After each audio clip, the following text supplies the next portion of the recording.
seen the 3-second video and see Zomo, a professional soldier, who finished the work. This drug. So why can't Panty take this one to DBP immediately? Why did they need you to come back? Because you still need 1 nick of donation from Mumu, and that is why you have to take that. Because between now and next week and that Friday that you are talking about, story God will change you. You must look for something. Please, my people, and talk on your back day. Also, you both come there. Follow us at every day. You Big Batido Ribani, fundamental human rights. Fundamental human rights here. Big Batido me from any gate of paradise. They will not be. Oh, Yomi now say we are going to do sensitization. Every law, gbogbo àwọn tó tẹ̀lé inú platform wọn yẹn mélòó nù wọn ló understand tí Yomi ṣe. Somebody has confessed to a crime. What kind of sensitization do you need again?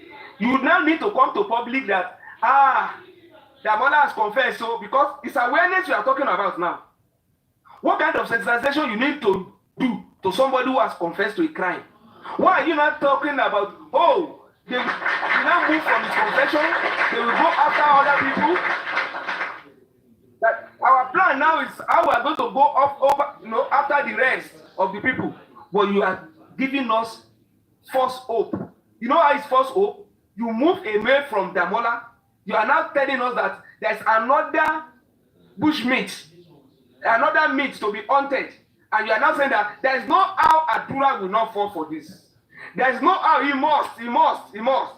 So that people will say, okay, if Damola has confessed, and Damola is going to jail, and Corona is also working on another person, which we may all marry together, why do you need to go? And even at Corona, where we are talking about, I watch him pray, let us get justice. But you are telling your followers now that you have gotten justice. Adura must. Do you know the meaning of must? There is no how. Because I will not agree. One Nepani zone 2. I will not agree. One dear money Nikeja. I will not agree. After I talk by ACs or return, Nepanti, what to find Odadeni. Who is the citizen who?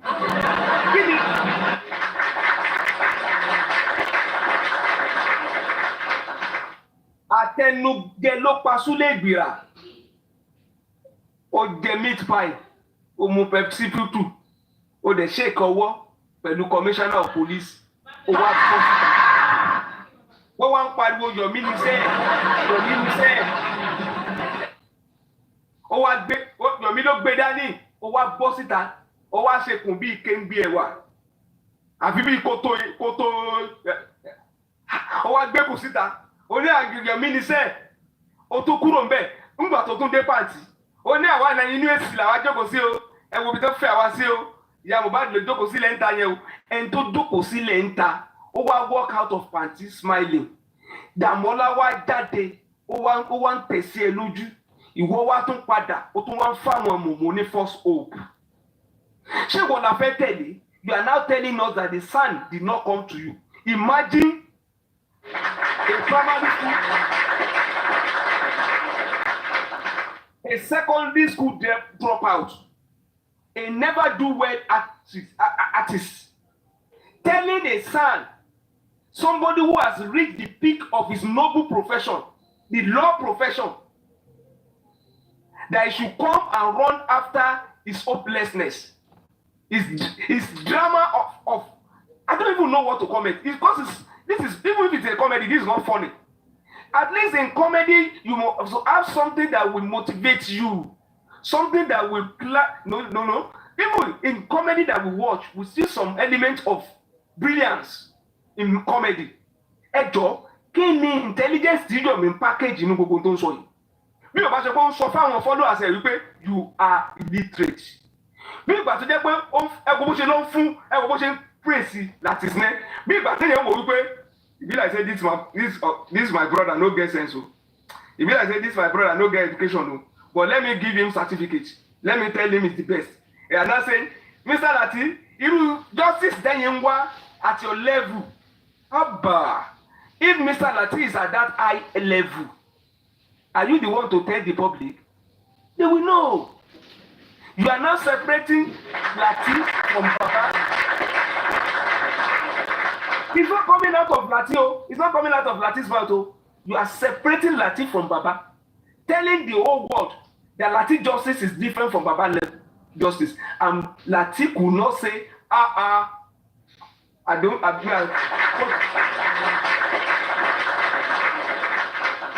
And you now expect Baba to be reconciling anybody that disagree with Lati, because Lati and Baba are not even on the same page according to you.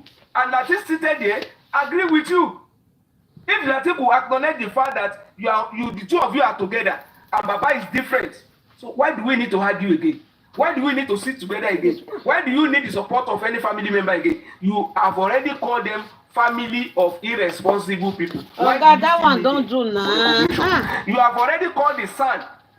No, that the son cannot, that does not even have what it takes to fight this cause.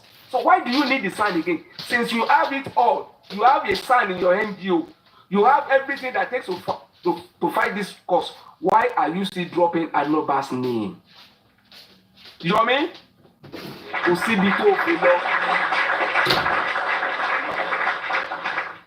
Osibito Ofolo on this party.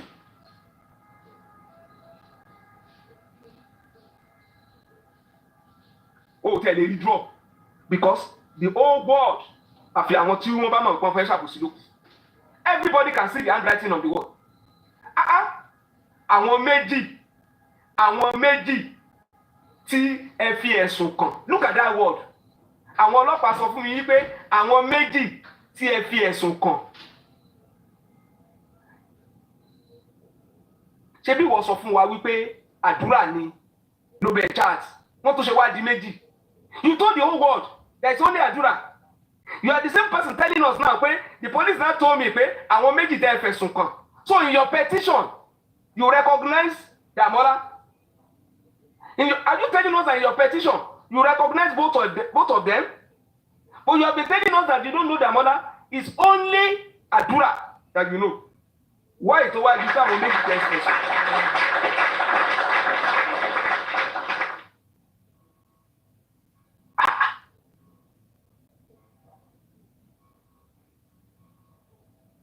You are telling us that if somebody wrote something at police station, it's binding.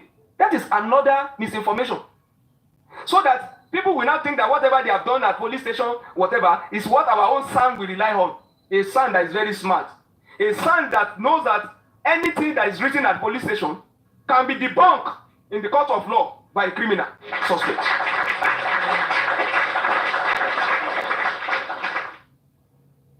A son that knows that a criminal suspect can be coached to say that he wrote his statement under duress. But whatever all of them have said in Corona, they said it under oath, and it can never be denied. And that is why Sansitu is doing a wonderful job at Corona. Oh, fair accept reality. If you want to be properly educated, come to people who know better, and they will school you. We have been telling you that Corona inquest is a public place. It may be slow.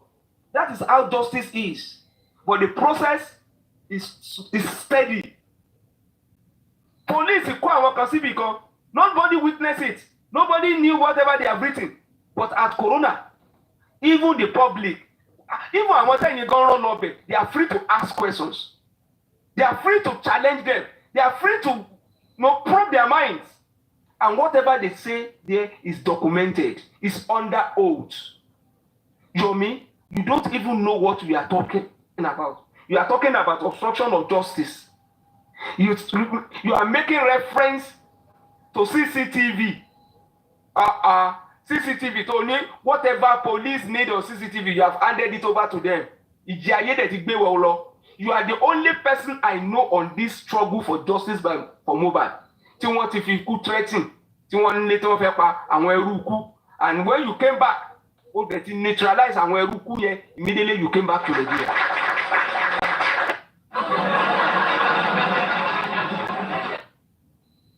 Ènìyàn tó fẹ́ assassinate, tí ò dẹ̀ ní police station tó ti kọ statement kó dẹ̀ mention àwọn suspect.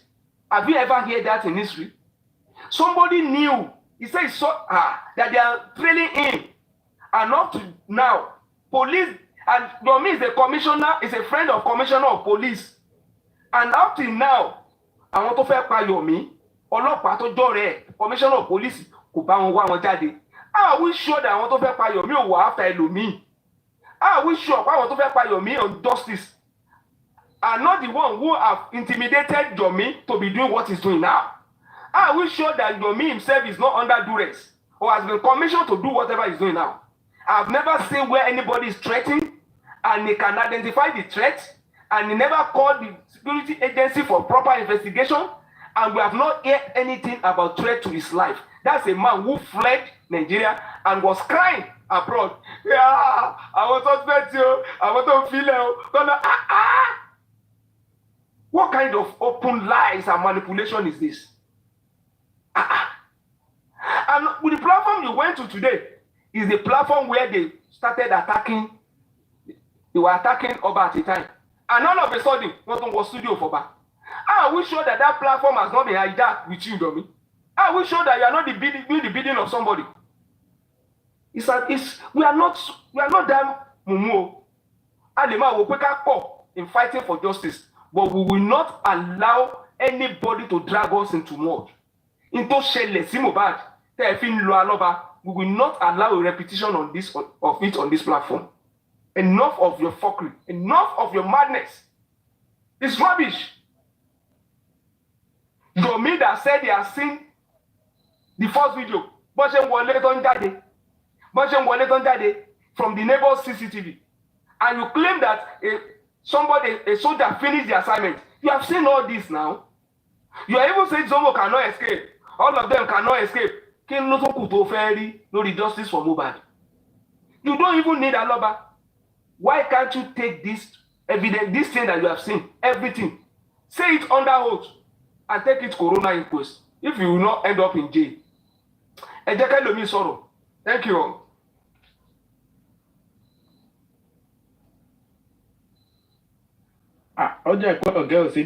Daddy, God bless you, sir. Daddy, ti touch gbogbo area yẹn, ó ti finish Yomi. In fact, kí Yomi gan kó sọ pé pé kọ́ kẹwàá on a neutral platform go. Yomi can never withstand you, sir. Yomi can never withstand this your submission. Thank you for all you do, sir. Òun náà ni wọ́n ṣe ń bínú àwọn olófò tó ṣe ń bínú àwọn ológo. Ẹ̀dẹ̀ kan bínú ni òfò lẹ máa mú, òfò lẹ máa mú. Ẹ máa ní best color kìnìkan. But shame on you all because òótọ́ ọ̀rọ̀ korò. Dáàdì yìí ti sọ òótọ́ ọ̀rọ̀ fún yín. Èèyàn kan wá mú gbogbo iṣẹ́ téèyàn ti ṣe láti ọdún kan tó ti lé. Èèyàn kan wá water effort yẹn down fún yín. And you guys, you are doing like mumu. Ẹ wá tẹ̀lé Yomi kiri bí àgùntàn tí ò lólùṣọ́. Ẹ sì Ọlọ́run wà ṣe wà ń bẹ̀ yẹn jọ. Ẹ on mute kẹ́ sọ̀rọ̀.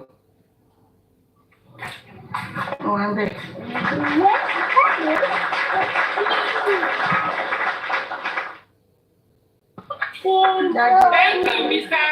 Thank you, our best caller. God bless you, sir. I'm here now. I'm here. Sir, God bless you. Ẹ ṣeun. Ẹ bá fọ gbogbo ẹ̀ sí wẹ́wẹ́. Mo like our best caller has a retentive memory. Wọ́n máa ń àfi bí ìpọ́ máa ń jọ̀tẹ̀ sílẹ̀ ni. Ẹ ṣé, sir. God bless you, sir. So who is Àtọ̀kẹ́ láti fẹ́ bẹ̀rẹ̀ ni. Okay, ó yá, ẹsẹ̀ ọlọ́wà. Ẹ kọ́lẹ̀ mọ̀. Ẹ kọ́lẹ̀ gbogbo ilé mú kílé o. Bá ní máa dárúkọ máa pẹ́. Tọ́kì ṣe gan, ẹ jẹ́ kí n pe àwọn ọmọ mi wá, ẹ má bínú ẹ̀sìn. Ẹ jẹ́ kí n pe mọ́mí Turkey ship.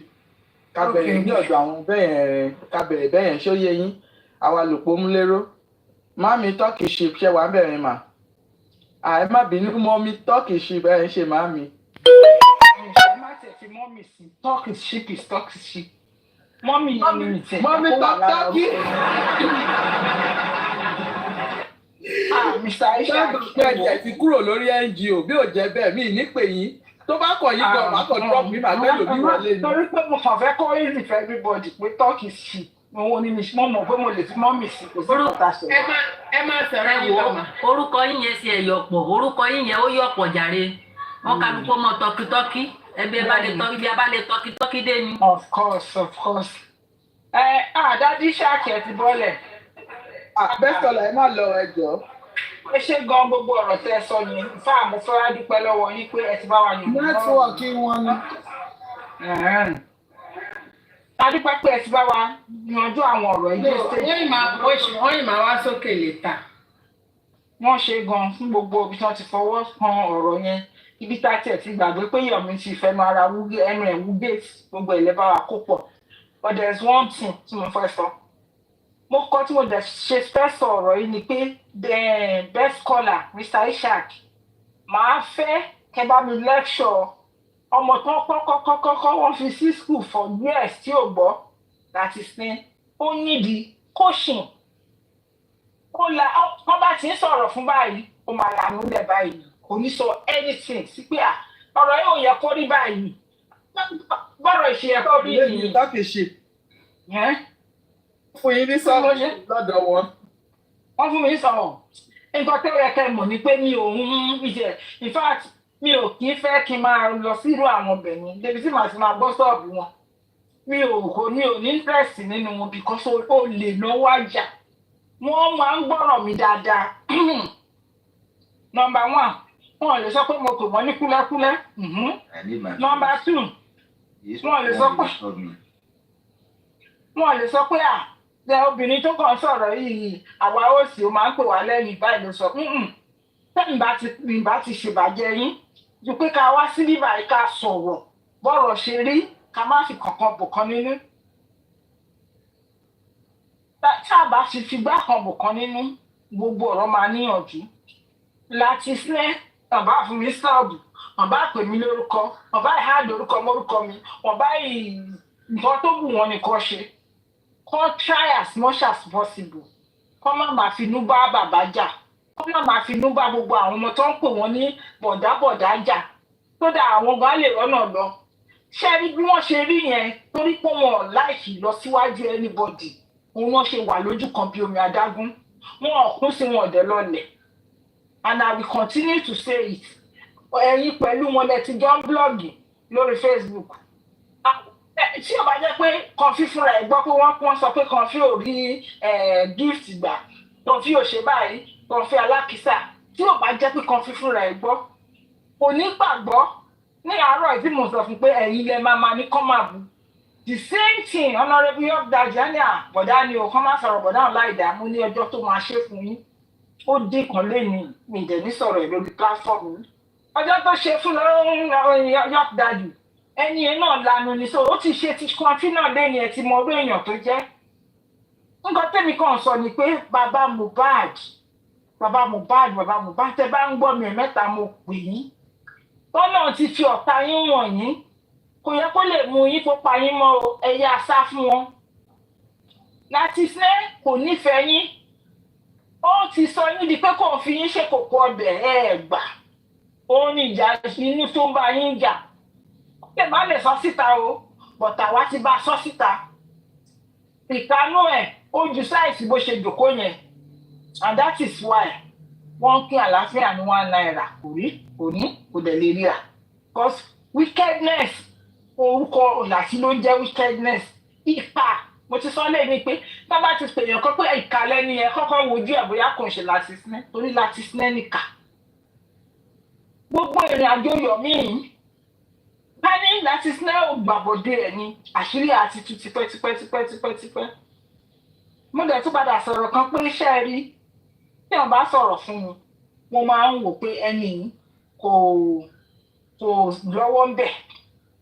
ìjọ tí pisumo àti àwọn kan wọ́n sọ̀rọ̀ lórí pílátífọ́ọ̀mù kan pé lọ́dún nípa ọ̀rọ̀ Yomi mi ti ẹ̀ mọ̀ pé bóyá làgàtà ló gbé wá ó ṣàníyàn làgàtà ló gbé wá làgàtà ló bá ń pín owó làgàtà ní gbàlàkàtà ní bíntì láyé ló ní ṣó yẹn lọ́dún ẹ̀ mọ́ wá ní kí ló máa ń jẹ́ kẹ́ni pípì sọ̀rọ̀ báyìí mo tún wá lọ sí pílátífọ́ọ̀mù MFM mo tún pàdé bọ̀bọ̀ písù yẹn bẹ̀ ó lé àwa ajálàgàtà Làgàtà pẹ̀lú Yomi wọ́n jọ ń pín owó yẹn 50-50 ni. Wọ́n wá wò pé ọ̀rọ̀ yìí ẹni méjì máa ti sọ mo ṣàtúndì dìfẹ́ǹdì ẹ̀ ń bẹ̀ yẹn mo kúrò bẹ́ẹ̀. What am I saying here? Mo wá rí Làgàtà fúnra ẹ̀ wá sọ pé àpé òun ti discount ara òun pẹ̀lú ẹ̀ torí pé ó ti ń ṣe báwọn ṣe gbá. But at the end of the day bọ́rọ̀ ṣe rí ìtójúkojú yìí ojú gbà mí sí pé anywhere tí ẹ bá ti rí Yomi pé ó ń sọ̀rọ̀ tí Làgàtà bá wà online ó máa wà ń bẹ̀. Tẹ bá ti rí Yomi tó ń sọ̀rọ̀ ó wá mú mi flashback sí nǹkan táwọn pípọ̀ yẹn ti sọ ó mú mi flashback sí gidi. Mo wá tún yẹ̀dẹ̀ rántí nǹkan kan lọ́sọ̀ yìí pé nígbà tí Yèyé Kúdí wà lórí pèsè tí wọ́n ń gbéni tó máa ránṣẹ́ tí Yomi já bàràbàrà lọ́dọ̀ ẹ̀ Làgàtà wà lọ́dọ̀ ẹ̀ ńgbà yẹn. Wọ́n ní ó jọ gàtí kò jọ gàtí ó fi ẹsẹ̀ méjèèjì àbí wọ́n ló fi tìrọ̀ how do they say it? Tábà ti ń rìn wọ́n sọ̀rọ̀ wọn ti sọ̀rọ̀ bàbá sọ yí pé àwọn tí wọ́n ń gbowó lórí ikú Mohbad wọ́n tún fẹ́ máa ní òun lára pé ọ̀run á ní wọn lára. Bàbá tí wọ́n extend ọ̀rọ̀ ẹ̀ pé ẹni tó ní igi ewédú lòun gbàgbà tó ṣe ewédú ẹ̀ kó fún anybody jẹ́. Ibi tá a máa ti gbọ́n sẹ́yìn wọ́n ní Làgàtà sọ pé òun blọ́ọ̀kì bàbá. Làgàtà mo fi Ọlọ́run Lédùmarè bẹ́ẹ̀ máa block bàbá secretly o jẹ́ kí bàbá ọ̀rá máa lọ. Èyí tó bá ti sú ní ìrìn àjò yìí pé ó ti sú mi kẹ má tẹ́ ẹ torí Ọlọ́run ẹ wọlé lọ. Ẹ bá ní platform o ẹ bá má ní platform when you are tired instead of being disgraced ẹ wọlé yín lọ kẹ lọ sinmi. Ẹ ti try now 18 months àbí 17 months kì í ṣe ọjọ́ kékeré now. You guys have tried. Ẹ lọ lẹ́yìn kọ́ máa wá disgrace yín.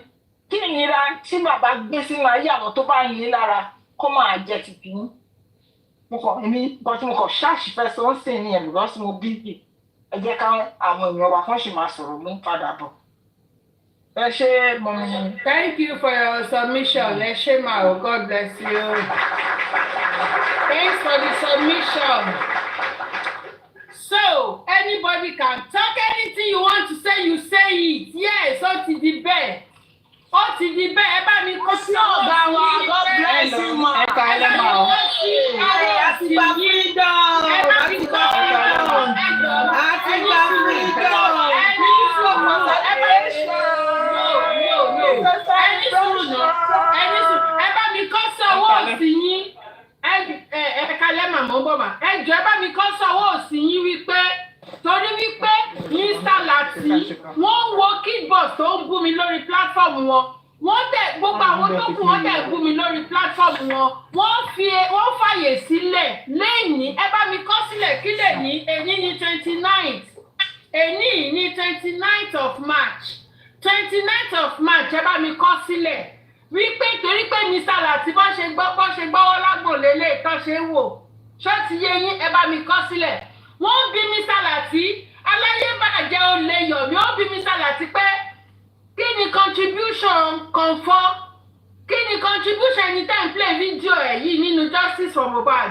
Mr. Lati ò lè sọ wípé irọ́ no ẹ má sọ bẹ́ẹ̀ yẹn o ẹni yìí ló ti wà bẹ́ẹ̀ ti pẹ́ kẹ́ tó dé o no ẹ má sọ bẹ́ẹ̀ o. Mr. Lati gbọ́wọ́ lágbọ̀n báyìí. You can say anything. Ẹ bá mi kọ́ sílẹ̀ because mo ṣì máa rí fast ọjọ́ èní because Mr. Lati máa ń pẹ́. Ó yá ta ló fẹ́ sọ̀rọ̀? Ìyá. Mr. Lati máa deny pé there was nothing like that. Wọ́n máa deny pé there was nothing like that. Ẹ bá mi kọ́ sílẹ̀ ẹ bá mi note ẹ̀. I will still refer to this date. Okay. Ó yá the next person. Ẹ kalẹ̀ ma. Ẹ dúró Mrs. Oyade mọ́mí ìlérí ká tó bẹ̀rẹ̀ jẹ́ sáré sàn kọ̀ọ̀kan bí nítorí ọ̀gá wa ti ṣí wa sílẹ̀ mo fẹ́ sáré chipping lórí kan ni o we will celebrate we will pop champagne we will pop champagne Oh yes. we will pop champagne we will celebrate we will pop champagne. We will chop champagne. We will pop champagne. Oh yeah. Hey, what a golden. Oh yeah, buddy. It's okay. It's okay. My husband is singing with you, ma. Ekale ma, ekale gbogbo panelist tó wà lórí ọkàn ẹ pé èpè yẹn ká máa béèrè question ẹ jẹ́ ká máa béèrè question la máa béèrè a dẹ̀ máa analyse simple. Èmi ò tiẹ̀ mi ò tiẹ̀ mi pé iṣẹ́ náà ilẹ̀ Haúsá náà bí mi sí tí mo dàgbà sí Yorùbá mi tí bá ṣe ń ju bọ́ǹbù yẹn ṣáà máa bá mi hàn díẹ̀díẹ̀ ètí ò bá ti yé yín ẹ lè tún béèrè lọ́wọ́ mi again. I'm sorry mo dúpẹ́ lọ́wọ́ Ọlọ́run pé wọ́n ṣe fún àǹtí Comfy lónìí and àwọn náà rí pé wọ́n ti ń ṣe fún wọn tipẹ́. Èmi náà wà lára platform yẹn since 2023 tí Mohbad ti kú mo wà lọ́dọ̀ àǹtí Comfy mo wà lọ́dọ̀ wọn bẹ̀yẹn but àǹtí gbogbo wa understand kankan tó ń ṣẹlẹ̀ láti ìgbà tí ọ̀gágun tí ó ní platform ńlá tí wọ́n ti join ní àwọn màmá lóru àtìgbà yẹn ní kọ́ má ti wà o kò dẹ̀ sí nǹkan kan tí any one of us lè ṣe nínú kẹ́ pàrọwà fún Mr. Lati. wọ́n ti gbowó. Exactly, it will not change because tó máa gbọ́ yẹ kán change wọ́n ṣe gbọ́ bí wọ́n ṣe bá wọn sọ̀rọ̀ láàárọ̀ yìí tí Sister Comfy ṣe bá wọn sọ̀rọ̀ lórí Mrs. Amori I don't know Yorùbá yẹn má bínú wọ́n ṣe bá wọn sọ̀rọ̀ lórí ní orí bẹ́ẹ̀ láàárọ̀ yìí ó yẹ kán jókòó kí wọ́n ní àròjinlẹ̀ kí wọ́n rò dáadáa pé o tó mà níbi tí mo kù sí jẹ́ kí n túbẹ̀ ṣe understand but nígbà táwọn náà fẹ́ máa mẹ́nu lọ síbẹ̀ tí àwọn tó gbé nǹkan dání tó ń wọlé báyìí wọ́n ní bọ̀dá ó ti fẹ́ sọkọ mi sọ̀rọ̀ mi Sister Comfy ìkòkò ọbẹ̀ àwọn máa bàjẹ́ ó yètè bẹ̀rẹ̀ sí túbẹ̀ ṣe padà ó yètè bẹ̀rẹ̀ sí wẹ́ẹ̀tì ibẹ̀ padà ẹni tó bá ní àròjinlẹ̀ tó ní ìròrí ṣó yẹ kó máa sọ̀rọ̀ sí bàbá yẹn. Bàbá mi ó bímọ tó pọ̀ èmi Europe ni mo wà ń bíbáyọ̀ but a dẹ̀ pọ̀ tá a wà ní Europe tó yẹ pé tí bàbá mi bí nínú àwọn ọmọ wa nínú wa ìkan firstborn wọn ṣaláìsí ìrònú yẹn ló pa dáàdì mi kí dáàdì mi tó kú dáàdì mi á kàn dákẹ́ wọ́n kàn ra máa wò gbogbo wa máa jó níwájú wọn I'm so sorry a máa jó níwájú wọn a máa ṣe kí ni wọ́n lè dùn bọ̀ irọ́ ni stroke ló kọ́ attack wọn ó kàn ṣubú àwa ò tiẹ̀ mà wá wo tv inú ilé akọ̀gbọ́ gbìn lẹ́lẹ̀ abásáyé lọ wo olúla kan ní pé dáàdi wa wọ́n ti ṣubú sílẹ̀ lẹ̀ wọ́n ò sunkún o nígbà tẹ́gbọ́n mi kú o wọ́n ò sunkún because dáàdi wa jẹ́ nǹkan tẹ́ pé ó ga gidi go there huge gan so a ò pa let me drink water I'm coming please 1 minute.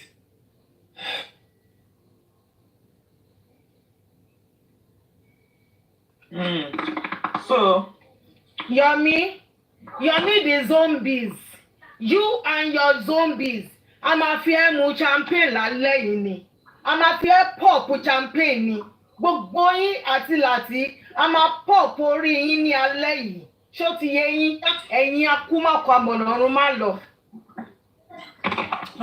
ẹ má bínú so Sister Yomi champagne lẹ́mu. Yeah, champagne wine mo ló fà wá lọ kó sí mi lọ́nà fún dárí gbà tó kọ́ mi nǹkan. Ẹ pẹ̀lẹ́ ṣé má dá wọn lọ. So aṣẹ́ àgbà dáàtì mi nílẹ̀ ńlẹ̀. So kí ni ẹ wá di pé dáàtì mi ò lè gbá pa wọn lè gbẹ́sẹ̀ mọ́. Aṣẹ́ àwa di pa rush wọn lọ hospital ṣègùn wọn ní ìrònú ni. Dáàdì wọ́n dẹ̀ kí n ké sáwọ́ pé so kí ni yẹn ó máa ń affect òbá ké síta. Ìgbà tí mo wá rí i pé wọ́n ń bú dáàdì Mohbad oríṣiríṣi àwọn host ni mo ti write tí n bá ní mi kò fẹ́ máa dárúkọ wọn ni lórí mi ò láì kí n máa wá sí orí panelist mo máa ń láì kí n wà ní comment section or torí most of the time mo máa wà níbi iṣẹ́ so mo máa lo earpiece mi máa gbọ́ so mi ní lè sọ̀rọ̀ màá kàn máa wò pé kí jẹ́ kí n máa listen sí everybody mo ti write oríṣiríṣi host nínú inbox wọn pé please ẹ yé bú bàbá yìí mọ́ tẹ́ bá rí anybody tó fẹ́ bú bàbá ẹ já jù dànù ẹ já sílẹ̀ because there is a lot of karma kò sí nǹkan téèyàn bá ṣe láyé yìí wàláhì kò ní ọmọ ẹgbẹ̀jì tó worst jù tó ní agbára jù nílé ayé yìí ó ní gbogbo nǹkan tó bá ṣe àṣegbé ni kò sáṣegbé o àṣepamọ́ ló wà tó bá kù ìṣẹ́jú kan fún ẹni ẹ láti kú lórí ilé alààyè yìí á jèrè ṣe ọwọ́ ẹ̀ so therefore kéèyàn tó ṣe nǹkan kan nílé ayé yìí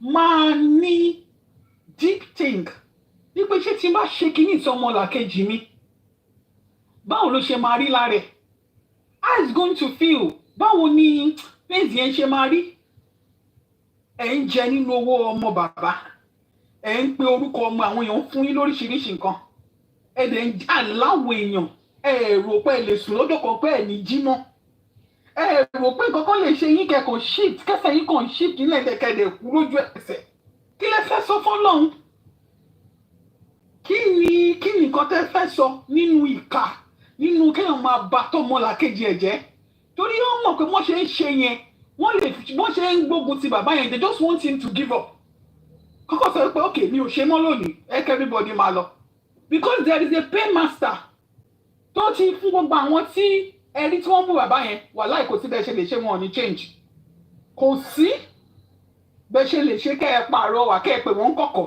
kẹ́ ẹ pè wọ́n gbangba ẹ̀rí ọkàn jẹ́ wọn when you look their face ẹ̀rí ọkàn jẹ́ wọn ṣùgbọ́n wọn ò lè padà sẹ́yìn wọn ò lè padà sí ẹ̀yìn because wọ́n ti gbowó so that is it ọgbọ́n gan ni mo lò ẹ tọkọ mi kan ni ọgbọ́n gan ni mo lò mo ní kò jọ pé àyẹ kí n sọ̀rọ̀ lálẹ́ ó ní òun ò ní gbà mo ní kò jọ abídádì mo ní kò jọ pé àyẹ kí n sọ̀rọ̀ pé I need to say my mind so that is it submission mi nìyẹn ẹ má bínú ẹ take care wọn ó dàbọ̀ ma. Thank you. Àbí tí dájú bá fẹ́ bá wa sọ̀rọ̀ ni. Mami Comfy. Daddy, what do you want to talk? Ẹ pàtẹ́wọ́ fún Mami Comfy. Àwọn ti sọ submission tí wọ́n dáadáa dín wọn ló fẹ́ bá wa sọ̀rọ̀. No, he said you don't have anything to say. What do you want to? What do you want to? Ṣe rí ọ̀rọ̀ pé bóyá Mr. láti gba owó yẹn because we don't have any receipt for that so mi ní fẹ́ kí. Mommy, we have receipt 100,000 from Karimo. Receipt wà ńlẹ̀. Ṣé ti Karimo? Èmi wà lórí platform nígbà yẹn. Ti Karimo yẹn ìsìnà ti ṣèbó lòun fún ọ fún. Ẹni téèyàn bá ti lè gbowó lọ́wọ́ anybody tá à ń jà fún pé family wọn ló pa Mohbad kí ló send account number fún tó fi fowó sí i. Any violence ni Mami Comfy ẹ má support anybody. Ó gbà wọ́n títí wá ọdún kan fún àmẹ́ kò deny ẹ̀. Owó yẹn làwọn panelists elébi lọ́wọ́ ní ẹ̀ bá ti máa gbé kẹ́ fi ṣe giveaway. Apart from ti àtọ̀lé. Wọn mi rò pé a ní receipt fún ẹni ọ̀dà wọn. Mami Comfy àti tí wọ́n jókè mú ṣe jókè wèrè ọ ti gbowó fòfò àti jókè ṣe ọ ti gbowó sòfò àti Lateef Akọ̀dá olórí egbin olórí pípa tó ti bá jókè máa láyé bàjẹ́ ìyá àyàṣe yóò fò ìyá tó ṣe fọ́tò ìyá tó ṣe bẹ́ẹ̀dẹ̀ lánàá tó ń ka kùránù sí lára bí ẹni tó ti kú. So far tó ń bá ṣe ojú gbogbo wa ló wà ń ta gbogbo wa gbójú jáde bíbélì gan sọ ó ní bí wọ́n bá ṣe rere ara kì í wà yẹ ọbí jókè nínú yàrá tó wà lánàá ṣòro òmù ẹni ó dí gbogbo ẹ̀ pa ó rí bó ṣe dí gbogbo ẹ̀ pa lánàá yẹn ó burú inú ẹ̀ burú ó tún ṣò lánàá ọjọ́ bẹ́ẹ̀dẹ̀ you are not happy inú ara ẹ̀ tún bí ẹ wò ó jẹ́ káwọn tó sọ̀rọ̀ kò tí kàn mí thank you very much ma. Ẹ jẹ́ ká máa jọ sọ àwa pàní a máa fi pàní à ní serious pẹ̀lú ọ̀rọ̀ yẹn sísá sexy mi ọ̀rọ̀ pípa la fẹ́ ṣe ní alẹ́ yìí a ti ní káwọn lọ mu tíì bóyá coffee ni or champagne. Ní ẹjọ́ máa ẹ má bínú.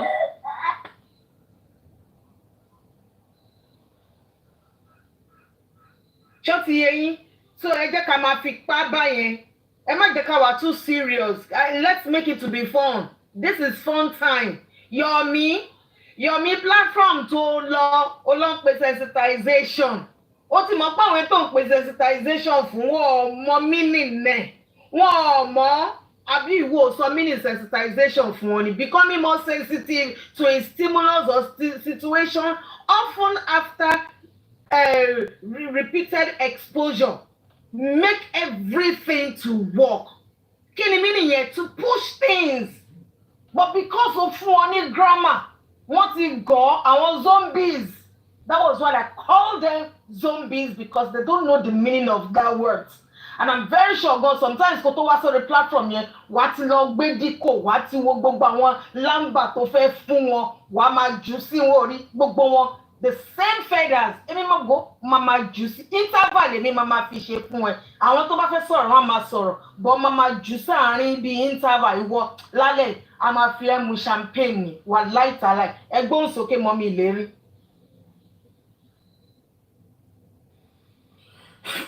Sexy me. Ẹ káàsán máa mọ́mí mi. Èsobé wọ́n ti tú yín lẹ̀. Èsobé nílé ní jẹ́.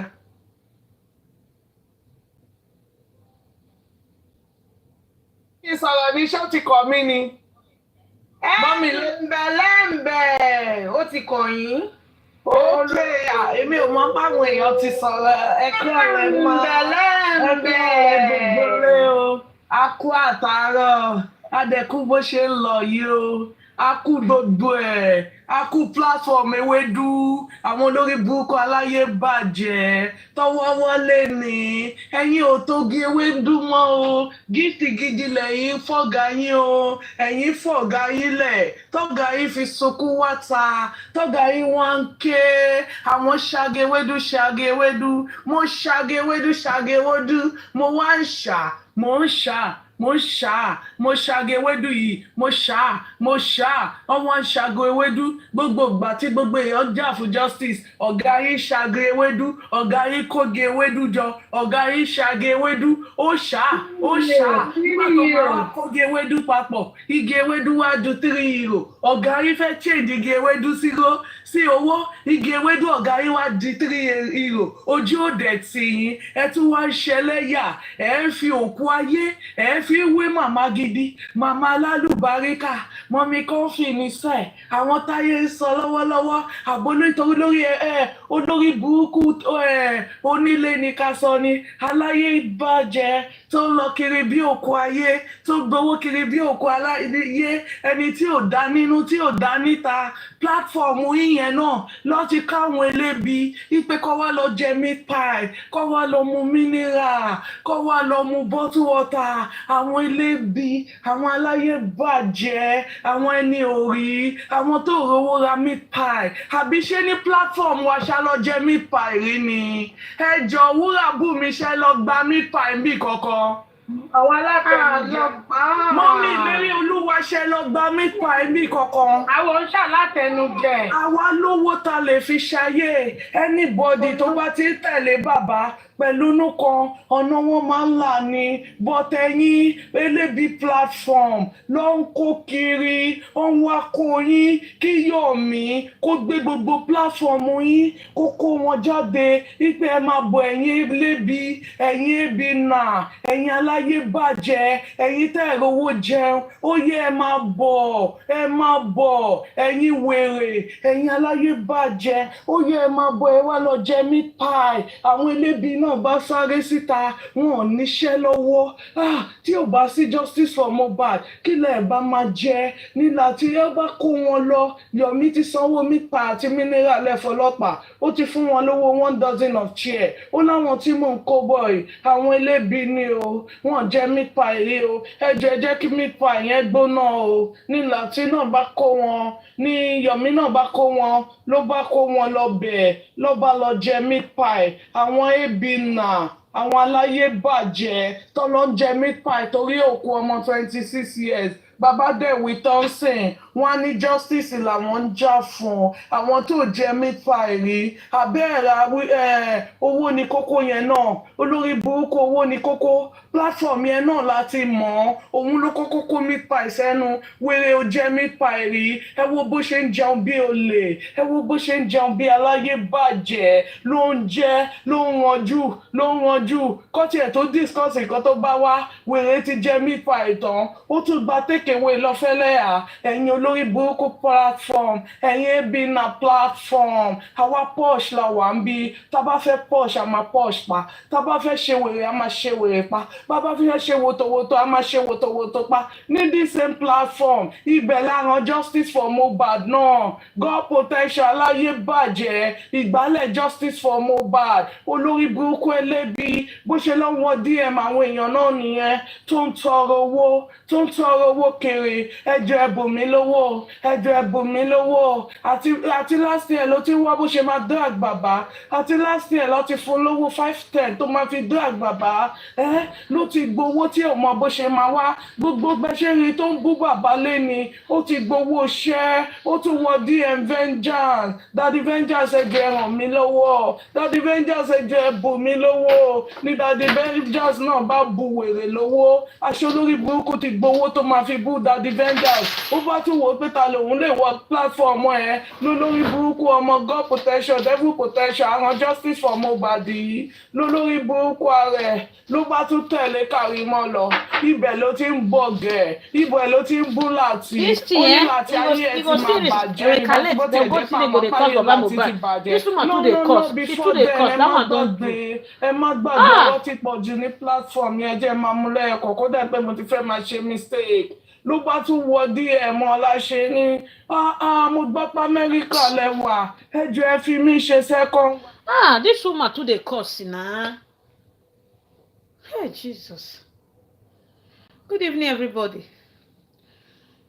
The way you people they are cursing. Okay, if this I don't tire for the whole thing. I no fit talk again. Una no fit just okay me we make peace. The public was the one that stood for Mohbad. Why all this fight every day? Why all this fight? Why this kore? Me go your cause fight. Everybody go your the fight they go. Now no go say me we use sense say wetin dey sup. Everybody go just follow. They drag. This is not. It's not making sense again. And this is no more justice again now. And now Baba, now people go the hit. The more this fight continue, people will be dragging Baba Mohbad. I don't understand though. tó fọ́ òun àti Kàrímọ́ ti tẹ̀ síra wọn lójú òun àti Kàrímọ́ ti tẹ̀ síra wọn lójú àmọ́ kó tó tẹ̀ síra wọn lójú ó bú ọ̀gá ẹ̀ ó fi wé gíńdé ó ròyìn bó ṣe ń dáwó sákàǹtì ọ̀gá ẹ̀ tọ́gá ò ní kówó lẹ̀ ó ròyìn bó ṣe máa dáwó tó jẹ́ pé ọ̀gá máa gba 70% kò ní kówó lẹ̀ ìgbà tó yá ó bá tún DM Kàrímọ́ jọ gbé mi wá abroad jọ tún gbé mi wá Amẹ́ríkà ní Kàrímọ́ ní rárá o èmi gan tí mo wà ń bẹ̀ inú Ghana must go lọ́dí mi sí lọ Amẹ́ríkà ìwọ ò lè kú báàgì gbogbo ìdí ẹ gbogbo ara ẹ kò tó di Yomi kan lòun àti Kàrímọ́ bá tún tẹ̀ sí àwọn lójú bí wèrè ṣe wà lọ àwọn àràbù nìyẹn o bó bá pè láàárọ̀ pọ́ọ̀tù ló ń fọ̀ bó pè lọ́sàn pọ́ọ̀tù ló ń fọ̀ bó pè rọlẹ̀ pọ́ọ̀tù ló fọ̀ ẹ má lè gbàgbé ọmọ God protection ọmọ Ondo aláyé bàjẹ́ yẹn olórí burúkú ara ọmọ òfò yẹn epo nìyẹn ẹ̀ ń tà bó tiẹ̀ jẹ́ pé epo yẹn ẹ̀ padà dẹ̀jẹ̀ oko ló fi payá wèrè yẹn lè rántí pé bàbá Mohbad kan ló kó bá devil protection aláyé bàjẹ́ àrùn justice for Mohbad òun náà nìkan náà ni òrí ṣe nínú justice yìí láti dáwọ́ fóònù fún wèrè ẹrú ló ń ṣe ọmọ ọ̀dọ̀ ló ń ṣe tó bá ti fọ bọ́tán devil protection ló máa kábọ́ ló máa fọ̀ òun ló máa kó gbogbo ẹ̀ ló máa fọ̀ ẹ ṣáà máa rí bó ṣe ń ran orí má bọ́ bó bá máa ṣe láìfù inú kíchìnì bó bá máa ṣe gbogbo ẹ̀ inú kíchìnì ayé ẹ ti gba devil protection gbogbo èpè tó ti ẹ̀ ti gbà gan ayé ò lè rójútùú ó tún máa fẹnu ẹ̀ sọ ó ní gbogbo ọmọ tí yẹ ẹ bí ìwọ nìkan ló rọ́wọ́ mú ó rí bíútì mú ó lọ skul ó kàwé gbogbo nǹkan gidi tó ń ṣe inú ayé ó bá wọn ṣe ìwọ yẹn ló wá fẹ́ máa bú bàbá ó lè bú bàbá náà tí ẹ ó kápẹ́ńtà tó bá lè ràn ọmọ lọ skul ibo nìyá àti bàbá ẹ wà devil protection ìwọ ọmọ oko òyìnbó kan báyìí ò gbọ́ ìwọ ní kámẹ́rà dàn tó ló fẹ́ lọ Amẹ́ríkà pẹ̀lú ẹ̀ náà wọ́n gbé ẹ lọ pín wọ́n gbé ẹ lọ pa inú àwọn àràbù yẹn náà ló wà olórí burúkú pílátífọ̀mù yìí náà ló ti jáde àbí ṣé mama tí ni mama tí ò ní tírísọ̀m aláyé bàjẹ́ onídokúdò opó ọ̀sán gbogbo tó bu ẹ̀ lè gbé bí kan ó gbé kíní fẹ́lẹ̀ kíní ó la ó fọ ó gbé fẹ́lẹ̀ kejì ó là ó fọ ó gbé fẹ́lẹ̀ kẹta ó là ó fọ tóyún bá wá dé màmá tí ta ni bàbá bébì ta ni bàbá bébì ẹ̀yin aláyé bàjẹ́ ẹ̀yin tẹ́ ẹ̀ rógo lò ẹ̀yin èèyàn òfò ẹ̀yin tó jẹ́ pé wọ́n máa ń pè dáwó fún yín ni ẹ̀yin tẹ́ ẹ̀ láyé ẹ̀yin tẹ́ ẹ̀ Abeg ní go good die for story. there, idiot. Go your curse. àwọn ọ̀kà yìí sí pọ̀ mọ̀ ìyá. Which kind yama human being be this one? Wey get children, get this thing. They do curse for. They use curse till they eat. And they find how peace wanted day. You dey curse for there. You see and all these kind of people now mortuary dey for the call. Idiot. Abeg make we come back there or make we put another person.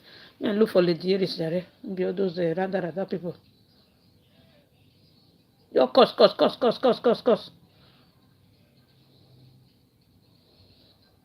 How peace wan take day?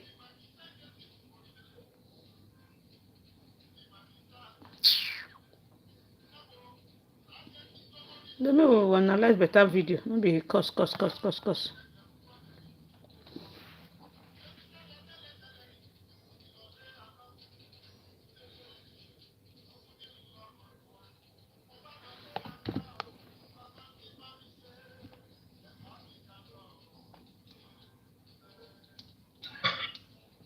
So èmi ò rí ṣọ́ọ̀bù yẹn as a shop for Samuel mi ò rí fún àdúrà ni èmi gan mo ṣàmì kọ́nà má fi àtijẹ àti mu tèmi àti àwọn ọmọ mi àti àwọn fámìlì mi kọ́nà má fi síbi tó nira lágbára Jésù Kristi lágbára ọ̀gá ògo kọ́nà má jẹ́ kọ́ mi kàn sàlẹ̀ àpò kọ́nà má jẹ́ kó lù ẹ jẹ oúnjẹ ọ̀tá ẹ̀. Because right now, Wunmi is trapped. Wunmi ti wà nínú agbami báyìí ní ìsìn. Because bó ṣe wà báyìí, àwọn people yìí náà ń cause ẹ̀ ní the biggest trouble. They are the one causing it. Èmi ti sọ pé orí platform yẹn ni justice ti máa wá. Ọ̀rọ̀ mi jọ gàté kò jọ gàté, ó fẹsẹ̀ méjèèjì ṣe gàtàgàtà àbí gàté dẹ̀ ló máa ń pè. Dàmọ́lá orí platform yẹn ló ti rẹ́wọ̀n he gbogbo bó ṣe fún ní 900 gbogbo bó ṣe polówó irun ó kàgbákò 24 hours later náà gbé ẹ ṣàrí kíní tó ń explain ó ní in fact wọ́n ní lórí platform yẹn gan-an tún ní pé kó lọ test Yomi wò kó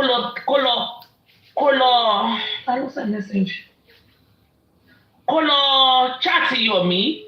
Òun ló ń try láti explain nínú fídíò yẹn tó ń sọ fún King White pé ẹ wo wọ́n lébi ni mo ní kó lọ ẹ wo bí mo ṣe ń wọ̀n ni ẹ̀ tí mo wọ̀n ní King White ẹ wo àdúrà is chatting with kinní kan ẹ wá sọ tó ń sìn wọ́n wá lé pé èmi ni mo ní kó lọ chat ṣùgbọ́n ó máa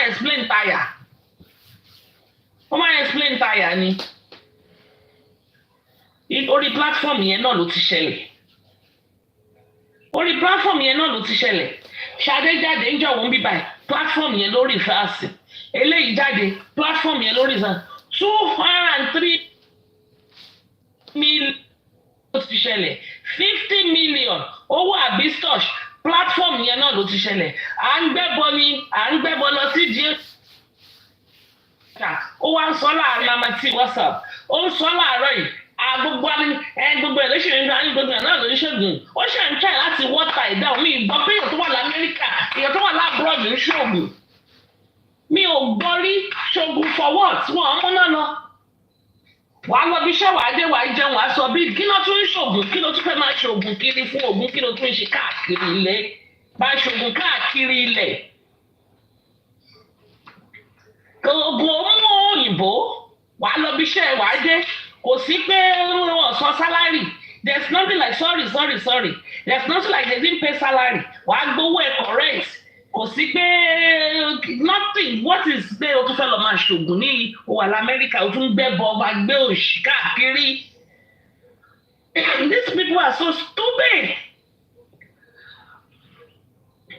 but bọ́dí pé ká má rí justice this girl ṣáà ń tojú bọlé káàkiri má ṣògùn má gbẹ́bọ lọ sídìí ògún má gbẹ́bọ lọ sídìí òòṣà má gbẹ́bọ oríta mẹ́ta take sacrifice rituals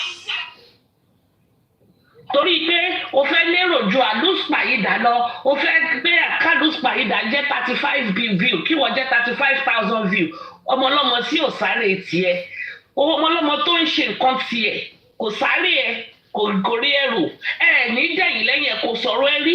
I remember one day I went to that platform, I wanted to talk. She told me not to mention that name there. She's doing her own thing.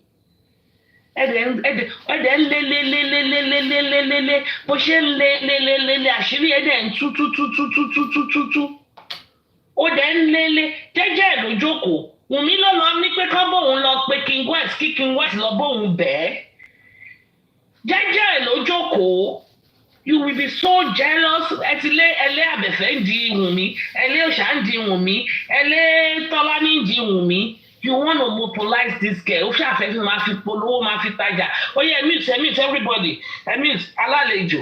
Ó yá sọ̀rọ̀. Hey, hi guys. Orí platform ẹnìkan ni o fẹ́ kí Wùmí ti máa sọ̀rọ̀. Kí Wùmí jẹ́jẹ́ kó sọ̀rọ̀ lórí any platform tó bá wù ú.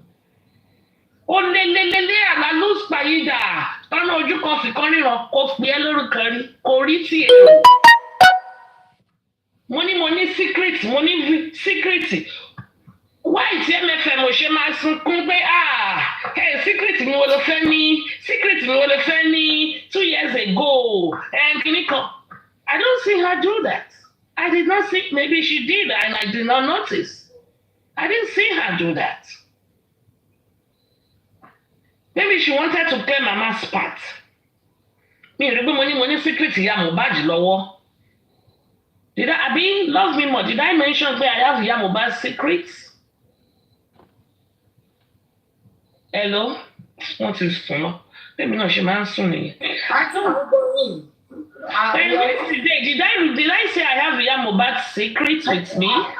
Initially, I was not here for the first 40 minutes you started your show, like 40 or 1 hour. So I just got here when I saw MFM. So I don't know what happened before she got here. I didn't know the time she got there. Oh, okay.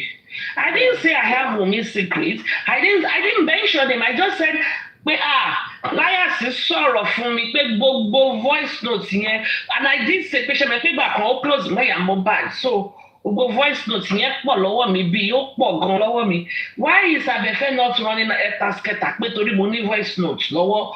Why tó ṣe jẹ́ pé Tatafo ló ń sáré ló ń sunkún. Eléyìí tí mo sọ yìí sì mi ní pẹ́ close torí mo máa fún wọn láyè láti túké.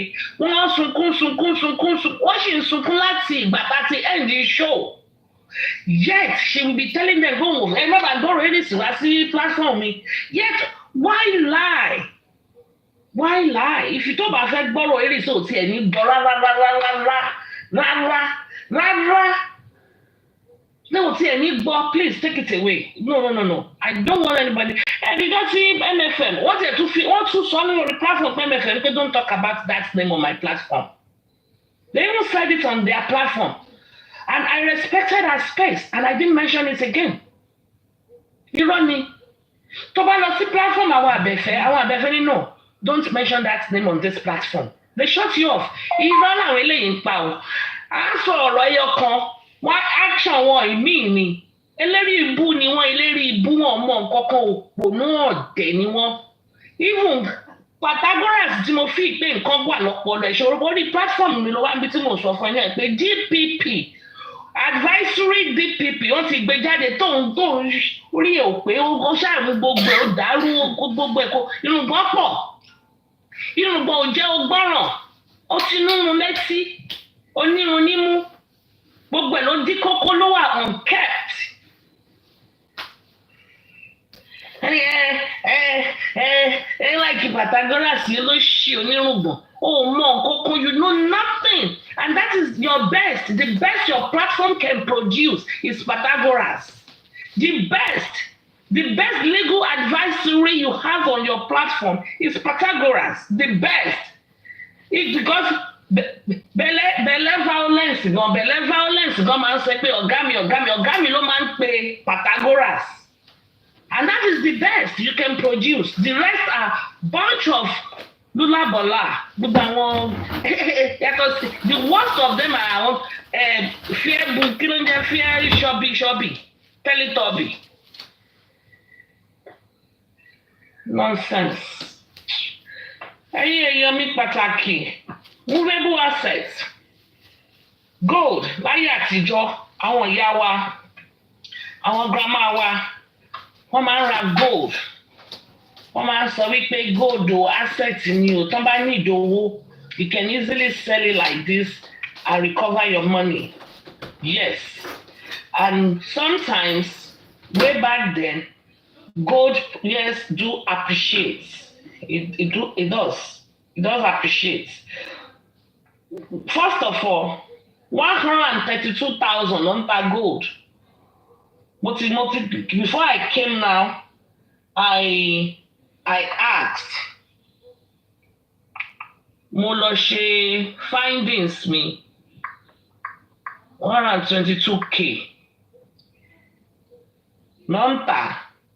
Okay? And àwọn pẹ̀nkẹlẹ́mẹ̀sì, gold pẹ̀nkẹlẹ́mẹ̀sì yẹn, òun rè mí báyìí.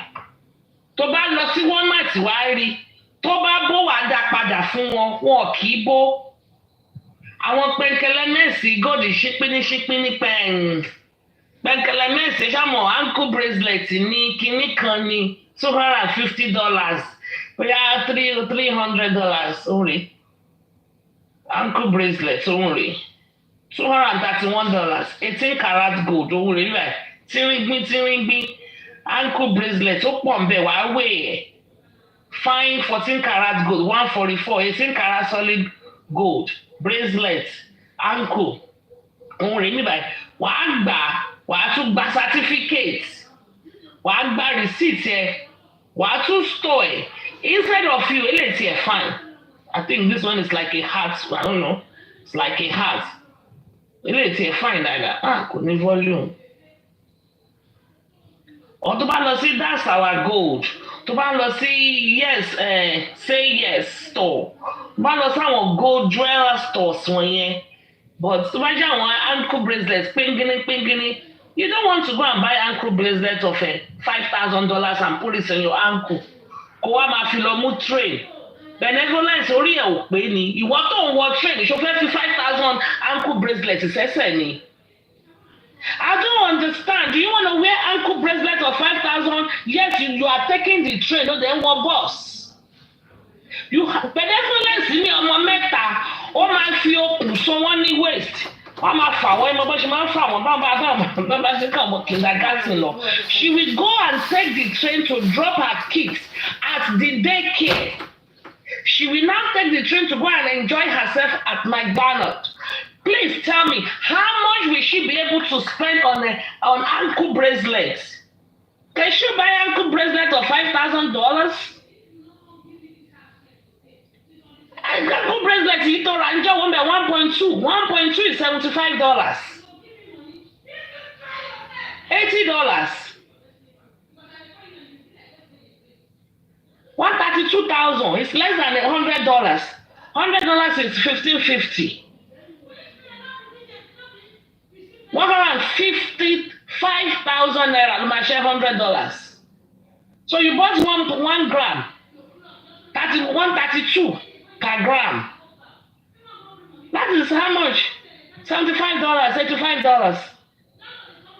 Ìwọ tó ò ní mọ́tò tó náà ní gold, ó ń fẹsẹ̀ ṣá, ọ̀rọ̀ ẹ̀ dàbí ẹ tó bá ṣe pé ẹsẹ̀ yá ju mọ́tò lọ. You are on bus káàkiri. You now went and you have to be comfortable before you can buy a movable asset. Òpònú ni yín, carry me, jẹun mẹsẹ́. Àwọn aráàlú mi á sọ pé jẹun mẹsẹ́. Carry me. Síbẹ̀síbẹ̀, you guys cannot still open your camera and display and show pé ó fit me. Because you are not supporting a good cause. Any god òṣì náà ẹ kò ní ẹ fi ṣàkógan gbogbo handle yín lẹ ti block pa. what the fuck mo sọ ọmọ ẹ̀mí lọ́ṣọ́ ìwọ tó bá ń tọ́ ìwọ tó o bá ní mọ́tò o ò ní mọ́tò to enjoy your life to go from point A to point B you are o wọ bus o wá lọ fi 5,000 ra gold you are a goddamn fool. You need to think. You need to invest in yourself. You are not going to, like I told you, when I had gold, mi ò ní wọn mọ́, mi ò ní ìdí wọn. When I had gold, bank, vault in the bank, ni mo bá lọ kó wọn sí. Ká má bàa jí wọn lọ. Tó bá lọ sí party ní Nàìjíríà, you will take your lè gbé gbọ́dọ̀ wọ gold gba Oṣòdì market gba Oṣòdì kọjá. I don't know about now. O lè wọ gold kó tó gold sọ́run kó lọ sínú ọjà market ní Yaba kó lọ sí Marina Tẹ́jú Oṣó kó wá gold sọ́run. It's a stressful lifestyle. My vault me way back in the 90s, my vault, I pay $45 per month. My vault, I pay $45 per month. Nínú vault yẹn. Wàá gbà yẹn láyé gbà yẹn wàá kó góòdù síbẹ̀ wàá lọ fi passport yẹn síbẹ̀ wàá lọ fi àwọn maybe your deed wàá lọ fi sínú ẹ̀. Mo bad at work. English now please. Okay, sorry. God is a movable asset. You have to enjoy your life. Make yourself comfortable. Don't be jumping from bus stop to bus stop, yet you are buying gold of 5,000. Unless you put your gold on layaway. And bullshit, àwa ọ̀rọ̀ àǹkan layaway, ìsan díẹ̀díẹ̀. Ọlọ́run ẹlẹ́dàá mi ò ní jẹ́. Ọlọ́run ẹlẹ́dàá mi ò ní jẹ́ kó ra nǹkan layaway. So díẹ̀díẹ̀. And this gold that you buy on TikToks, most of them, Bukky Jesse also did it. Bukky Jesse also said it. The people that sell them, they've used them. They are used. Oye ìlú máa ń kó sọ́run ọmọ àfi polówó. Ó ti already wọ́ sọ́run ẹ̀. It's used. Mobad at work said, I have lost a lot of gold. Ẹ wo internal ọ̀rẹ́ ń gold ń sìn. Over 138, they can calculate. 138 grams multiplied by 132. Kò rí gold mọ̀ ń sìn. And let's assume that is her asset, 138 grams multiplied by 132,000. 138 multiplied by 103. Torí mo ti wá lọ bèrè gan. 18 million naira divided by, let's say, 1,500 exchange rates. $12,000. Wọ́n ti gbé lọ. You call that asset? Wọ́n ti gbé lọ. If it is a house, kò sẹ́ni tó lè gbé lọ. If it is your Bitcoin, kò sẹ́ni tó lè gbé lọ. Wọ́n ti gbé gold yẹn lọ.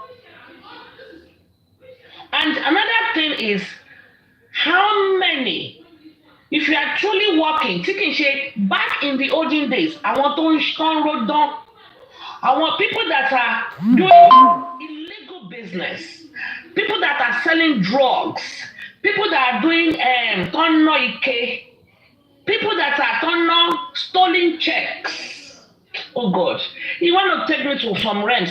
Àwọn náà máa ń ra gold yẹn ní púpọ̀. How many of $10,000 gold? How many? If one is $10,000, how many of them can you have? Can you even have up to 10 if you are truly working?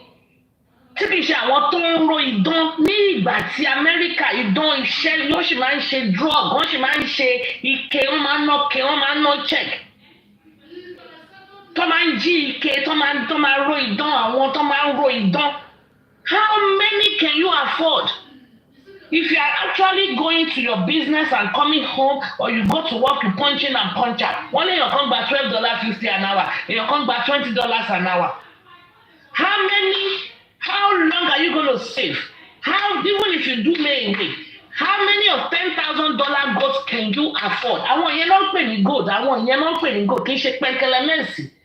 1.2, 1.23, 1.1, 1.5, 1.5, $100. Màá wá torí $100. Màá wá order gold online. Màá wá order gold online. Ọkùnrin wá wà lókè.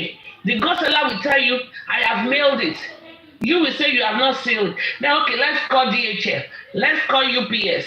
Let's call the Kinasmando, Korea. Why don't you just walk in your neighborhood, go to the store in your neighborhood, go and get whatever you want to buy, and you will get your certificate for it. Mo sure ni mo tuntun sọ. Àwọn gold gidi àwọn gold gidi àwọn ní táwọn tán sọpọ jí yẹn irú àwọn táwa máa ń rà nígbà tèmi ń ra gold nìyẹn. Kì í ṣe pẹ́ńkẹ́lẹ́ mess. Big gold ni mo máa ń lò, big and bold. Ọmọ kan náà pè mí ọrùn mi ní ẹ̀wò. Mi kì í rà wọ́n mọ́ ni. Because I lost few.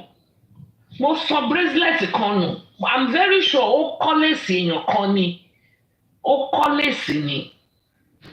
Then I lost one earring. Mo kọ pé no more. I cannot invest in this vanity upon vanity. No more. Ó ń sọnù all the time. And I was èmi ní luck. Mo lè lo costume. My other people, my other family member, tó bá fi nǹkan tí ò ń ṣe gold sétí á máa jẹ́ létí. So when they wear costumes, they have to quickly remove it. Because the fact gbé ìgbà tó yá gan téèyàn bẹ̀rẹ̀ sí ń ṣe deeper life, téèyàn bẹ̀rẹ̀ sí ń lọ mountain of wọ́n ní ká má lo jewelry gan mọ́. They will tell you don't use jewelry anymore. Even I never stop using them. But when you go to all these churches, they will even be preaching against them, preaching against this.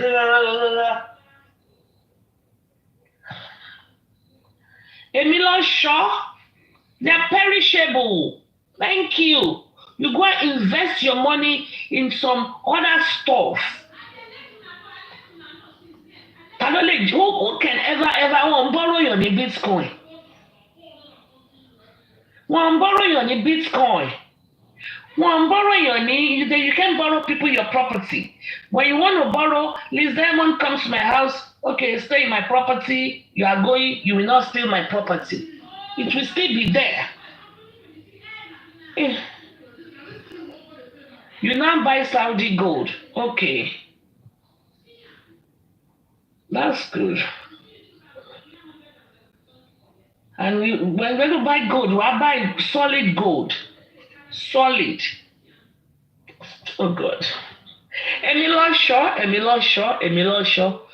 Gbogbo ẹ̀ ló ti wọ̀n. Gbogbo ẹ̀. You have to, somebody said Bitcoin is not advisable, it's luck and frustrating. Yes, but you know it's long term. You have to have it long term. You have to make sure it.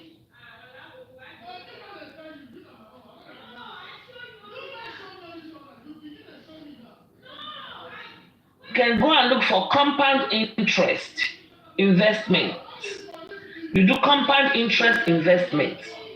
So you pay woman back compound interest. You go and put your money on gold. Tó bá lọ sọnù, you will. Especially this one. Gbogbo àwọn Oprah Winfrey tẹ̀ wọ̀ yẹn ṣé gold lẹ́ rí lọ́rùn wọn. They are costume jewelries. Àwọn tó ní owó gangan tó ní owó tí kì í ṣe peer-to-peer is also good.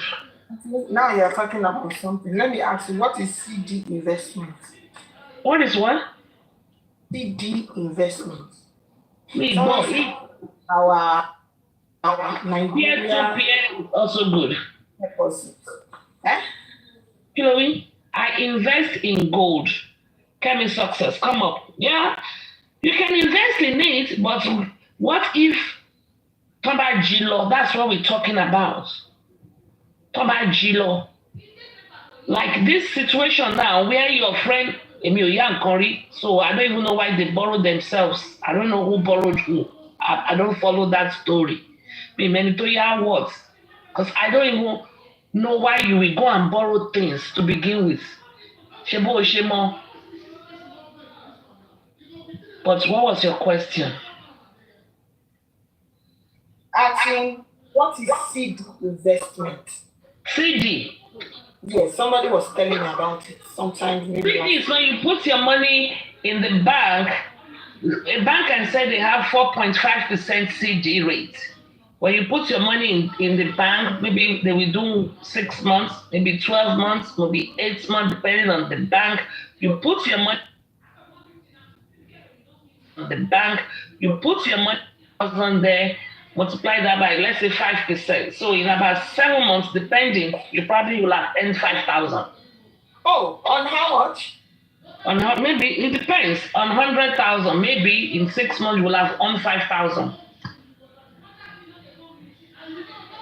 Okay, no worry. I think gold appreciates. I only do property. Property is better than gold. But in Kotofi, why more people invest in gold instead of property is because gold, you can do layaway. In fact, I was there one day, téèyàn kan sọ fún Tata fún pé mo ti bá ti gba paycheck mi, mo sì máa wá fún yín lówó díẹ̀, ṣì bá mi mú sẹ́pẹ̀ kan. So you'll be paying $100 today, $100 tomorrow. But in order for you to buy a property, you need maybe $20,000 down for your property. You will buy a property of $250,000, a property of $150,000, property of $500,000. It's a bigger investment. You need a bigger capital. So àwọn ọmọ tọ́lọ́ ń ṣe àwọn ọmọ olóṣó nǹkan kan àwọn ọmọ irú àwọn class of bẹ̀lẹ̀ violence yẹn sìn tó yẹ pé mọ́tò ló ń wọ̀ àkọ́kọ́ gold òun náà lòun ra gold òun náà lòun ra gold $73 òun náà lòun ra gold nìyẹn. You cannot compare $73 gold that you are buying as an asset and investment. You want to compare it with a property that you need 20,000 to buy. So the class of the people, sometimes the class of the people that say they are using gold as investment and the class of the people that are looking into properties and other solid investments are different. Because any told me gold, you bought a gold of 1 million naira. 1 million naira, which is about what? $600,000. $600. Let me see, 1 million. The last time I sent 1 million home, which is about 3 weeks ago, I think I paid $575, 5 something. If I look at my app, which is about 3 weeks ago, it's almost 1 million. If you now buy a gold, 1 million, you think we're not seeing the asset. We're not seeing the asset. But that's only $500, $600 maximum. You cannot compare mutes right here. You cannot compare that with buying a property where you need $40,000 down. So class in it, class. Ẹgbẹ́ ẹyẹlẹyẹ ń wọ́tọ̀. Your class is still in the class of buying a leg chain of $100, $200. You want one gapa, only asset, only gold. One gapa okay. Meanwhile, your age group are already buying property. Properties, Nora. Properties. Your age group are buying properties, are investing in properties. Olora Ankleti. Tonta ni 1 million, Ogbesese. One tile ní Korodu ní 800. Instead of buying the anklets, putting it on your leg, why don't you go and buy a land and be developing it little by little?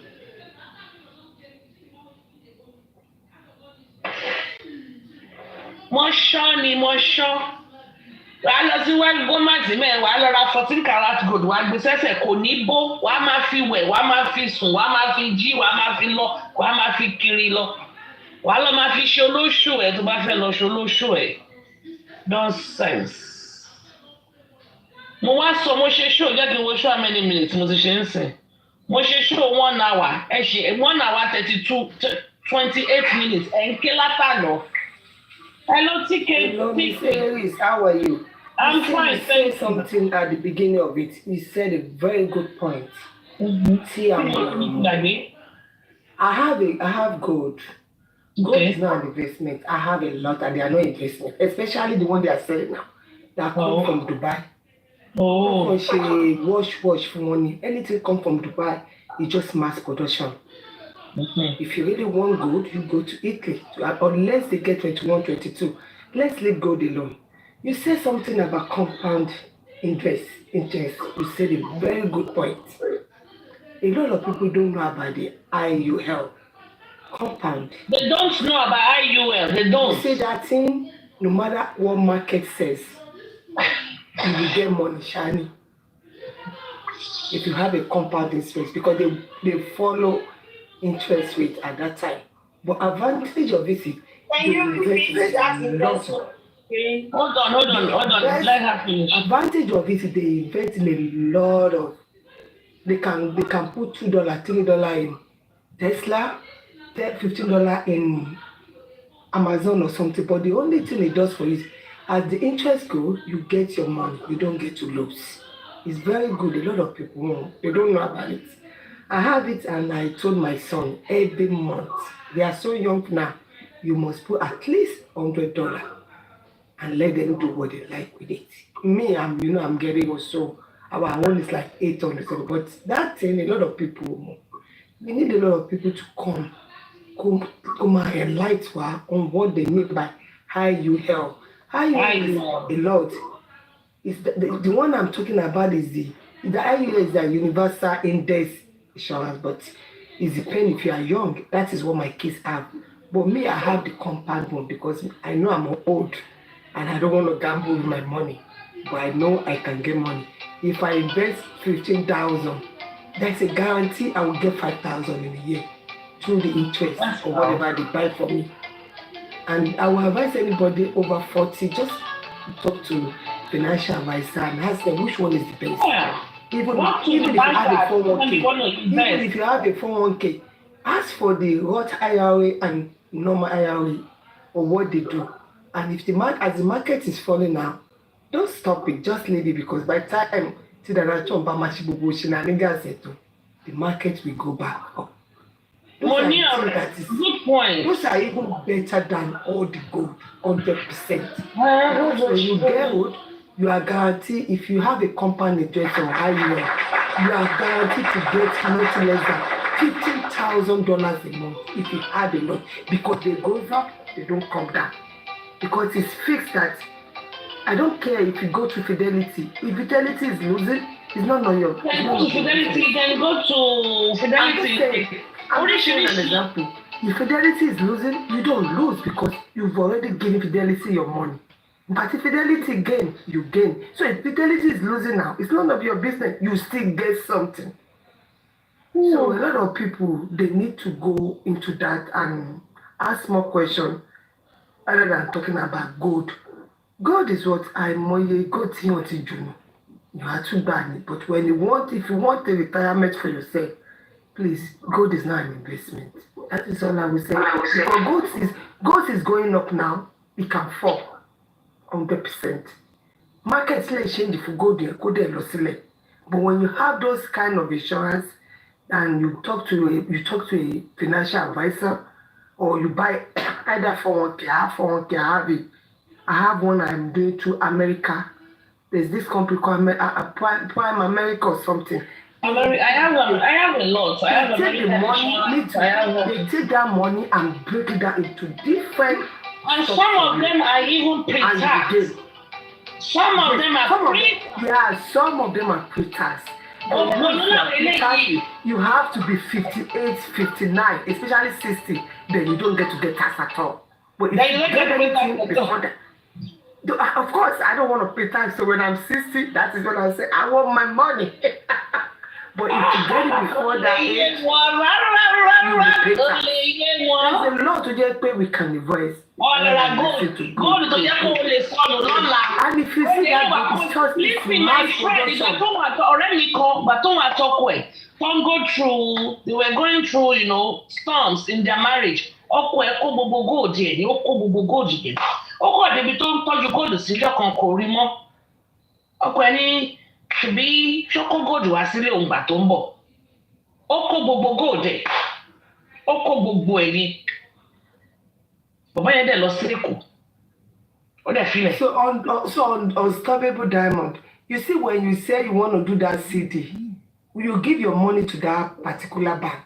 What the bank does is they use your money to buy those stock and everything. Then they give you shipping money. Ó kó gbogbo.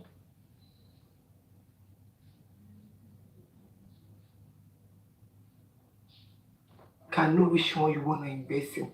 Maybe they take it Out out of the every month. you have to have a lot of reservoir, You have to, a lot of liquid cash.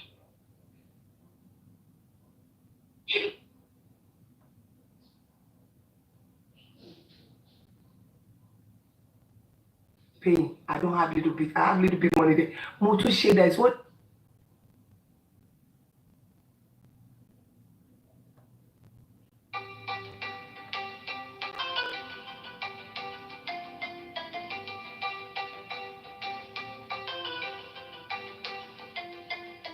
Home insurance protection from home insurance, that's so. Yeah, I know why you said home insurance protection. Home insurance protection, if you are sick, you can pay your mortgage, it will kick off for you. It will kick off right away. They pay it off for you. Yeah. And it's just about maybe $30. It depends on how you invest it, how much you have left. Some is 30, some is 40. There's a lot of program that you can look at. Think instead of gold. Gold is just like our Yoruba, we get everything. Of course, you just said the right thing. You said gold is movable. I moved okay. Me and Auntie okay. We are in Chicago, we are in Atlanta 2018. Mo ko gold lo. Yeah, I get some. You know telling you. Oh, you know. Mo concerning pé there was a party that happening. I know, I know, I have a lot of people that I know are from Atlanta.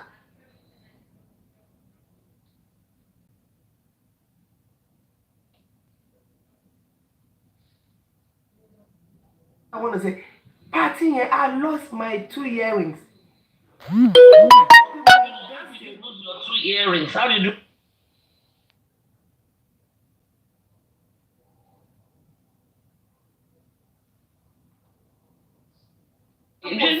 Àwọn òkí wọn ṣe mi báwo kí wọn ṣípíní àwọn gbàngbà. So if you want to be on the you know what amazed me? I removed it, I left it there. I was surprised because Hilton Hotel la lodge ìsìnjọ́ náà mo wá wò pé tí wọ́n tún jáde ní Hilton Hotel ní but kí ni mo fẹ́ ṣe sí tó bá jẹ́ pé mo ti wá kówó yẹn I put it on something like investment. I won't lose those 2 earrings. So there's a lot you can invest in America so that when you're ready to retire, you will get a good money for life than gold. Many people will. Gold doesn't bring interest. Yes, John, when they were nothing our parents, our grandparents were doing with money, they were not enlightened. Insurance policy is the best. IRA, Roths, all this one you're talking, Fidelity, American Mobile, you go to all of these things. I want to my share, not to Laura Gold, only 1 gram, 132, which is 100 kilonta. Shaworo ide. Oh, thank you, Jare, my sister. I just remember that you guys had a birthday yesterday. And there's fake of it too. Come on. Fake. Fake. Not only that, somebody I want to man low. If you don't go and buy in a reputable store, I want to low. No, sometimes when I see that, I say, oh, I wish pé mo ti ra Amazon when Amazon was nothing. Every time I crack my head all the time. But can God appreciate as Amazon? No. Someone that bought like 10,000 stock of Even Amazon. if you buy That person Facebook, will you be buy Meta, millionaire right now. buy Tesla. If you buy Tesla, how much can you come? Kókó ṣì dànù. ń sọ̀rọ̀ kí ni ń sọ̀rọ̀ grade fi sílé ìwé grade. And it's, well, you know why they do that though? One, ignorance. Two, they don't, with, okay, for example, if I want to buy gold from you now, say, TB Kenny, I'm the federal gold, okay, èló ni 10,000, yeah, máa fún yín, èló ni 1,000, okay, today, that 100, tomorrow, wọ́n lè máa san díẹ̀. They think that makes it. Supreme, another thing is depend on the set of people you move with. Exactly, too. Yes. That is what happened. The people you move with matters a lot. To budget the people that say, okay, what are good. Not the people that if you really move with people, to budget classic people that you move with people. Well, investment is better than all this thing. Movable assets. Get something that will guarantee you that when you retire every month, nothing less than 15 to 20,000, you will take it for life. More, I move with some white people. I learn a lot from them. Although anything, you see this money I'm spending, that is the money I used to invest in buying stock. I stick it to my head. And they have it. That is why when you go to these white people, rich people house, just look at them. They always turn their channels to CNNPC or whatever they call it, stock. They're monitoring the stock because that is where their money they spend every month comes from. Because they invest already. Well, you are very correct. So I'm very glad you are there. You are where I am. You also have that knowledge because I was like, good. Good. Wọ́n máa ti ń ta 14 karat wá fi sẹ́sẹ̀.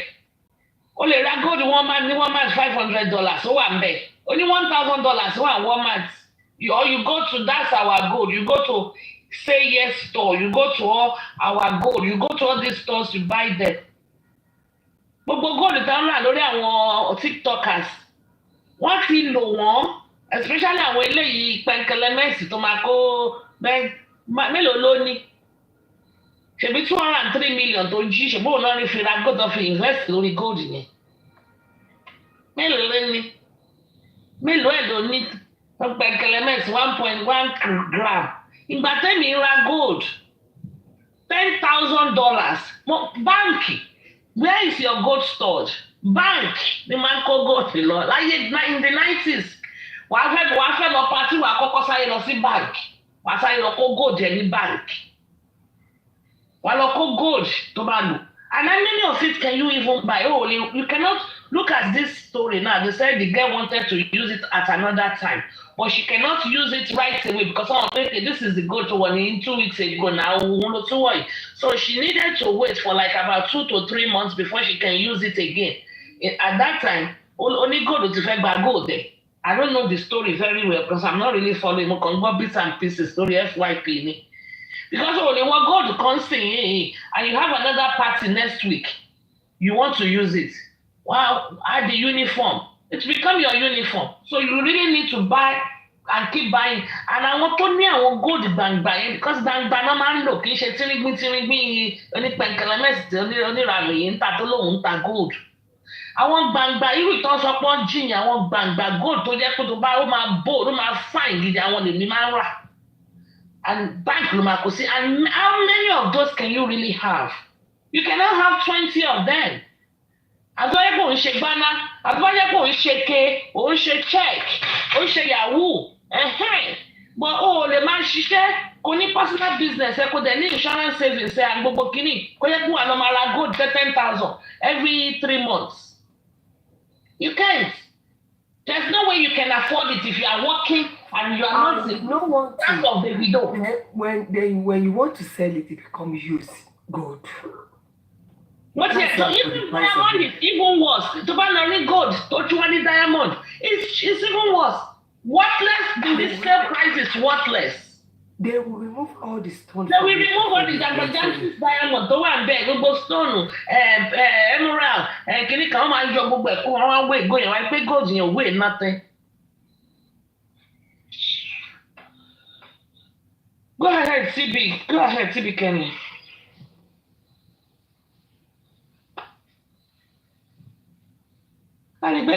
Just saying that majority of us are in America, but we don't. I mean, America and abroad, you know, so tó bá tún gbọ́dọ̀ yàn ṣì ń sọ pé kọ́ bóun gbé ẹbọ ní Nàìjíríà kọ́ lọ gbé ẹbọ lọ sí ìfowóṣà. Ó wà ní abroad, ó wà Canada. Ó tún sì ń gbé ẹbọ.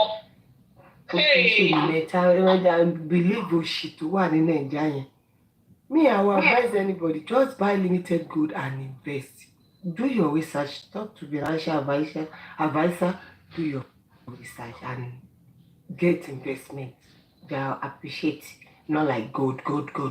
If I spend, let me assume I bought 10,000 Amazon, $10,000 stock. 20 years ago, I would have been multi-millionaire now. If I bought when Dodge came, it was 4 cents. If I had bought Dodge of 40,000 then, in 2021, I would have made like 2.8 million. This that Trump offered 2.8 million. Me back to making by only $40,000, need 2001. Now this stock, I will have made 2.8 million. I bought Shiba Inu. I'm waiting for that one to go up, hopefully, because I have that one. So, but only if Shiba Timora. I wish Richie is here. The Shiba I bought, Shiba Yaba were 1 penny. 1 penny. I will be a multimillionaire. 1 penny. Because I bought it with 300001. So, but 30 making about kuro. Kishiba yen were 1 penny last one. I'm really my shit. You know, good. 2.1 grams at the rate of 132. Hello, 132, 2 grams, 132, 260,000 naira. 260,000 naira is about $150. Share gold in here. Hey, John, to be alone. Share you're not paying gold. Share you're paying gold. Is that gold? I've been calculation me wrong, Guinea. 2 grams, 132 per gram. Calculator me that. Share you're paying gold. I bet it's winning. 132,000 times 2 grams. 264,000 divided by 1,500. $176. Share any gold. Share $200 gold. Penny gold. Any investment. How much can this $200 gold? How much can this gold appreciate to in 10 years? Pata 1,000. Pata won't go to 1,000. The highest our $500 in 10 years. Imagine buying a stock that would multiply to millions of dollars if you buy it. Yeah, look at this for that damn price. This one says $68, exactly says $68 to $70 per gram. Okay, let me go by your own calculation. So 2 grams, if it's $68 times 2 grams, $136. 2 grams. If it's $70, it's $140 times 2 grams. If it's $70 times 3 grams, is $210. Share any gold. And what time it's not justice for Fabayi? What till $10,000 tí mo ti share? Kò ní dá ká kúlù fún gbogbo yín. Owó tí mo ti share fún justice for Mohbad. I can prove with receipts. Ìgbà tí mo ná 3 million níjọ́sí. Let me give you an example. Mo dẹ̀ máa sọ síta. Last year, when Sele, anybody that remember this story, please, you can come up or you can unmute. When Sele was dragging me, that Karimo, when they were dragging me, that Karimo lived in my house Karimo lived in my house, Karimo lived in, and I said, fuck you all. Yes, don't believe me, no, yeah. So they call a meeting on my head on Karimo on a Celeste platform. Some people remember this story. So Tenny Omonogo was there. Tenny. So Bossman lied and said I gave Baba PA money so I can be getting information from Baba. I can be getting information of Baba. A lè máa sọ ọ̀rọ̀ Baba fún mi.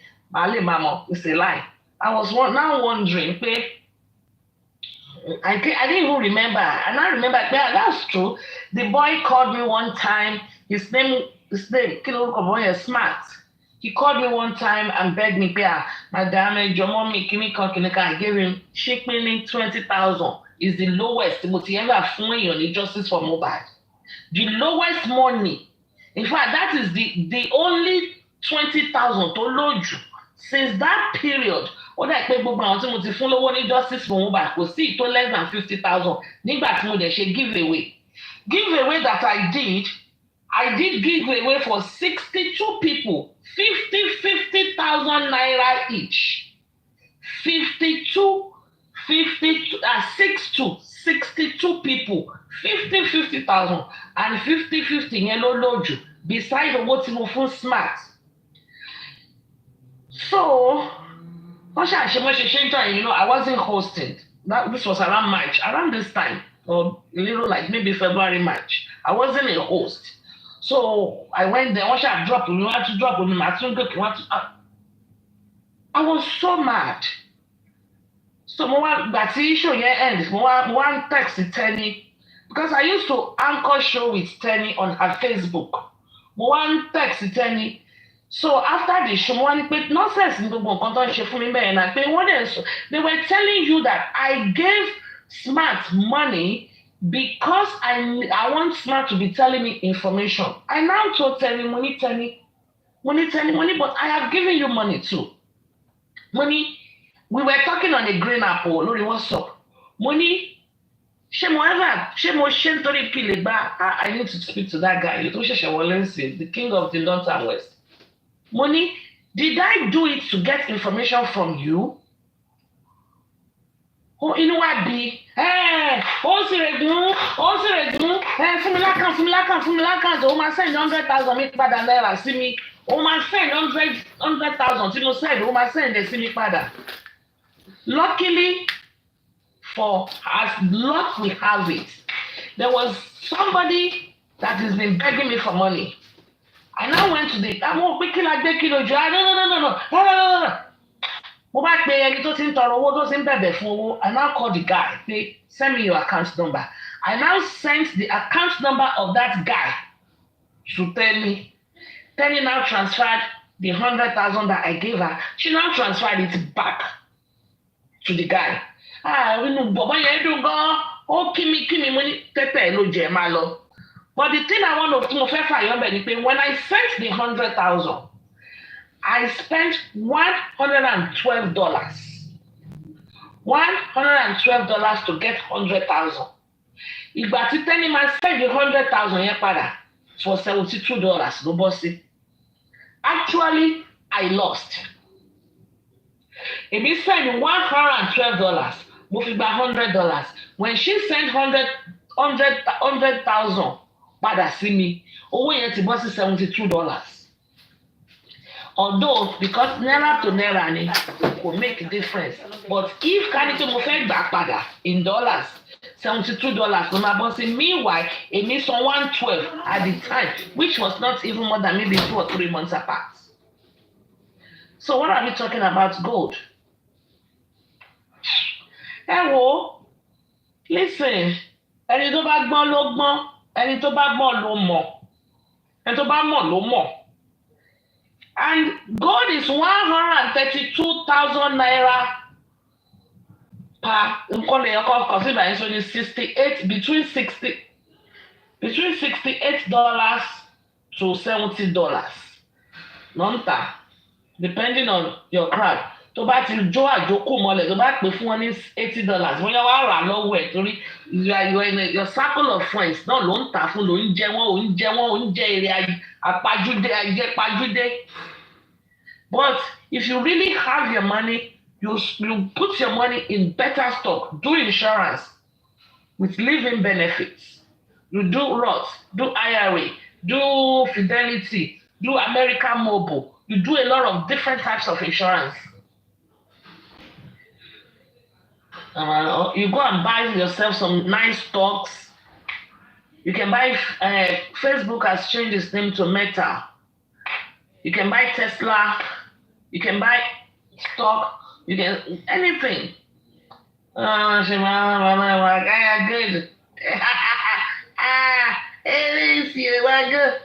Good. Eri yóò burú tatafo eri ẹ burú ẹ̀yin lọ́mọdé yẹn ń tọ̀ yẹ mo ti ṣe show tán báyìí sí mo ti lo 2 hours 1 hour 56 minutes láti lo báyìí sí 1 hour 56 minutes 1 hour 56 minutes. Undisputed, you have questions?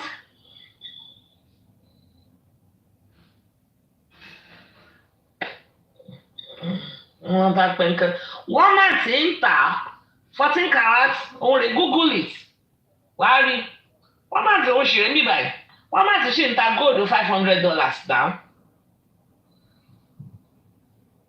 wọ́n máa ti ṣe ń tà náà kí náà bá mi sọ bí wọ́n sọ pé bí ẹni pé ó mọ̀ jù mí lọ àbí you dey craze ni wọ́n máa ti lecture ń gbọ́ mo tún wá pé àbí mo ń ṣe mistake ni. I'm not saying buy it there, but I'm saying they sell it, and they do sell. How much is that gold? $1,000.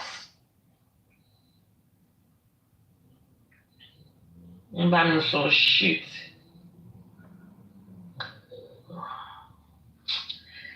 Any question?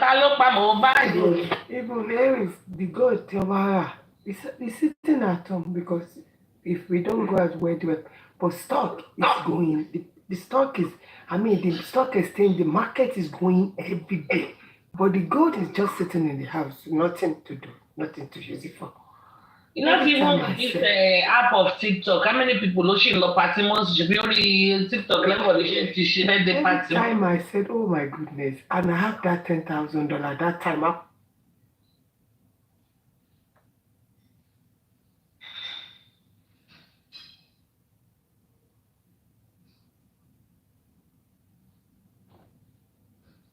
So bad.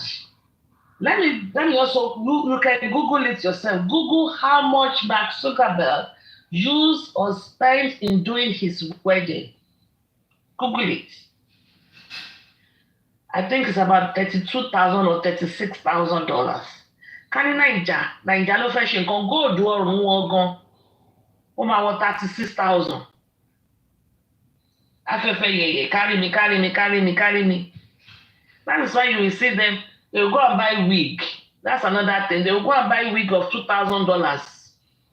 Sorry. I even heard that people borrow wig. There's places you not borrow. They rent wig. Rent wig. There are places in Nigeria where you rent wig. In Nigeria, I was like, you will now put it on your head. When you say like, the person said, you Google this. Google it, you will see it there. Rent a wig. You will rent a wig, you probably will go and use something to deposit to rent your wig. They even rent wig in Nigeria, even clothes in Lagos. Really? Wọ́n tún lọ rẹ́ǹtì ẹ̀ ní wàá wá rí wọn pàtó máa ṣe yẹ́yẹ́yẹ́ wàá wá rè pé kìíní. If you are not there, don't copy. Carry me, don't copy. Don't go and do. That is why these girls, they kill. That is why they kill people. That is why they kill the boys.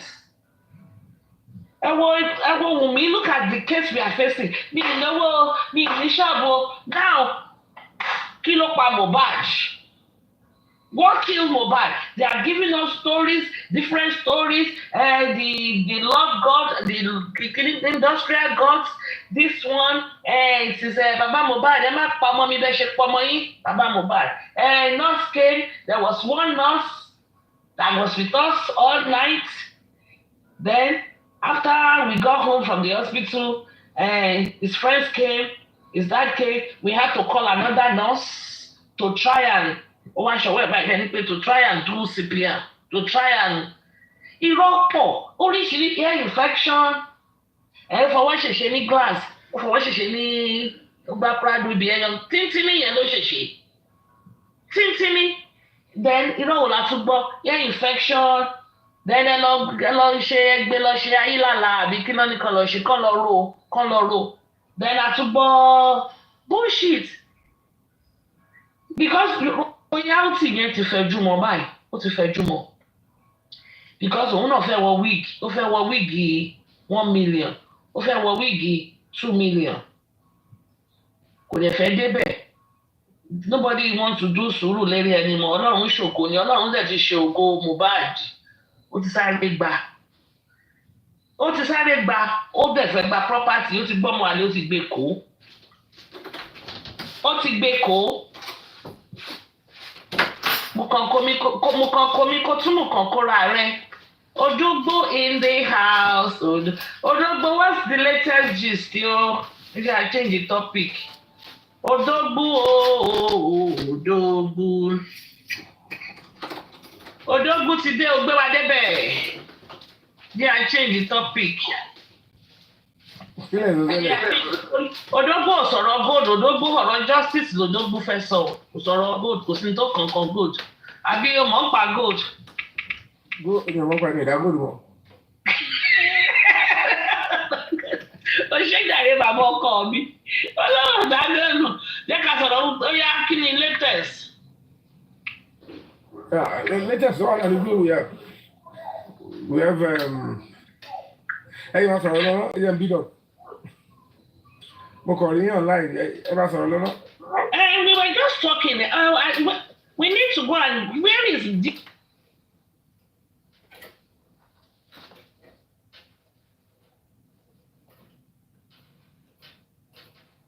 bí ẹ̀bọ̀ sórí orí ìgbé. OJ knows it. OG or whatever. OG. Until you go, share more of it. Yeah. No. There is no way. If you guys are pursuing, if you're not pursuing a virtual evidence, she ain't getting me. But if evidence to my number one, to my establish unto shell and immediately we are able to establish the incident that happened in that house with either a direct confession or evidence like this. They are going to be him. And that is the luck we are having with Damola's Shagbangba. Atadura, joint venture.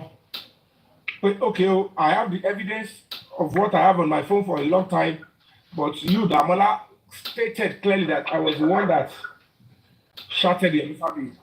That settles it. What's he saying? So at the moment they are able to corroborate it, they have to bring in Yomi and Zomo. So if those two are in, we are good to go. What's he saying? The only lock, talk about it, the video here, it's only going to be Adura, Damola, and partially Yomi. What's he saying? Do you understand? So of course there is nothing to link the other people. The only thing to link Yomi, Damola, and Adura now. I mean that in Koto and according to that 30 seconds video, it be told by until Tolokpaba ti rí evidence video here. Immediately they see the video, the extension. There is no choice because immediately we see what happened and that settles it because come and indict that particular person and that would nullify number one. Mohbad died, he was injected, he was rushed to hospital because we will see exactly what happened to him. Immediately that is established, gbogbo wọn ẹ̀rí testimony tó ti kọ fọlọ́pàá tẹ́lẹ̀ becomes invalid, and that means they lied to the police and they have to state the role they played.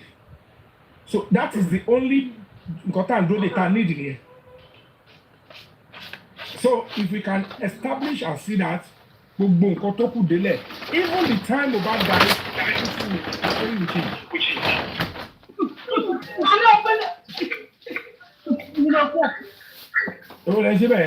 Bring anybody up, and you have to mute right away. Don't interrupt the conversation. When you come up, mute right away, please. Joy, if you please mute when you come up. Okay, my boy. That is just the old stuff now. Between so what I'm saying. Let us your mistake focus. Okay, let us say Marfo, which one are you talking? Which one is your for we gallant? Àwọn igi lẹ́yìn ọgbà Yomi wọ́n sùn lọ bí ilẹ̀ bí omi. Ó 40 lájà. Ó 40 lájà. Let me say something.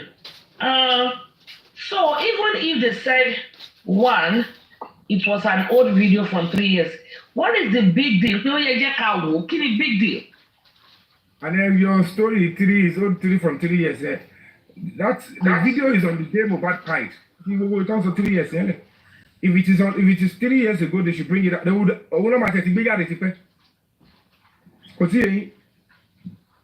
Okay. Adora sold it in November 1st. According to him. According to them. Yeah, that was script.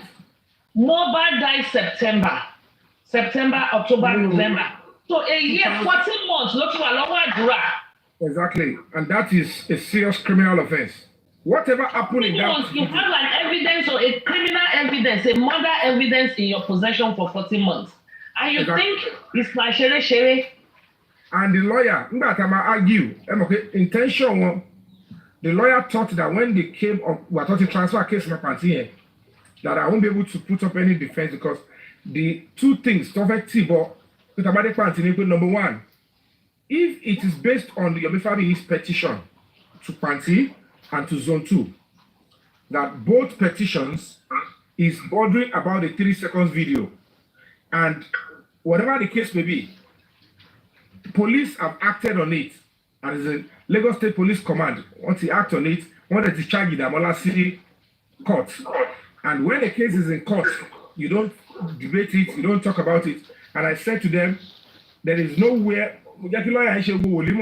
also where. Money now, good luck. Money now, this is a matter.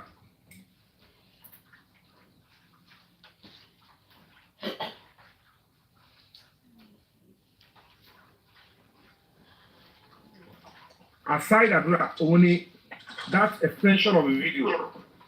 If you, Damola, claimed that you are the one that shouted me up, I need to see the 3 seconds video, you partly blood, and the extension of it. If you cannot show it to me, can you show it to the police officer so that they can look into it and compare it to the homicide confession? And at the end of the day, where is the video? They ask him. He now blatantly and rudely said, I have deleted it. These are terrible, dirty criminals. They are allowed in this justice for bad. Hello, post it on Facebook. Only Damola confess follow up, I have deleted it, and the police are okay with it. And I look at it and say, hey Joe,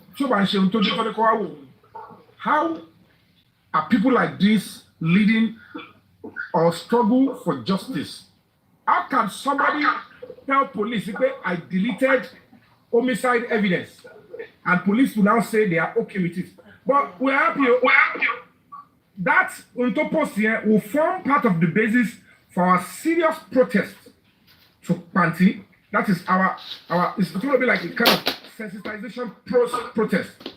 That now members of the public are now coming to say that you are happy that a suspect told you that Owuti delete the homicide evidence. And then people see. Meanwhile, it's not even terrible anywhere in the world. Because the judge will look at it and say, this is a homicide case. They said this person was spied in the house. Neck was broken. It's obvious. Now, you took the body BID to the hospital. Oh, that is confirmed for anything you first to send it 3 seconds. See? Oh, it confirmed that there is an extension. Oh, it confirmed that to send it 3 million. I send it to see. On getting to police, Owalo delete it. Same thing to confirm. To send the DNA. Ejo, Ekobawa wo. Ọlọ́pàá wo ló máa sọ̀rọ̀ ẹ̀ fún tó máa ní. Okay, if he has deleted it, there is no problem. The case is over. Ejo, ẹ sọ ọlọ́pàá yẹn fún mi. Tí a bá ní sọ di whatever we want to turn it to. Now this lady posted on her page and said the police are okay with it because when they keep giving them the old story, Thomas Hardy jumped on social media. But I'm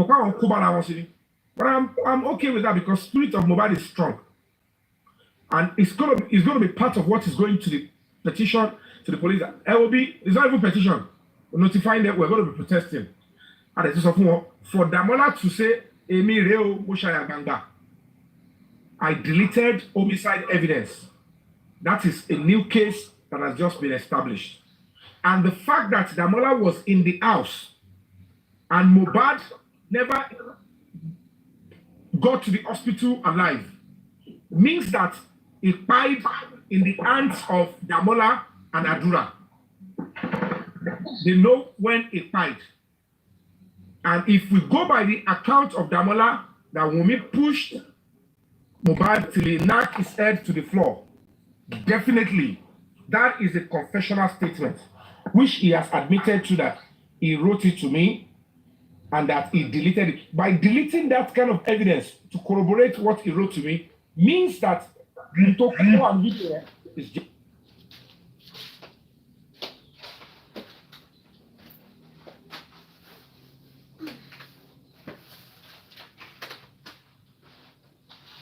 to itself would have to equally answer for keeping such a lawyer is okay.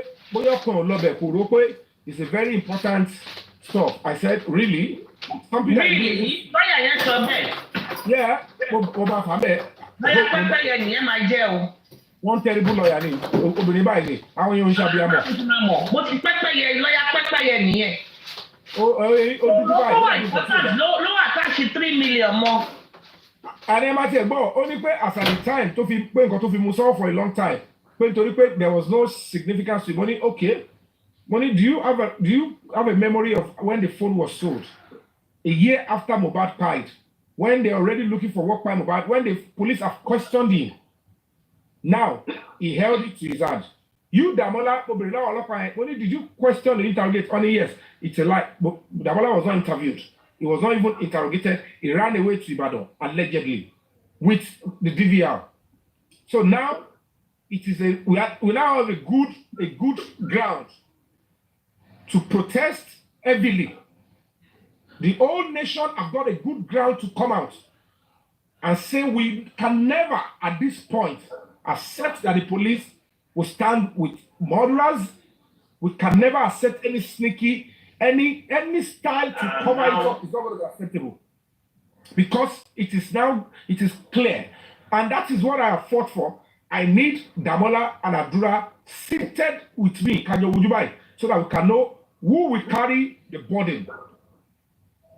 And luckily, the Damola, to advise it. And he doesn't. Is going to be, is possible if the police do the job well, charging him for murder is number 1. Charging him for aiding or abetting is number 2. Conspiracy to commit murder, number 3. And whatever the case may be, tampering with dead body, number 4. And then tampering with homicide evidence, number 5. And several other offenses. I don't know why the guy was conspiracy. Conspiracy is still exactly there. Conspiracy to commit murder is also there because for him to have practically deleted the opportunity can charge here for all those things because you cannot keep the law into limbo when you acted deliberately. So I was happy that he admitted to that in a confessional statement before all of us. And I'm very sure that Panti police officers They have got integrity, they've got dignity, and they would not want anybody to mess up with the years of experience and reputation because they want to grow in this job. Those police officers are brilliant, handsome, and they have future in this job. Nobody should use the most matter. And as God will have it, this new lead is not even part of the things they've investigated before. So it is easy for them to now attempt and attack this kind of new lead holistically and establish the truth. So there is no two ways about it. Oyato si case to ani Oba. Oyato gedegbe. And that is the beauty of it. So we're going to be preparing on the 10th of April. We're going to be having a sensitization protest. We're going to be communicating with the Commissioner of Police and the Deputy Commissioner of Police. But this time around, it's our duty. We just want to hear our voices, and the whole world must know what is going on before some people will start saying they are bigger than Nigeria, and then they can use the police or manipulate anything. So that's where we are now. That's the update. So we all should be ready. 10th of April is the day we are meant to do our summit. It's meant to be the day we're supposed to do the summit and symposium. So it is at a year. There's nothing like mobile symposium again. There's nothing like, yes, both of them. Adra is going to be charged for that already. It's going to be charged for conspiracy to commit murder, tampering with dead body, obstruction of justice, and concealing of homicide evidence. So But police have those pictures where the video where they say mobile is there. They would have it, but of course, whatever the case may be, at least that means who knows? Maybe he's actually a major player in this whole stuff. Nobody will look at. They look into the matter. If they think they want to charge me along, good. But that is in the absence of the video. In the absence of our video. So the DPP might look into it if they see any other reason, particularly that the Baba deposed to an affidavit that his son actually died on the 11th. Because something tangible, the way I'm looking at it, something tangible will come up very shortly. Even the police might have to bring it out that will establish that Mohbad actually died on the 11th. They are investigating, and these are brilliant officers. So this new lead can never be swept under the carpet except you and I fold our hands and we give in to cowardice. But if we are strong, we are determined to say at this juncture we need closure because case is what he indict our con. So before the DPP advice and the charges comes out, if the police quickly round this up, they can actually submit it with the DPP and they charge them together and the case goes to court. And that's why I said give kudos to the Ministry of Justice in Lagos State, the Attorney General. He was able to attend to the whole matter. I know that Osimo Sheferi, because corona, the more it drags, the more it puts the reputation of the Ministry of Justice into jeopardy. How many people will look at a whole Commissioner of Justice and say, why is this case not in court? Yes. So he has been able to save the reputation of the, you understand? Yeah.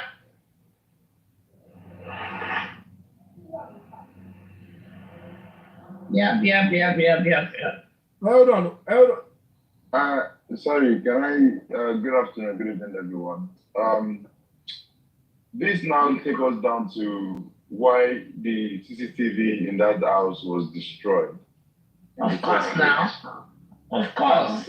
It's because they are trying to cover and protect all those people that were inside that compound on the day Mohbad died. And what transpired, we all know when something like that happened.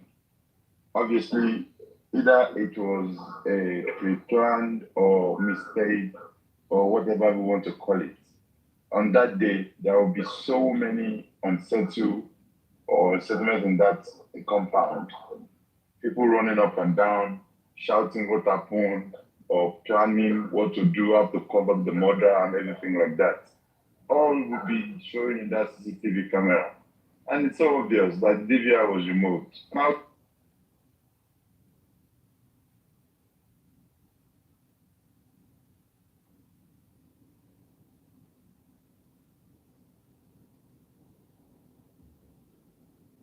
on that platform that day, you know,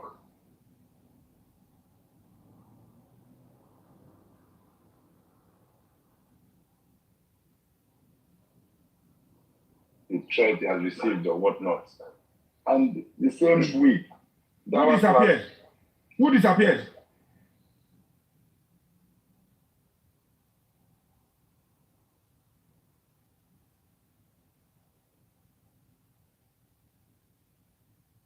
While the CCTV was installed, everything like that. So what now happened was the guy came, and our class that used to be their number one debunking. Oyin Loka, Kiroche program, Colony platform, Ramadan, whatever, he's still around. He's because all his wings have been cut short. So we all know he's still planning, probably will be on the back seat, planning how to destroy so many things. He's one of those people that have destroyed this justice for us from the beginning, trying to make sure that the public are confused and trying to come and do so many damages, you know, with what he's hearing on platforms, on panels. They go around screen recording like we do as well, but they do their own work more on the greener, and they plan how to destroy. Once they know that you know what you're saying, they're gonna come for you. They will do all sort of things to try and make you. Why Odogu call them a cult? Yeah, they are terrorists. Honestly, I won't doubt that, Madam Aries. So now he came out on my platform, Dawa Class, for the very first time. Came on my platform, and recently. No, it was that period when we was talking about the CCTV camera. And for Dawa Class to come to my platform as a then, Dawa Class is the mouthpiece, is the damages here, right? And we had rules then that when you come to the platform, you have to open your camera and stuff like that. So when he came, he wanted to start talking. We didn't allow him to talk. And obviously, this platform has a rules whereby you have to show your face. And then it dropped. So when it dropped, we continued doing our show. We were talking about everything. And he knew that he has to come up. So he was so happy to now open his camera. And that is how we got his face. So he was happy to open his camera because he was so desperate to come and listen, to come and ask questions, to come and prepare how he's going to destroy that CCTV situation then. And he did. He came up, he opened his camera, and he said, "This is my face, okay. Can I close my camera now?" "Oh yeah, you can close it." And then that is when he started engaging that guy. His name is Dominus, the guy I remember because he spoke to me back in the days when I spoke to him as well. He explained everything. So I've come up to and open his camera. Yeah, I have the evidence there. I have that live recording. So he opened his camera and he was now talking about the camera. He was asking questions. He was blah blah blah. Do you know the same week, Madam Aries? It was when this Dawa Class now went to call Wumi. When they come then, all they do is they will ask you some questions, they will engage you, but they are doing it because they want to know how they are going to correct their loopholes and their errors. So he now went to interview Wumi, and that was the voice recording that we were all, it was out there, and they were saying that, okay, hello, Wumi, this is me, Dawa Class from Temi's platform. I know we have not spoken before. Some people were saying that that stage call. That stage call, God bless you, Madam Aries. So he went to set up that stage call, and that was when they started talking about the DVR. And then they were saying all of that. But that. Sorry to interject you, Lagata. The police in Panti on 5 or 6 days ago said the CCTV was installed but stopped working. And I asked, I said, did you even make attempt to see what was the last recording? And they didn't give an answer. But the best way, Because according to Darosha CTC, our request for CTC, according to Darosha said it stopped working 3 months prior to Mohbad's demise. No, and it's very important to see that was a big. whatever the case may be. Hey, hold on. Yeah, hold on. Yeah. This is a picture that you all should understand. Whether anybody likes it or not. For Baba to say, I am now telling you Mohbad died on the 11th. Baba come out láti the post on David that it was on the 11th. Nobody has been able to ask questions that what time on the 11th and what did you do? Where were you? Were you at the same house on that 11th, or it was on the 12th? You had time and chance to go there. Nobody has asked questions. Because if he has made it clear that it was they called him on the 12th now. He has said that it was called on the 12th. You're not getting what I'm saying. Listen up. I am asking that when he got to know 11th, how did he get to know it is 11th? Well, because most of us on this platform, on this journey, have done our due, that this guy, why is everybody avoiding Monday? Even when AIT interviewed with me. Hold on. I don't like when you depose to an affidavit, there must be your baseline, how you draw the conclusion that the person died on the 11th. You can't depose to an affidavit because of hearsay. Anything we say here without evidence on social media does not hold ground. So that means maybe his legal team have got something for them to come out to write an affidavit like That's that. what I'm saying. Before a lawyer can say go and depose to an affidavit, that means there must be something that is definite for sure. Exactly. And maybe they don't want to bring it out to the public yet. Like that, I'm not talking about maybe. Well, I'm saying. Like that, what did he say is reason for confirming 11th? Well, it has not been addressed. Like you said, nobody has to ask that question. I haven't asked. So, but whatever it is, for him to have done that, whether you like it or not, the way this investigation is ongoing, there will be core evidence that will surface. Tombo. Yes, now we don't know that. At the end of the day, before it will be established fully very shortly soon that Mohbad died on the 11th. It will be established one way or the other. And I'm going very soon. But what I'm trying to say is that nobody has deemed it fit to say, for you to have gone public and official to say 11th is the day your son died after over 18 months. I am saying, for that reason, there must be a basis and reason why you depose to that affidavit. Good. Yeah, now, of course. Whatever the case may now be, nobody would now be asking if it is on the 11th. From your own assertion on how you got to know, what were the steps taken? That is what I'm telling you, Mr. Yomi, that me and you or people listening do not have answers to these questions. And if the legal team or whatever they're doing, they want to do it their way or probably wait. We just have to wait for the outcome of that. Hello, people, please. You understand? There is no lawyer. There is no lawyer that will see that Adura and Damola have been arrested based on that 3 seconds video. See only pick the interest. So possibly, to be honest, lawyer for Mohbad. To be honest, anyone would think and we understand that can be. Can I say something, please? Hold on, sir. That can be a case of interest because these same people with the 3 seconds video were in the house.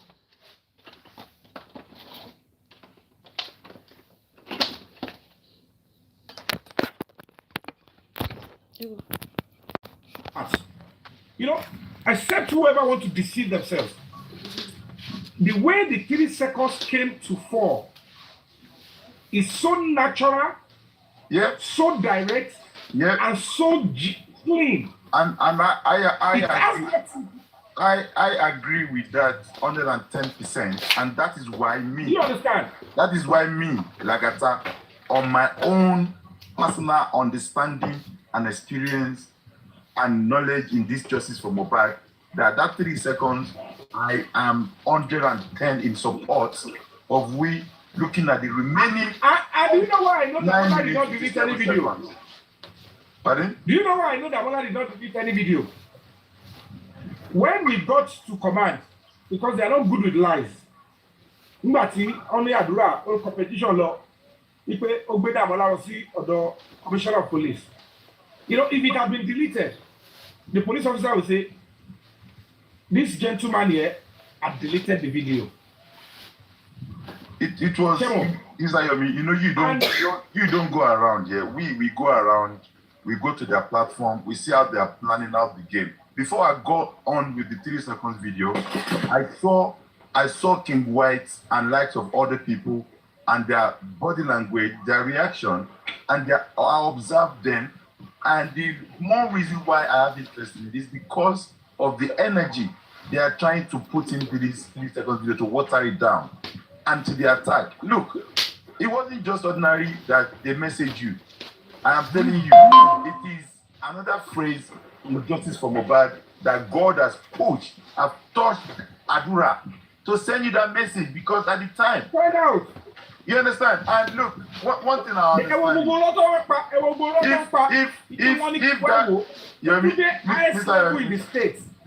If that 3 seconds video was sent to any other person, maybe they would not have problem with it. But this 3 seconds video, like Ari said, like everybody has been saying, if there is nothing there, okay, let us bring it. Okay, look at they have done. They tried to bring another video out to say that is the remaining video of the 3 seconds. That's a lie.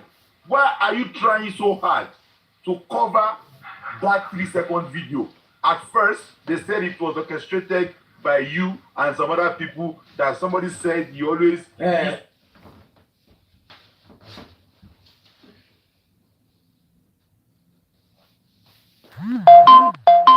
This 3 seconds video. And I stand to be corrected. That 3 seconds video, I personally, my opinion, I personally believe that that is what will unravel what I will back. My belief. So now, I'm going to give them benefit of doubt. And my benefit of doubt is, and this is me applying my emotional intelligence here now, right? That, okay, I'm giving you benefit of doubt. Okay, it is not what by Mohbad. It is. Let us see the remaining 3 seconds video. Now, you said that it wasn't the video, but you now want to go and repost a video that has surfaced since 2023 when issue of NDLA started, when they were running, they were fighting in the house. Why was it? Why did you guys release that video just when we are talking about 3 seconds video? And why? As the name Mr. Lagata,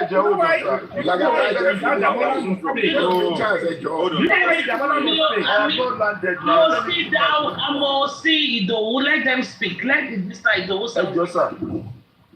Okay, all right. Lagata, you know what the Damala did? You know what he did? Where the police in Panti said, no, we are not going to buy that. He said, it's just 7 seconds video. The police said what? 7 what? 7 seconds. That will never enter here. We're not going to buy that. But we want you to understand. Do you know the gravity of what is on ground? I don't know which of the lawyers tried to deceive the boy into throwing away his life that way. You are telling a superintendent of police that you deleted homicide evidence in a case that you were with the body, you were with the deceased. And the only thing that connects the hospital is that the body was brought in dead. People letting Bebo, where are you bringing the body from?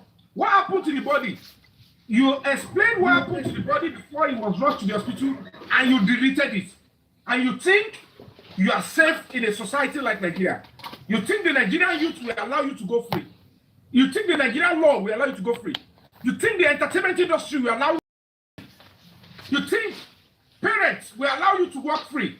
The Nigerian police will say, you have done well. You were in the house, you deleted, you now confessed and confirmed, and you have the post, you wrote a statement, confessional statement, and you said you deleted it. And a blogger, jumped on social media and said, their mother has said that to the police, and they said they are okay with it. And look at that lady, I said, I don't know what we end this woman. She's down. All right. Good evening, good afternoon, everybody in the house. I'm always very reluctant at coming up to come and talk, but occasionally I do. Mr. Yomi, on some occasions I've DM'd you about what I think. Now, I'm going to say this to you today, that look at the river in which you are swimming. It's a big ocean. You are swimming in a very big ocean today that has small tributaries that flow into it. And one mistake I would not want you to make is leaving that ocean and swimming in smaller rivers, where after you swim, the depth in those rivers will start flowing into the big ocean where you are supposed to be swimming. And one of those small rivers is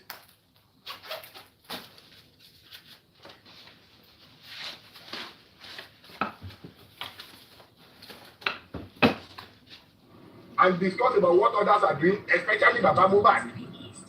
You don't need at all. It's like swimming in a small river that is polluting your own ocean.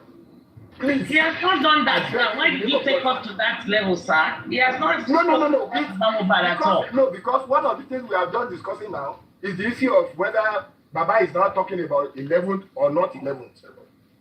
That is why I'm bringing us to that. So I'm just begging him in the name of God not to go there.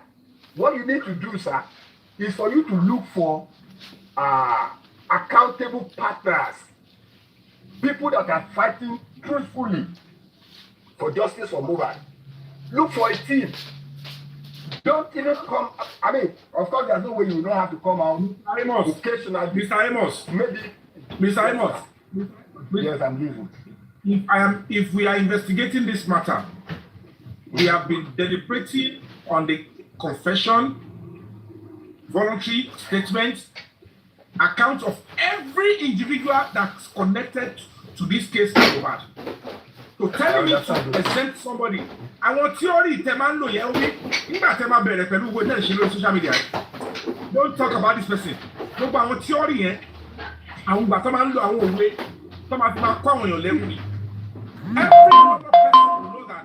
Touching on that, if I say you be post to an affidavit, did I be post to it? He did. Will it be useful to our organization? Yes. So you are telling me not to go there, and you will go theory. Let me explain to you. You are making those. What I'm trying to say. Hold on. I know you will know what I'm trying to say. Let me explain to you. The more you continue to massage, check it to me. The more you continue to massage the fact that some places are no-go area, and you continue to make it look like this person is sacred. I don't buy that. You don't get it. You don't get it. I will only talk about what. I need to my borrow. Let me suffering. Hold on. You know what I'm saying? You don't know what I'm saying. You can't think on what is in my mind. Okay. Hold on. The point is this. The point is when we are doing this, we are looking at all angles. Tomatibu akamu ọ̀rọ̀ ya Mohbad.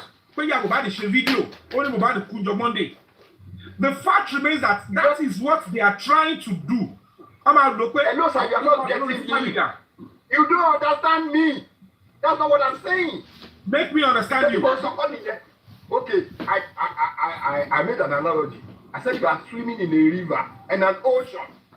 Swimming in an ocean. And then there are tributaries to that ocean that can pollute that ocean. And one of it is for you to go out there. I didn't mention about the issue of Baba Badedon. I said, even coming frequently on social media to talk about your strategy is part of swimming in small rivers that can pollute your ocean. And one of it also, just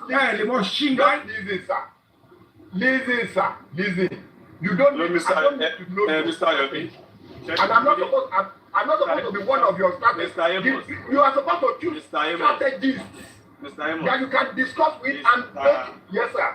Hold on, please. Good evening. Mr. Yomi, good evening. Good evening, everyone. Look, I'm very enjoyed your company. Mr. Yomi, you see, I want to say this to you.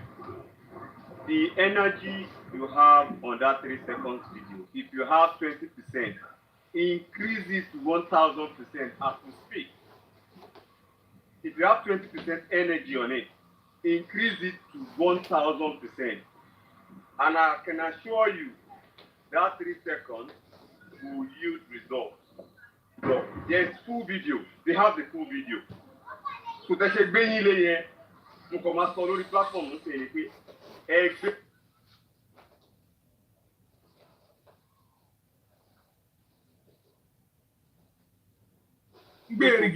gbogbo ẹ̀dẹ́kẹ́ wá ní mọ́ ẹmọ tó ní sí yọ gbé ọmọ fi ṣíbí ṣí lẹ́nu ni tó ń lè ṣí ẹgbẹ́ gbogbo yín lé 3 seconds yẹn. Do you understand? Yeah, I have my reasons why I'm saying that. The full clip exists, and that full clip will come out. Either you guys like it or not, it will come out. That's number one. And to those of you that are sending me inbox, that I should tell you, I should give you details about the 3 seconds video. You are just cowards. Even the system knows. Baba, Sami Jojo. Of course, they know. The system knows already. They know that video exists, and they know there is a full clip. They are not protecting they are not protecting the people inside. Well, they don't protect at all, and course. It's temporary, based on 1 or 2 things that I won't discuss here. That's why I said that 3 seconds. Somebody like me, I'll be doing my own work underground. Result you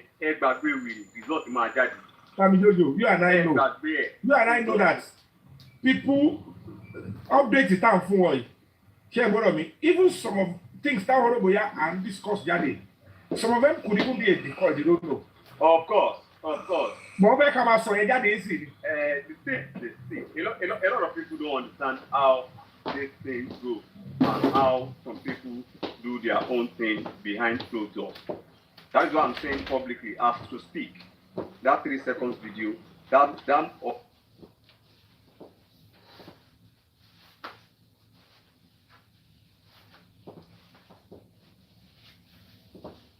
anytime soon. Do you get? And to those of you that are telling me that I should come and give you the update of the 3 seconds video, don't be a coward. If you want to know, go to Panty or go to Zone 2 to go and find out. And do you understand? Stop coming into my inbox. About 2 or 3 of them are actually messaging me now. Stop coming into my inbox. Do you get? That 3 seconds video exists and full clip exists. So, Mr. Yomi, let's plan for the 10th. Let's plan for the 10th. Since Damola and they has been able to officially, put a confessional statement that, of course, the video existed and it deleted it. And they can focus on it. Of course. And you understand better. As to speak. Video to delete in the storage now. And then I will not see it. How do you walk through? I'm going to shower that. How do you walk through there? I'm a shit. Video yẹn pé full clip yẹn ò ní jáde yẹn. Pé full clip yẹn ò ní jáde. Ìmúlùkọ tó wà nílẹ̀ Jerry, I will say something. I said something like we all should come together. Don't request again. I know you want. We all should come together. Supremo. And so far way of Nigeria, see Nigerians on this black app, it is now to separate the wheat from the it is now to separate the wheat from the it is now to separate the wheat from the it is now to separate the wheat from the it is now to separate the wheat from the it is now to separate the wheat from the Guys, I'm off to party. it is now to separate the wheat from the advice to us that right now, every Nigerian that knows his onions knows that there is something in the 3 seconds video. And of course, what Mr. Yomi is doing needs round the clock support. And he does not need to come out, to come and be soliciting before people support him. Already we know how to go about that. And then in fact, as a matter of fact, for people who believe truly that this justice is sacrosanct, should do anything. If I'm in Nigeria today, I will volunteer to follow him everywhere he wants to go. And in fact, people that can support financially at this point don't need any prompting. In fact, if Nigeria can contribute 100 million into his account now to make things easy for him to do, it is worth it. That is my belief. If I have 100 million that I can just put down and say, Yomi, go on. That's what I will do right now. So, but in terms of strategies, when we talk certain times, I appeal to you to also listen to other people's this thing, in the sense that if you ask me, I would say just look for 5 or 6 strategists that you'll be discussing with outside of the social media. Just come out maybe once in 2 weeks to give us an update of this is how far we have gone, and forget about anything that is going on. If there's anybody that is saying anything that needs to be investigated, come with your team behind the scene, strategize, do it. And that is what we need at this point. We know that 3-second video, if we can get the full gist of that video, we are probably getting to where we are going. So, God bless everyone. Thank you. Thank you so much.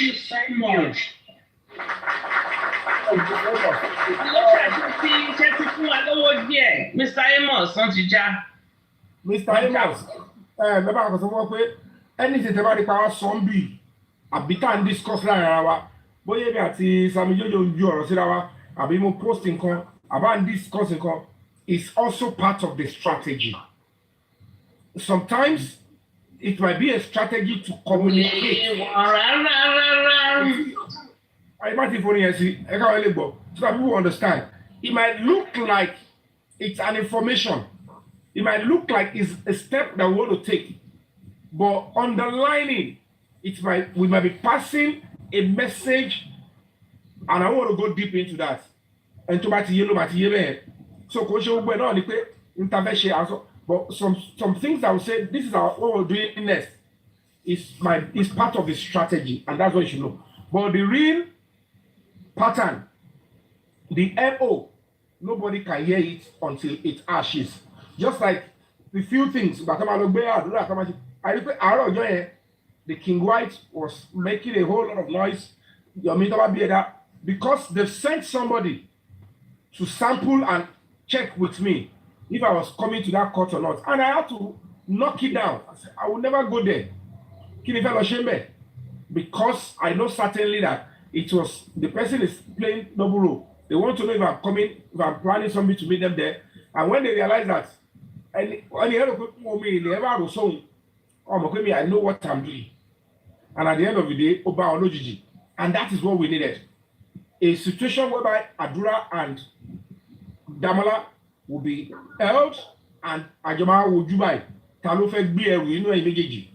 Because as it is, no escape route. There is no way they will say it to any, even call us some Boy Scouts. No video here at the confession here, something must drop. So ọlọ́pàá tó bá wọn pín sọ́nà méjì tó ń ṣáda wọn lásán yẹn táwọn lọ́ọ̀yà tó wá ń sọ pé the whole case has been attended to. I look at it, I say, where did they learn their law? Are you going to be engaging in criminality, trying to also, blatant criminality and extreme wickedness because you are supporting a client? And I realized that, okay, that's what they are paid for. And I warned one of the lawyers, I said, focus on your client. And to don't come and interfere with me because I'm not here to joke. I'm not in that league and I'm not going to give room for that. Don't think because you're in a police station, you say nonsense, I'm a lawyer, I'm a this. I'm going to TikTok. Funga is a sacrifice for a struggle like this. When it is time, you know all those nonsense doesn't work for me. And then I said, next session they brought in 2 other lawyers.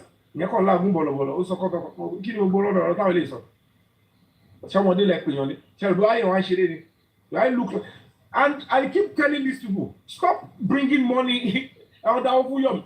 They are people that are donating no is money for operational. Tabasheto. But in times, we need money to move to do many things.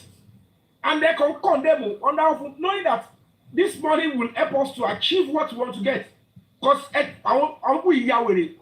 then one buruku ni one. Tabara want to not engage. Even our tenant engage in Olapa. Some of his intelligent community, in fact, foreign intelligent community, talking back, crosswire, they are on all of these people.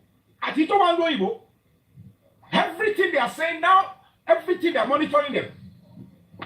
Because they will look at it and say, what? Until that whole paper comes up and the report comes out and say, so in Kota event Bauru, Nigerian police force get it. So, she said that Nigerian police force share it. Do the right thing and let the man get justice. Protect his kidney. But don't part of we, maybe only a code, that's you, if you're about that's you. But don't love him, or foul. The real person that committed the crime did it, and they know what they did, and they know what they were covering, and they know what is at stake. And that is why my community are also interested. But locally, it is the police.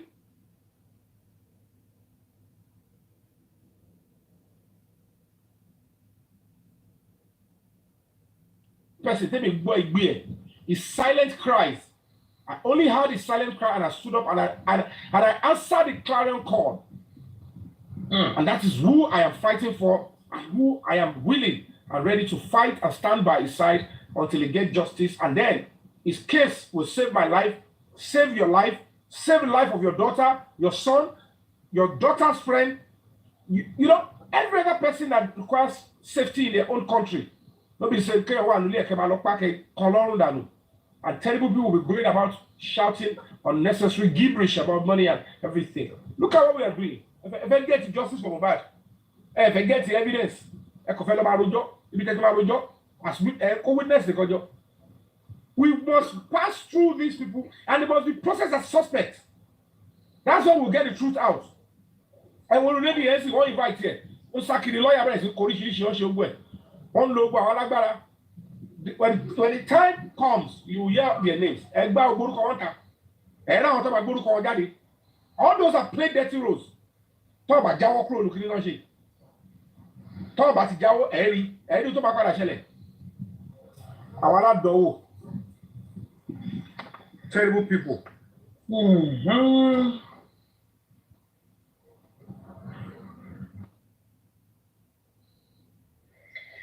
Mr. Andy, you can, Mr. Jojo, who wants to speak next? Anybody can unmute. Sir. The comment section, comments in a woman, a don't believe. What question for liars? Who comment a king wo? I don't believe. But I'm not going on my blog for it all. You are a thief, you are a crazy person. I'm blocking you. Olori Buruku somebody. You are a thief yourself. Oloshi, block. Olórí burúkú 203 million ló sọnù lórí platform Temi àti another 50 million àárí ẹ̀yin wèrè játijàti mi ò rí ni ẹ má bínú mi ò rí ni one follower one following náà ló ní let me go and check on it. díẹ̀ náà lọ máa dínkù because kò ṣe gbogbo àwọn tó tẹ̀lé wọn lọ́láìkí láti gbé ègún ayérayé they are beginning to some of them are beginning to see within the lines that come to think of it.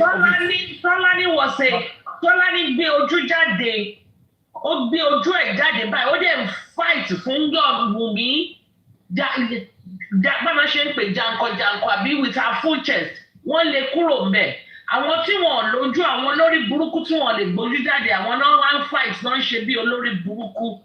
You insult Yomi on my platform, I block your destiny. Wàá kàn wà nínú ayé bíi kòròfo ni o ò ní rí bá ti ṣe mọ́ nínú ayé.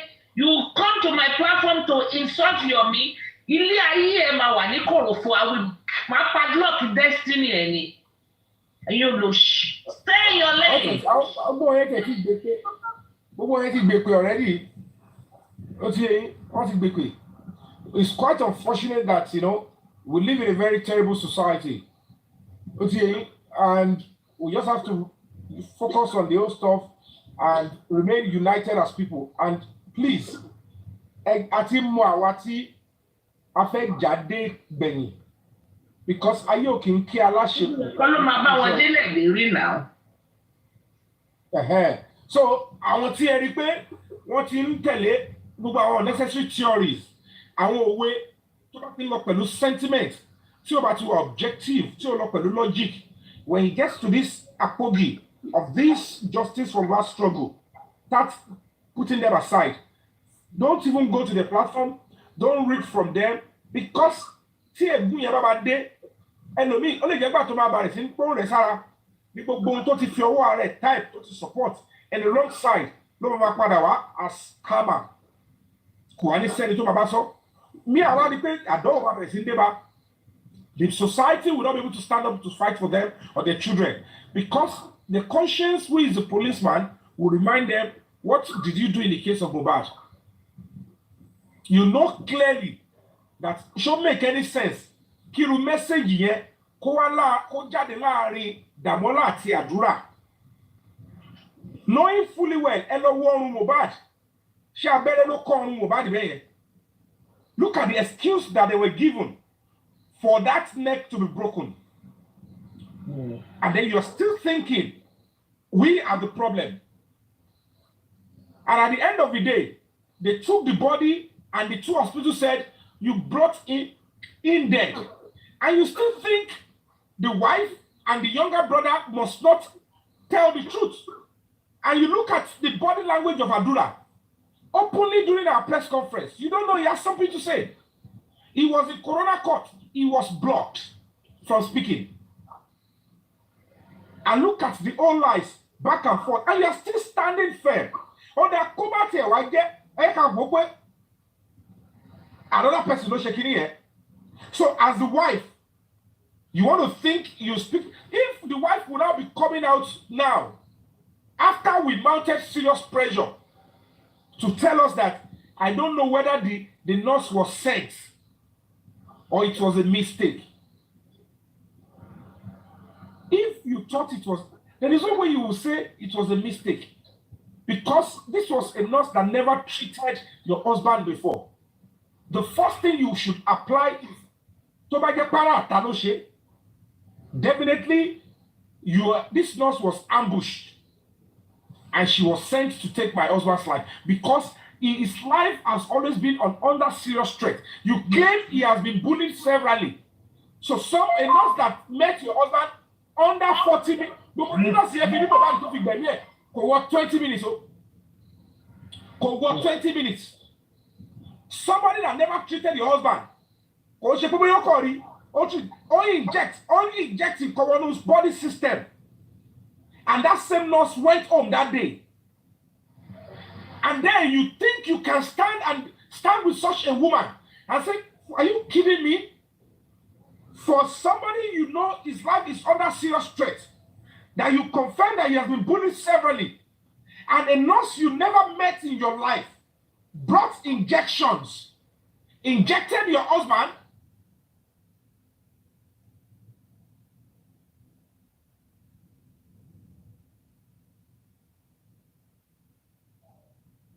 No matter how righteous, did you tell the nurse here what? My boy, so you guys have be that's it.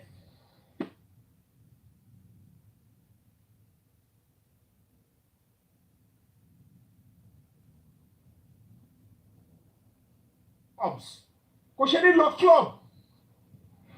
You are coming to tell us that you are pained, that the nurse has been going to club. Yet, the nurse left your house same day. She met your husband within 20 minutes of contact, took his life, something that can never be recovered. And she left that same day. She left that same day.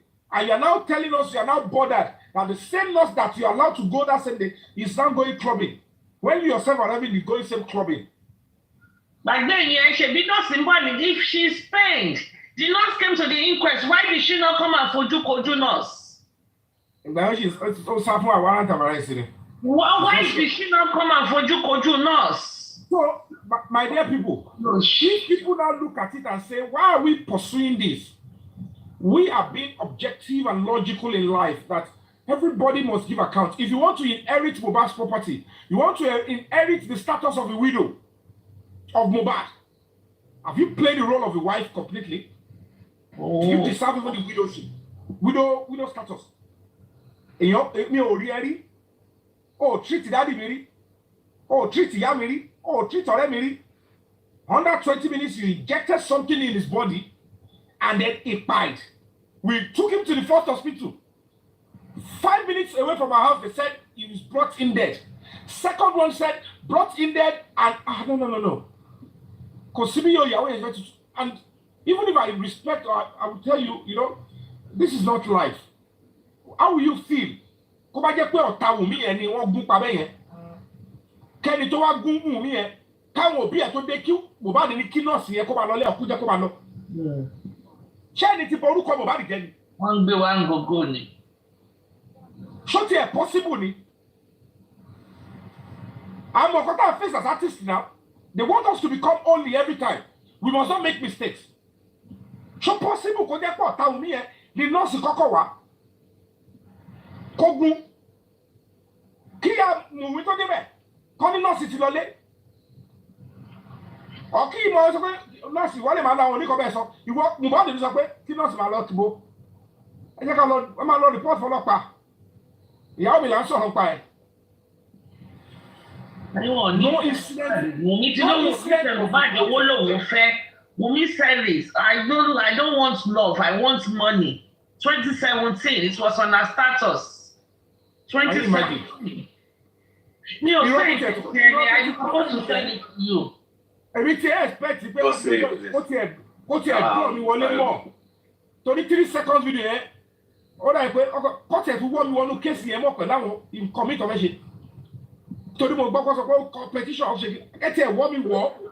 Bringing this video out, they themselves, ó dà pé tó bá fẹ́ mú èkété ni tó máa sá sínú wò tó máa fi èéfín smoke tó máa dà sínú wò ẹ̀ tó máa bẹ́ bọ́tà. That is the way it's going to be at the end of the day. We will smoke them out and we'll keep calling on them, we'll keep pressing on their neck. Because whatever we say, you are even doing a good job because wọ́n kàn ké orúkọ ẹni, wọ́n kàn sunkún ni. Whatever we do, whatever we say, they are so uncomfortable. They are so uncomfortable. So we will not stop. Me, I will not stop. And to those of you that are sending me message, I should tell you this, I should tell you that. I'm not stupid, I'm not a coward. Do you understand? I am not a coward. I got about 2 people also sending me a message today. And Samigego, what do you think about, can you know this and no peace? That video exists. Know this and no peace. And is that video recent? Yes, that video is recent. It was over 3 years ago. And stop. That video is so recent. So all we'll keep doing is do whatever we can do on the ground, and we'll continue to press your neck. Funarayin le ma bota. Funarayin le ma she mistake it, le ma jegbo okudie. We will continue to do this. So that's why I keep telling Mr. Yomi, that 3 seconds video. The police are going to the command. Don't worry. I can go into the police will do the job.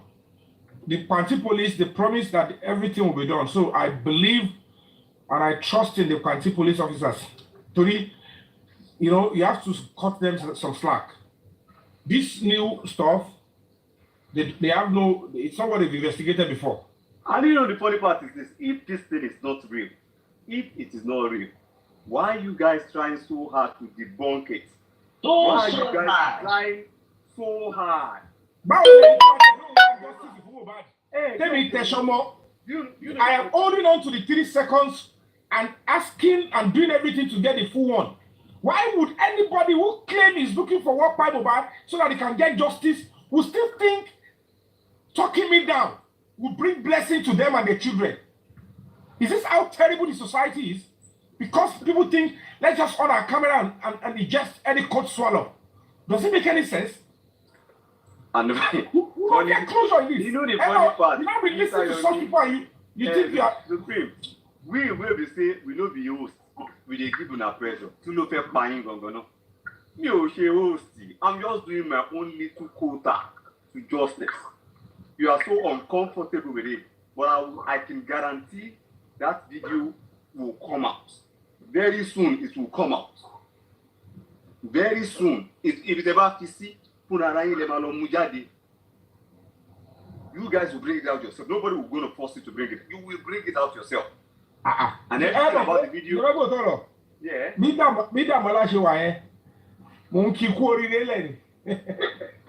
Five count charges in a different. And meanwhile, the lawyers will not be telling him that case in Ogba Magistrate Court, sooner than later they will advance to a bigger court. And then, if they conclude whatever they are doing, in the absence of that video, let's play the devil's advocate. Let's assume that eventually the party police did not find the video. He will be going down for so many things. Because Kosibi George here, she felt right. And Adura that had the video for 14 months will also take some fall. Level land is there.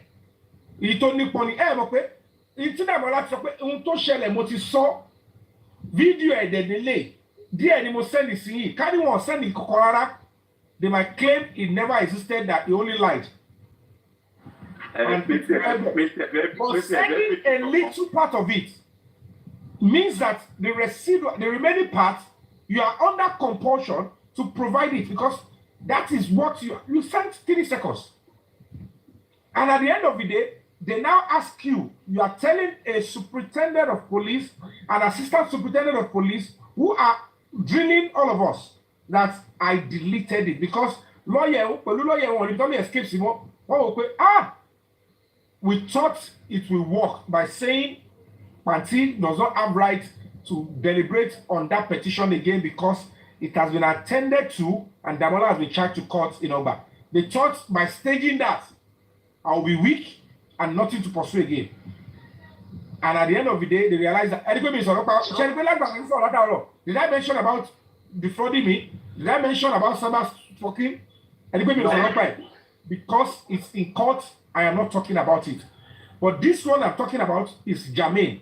It has to do with homicide, and it is where the case. So when they plotted to take the case away from Zone 2 back to Panti, I said, this is the Red Sea the children of Israel faced when Moses took the children of Israel out of Egypt. But to a layman Pharaoh, he thought if Moses continued with that journey, that Red Sea will consume them, or they go back to slavery, and they will have no choice to go back to slavery.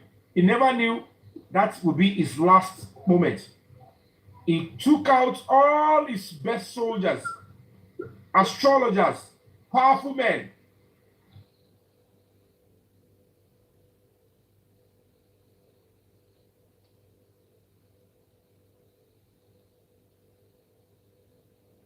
They should come back to slavery. And God said to Moses, hello, that stick in your hand. You don't need much power. Push it and turn it to that Red Sea. And it actually opened up. Opened up. If you can contain the children of slaves, if you can contain them, we will go after them. He never knew that that is the end. And that is what I'm saying. In this justice for Mohbad, the Egyptians that we are seeing today, we shall see them no more. Amen. In the next 1 2 weeks, justice for Mohbad will come, and that story will become glory to Almighty God and Almighty Allah. They don't know what they are dealing with. They don't know. They don't know. If they will know they are fighting Almighty God, they are fighting the ancestors, and they are fighting the graves. Is because some of them, they are not honest people, and they will inherit a curse that we ourselves won't be able to even explain. Because I only pity their children. When the time is come and is near, because how do they explain it? The broken leg, the broken neck. What wicked though? It's quite sad. Oh, you don't do me. If we're moving close to getting a serious court order to go and check the body by ourselves, I would have given you guys full gist of the true position of Mohbad, and then you know that who has been denying the public the true physical position of Mohbad. Only this one can see it. That body belongs to the public. But dear Loku, we'll find a way around it and we'll get the truth out. Justice, they used everything to try to bring me down to discourage me. Do I look like I pay attention? No, you don't pay attention. No. Yomi, only way they call support Motiramoto is called because olórí burúkú àwọn ọmọ ìsọ̀rọ̀ bá máa wọ. Ọgbọ́n yẹn náà. Ó wà àwọn wèrè kọ́kọ́ dà síta. Ẹni pé owó ni kẹ̀kẹ́ yìí. Nígbà tí mo lọ mo ṣe gba yàrá kọjá mo ní pé àṣẹ ògiri ibì kan ti fọ́ àṣà àwọn wèrè ti escape. Gbogbo ọkọ̀ ń bọ̀ lórí justice for Mohbad. Ṣé bá lọ wo ògiri bí hospital Yaba? Ó ti ya apá mi kan. Àwọn wèrè mo káwọn prison break wà. Arrow break lele. Orí TikTok ló ń bọ̀. Wọ́n bá ṣe justice for Mohbad. Mi gbọ́ ilé ayé mi. They don't even understand what these things mean. No, they don't. They are all dropouts. Respect the public that are donating because the public wants the truth. I didn't charge the public. I didn't say for giving my time, my everything in this, I'm charging public 100 million. Then you guys, I didn't do that. Empty. Hoping on God that He will be able to provide. And everything was cut.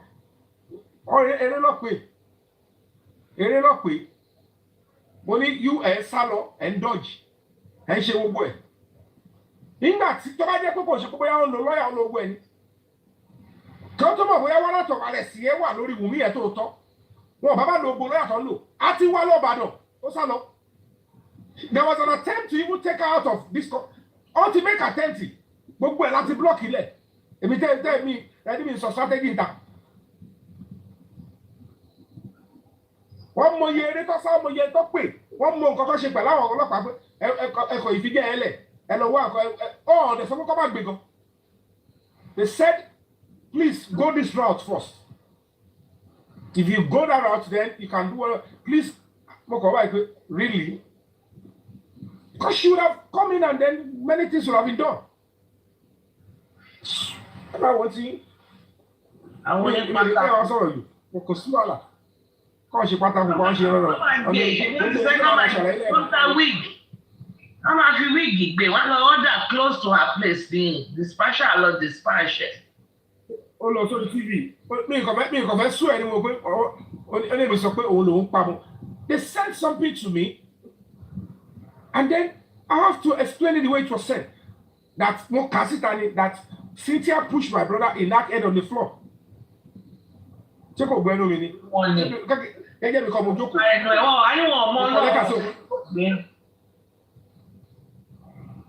It's quite terrible. It's quite terrible, but they don't know. They don't know. God will do it. I am trusting on the party police officers. And you know I keep saying it. I'm trusting on them and I know they would definitely do the right thing. Trust me.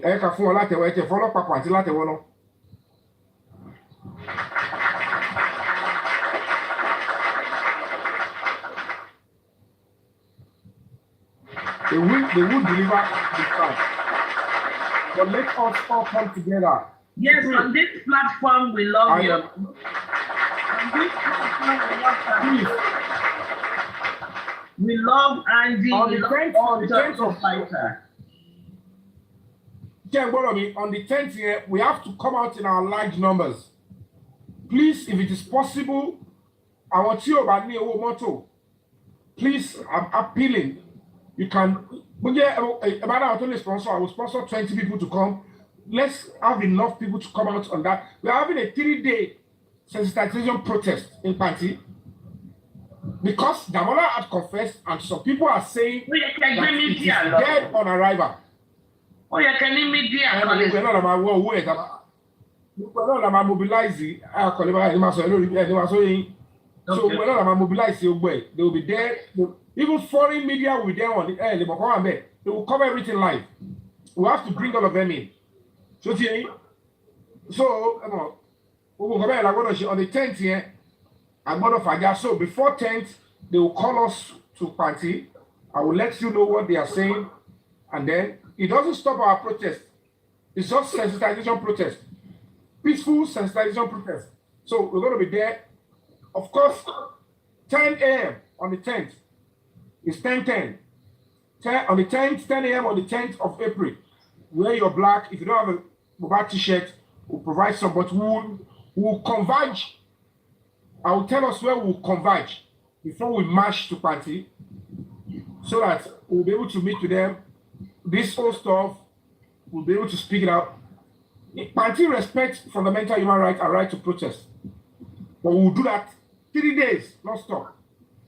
But before then, of course, if the Damola wish to take the fall, so be it. He has confessed to that. But if they feel like he's lying to the police about it, about the video here, they'll bring it out and say, well, you confess that you deleted it, we'll find another route to get it. You'll still go down for that. And then they will still look into it and pick the parties in the video and charge them as well. They are not bigger than the law. They are not bigger than the country. I don't know who is I don't care who is behind them. Whatever position that person is holding in police is transient. That person should know that position is transient. It's not an excuse for you to be working with criminals to cover up such things. No. When you don't do it, you don't even care about how long you have served, your reputation. You are putting into the public stuff.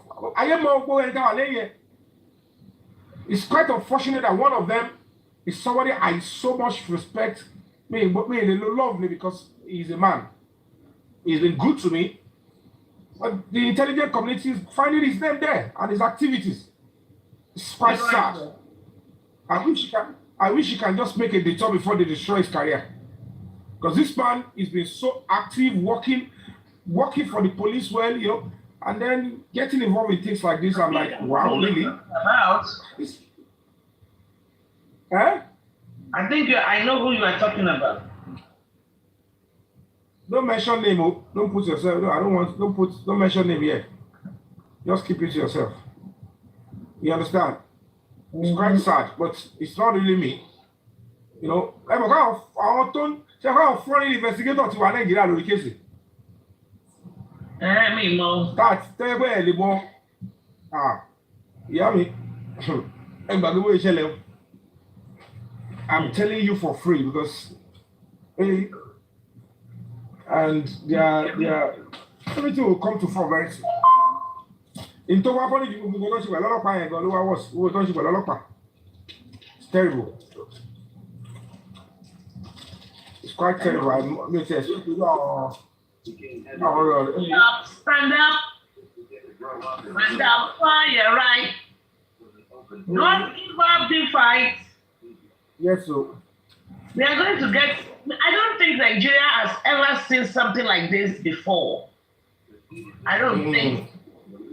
And that's why it's getting the attention of some foreign interest. And maybe it's part of. I don't know why they are getting.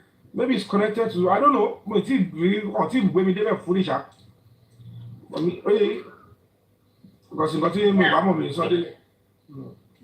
but I know something is propelling them to go on, not because of me alone. I'm involved because even one of the embassies has nothing to do with me. It is your worry. Oh, okay. Yeah, someone asked me a question on the Green app. They sent it to me. They said, is it possible to send this same 3 seconds video back to Damola or Adura or whoever sent it to you and have them remove the watermark, the baby they use in covering it? How would they remove it? I don't know. Not maybe they can use their own phone that they use in putting it to remove it.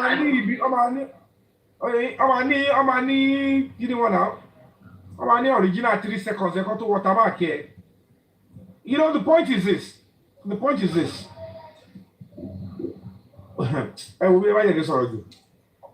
just wait. Let's wait for something. Okay. I think they are testing. They want the Nigerian police. They want to test the water with the credibility of the Nigerian police. So the ball is in their court. Because cases like this could lead to something serious. Because how would the police now cover up such things like this? Do you understand? Yeah. Umar are so funny. And, you know, the higher authorities are not really aware yet. So whoever handles this and handle it wrongly, because they were like, are you kidding me? People like, I agree, quick, though the content of that phone is dangerous. It's not something that should come to the public. As it comes, do you understand? Yes, the content is dangerous, but of course, they have to just act on the content. And somebody said, Wumi will not kill again. Wumi will not kill again, no. But if he goes straight away with this, she bites.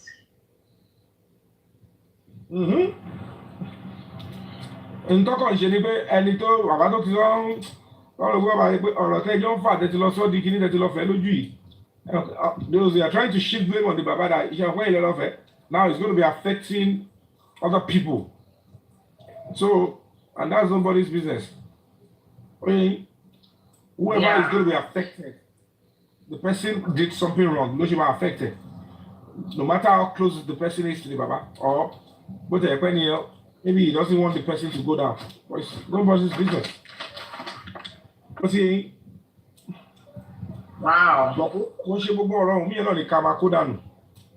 She's speaking truth in some aspects. But let's wait and see. I don't know. Is she speaking truth at all?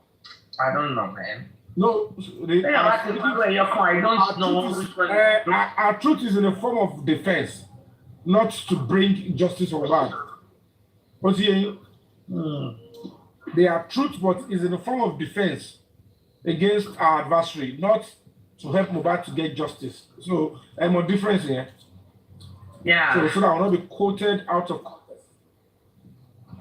But go to Lansing. Ó sọ pé okay o àwọn group báyìí ṣe bó ń fún wọn lówó kọ́ lè lọ kọ́ bú yàn báyìí ṣe kó tọ́ ló sọ. But how does that help Mohbad to get justice? N tí wọ́n tọ́ láti sọ nìyẹn. Yes. So ohun tó ṣẹlẹ̀ ọ̀gá tẹ̀sẹ̀ tó ṣe ń gba àwọn group àwọn tó kó jọ. Máa ń wá pẹ̀lú fẹ́ẹ́ tó máa ń fún wọn láyọ̀ ó máa ń fún wọn ní nǹkan. So mo ti dárúkọ lọ́sùn wọn àti wọn ní àláyọ̀ yẹn ń dùn ó wọ̀ lọ́jọ́ ó dùn láyọ̀ owó ẹ̀jẹ̀. Gbogbo àwọn obìnrin tẹ́lẹ̀ tó kóra àwọn ọjọ́ tó mọ bó ṣe lọ ẹ̀ only few of them understand. Narrative bí làwọn ẹ̀fín tẹ̀lé tó ń tẹ̀lé. None of them understand. None. Èpè nìkan náà mọ̀. Èyí tó máa escape ègún yẹn ó tó kan nù wọn because it's terrible. Ẹ wo ọrùn bọ̀bọ̀ yẹn. Even at the exhumation, ọrùn yẹn ó kàn síbẹ̀ ni. Yeah, I saw Corona inquest here. Let's be waiting. If the corona inquest will help the baba in that area, you must sọ gbogbo tó ṣẹlẹ̀ tó bá nu bọ́ọ̀dì bọ̀bọ̀ yẹn. Maybe. Ó ti yẹn. Yeah. That's the only hope to really help when the trial starts. So that when the video is eventually out, when the culprits are arrested and arraigned, And then there is that toxicology that corroborates what is in the video. It's going to help. But it was you key video padà jáde, key toxicology to your baba, kó not to the wrong thing. That means whoever sanctioned that did evil again. What will go down? So that's so many. But if that toxicology corroborates what the video might bring out, that's if eventually the video is out, you realize the fact that, or if we have a credible witness to Sobushi Shelegongo, just the way Damola confessed and confirmed, certainly if the toxicology says the same thing, then we are good to go. The case will be proven beyond reasonable doubt. You're going to finish it Damola quickly. Because if the toxicology says broken neck, loss of blood, don't go there. I understand. So there's a injury like Pauli. Of course, we understand. And perhaps poison. To have some poison. Then that certainly what Damola and Adura explained in that chart was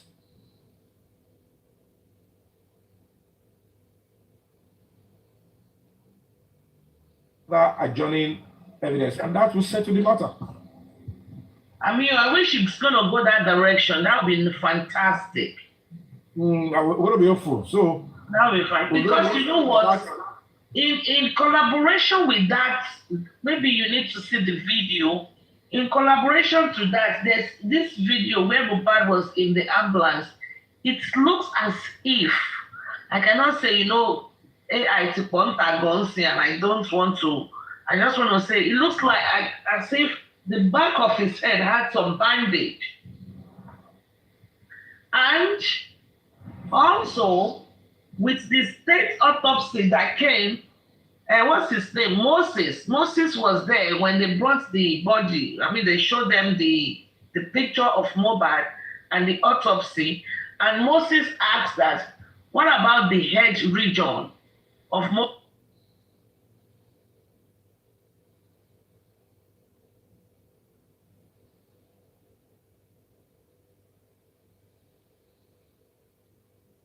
Of the occipital, by the occipital, so that any on bandage.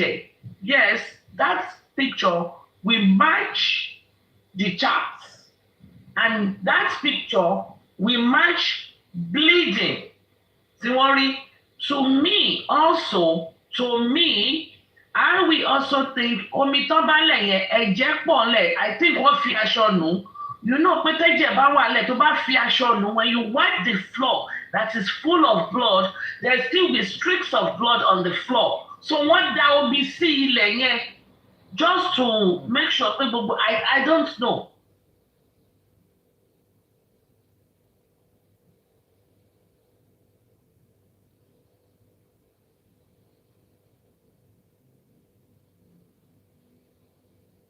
And they even put sawdust. Go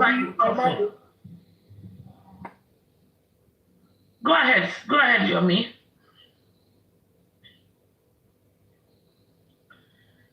So to me, it looks like, go ahead. A major confession will still come out.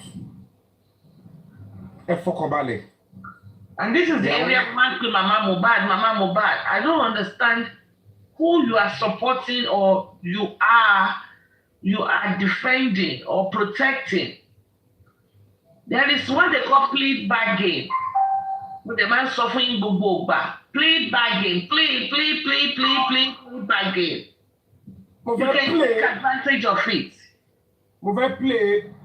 I'll play the part. See what it down look about see àwọn tó gbé òkú Mohbad lọ sí hospital. Okay, go ahead. But máa sọ̀rọ̀ lọ, máa gbé jáde, I just want to play it so that everybody can hear it. So like I was saying, ẹ má yẹ kó fún wa ní gèrè dúró náà yóò. When he gave it, the slang of báwo ni bàbá tó wá gbé ìgbà fún náà kúrú àwọn èèyàn kí ló ń ṣẹlẹ̀ gangan náà àwọn ní ẹ̀yìn fọ́ ni o. ẹ tún sọ fún ọmọ yẹn. Igi. Ọ̀gá o mo kì í ní. Mama say, I don't understand, Gary. Igi ewédú ni wọ́n pa wá o, ṣé kì í ṣe nǹkan tí Instablog máa ń sọ àbí kí lórúkọ yẹn? Act 1. Igi ewédú. Wọ́n bá fún mi ní gift náà, ó fà wá ní gift ń bì. Àwọn ń gba gift ń bì báyìí. Wọ́n pé àwọn òṣìṣẹ́ fún anybody, níbẹ̀ náà ti ń gba gift. Lọ́dọ̀ àwọn tó ń ṣiṣẹ́ fún in form of gift, wọ́n ń sanwó fún wọn. Wọ́n máa ké salon keep time. Wọ́n máa ké gan-an. A ṣe 1 hour 28 minutes, wọ́n ké fún almost 16 hours. Bàbá tí wọ́n ṣe jù bẹ́ẹ̀ lọ báyìí sí i, how many hours kan máa fi sunkún? I don't know. What is going on there? Are you in my room?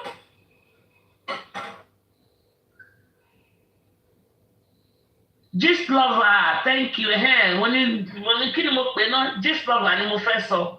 Mo ní Instablog. Gist lover máa ń lo igi ewédú ni wọ́n pa yín o. Yes. Gist lover ló máa ń sọ bẹ́ẹ̀.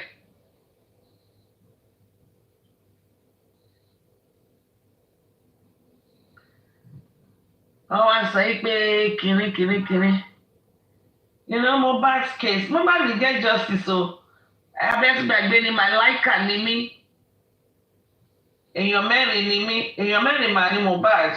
Lè pa gbẹ̀. Don't fuck with him o, ẹ rọra. Ẹ wá lọ fuck pẹ̀lú Màláìkà. Ẹ máa ṣòfò dànù ni. Àdàbí tí ẹ bá mọ̀ ń pa ẹ̀.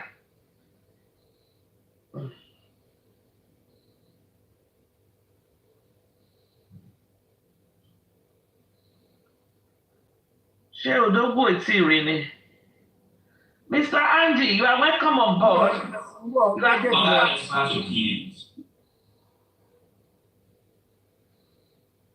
Mr. Andy, you are quiet. Are you okay? Or you are thinking of how to get justice?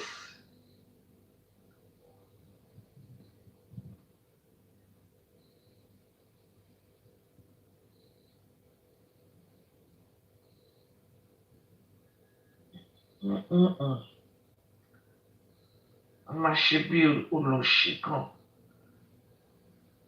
Ó easy.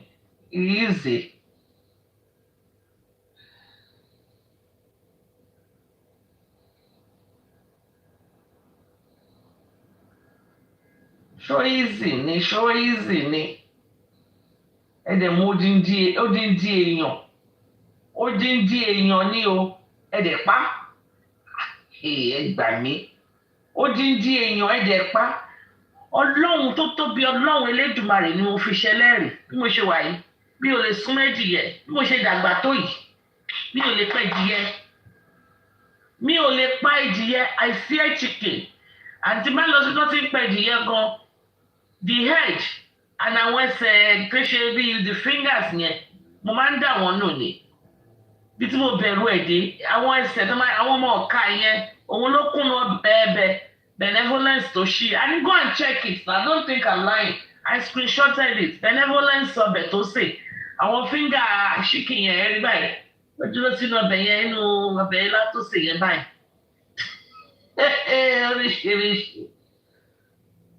Oríṣiríṣi. Wàhálà the finger, the chicken leg. Is benevolence. Go check her. She has 2 accounts. So the one that has Tatafo and her husband.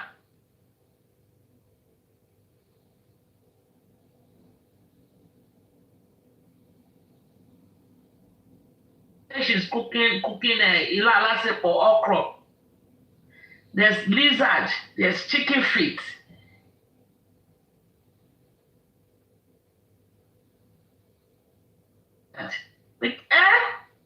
Anyama. But you know, you will not be surprised because her husband is a native doctor.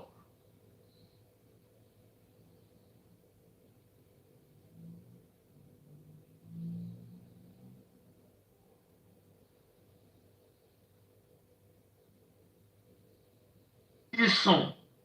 TK Kenny, I know you cannot be sleeping, it's still during the day. Justice for Mobile, Liz Diamond. Odogbo is in the house, so ask your questions. Lizzie, don't be calling me and say, can you update by Auntie me, can you update? It's only on the green app, they get mouth.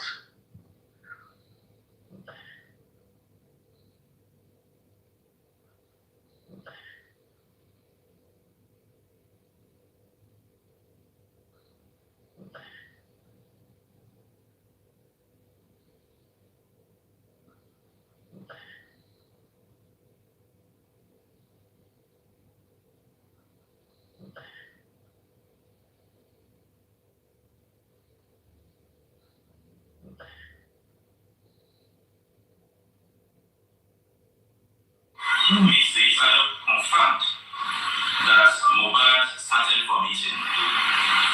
White bush pimples appeared on his face and all over his body. At this point, it dawned on Ms. Isalo that Mohbad was reacting to the administered medications. She consequently ran out to procure hydro and nifapine infusion. While at the pharmacy in the locality, she got a call that Mohbad has started convulsing. Eventually, Cynthia Omodunmi Adora Baby Shelter, Olaniwaju Idris,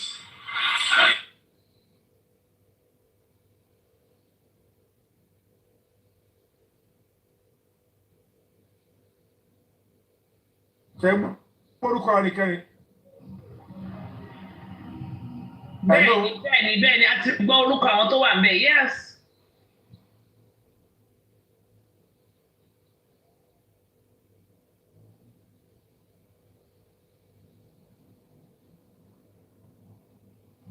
So that you guys can know what you're dealing with.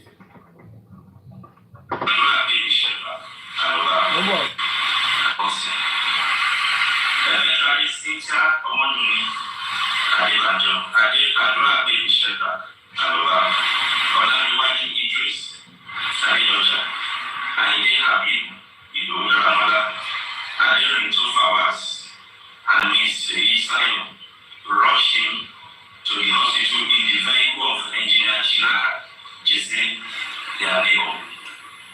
Unfortunately, he was pronounced dead on arrival at Kurabet Hospital. He was pronounced dead on arrival. We said after 20 minutes, 15-20 minutes, they pronounced him died. Police said he was pronounced dead on arrival. But two things I want us to pick up from there. That Damola Ainde Idowu Abib was in the house and he took Mohbad's body that was pronounced dead on arrival. Yeah. Do you now understand? And that is the same person that said, I shouted you up and I gave you account of how Mohbad was pushed and he hit his head on the floor. And now, I sent you the 30 seconds video. Yes, I sent you the 30 seconds video. And yes, I can beat my chest. I deleted the remainder of the video. I don't want anybody to see it. And if it turns out to be a homicide confession and one led to buy a Mohbad, and they don't want us to see the full, make it make sense if he's saying that before the honorable judge, even the police, that that person will not be charged for murder, conspiracy to commit murder, tampering with evidence, and of course, obstruction of justice, felony, and several other serious crimes that are coming through. So, I just want to establish that to us that now somebody said to me that he's been posting, whether TikTok, whether Instagram. Well, he's been posting, yes, and insulting someone. He was not in the house on the 12th. He said he was not in the house. This is how they keep shooting themselves in the leg. This is evidence. How did the police get to know he was there? And certainly, I don't know who is teaching this person. It's IG story. Okay, good. But maybe B, can you see? I've brought up the evidence that he was actually in the house on that day. And certainly, if you are in the house and you are one of those that carried the dead body, and they said the person actually died on the 11th. Baba said on the 11th. And if evidence now surfaces that it was on the 11th, there is no way these people will not be going there. So whether they like it or not, they are all going to be paying seriously. And no reasonable human being should think we are after any other person without reason.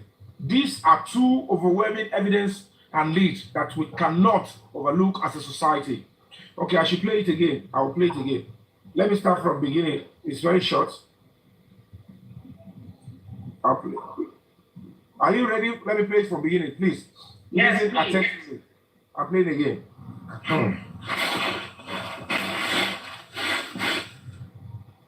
Immediately, the central zone injection was administered. Mr. Isalo confirmed that Mohbad started vomiting, while bush pimples appeared on his face and all over his body. At this point, it dawned on Mr. Isalo that Mohbad was reacting to the administered medications. She consequently ran out to procure hydro and nisafine infusion. While at the pharmacy in the locality, she got a call that Mohbad has started convulsing. Eventually, Cynthia Omoduni, Adebanjo, Adura Baby Shepherd, Aloba, Olariwaju Idris, Adeoja, Ayinde Habib, Idowu Daramola, Adeorinto Fawaz, and Miss Isayo rushed him to the hospital in the vehicle of Engineer Chinaka, Jesse, their neighbor. Unfortunately, he was pronounced dead on arrival at Kurabet Hospital. Pronounced dead on arrival. And this is where I want to take you guys to now. Listen to this early stage. Emagbo. Immediately, the central zone injection was administered. Mr. Isalo confirmed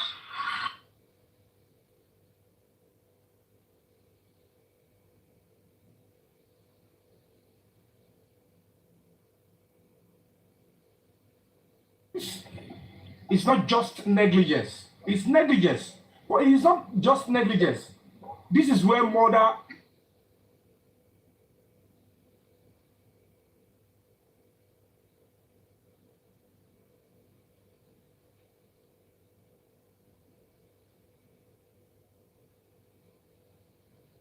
goosebumps all over the face.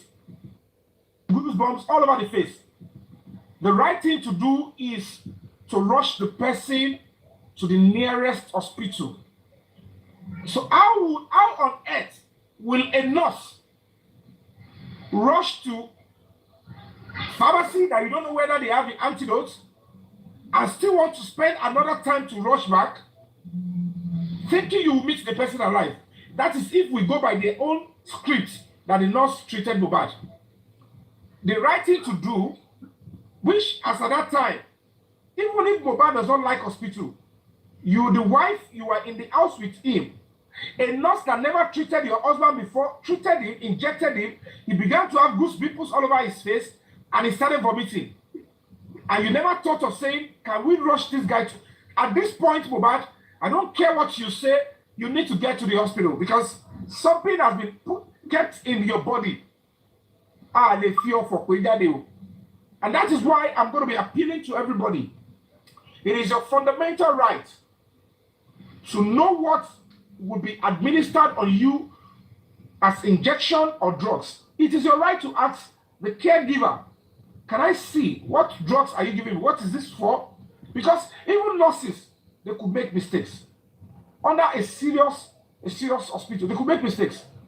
How much more a quack nurse? She's not just a quack. She deliberately, because if that script is what they want to even play, they will tell her why, the prosecutor will explain to her why she actually murdered Mohbad and pay no serious attention to his life. Because even the pharmacy you are rushing to, how are you sure you will find the drugs there? Because the best place it can get remedy is a hospital that they always keep such things ready in case of any relapse. So the time and energy she was going to use to go, they said she went to first pharmacy, nothing. And I can tell you all for free, The second pharmacy is quite beside the hospital. So she rushed to the pharmacy. That was when she said, oh, something has happened. They now start rushing in to the hospital. Why would you play with somebody's life like that? Why would the wife allow that? If that is the story they want us to put, and that is why you should understand why the director of public prosecution has indicted the nurse. Because by the time they will give her full explanation of her negligence, it might still go down with murder charges, because the charges are not yet out. They only gave the advice. It could come down to that. It could come down to something small. I don't know. But we, the public, if we allow and we are quiet, but we have to let it. We understand what is going on. You are not even allowed under the law to touch Mohbad with any treatment. You are a quack. You are not a qualified nurse. Secondly, when you got there, that hand you're talking about certainly can never be the cause of bleeding profusely. Where did the police get the idea of bleeding profusely? And for crying out loud, what led to Mohbad being so weak that he was moved from one room to the other? They were telling all these stories, but they know it's not going to add up. But they still have some terrible people giving them backup, making people like us and other justice fighters like you look bad. And that is why I'm going to be admonishing and appealing to you. For the sake of your IQ, your mental health, you need to start looking away and avoiding some pages. If you want these things, because the more this thing goes into your deossoluble nucleases to go into your children, if you are redundant, if you are weak mentally, and you allow some terrible, unscrupulous elements to engage you on social media, it will go into the bloodstream of your child offspring. And you know it's really improve. So it is time for you to start overlooking. If no matter how much you want to read or you want to see gist, you need to minimize everything. Because all mama affecting, all mama covering, avoid here. Avoid such platforms because they are not adding value to this struggle. So all these things now, the Amala NCO post is not in the house on the 12th. Now it's been confirmed he was there. He even confirmed that they called him in. So he cannot escape being charged for murder too. Except he provide that video thoroughly and badly and let the police do the due diligence and look into what was played out in that video and charge the people responsible instead of the nonsense he's trying to do. Because what is going on with you? What is really going on with you, Damola? Irú àyà wọ́n sọ fún ọmọdé kó má dẹ́tẹ̀ tó bá ti lè dá gbogbo ẹni. Gbogbo àwọn gidi àbí this àbí that. When it comes to a stage, when you are seeing the full flare of the law, you realize that these people telling you they will do everything, there is limit to their power. When they get to a stage, some people don't want their name and face, even they want it to even appear in this matter. Because when the real stuff starts, our foreign kids when they say, oh, my push look and push daddy, they know how to push it out. I'm suspecting that's what's going to happen. I'm not after anybody, but I know if these people are not careful, they will push everything out. They are so interested in this case.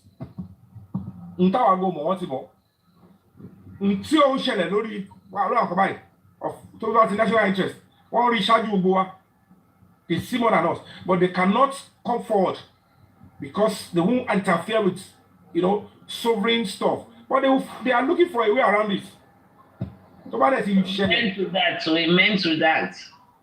Nobody shele. Nobody should say, Yomi, I'm not interested in anybody going down. I have nothing against Wumi, Adura, Damola. I have nothing against them. I'm just doing my own work job. I have nothing.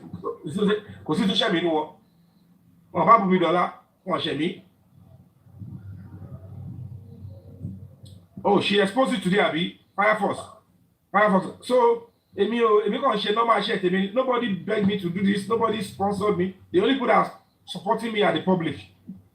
I'm just doing my own job. and I will give account when I'm done. So kò sẹ́ni ẹ̀ lè sanwó mi, Ọlọ́run nìkan ló lè san, because nobody asked me that I will pay you so amount of money or give me anything upfront. If they gave that kind of money that people are lying, I won't be coming to Olori Ebi's platform, coming to Supreme, coming to this one, support what I'm doing. But you keep lying and deceiving Nigerians because you know that these are the only life I have. And that's the best thing, that's the best way to go about it. It's okay for these people, the Nigerian public, no sponsor, no supporting it. They love it that way.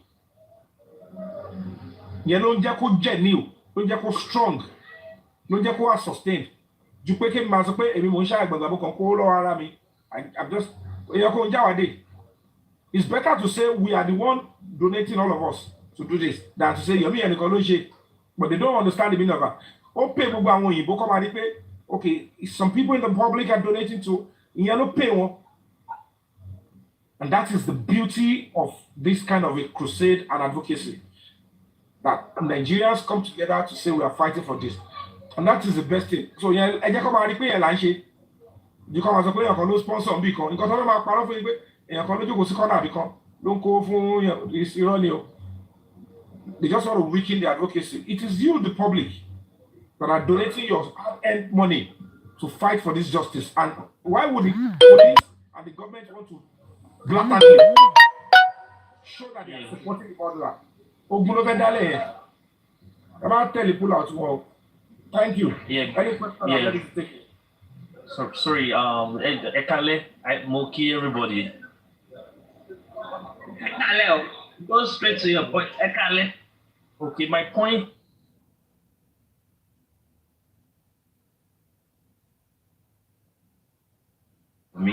Yomi, please keep doing what you know doing best.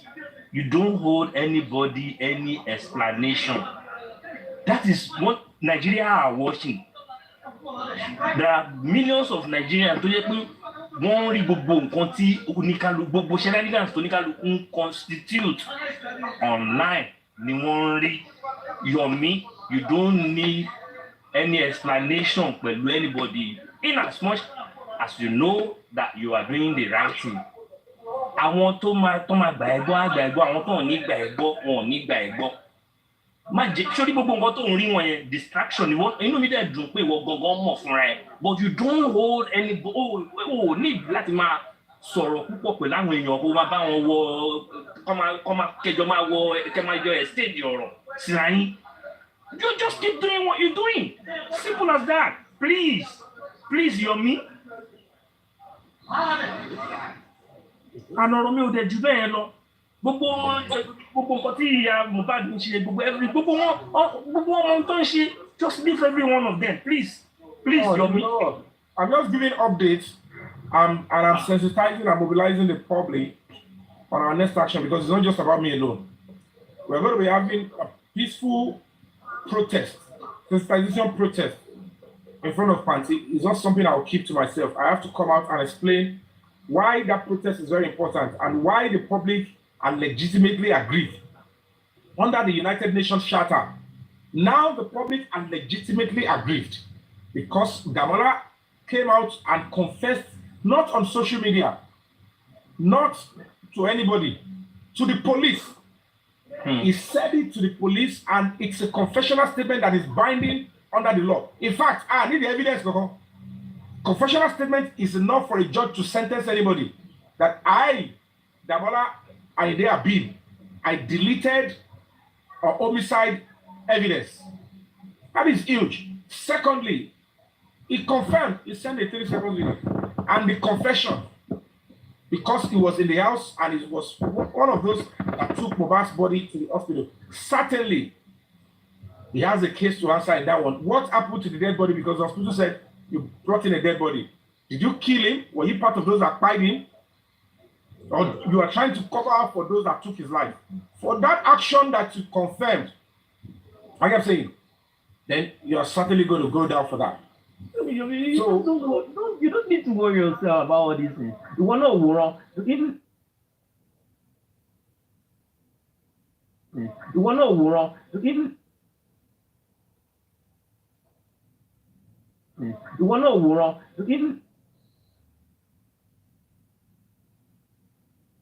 ìwọ náà wòran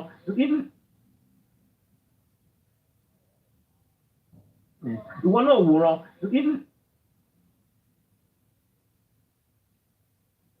ìwọ náà wòran Get ara yín tó wáyé ayé ẹ̀ sóòótọ́. Jẹ́ kí o ta ló sọ̀rọ̀ yẹn. Ẹbí lẹ̀ kíní kan jọ́ọ̀jì ni. Orí kò sọ bẹ́ẹ̀ mi lè ló wá sọ. They will be trying many patterns. Kò dẹ̀ síbi tó fẹ́ yí sí. Whether Damola likes it or not, he is facing, he is going to stand in the presence of the member of the jury. Whether he likes to go to tọ́lọ́pàá bá mú yàn lé. Ṣé ọlọ́pàá ni wọ́n kó mọ nǹkan tó ń sọ lẹ́nu ẹ̀. Ó ṣàlẹ́ni tó bá mi ṣáàtì. Ṣùgbọ́n ọlọ́pàá sọ pé Damola ló bá mi ṣáàtì. Kí ló ń kọ ẹ̀gbọ́n Kàríwọ̀ ẹ̀gbọ́n Wùmí?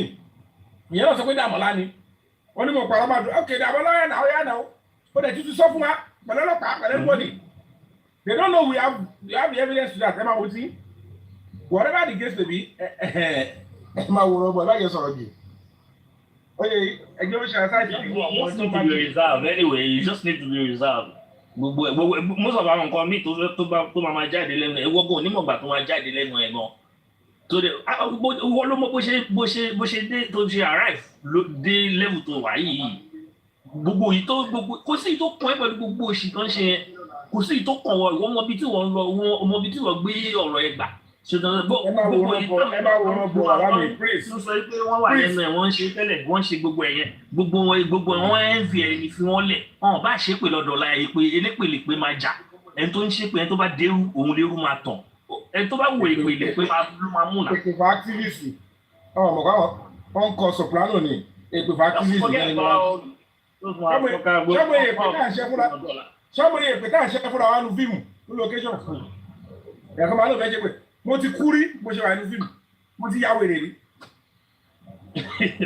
mo ti yá sọ pé kí làwọn ilé tí wọ́n mọ̀ ọ̀gá tó pèlè pè ní wọ́n bá rí pè ṣọ́ máa dúró ni ní ìbọn pé kọ́ gidi ọ̀gbọ́dọ̀ rí ọmọ ọ̀gá tó pèlè pé wọ́n ọ̀gbọ́n yìí lọ. Bàbá mo bá lọ́kàn bá ń búṣu bàbá yẹn iná wọ́n sì sí.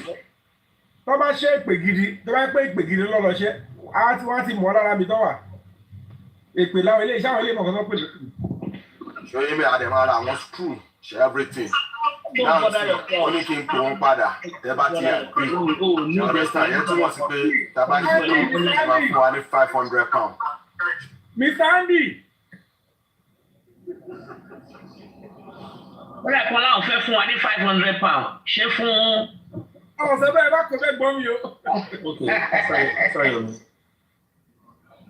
Quick one. Hey Joe, is there any way you can law Mohbad's sister, the one that did a confessional TikTok, about the blood stuff? Right?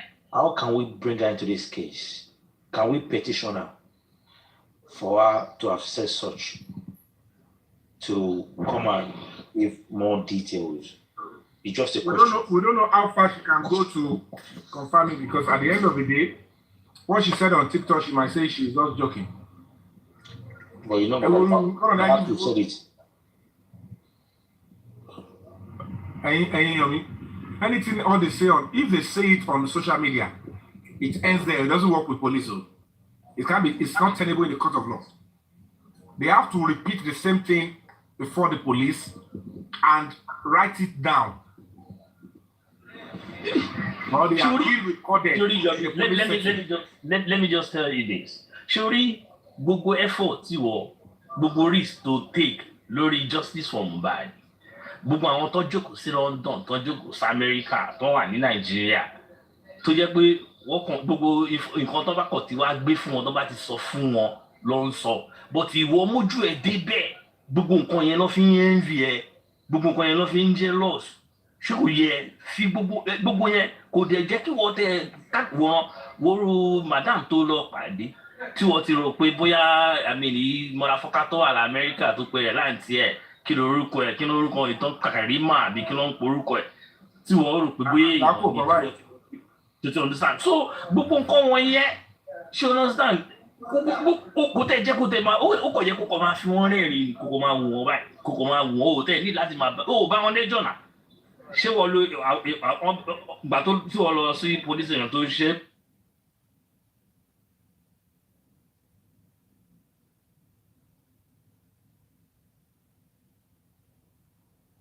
oúnjẹ lọ lórí pé kí ni gbogbo steps tí wọ́n tó gbé yẹn àwọn ò gbé ṣàtúnṣàn ọ̀n believe pé bóyá glory yẹn ni wọ́n á fẹ́ wá gbà nǹkan tó ń ṣe wọ́n nìyẹn àwọn ọmọ afọ́kà yẹn nǹkan tó ń ṣe wọ́n nìyẹn gbogbo ìpè tó ń ṣe orí wọn ló máa lọ tọmọtọmọ wọn ìpè yẹn gbogbo ìpè tó ń ṣe. ó bẹ́ẹ̀ káàkó gbé jẹ́ kórí torí àtàyà àjànà fún ni jàre àwọn náà kan bí ìrìn ṣé àláti jọjọ yìí. rẹ̀ ní kúdí kíní kan kúdí tó wà mi ò mọ olú tó wà tó máa ṣe gọ̀rọ̀gọ̀rọ̀ tó kàn máa ṣe bí tó ṣe bí ẹni pé gbogbo fámìlì ẹ̀ ní magistrate ní george yìí kúdí kíní kan. Can I ask you one more question again? I've been hearing stuff from you. I've been hearing some stuff, but me or more how true. I heard somebody was saying something about frame and Igewedu. Who was the person? I'm not sure. I heard it. Supreme the host, I know. We know money. Igewedu always come from this lover.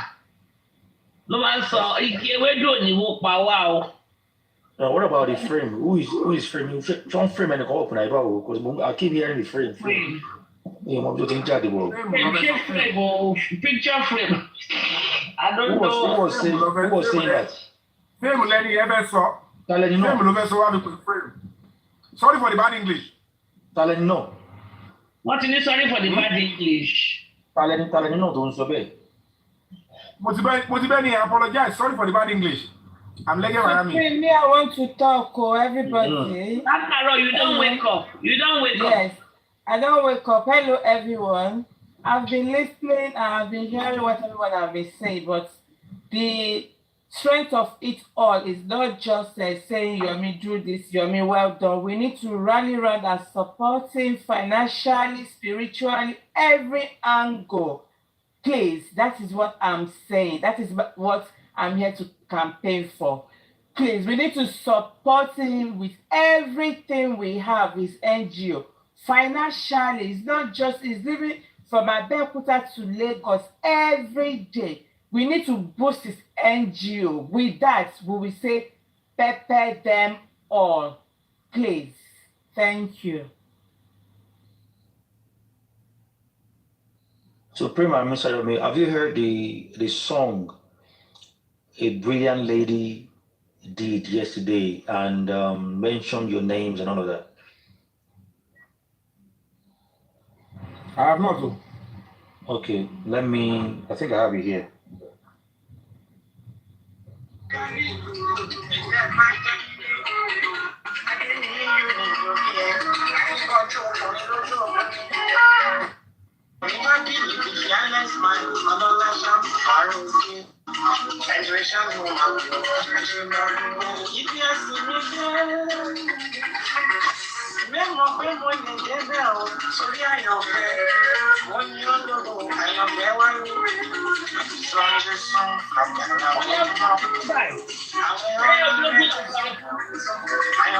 Hold on, Supreme.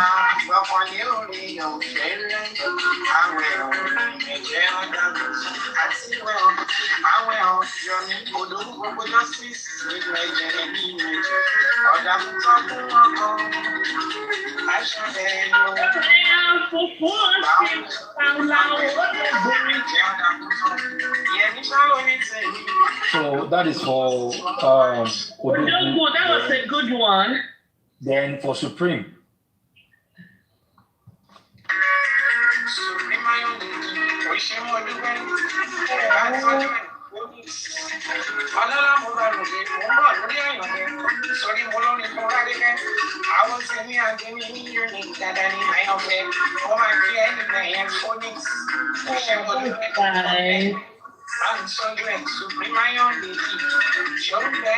Oh my God,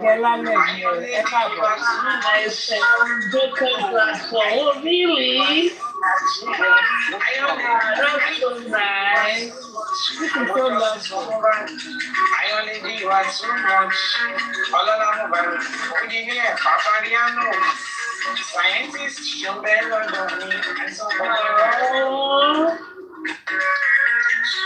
Well, ṣókí lọ bẹ̀rẹ̀ oge.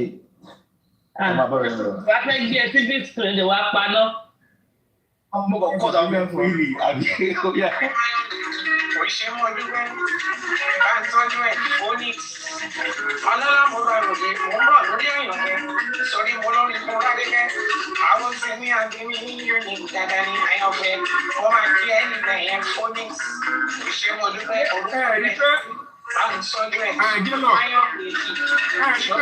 Wọ́n máa jẹ́ àgbì wọn pẹ̀lẹ́lẹ̀ tán fi ṣe dúró. Ẹ rí pé olórin yẹn tí wàá mọ àwọn tí ó wá stand on the right path of justice, isn't it? Yeah. And that is how all the whole world, everybody. Yep. And they are now beginning to separate the wheat from the chaff. That, okay, these are the people that we can say, at this juncture, if we really want to get justice for Mohbad, route E is crucial. We are not saying the Corona inquest route is not okay, but especially when everybody that have been to that Corona inquest, because if I not defend the client in many Corona inquest. Okay, so let's take for instance, I'm a lawyer. Mo fẹ́ defend àwọn tí wọ́n yìnbọn pa, tí wọ́n kó sí mortuary. I as a lawyer, won't I go and see the cops of those tí mo fẹ́ ma defend, mo fẹ́ jà fún, to be able to give account of how the bullets shattered them and everything? Has any of the lawyers been to the mortuary?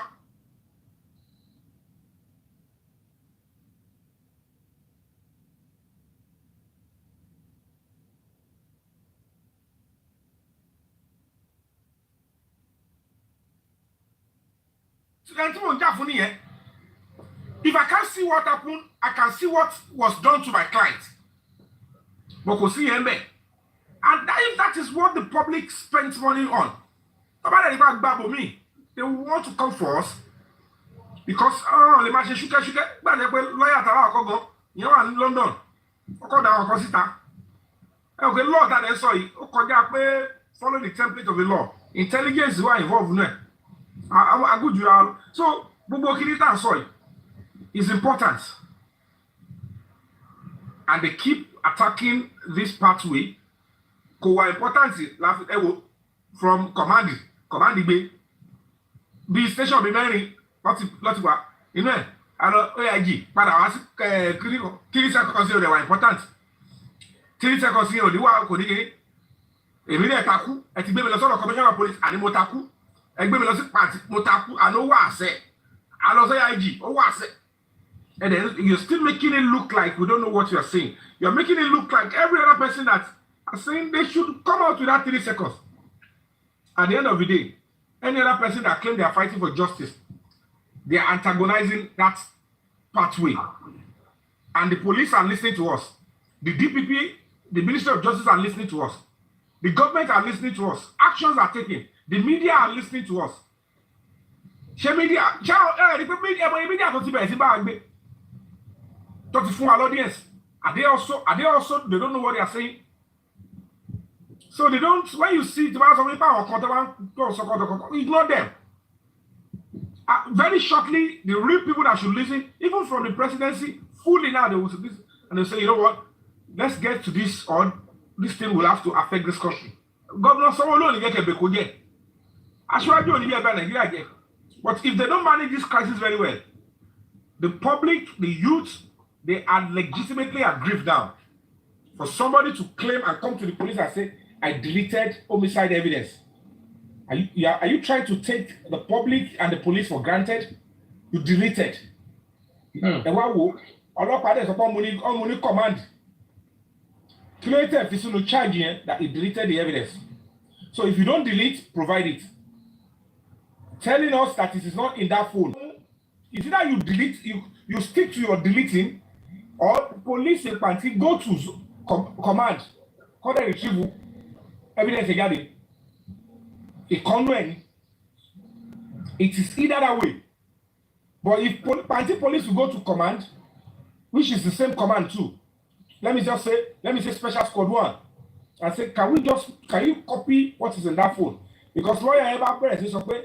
Oh, need I write for work on phone here because it's an exhibit in the court. I said, you are joking. It has not even been presented. And secondly, police officers, they can duplicate what is inside that phone. Ọlọ́pàá IPL duplicate sọ́nà mẹ́rin márùn-ún. It is discretion. Ohun tó wá rí ń bẹ̀ tó fẹ́ lò ó lè kún sọ́nà mẹ́rin márùn-ún. Ó lè share copy with anybody. And I love the police officer in party. What caution lawyer don't tell you can't say that. Yeah, I gbọ́ bẹ́ẹ̀. Wọ́n máa parọ́ sọ́dọ̀ bọ́tà ni. And I thank God I'm not the only one there.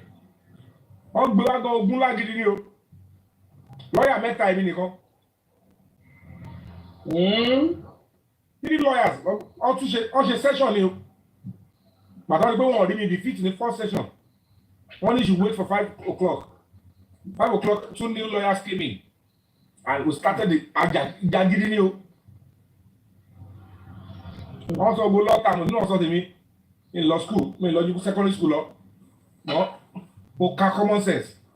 Mo de be bu díẹ̀ mi ní parọ́ fún yín. O bu àwọn lawyer yẹn. O fire mo fire o padà. Ọlọ́pàá gan o pe wèrè lele. Me ni o me yo.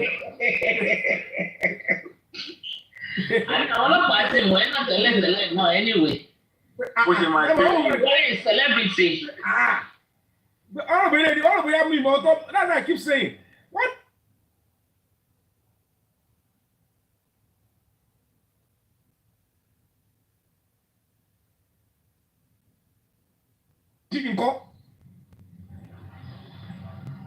So why are you people making a mess like I'm just here to come and only on back gifts?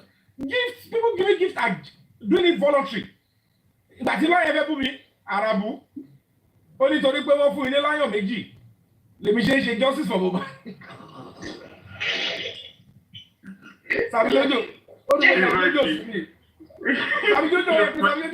Are you kidding me? What are you doing downstairs? Come on, Gary. Why am I fully supporting me by? Why are you downstairs, Amigodo? It's quite unfortunate. Some people who claim to be lawyers don't have integrity. Money, you are yet defending a client that unilaterally want to defraud me of 3 million of the demise of another human being. You're not comparing it with gifts that people are giving me voluntarily. On TikTok. And it's quite a shame. So it's TikTok gift to think I'm doing this. But it is an honor that those people are giving me that gift. And I appreciate it always. But I'm not going to appreciate your client. He wants to steal from me from somebody's tragedy. So please, face your terrible clients. And lawyer, I don't know how I made you. How can one lawyer? I have to kind of investigate that.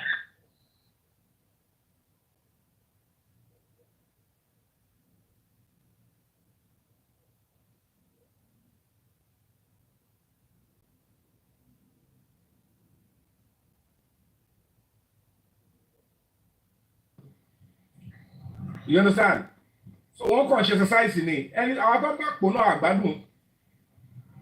So eja ma se wolimo obo. Eja ma se wolimo, eja ma se bo. I still find it very quite unfortunate that they are just clinging on anything. Ki lawyer ma sọ pé nítorí I don't know about TikTok. Nítorí lion. I just hear lion. I said what's lion? They say they are giving him lion because he's I sort of lion. I'm foolish. I'm stupid. Body, I mean. You see, really? This is the reason. Mr. Yomi, good evening. Madam Supreme, everyone, panelists. Good evening. You see, Mr. Yomi, That is one thing I want you to see. The purpose, the reason why some people are angry, the reason why some people are jealous. And when people are jealous, they will envy. That is it. And that's how life is. I'm not surprised that all this is happening, especially right now. You are the one that actually woke people's spirits up back, because some people actually give up on this justice for Mohbad. People thought that some people don't even follow it up anymore. They are like, maybe this will be the end of the road. Some people thought maybe they've forgotten the case and this and that. But before I continue, I'll first say this. My message goes out to Mr. Lati, Olori Ebi. Mr. Lati, they say something, the as Yoruba will say, ibi tó bá le la máa bá ọmọkùnrin.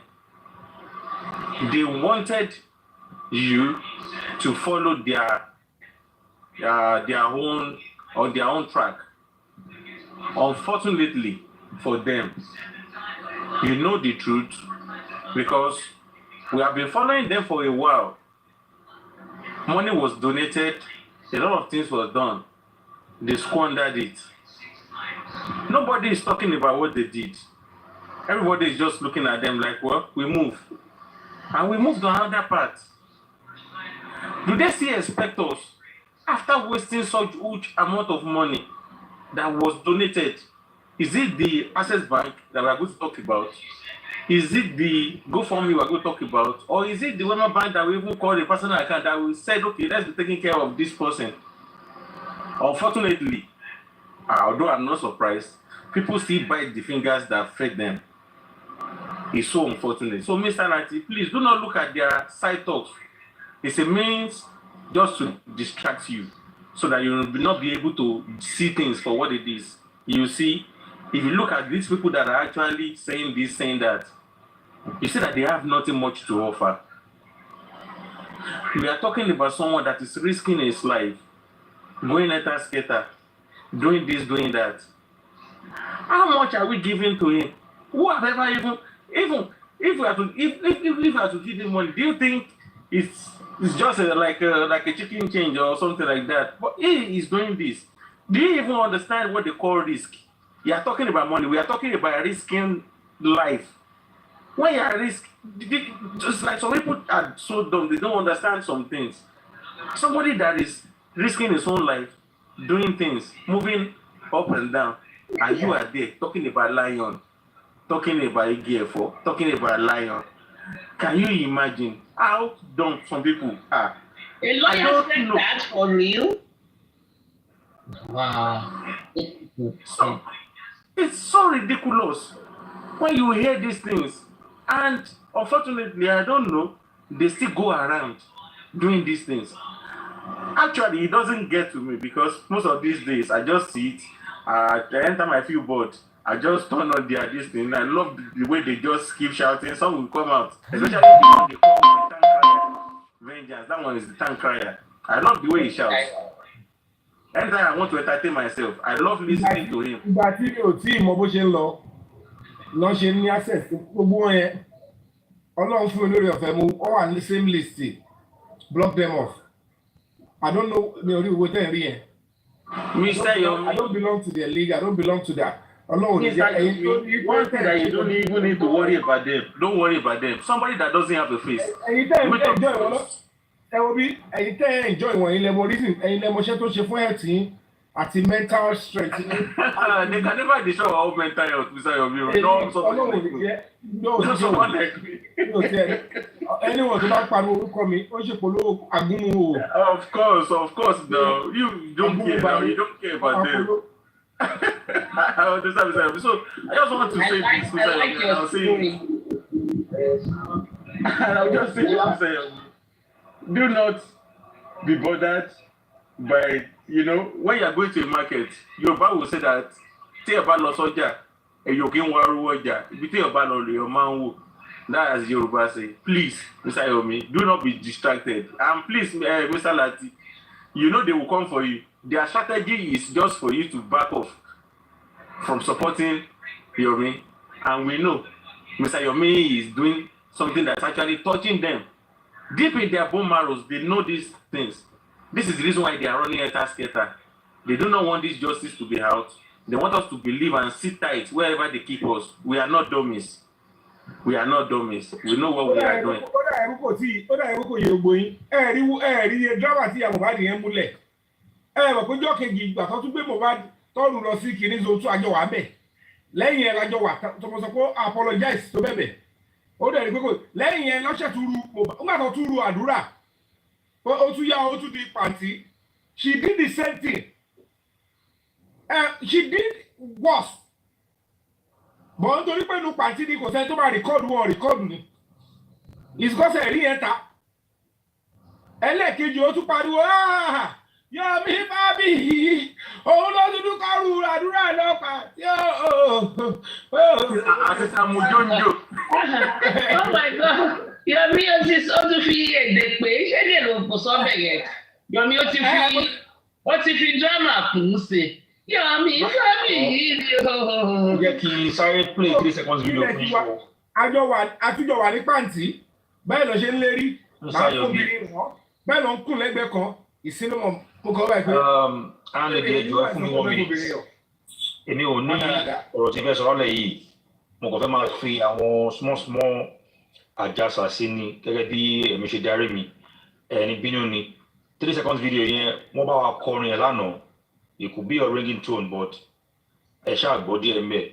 Bí mo ṣe sọ lọ, ẹja fọwọ́ ti Yomi Fabayi ọ̀nà ibi second video yẹn, ó máa lọ fà ìlọ́ọ̀tì ló lọ lẹ́yìn ọ̀rọ̀ yìí. Ibi second video yẹn, ó máa lọ fà ó lè gbọ́ ìjìnlẹ̀ yẹn ó kọ nínú ẹ̀. Ẹni rẹ̀ ìṣàlẹ̀ lọ́dọ̀ àmì ọlọ́run. Wọ́n ní kẹ́kẹ́ àfọwọ́sowọ́pọ̀. Káfọwọ́ ti Fabayi lẹ́yìn Yomi Fabayi ọlọ́run ìṣòwò lọ́nà òun ní gbọ́wọ́rọ́ fún justice for Mohbad. Ẹ̀yin àfọwọ́sowọ́pọ̀ ẹ̀ tì í lẹ́yìn sórí braids orí ẹni lẹ́yìn ọlọ́lá Mùkárùdé ọmọ àtìbá ó ṣe rárá. Olórí ìyá mi pa ọdún kù yìí. Yorùbá ní àgbájọ wọ́lá mi sọ̀yàn àjèjì ọmọ kan gbẹ́rù lórí ẹ má ṣe jẹ́ dáadáa ọ̀nà ọ̀gbẹ́ni tó bá ṣòótọ́ tó ṣe nǹkan lórí justice bí ẹbí òrìtọ́ nílé ẹ máa gbọ́ ẹnu lẹ́fẹ̀ẹ́ mi èkó ojú ọ̀dọ̀. Yeah, continue. Also, àwọn ọmọ jókòó. I mean, this is a good one, no, to be honest. Ọba fún ọ látẹ̀wọ́ ẹ̀kọ́ sọ, Supreme ẹ̀yin lẹ́ni kiri lọ́wọ́ bẹ̀ yẹn. Ní mo ní di ewé dún bí báyọ̀ kì í ń bọ̀. Ẹ ṣáà má kò bù wá lórí.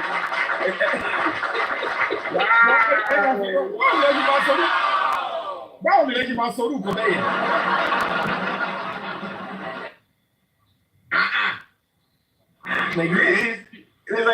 It is only you because their exposure level. If you look at these people, this set of people, you see they gather themselves together. They put themselves together, they gather themselves together, and they start doing something that. Nígbà tí gbogbo yín ti kọ́kọ́ bẹ̀rẹ̀, wọ́n ní àwọn olùmọ̀tẹ̀ ìwọ̀n rẹ̀ ló mọ̀.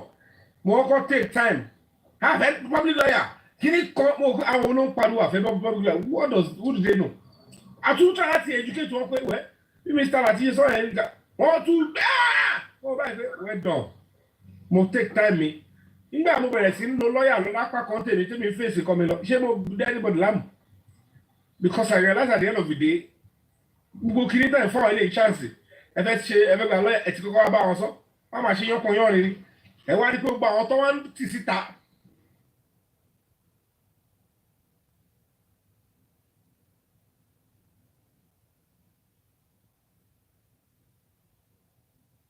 Àwọn pè kọ́ gbà kọ́ jẹ́ wọn. Ṣáwọn gbogbo ilé kan pariwo ẹ̀ gbà àrójú ẹ̀ fún wọn ní relevance ẹ̀ make it move ẹ̀ fún wọn face. Ìyí tó bá jọ́ ní jíjìn àbábọ̀ offline. Hello, Mr. Yomi, ẹ jẹ́ wí tèmi o, ẹ jọ. Dàmí. Mo aláàjì ẹjọ́ mo fẹ́ kọ́kọ́ tó question kan sí yín. Anybody tó bá ti lè dá mi lóhùn. Ẹjọ́ nílẹ̀ Yorùbá ṣé kíkà lè nìkan dágbó ṣe. He's a hero.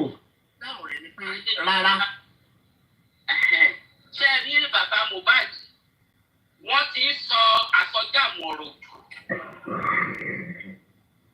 Àsọjáàmù ọ̀rọ̀ wọ́n ti fẹ́ fira wọn sí pòsíṣàn tí ìyá Mohbad wà nísìnyí tí gbogbo ayé fi èsì ìyá Mohbad.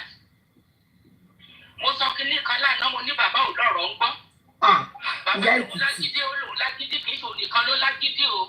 Ìjẹ́ ṣe kìkì nìkan ló ti lágídí. Àtọ̀fí kira wa mọ́. Èèyàn ló ń bẹ lẹ́yìn lóró fi gbé o. Ìgbà tí bàbá ti ń rèrò lẹ́yìn wọn yìí kí bàbá kọ́ sọ́ra wọn dáadáa. Àwọn tó ti bàbá mo sọ kínní kan lọ́jọ́ kínní àná. Ó dàbí pé tèèyàn fi sọ̀rọ̀ lórí platform wa lórí rédíò ní ọjọ́ tèèyàn bá ti sọ yẹn náà lẹ́gbàgbé. Ní rìpíìtì ọ̀rọ̀ yẹn mọ́. Mo níṣẹ́ rí àwọn tíìmù bàbá ẹ̀ mo ló ti láṣìírí kan tí bàbá ṣe sábẹ́ wọn tí fídíò ẹ̀ wà lọ́wọ́ wọn òun náà fi halẹ̀ mọ́ bàbá. Kò má gbọ́dọ̀ rí bẹ́ẹ̀ ìyẹn máa le díẹ̀ o. Ẹni kí n sọ mo lè mi ò ní sọ mo ní kì í ṣe gbogbo aṣọ lọ́sọ́ sálóhùn bàbá àwọn gbogbo prógráàmù wa ló ń gbọ́ tó máa rókì lọ́kàn. Òun ni ò jẹ́ kó lẹ́nu ọ̀rọ̀ lọ́dọ̀ wọn wọ́n jẹ́ tí òun fúnra ẹ̀ òun tira ẹ̀ wọ́n là ọ̀kìrì di ara ẹ̀ wọ́n ṣe wòlíì kò bẹ́ẹ̀ lọ wọ́n ṣe pásítọ̀ kò bẹ́ẹ̀ lọ wọ́n lè rí di ara wọn.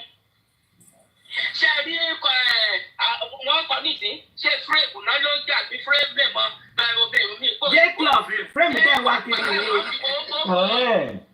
Fúrẹ́ẹ̀mù wà lọ́dọ̀ wà lọ́dọ̀ QH radio. Gbajúmọ̀ sí nígbà yóò bẹ́ẹ̀ nìyẹn gbajúmọ̀. Tó lòun ẹ wo aláàjì ọ̀rọ̀ ó tọ́ bí ìsọkúsọ ni mo lè máa sọ̀rọ̀ bí kẹ́ máa fi ní rẹ̀rí ẹ̀sìn ó sọ̀rọ̀ ní máa sọ. Ṣé bàbá wa fi kú ọmọ ẹ̀ báyìí ó fi wá popularity ní gbogbo all over the world ni ó jẹ́ ká mọ̀. Ṣé ẹ̀dẹ̀ rí kọfí wà lára àwọn tó gbógun tí bàbá Mohbad tó fi tìdí tó fi gbógun ti Yomi kò sí gbogbo program tí kọfí náà ló ń jà bí kọfí òun ló méjì tó ń jẹ́. Tó máa ṣe orí Yomi. Ẹ máa fi láfẹ́ mojì sí. Ẹ má bínú mi mọ́ gbólóhà. Dání lọ́wọ́ ọ̀rọ̀ mi nísìnyí ẹni kíkọ́. Òun lè nìkan ṣe wá justice fọ́mọ ó jẹ́ káwa tó kù ká kúrò ń bẹ̀.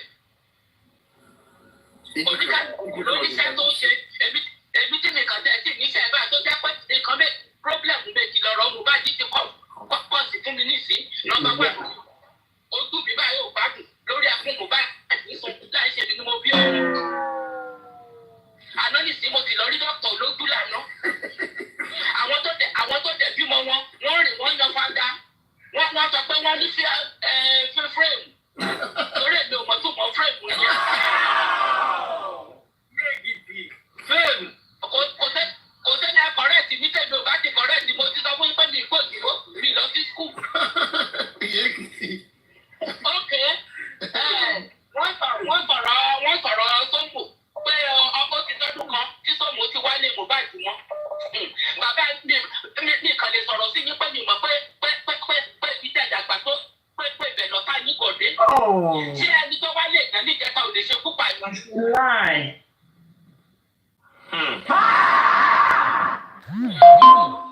Ẹni tó wálé ìgbà níjẹta kò lè ṣe kúpa yẹn kò lè wà nínú àwọn tó gbìmọ̀ pọ̀ mọ́ ìyan ní. Tí bàbá ń sọ pé ká gbé sókè tó gbé wá síta tó sọ pé ti tọ́dún kan tí tó mọ̀ ti wá sílé Mohbad bẹ́ẹ̀ náà ló sọ pé ọmọ rẹ̀ ní. Ṣé ọmọ rẹ̀ èèyàn gan tọmọ èèyàn bá ṣe rere lójú ẹ̀ gan ṣé inú ẹ̀ lè kù sí ni? Tọmọ tiẹ̀ wà lójú kan tọmọ tiẹ̀ ẹ̀ mú òkè ṣé inú ẹ̀ lè kù sí ni? Tọ̀rọ̀ bá débi ọ̀rọ̀ tọ̀rọ̀ ẹgbẹ́ kájọ sòó tọ̀rọ̀ fúnra wa. Bàbá wọn ní etí ọ̀rọ̀ láti gbọ́.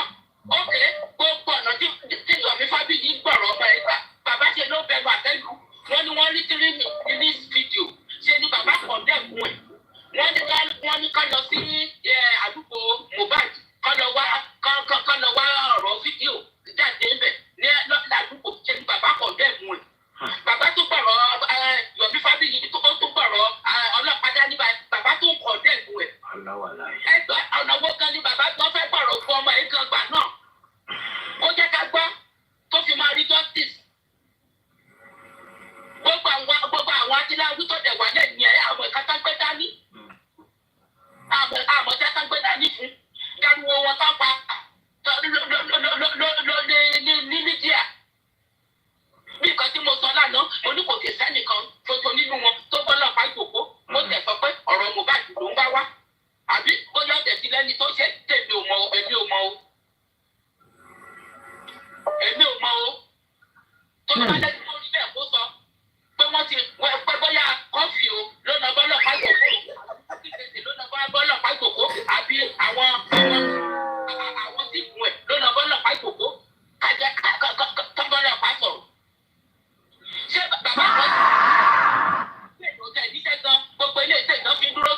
kó sí.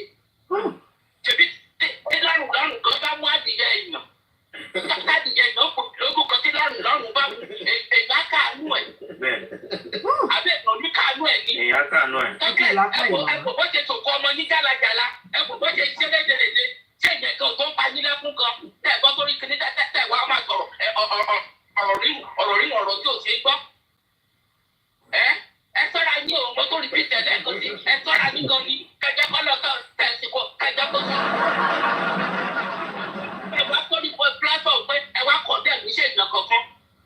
Tẹ́ bá ti wá condemn iṣẹ́ ìjọ bí Fábíyì, gbogbo èèyàn ló máa kúrò lẹ́yìn yín, èmi gan.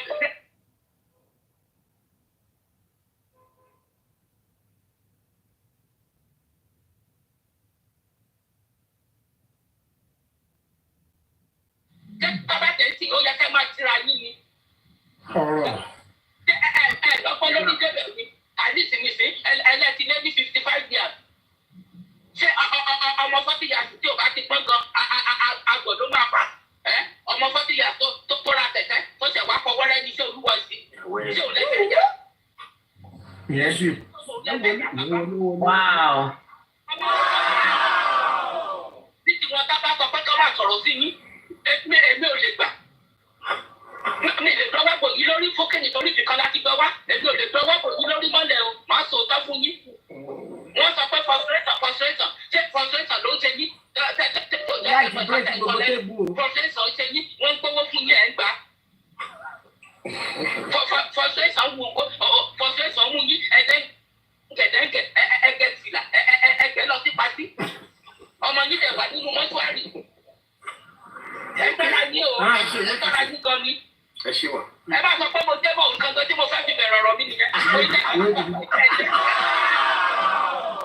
Wọ́n dáná sí tébù pátápátá ni.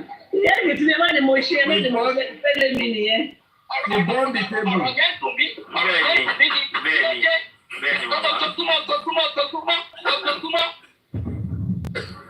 Ó yẹ ká ti kúrò lórí ọ̀rọ̀ yìí. Ó yẹ ká ti kúrò mọ́. Prógrámù kan sí ní láàárọ̀ tí Atárífà ṣe aláàjì. Ó ta lọmọkùnrin yẹn sọ náà. Ó ní gbogbo àwọn tó bá bàbá Mohbad wá justice ló yẹ kókó gbogbo wọn mọ́ra ni. Ṣé Arífà ọ̀rọ̀ sọ ni? Kí ló dé? Ọ̀tọ̀ ni wàá sọ Arífà, ọ̀tọ̀ ni wàá sọ Kẹ́lòmí, ọ̀tọ̀ ni wàá sọ Kẹ́lòmí. Ebi ìta àmọ́ wọn náà bá wọn gbà. Ṣé wọn rẹ̀ ìjọ tó ti kúnlẹ̀ ní Mohbad sí ni? Ṣé wọn rí ni? Ìyá kìí ṣe ní káwọn làwọn ṣe é mọ́ o. Mo ti sá o, tí bàbá bá ti padà sọ̀rọ̀ sí ìjọ bí Fábíyì lẹ́yìn níta ń sọ̀rọ̀ aláàjì. Èmi ò ní bá wọn dá sí prógrámù mọ́. Torí èmi ò lè máa rọ̀nà ẹ̀jẹ̀ mi sórí nǹkan tí ò sí. Ó lè ní sí iṣẹ́ bọ́ lọ́wọ́ mi lórí ọmọ tí mi bí. Àwà lówó nílùú yìí. Ẹ mọ̀ tó tí mo ti gbòkó sílé nìsín kò ṣiṣẹ́. Tó bá ṣiṣẹ́ kì ibi yóò dàbí Nàìjíríà oṣooṣù là ń sanwó ilé níbí. Ọ̀wá àná tó ọ̀ sí là ń sanwó ilé. Tó bá ti dọ̀tàn fún ọ tó bá ti rówó ilé ẹ̀sán tó bá ti lọ sí lọ́wọ́ ẹ̀ tó bá ti pé 7 days tó bá ti rówó ilé kan ọlọ́pàá ló bọ̀ wá ti ilé ẹ̀ duplicate ilé wa ó wà lọ́wọ́ wọn. Ṣé ọmọ mi ló kú ni? Ṣé ọmọ mi ló kú ni? Kí ló dé? Ẹ wo ẹ má bẹ̀ tó bọ̀dá káyà.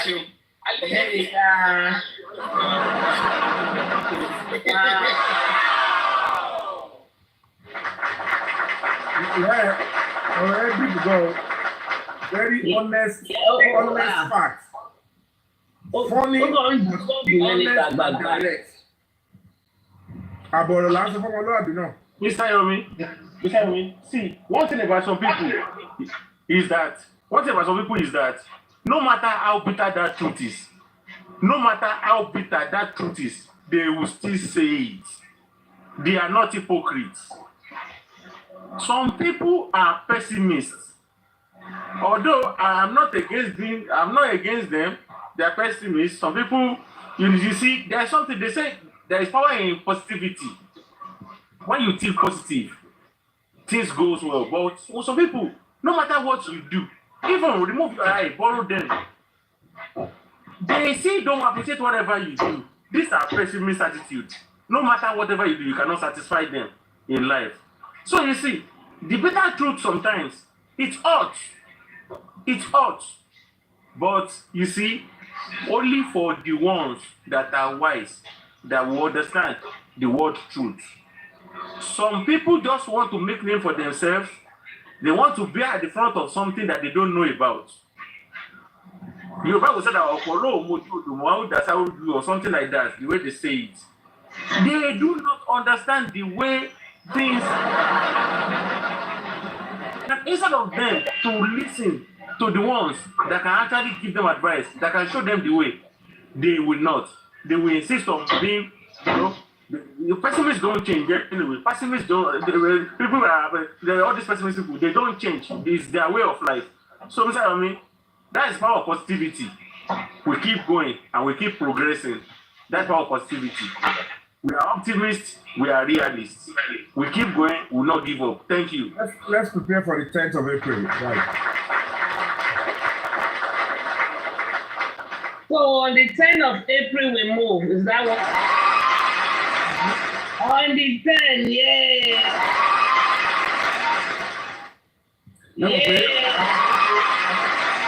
About the protest the last time, the Commissioner of Police appealed to us to listen to him.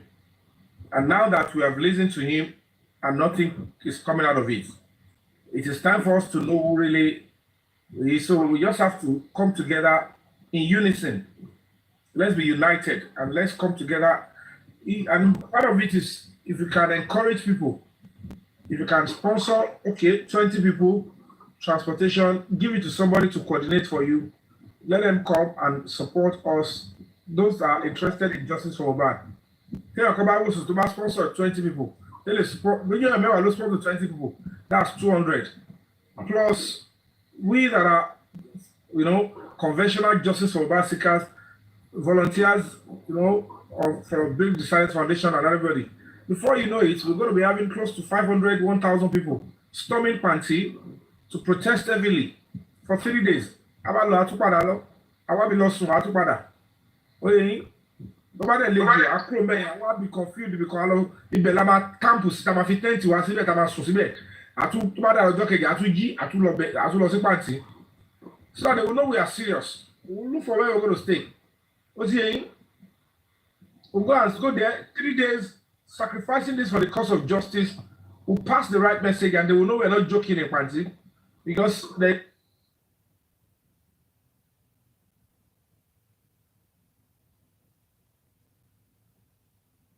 from that phone, or they go by the testimony of that Damola, which confessional statement that is deleted homicide evidence. And that means at Adra, they are culpable. Adra is accessory after the fact, and they should bring out the right charges against them. And that's what we're going to be planning. So, and we're going to be giving sensitization treatment. We don't care what they want to do to us. We're going to be standing firm. We're not going to be backing down this time. Enough is enough. Because at the end of the day, they will be telling us hijacking. But now, it is now the investigation they want to hijack by saying they should cover up again. We're not going to accept that this time. Because they are now bragging. The lady blogger of that said, Damola confirmed to the police that he deleted it and the police are okay with it. Which police are okay? Is it the same party? Let's wait and see now. The president must hear us. The international community must hear us. Every parent in Nigeria must hear us. Every student and youth in Nigeria must hear us. The police are now okay. Let's see if they are truly okay. If truly that bookie is speaking the truth about the police, if the police are truly okay, that somebody, a suspect who was there, eventually could delete a homicide evidence and the police will be okay. Let's see which of them are okay. They don't know. And we have to let them know we are willing to go extra mile to save this country so that you and I can be safe and our children can be safe in Nigeria. And that's the only way we can get this country working better. Thank you. Yeah, where is clap for you? Good evening, everyone. First one, mo kàn fẹ́ ẹ kalẹ̀ gbogbo lé. Mo kàn sáré wá sókè ni. Mo fẹ́ bá Mr. Yomi sọ̀rọ̀ ní ẹjọ́. mo gbọ́ On this platform, we support Mr. Yomi also. Yes. Yomi na my padi from day one. Látàyè Alálùmọ́lẹ̀. We are supporting you on this platform. Yes, na. Àwa ti láti Snell and sọ̀rọ̀. Okay. And Supreme. Two of you ni mo support. Okay. You understand? And Yomi. So, mo sáré gbọ́ nǹkan kan nísìn lórí page. Mo kàn wá sókè mo gbọ́ nǹkan lórí page. York. Gòrẹ́sì wà bẹ̀rẹ̀ 70 billion. Ṣé wà ń tà ní ó wà live? Ẹ ó wà live. Wọ́n ń wá fídíò tí Yomi ti sọ̀rọ̀ lórí láti sinẹ́ pé he saw what happened on that CCTV. That man, the person tí Mr. Yomi Lobanle, ó show ẹ̀ and Yomi saw what happened that night when they pa Mohbad. That they are looking for that video. Tí Yomi ti sọ bẹ́ẹ̀ lórí láti sinẹ́ ó ní wọ́n fẹ́ fi lé Yomi in court. That's what they want to use it to bring you down. That's what they are looking for. Can you just imagine? Ẹ fẹ́ bring down ẹni tó bá justice fún ọmọ yìí. Wọ́n máa gbé 200,000 sílẹ̀ fẹ́ni tó bá ní fídíò yẹn lọ́wọ́. 200,000 is what? Let me see 200,000. Iṣẹ́ woman I'm ashamed. It's just 50 pounds. Please. Or 100 pounds. Yes. Any cover me sharing 1 million. Come donate and break the silence. I will repeat the same thing. $133. Coco promise will be 2 million. 100 pounds. We need it by 100 pounds. Abájọ náà, abájọ tí Báyọ̀ billions ó ṣà ń send message sí Sami Jojo, send message. Ó ṣà ń wá information, send message sí Sami Jojo. Abájọ. Ẹ jọ̀ọ́ ẹ dẹ̀ bá Sami Jojo sọ̀rọ̀ pé kí Sami Jojo wà very careful. Ọ̀dọ̀ ẹ̀ wọ́n fẹ́ gbà wọlé o. They are trying him o. They are trying him. Look at this now. Look at this. Àwọn same justice fighter wọ́n dàbẹ̀ ní pé ẹ̀jìyẹ fẹ́ máa jẹ fún ara wọn. This is not even team olórí burúkú o. This is within your own camp. Ẹ fẹ́ máa kọ́ sí ara yín. I'm telling you, wọ́n fẹ́ bring Yomi down, but they cannot. Our only video, we can send it to them. There's nothing. Kò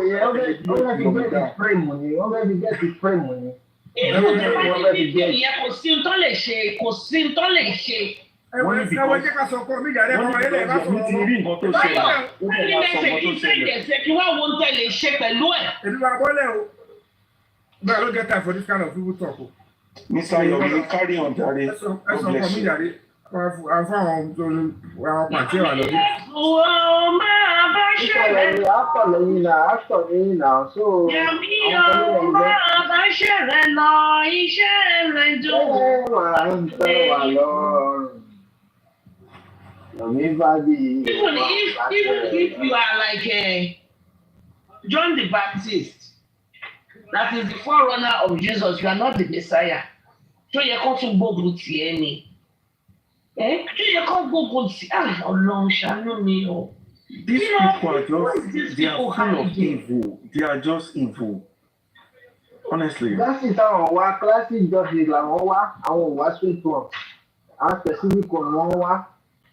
You sat down in your room, you sat down in your house, you are not coming out, you're not doing anything to help this justice, and you still want to block justice. Why? I don't know why you want to keep talking about it. I don't give him for speech. I'm sorry, I want to listen to progressive stuff, not those ones making don't about the plan ahead. Ìyẹn ni kókó. Ẹ jọ̀ọ́ àwa tá bá sí Nigeria, please let's support Break the Silence financially, please. Are you kidding me? Supreme. Just because of the stuff you played just now, they sent you these messages. Jàmẹ́bí nítorí wípé undisputed diamond play that Ìyá Èkìtì show. Somebody inbox.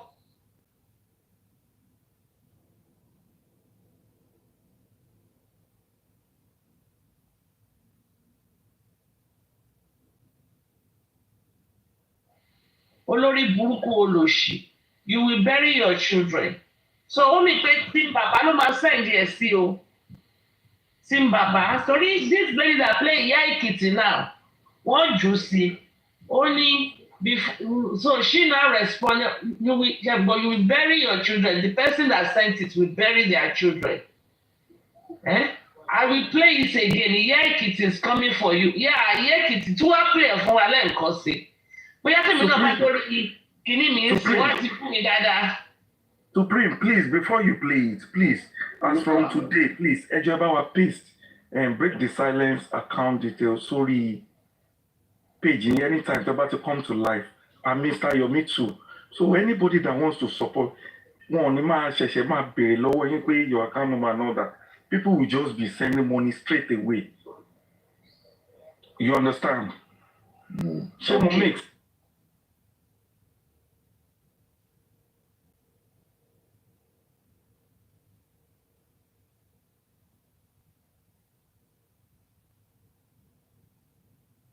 Messages.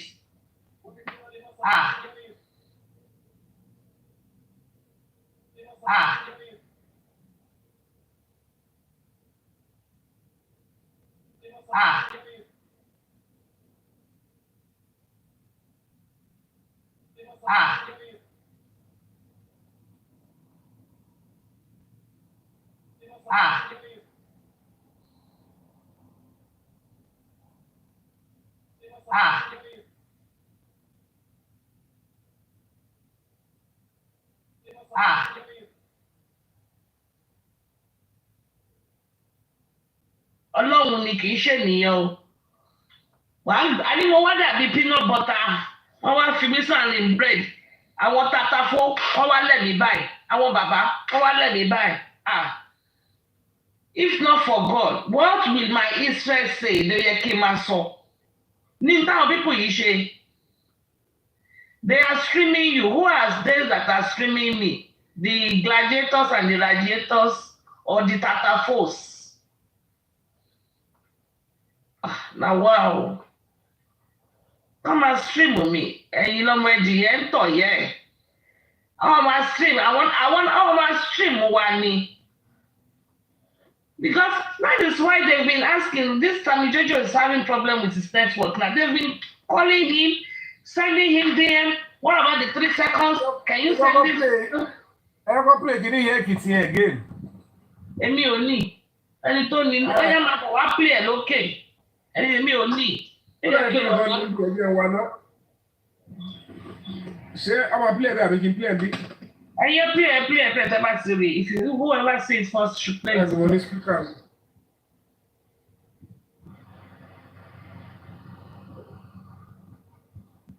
Just because o tí wá rí pé ibi tó já sí nìyẹn, èmi gan máa play ẹ̀ sìn. Èmi gan máa lọ wá máa fi ṣe intro. Sammy is having problem with his network. Láti lè dá mi lóhùn. Ẹ jọ, nílẹ̀ Yorùbá ṣé kí ká lè nìkan dágbó ṣe? Rárá o, ìbéèrè yẹn simple, ọmọdé gan lè dáhùn rẹ̀. Ìdáhùn rẹ̀ ni pé rárá.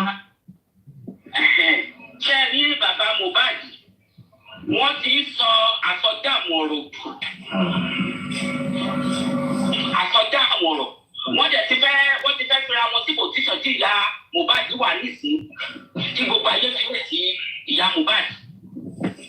Mo sọ kí ní kan lánàá mo ní bàbá ò lọ́rọ̀ ń gbọ́. Ìgbà lòun lágídí ó lòun lágídí kì í ṣe onìkan ló lágídí o.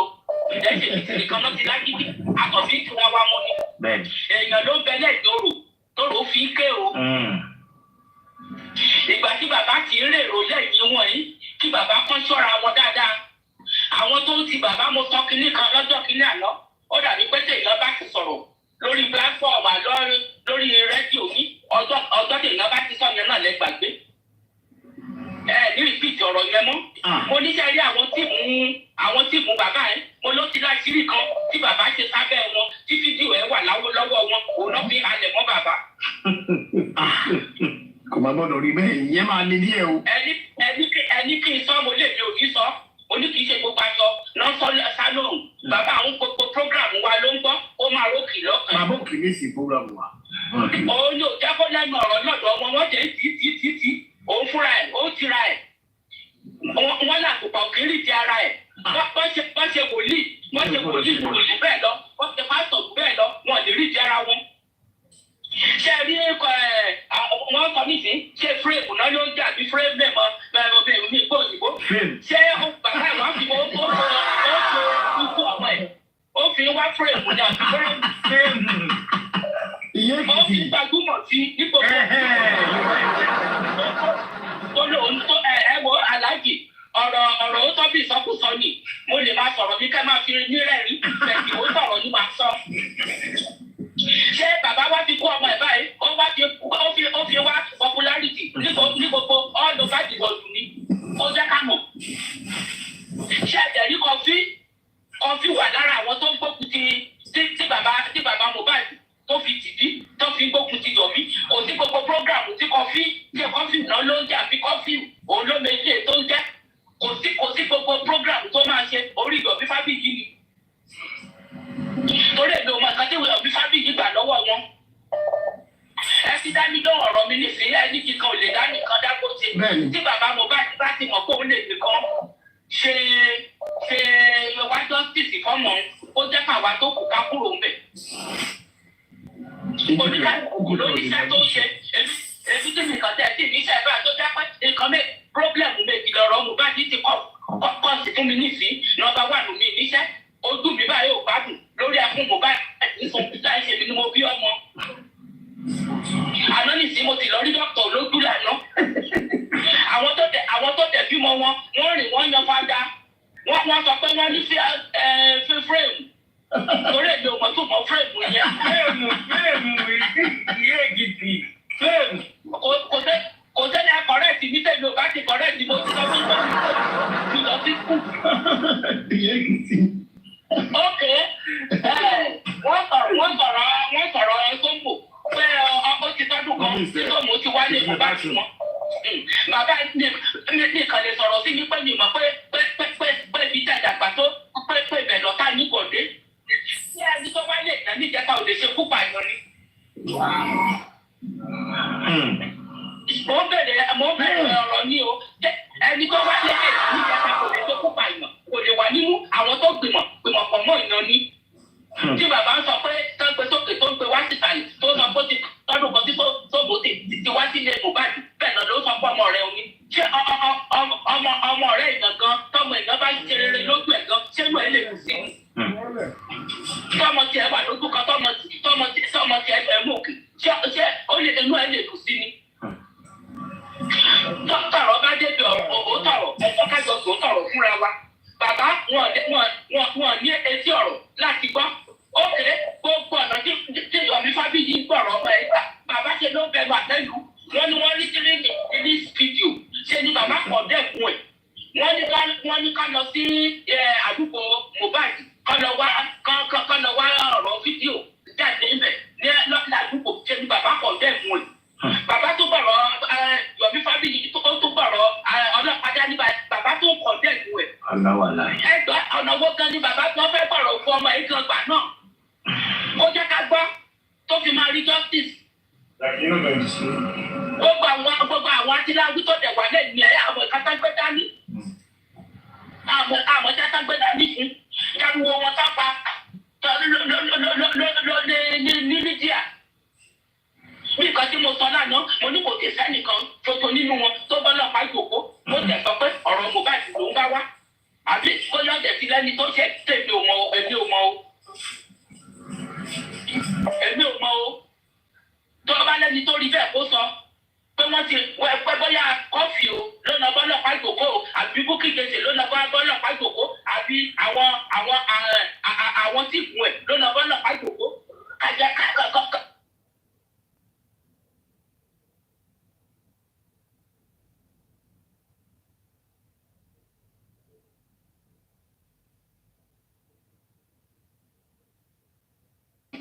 Tẹ̀yàn bá sùn sísùn yẹn máa ṣàgbára olúwa ẹ̀ lóore náà. Bàbá ìwò ẹ ṣọ́ra yín o, ẹ ṣọ́ra yín kẹjẹ kọ́nà tẹ̀sí kó tọ̀ yín. Gbogbo bá sọ̀rọ̀ sọ bó torí tẹ̀ àwọn àgbọ̀n ní ẹgbẹ́ dání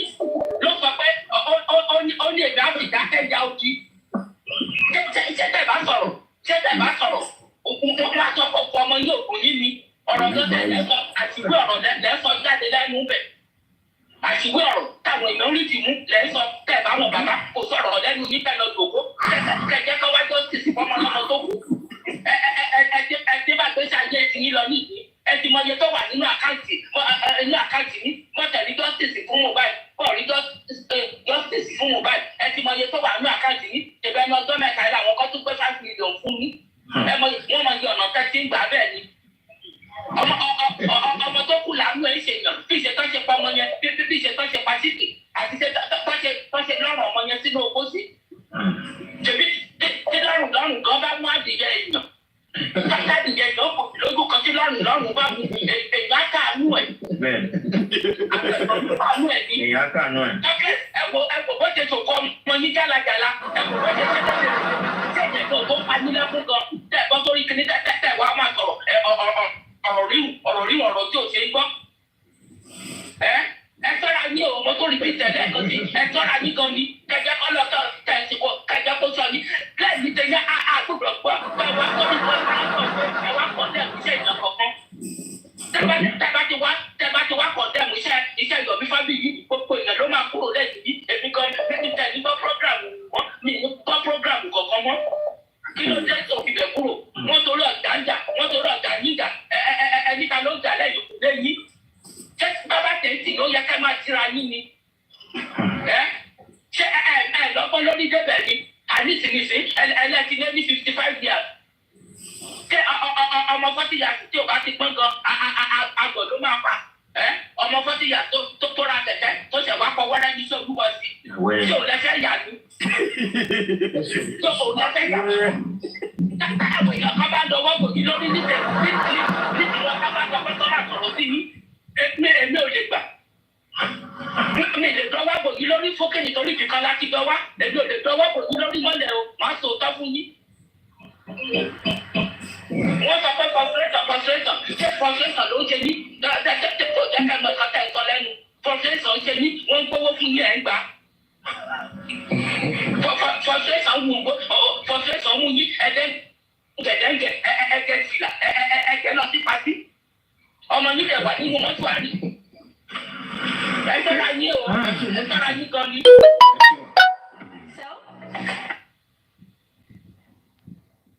That's it. Ṣé mẹ́kọ́ ló parí sí o?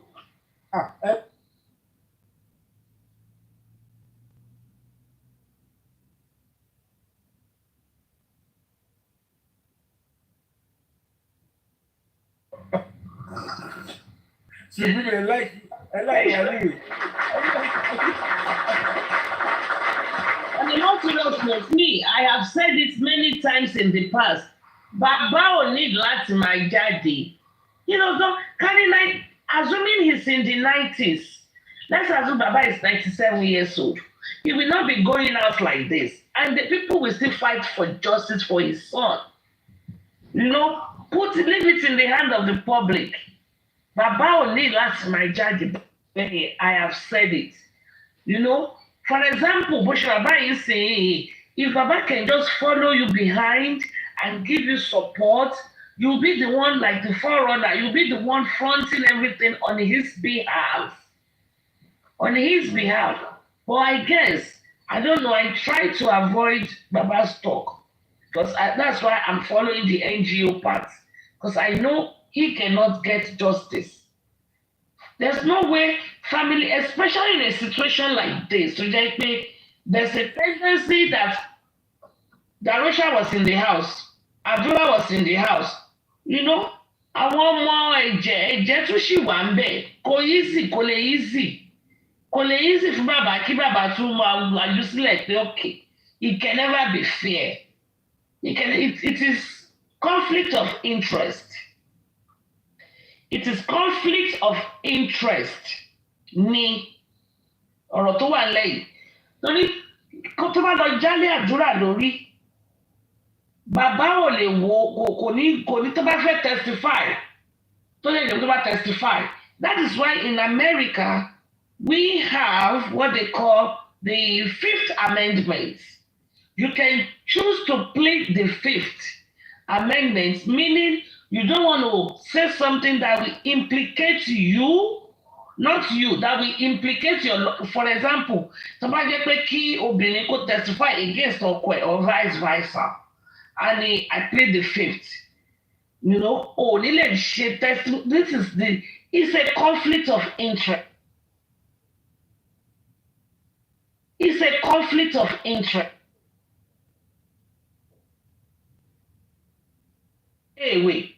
I know a family member, long story, the cousin stabbed the auntie. Yes, cousin. Nephew ó stab auntie yẹn 49 times. Wọ́n ṣàbá òkú lady yẹn, ọmọ ẹ̀gbọ́n ó stab àbúrò.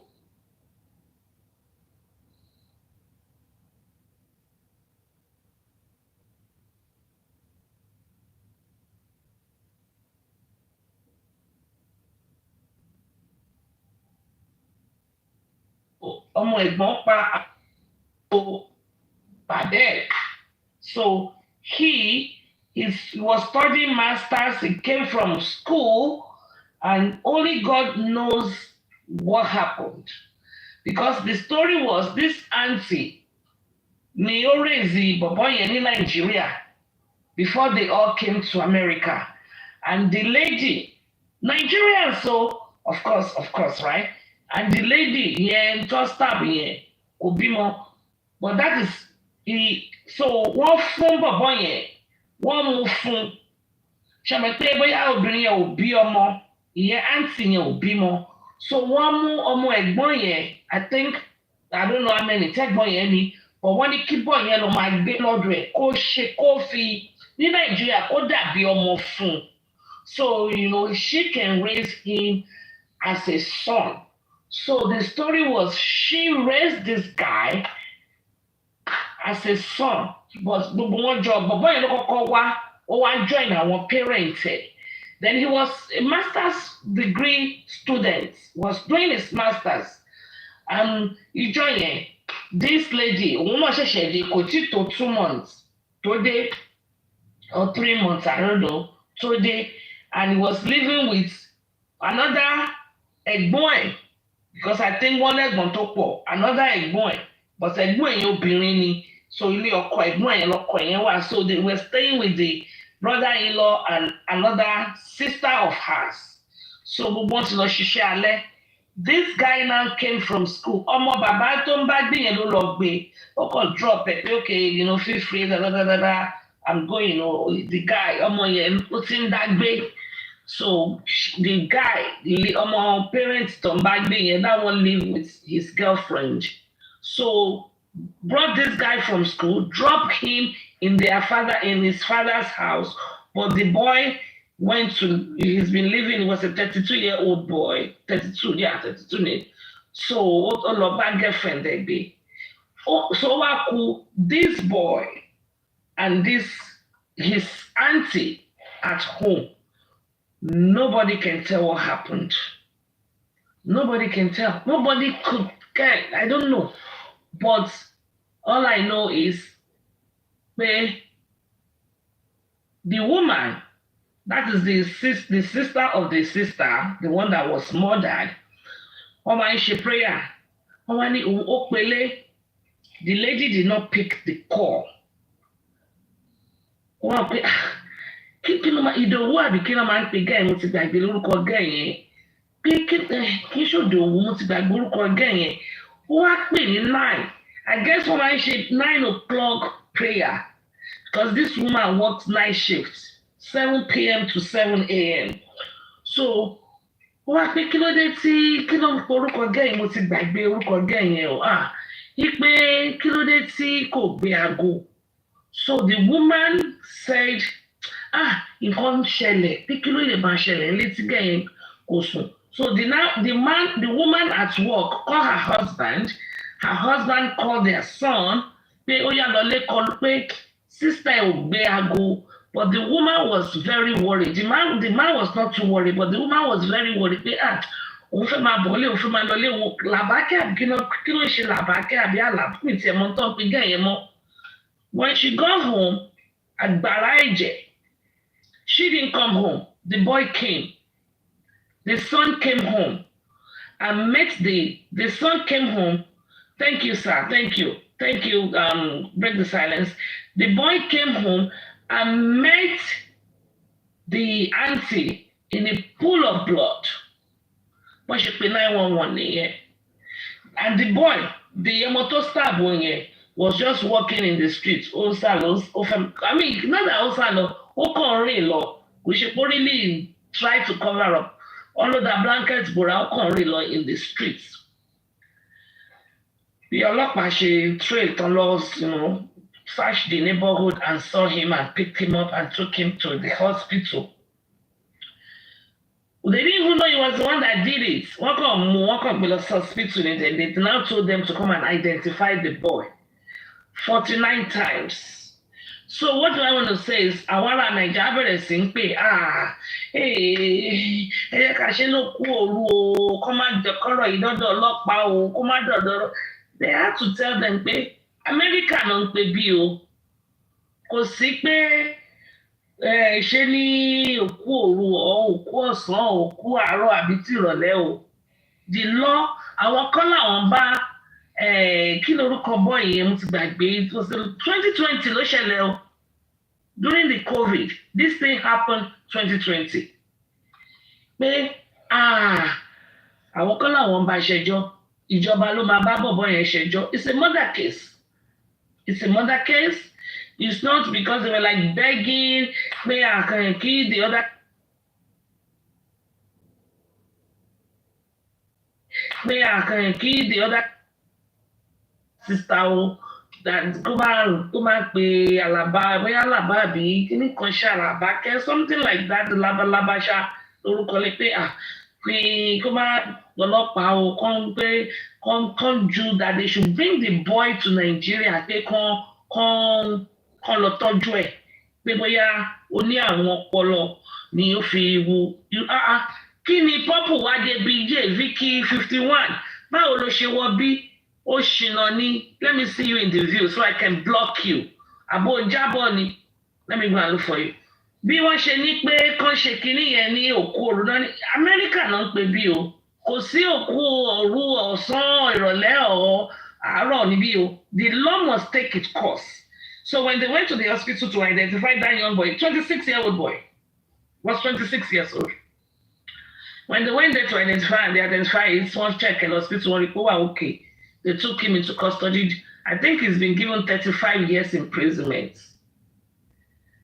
When they should send the boy home so they can take care of him, because the first only, maybe he had a mental touch. Yeah. He had a mental touch. But he's in jail.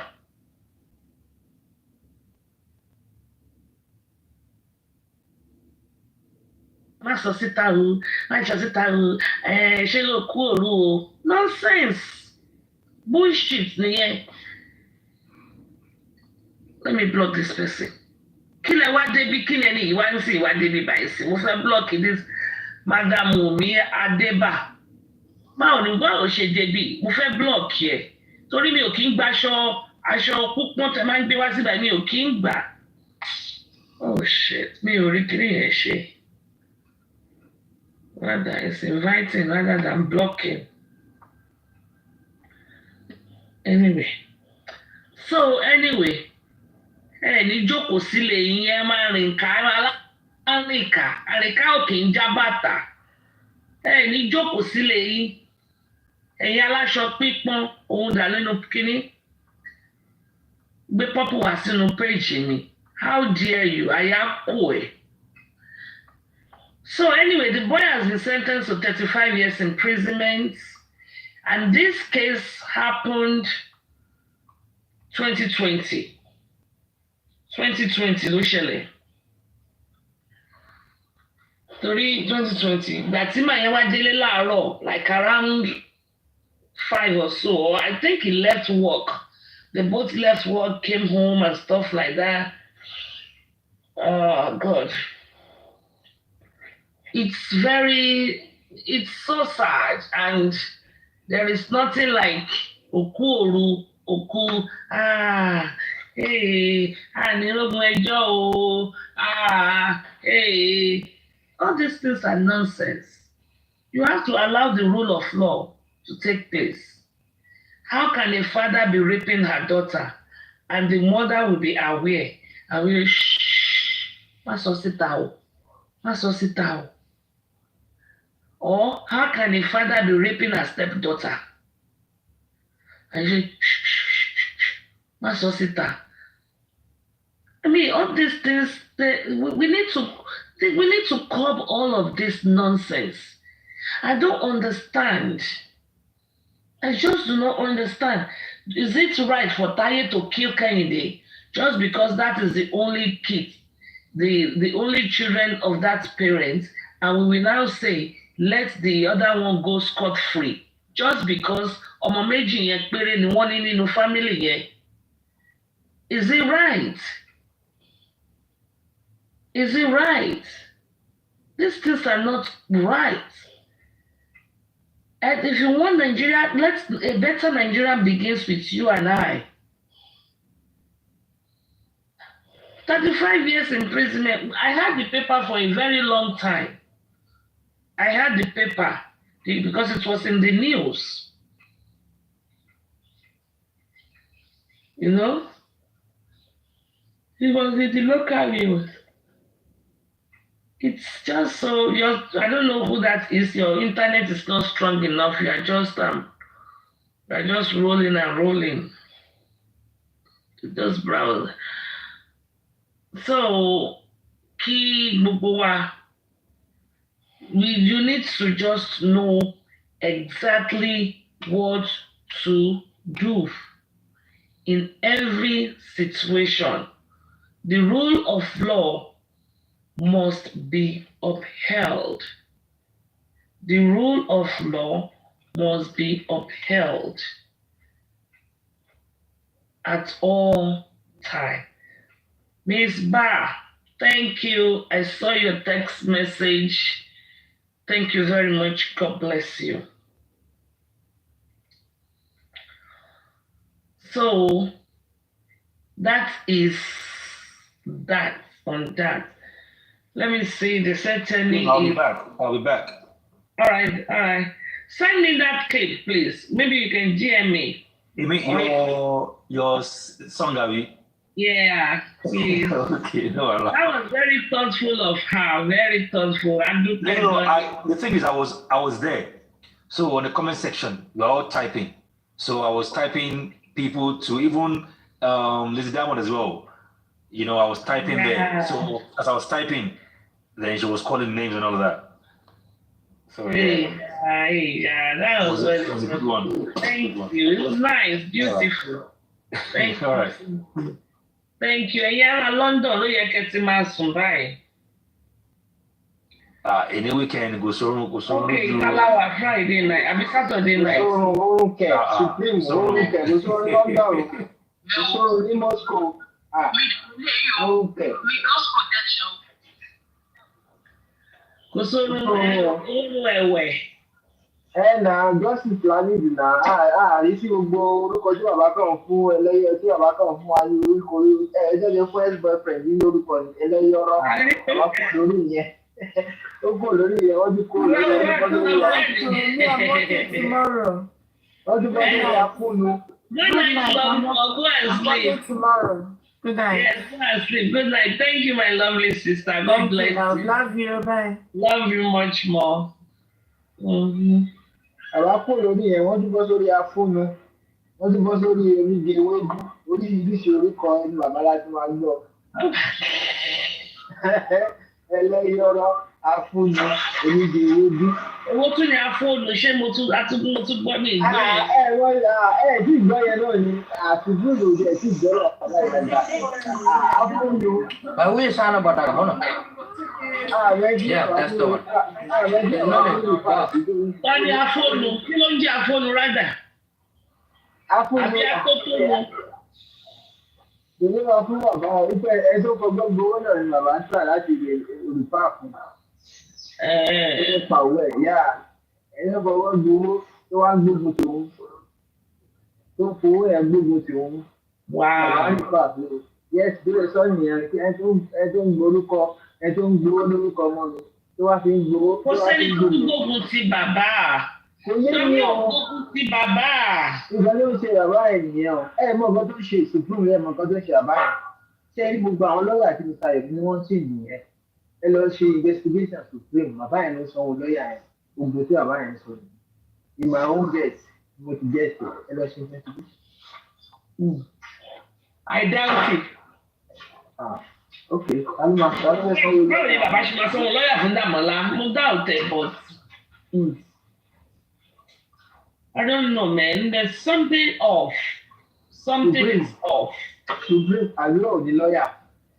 Àbí? Ta ló fẹ́ sanwó lọ́ọ̀yà àdúrà? Táwọn tata fún yẹn ló fẹ́ dáwó lọ́ọ̀yà àdúrà tí wọ́n rí dápé. Àfi yẹ kí wọ́n èdè ń pariwo fún wọn pé àdúrà ní di lọ́ọ̀yà.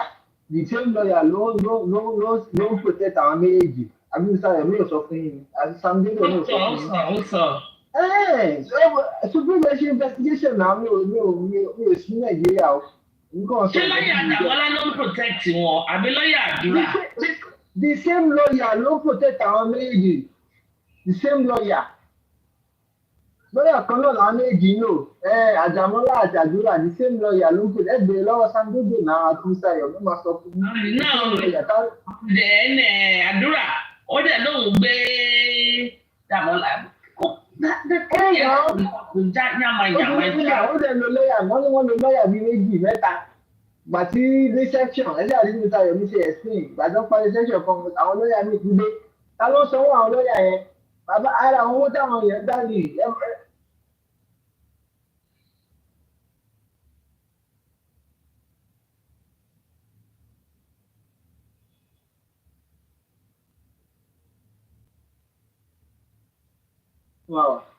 ogun tí bàbá yẹn sọ I guess ogun yẹn ni bàbá yẹn sọ ogun tí bàbá yẹn sọ lẹ́yìn yẹn. Nǹkan tó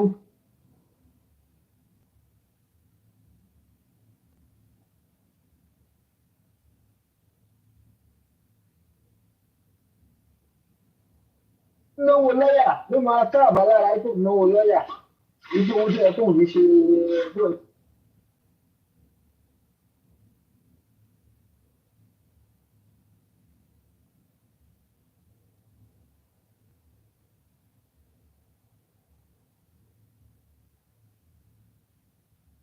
Àfọ̀nà ó tún béèrè lọ́wọ́ ọtí ṣe bẹ́ẹ̀ ilẹ̀ ṣe gbé lójú ọtí náà sọ pé òun ń ṣe.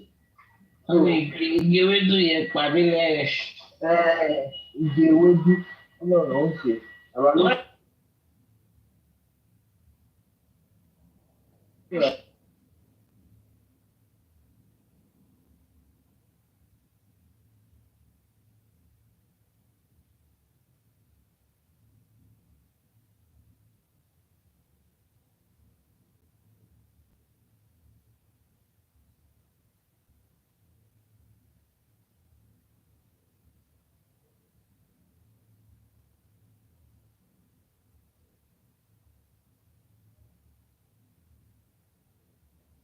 Ilẹ̀ ẹ̀sọ́ọ̀tì bàbá ní ilẹ̀ ẹ̀sọ́ọ̀tì bàbá ní ilẹ̀ ẹ̀sọ́ọ̀tì bàbá ní ilẹ̀ ẹ̀sọ́ọ̀tì bàbá ní ilẹ̀ ẹ̀sọ́ọ̀tì bàbá ní ilẹ̀ ẹ̀sọ́ọ̀tì bàbá ní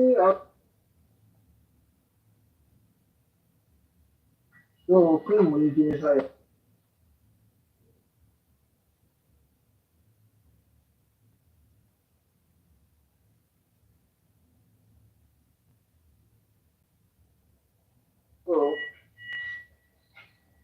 Àwọn onígbìmọ̀ olùwádìí wọ̀ ó ṣe Nàìjíríà nìkan bàbá ṣe kẹ́sẹ̀tì mẹ́ta kò tà. Kàn ń ṣe mistake yìí káwọn wá sọ̀rọ̀ bẹ́ẹ̀ yẹn mọ́ mi. Ọlọ́run ó láti bàbá gbọ̀ngbọ̀n fún wọn lè ẹ́fà wọn understand. Wọn ò mọ̀ pé wọn tí bàbá bá fẹ́ ni bàbá ń bá wí. Láti sílẹ̀ bàbá yẹn bọ́ lánàá gan bàbá yẹn ló ná mọ́tò nìyàn láti promote orin bàbá yìí orin òbẹ̀ta ta ló lù ta ló lose báyìí ló ń lọ mú 2 million láti promote ọ̀run bàbá ó ní èrò padà sánú ẹ̀ òun tún ní ṣéèdì promoter tó máa promote ẹ̀ jáde ìyẹn náà extra lágbára ó ní yóò tà ìyẹn náà dájú owó yẹn ẹni yẹn náà ni wọ́n á bú báyìí ṣe òun di ewé bí báyẹn ọlọ́run kan ló máa ṣàánú bàbá yẹn àwọn ẹbí ti ń tọ́ bàbá yóò gbòòrè rárá afúnnu oníbi ewé bí èèyàn tó ẹ̀fẹ̀ tó tún promote ẹ̀yẹ jáde tó náwó ẹ̀ láti promote ẹ̀ láti gbé ẹ̀ láti sọ ọ́ di ẹ̀ tó máa ní frame ẹ́ láti sọ ọ́ di ẹ̀ tó máa di frame tó máa ní frame tí ẹ̀ tó gba àgbáyé wa wọ̀ ọ́ náà tó ń tẹ̀lé wá sọ di oníbi ewé bí ẹ̀yí gbé nǹkan kan ṣe yàrá. Something is up. Yes, now, àwọn supporter ẹni náà àwọn supporter tó wà lẹ́yìn bàbá yẹn náà tí bàbá yẹn bá ti jẹ́ wà ìnáda àwọn supporter ẹni tó mọ̀ sí ní. Something is really up. Yes.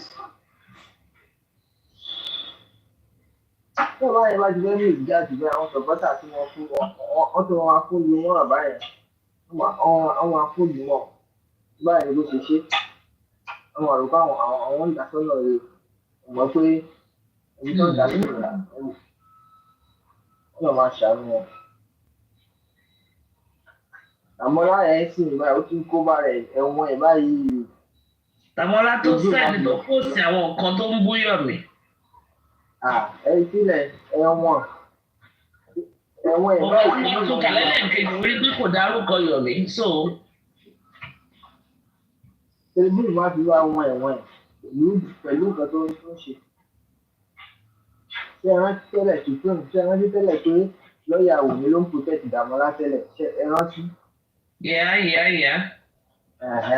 The same lọ́ọ̀yà Wùmí yẹn náà ló ń protect Àdúrà ẹ rántí àbí? Yeah.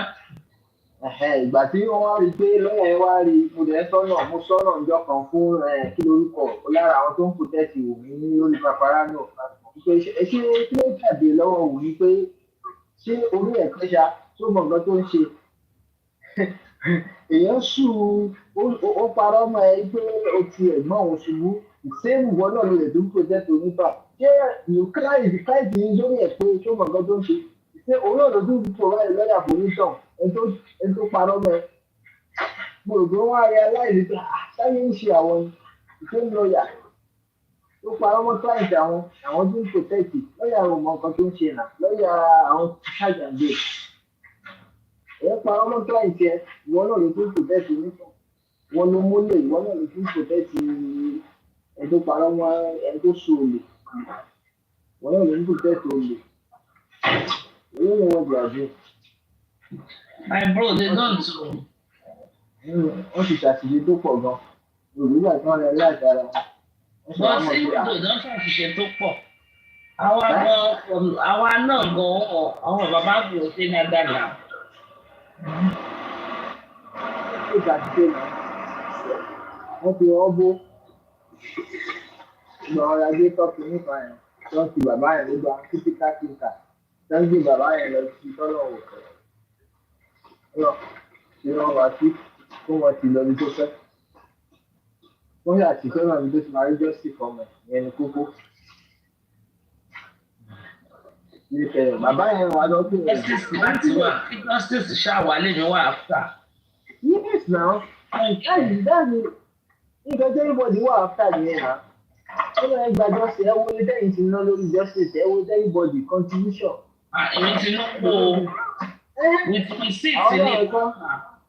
Àìmọye ẹ̀yìn owó táwọn èèyàn ti contribute owó time everything data táwọn ìṣẹ̀lẹ̀ tó yàn sùn tó yàn gbé lórí platform kan láti ṣeré láti ṣe one or two things. Àwọn tó ń lọ police station ń kọ́ mísà rẹ̀ níbẹ̀ kó wà ní fún industry tó yẹ kó wà ní location. Ẹlẹ́lẹ́ni ó fi ṣẹ́ ẹ̀lẹ́ ó dẹ̀ ní sẹ́ẹ̀ justice for Mohbad ló lẹ́tẹ̀lé. Síbẹ̀síbẹ̀ ọ̀dọ́ máa criticize máa yìí oríṣiríṣi orí platform ẹ̀jọ̀ máa rí ẹ̀jọ̀ máa criticize ẹ̀. Wọ́n máa sọ̀rọ̀ ẹlẹ́lẹ́ni láì dá oríṣiríṣi. Lórí bàbá aráàlú láàárọ̀ yìí àfájájọ náà pẹ̀lú IT guy.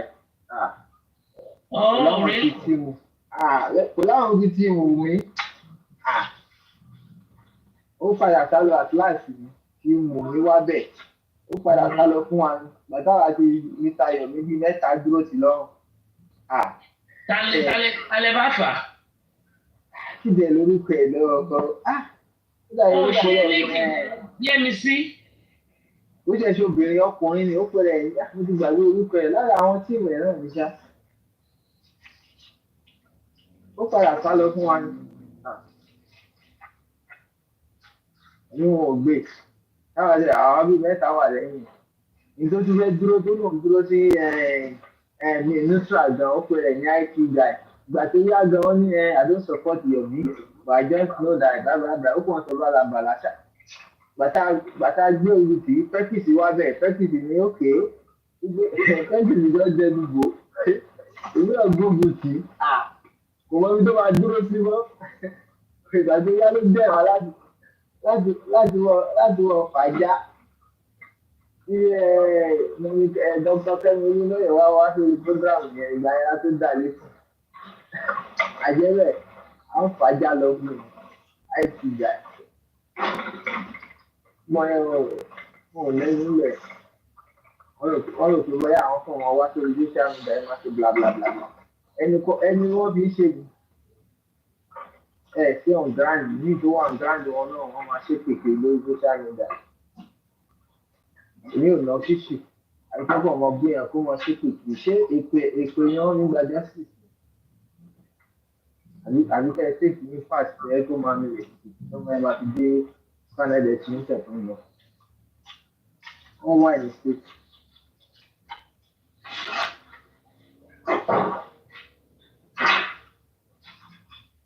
Wọ́n ṣeré nù.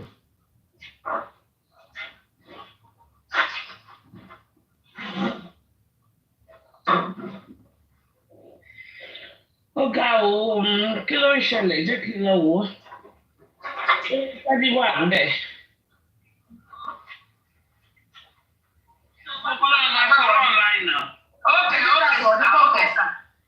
Okay, no problem. Ní WhatsApp. Màá sẹ́ǹdì ẹ̀ sí yín sí ọ̀rọ̀ ọ̀la ẹ̀ má bínú. Okay. Mo wà pẹ̀lú okay pé wọ́n sọ circumstance àbí kílẹ̀ pé ẹnu bẹ́ẹ̀ni ìdàmẹ́ ó jà mí ó circumstance. So àwa náà ti ní circumstance ní àyè. Wọ́n tún ní ìdàmẹ́ wọ̀mí àti wọ́n jẹ́ wọ́n fi ìdàmẹ́ àti circumstance ẹ̀ mọ̀ bí bára ní kò. Sacrosanct. Okay, sacrosanct. Wọ́n jẹ́ kó bá mi lẹ́yìn. Ẹ jẹ́ ìpín nìyẹn. Ṣé ó jí ti sọ̀rọ̀ wọn? Sacrosanct. Ẹ̀yin ò mọ̀ yòókù. Ẹ̀wọ́ ìjọba pọ̀ rẹ̀. Ẹ̀dàkùnbá ló sọ̀rọ̀ lọ́wọ́. Wọ́n ti sọ̀rọ̀ tán èmi ló kàn. Ó yá ẹ̀yin Tinubu ẹgbẹ́ òṣèlú. Ẹ̀jọ̀ tó yọ ẹ̀yin lẹ́wọ̀n. Ó ṣe yẹ sọ́ọ̀rọ̀ Fúgọ̀ ló fẹ́ sọ̀rọ̀ yà. Fúgọ̀ ló fẹ́ sọ̀rọ̀ yà. Fúgọ̀ ló fẹ́ sọ̀rọ̀ yà. Fúgọ̀ ló fẹ́ sọ̀rọ̀ yà. Fúgọ̀ ló fẹ́ sọ̀rọ̀ yà. Fúgọ̀ ló fẹ́ sọ̀rọ̀ yà.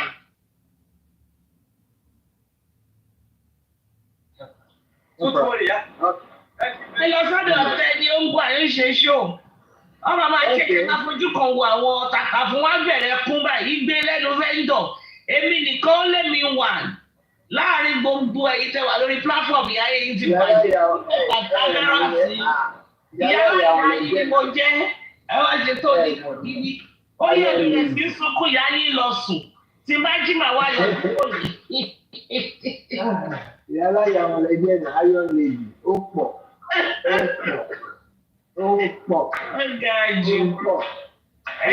Thank you, everybody. God bless you.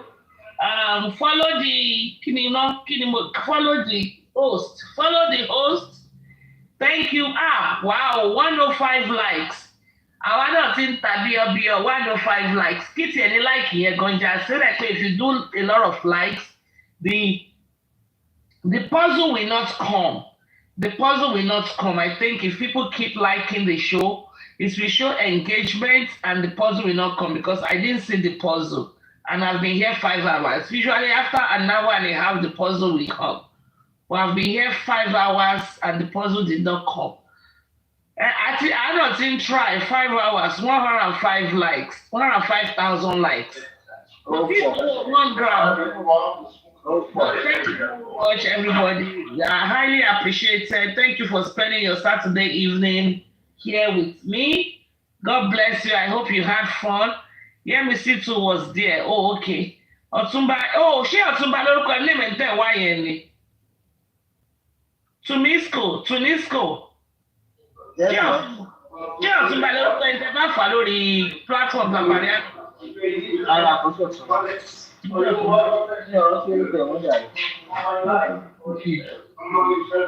All right. Anyway, it's wonderful having you around. Mickey, I cite you. Thank you, everybody, for coming. God bless you. And you take the purple wallet. Oh, one with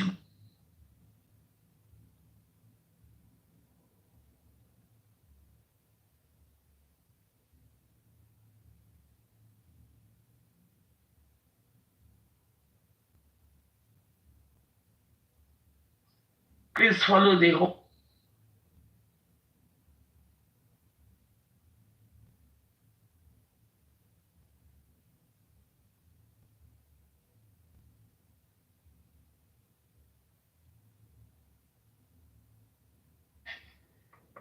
Mo fẹ́ block mi ò rí block. Kọ́sọ́ rẹ̀ kó jáwọ́ bí ni ó ti já padà.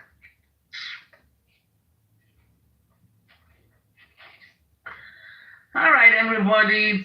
TB Kenny, thank you for coming to give us more insight. My lovely Liz Diamond, break the silence. I hope you have a beautiful sleep. Go and sleep, Neo. Go and sleep. God bless you. Justice from Mobile, Skin Essential Vendor, Unique, Sane. Adewumi Adesida. Ajoke. Good evening, Ma and Sassy. Yeah, Ajoke, good evening. We are about to close. Azoflix, thank you for coming. Thank you. Funke 60, thank you for coming. God bless you. Mr. Tunisco, yes. Okay. One love. Bye-bye, sir.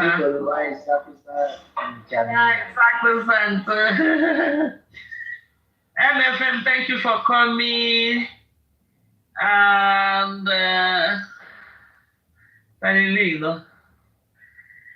Sammy Jojo, thank you for coming. Where is this one? Sholuato Sinemi. Mr. Shalake. Thank you, everybody, for coming. Let us call it a day. Let's draw the curtain here. Tenny is live. Tenny is a justice seeker. Let's go to Tenny's platform. Thank you and God bless you. Bye-bye. If I don't remember to mention your name, Big Johnny, it's not intentional. Oh, I saw Black Velvet too. Thank you for coming. If I don't remember to mention your name, just know that you are highly appreciated. Highly.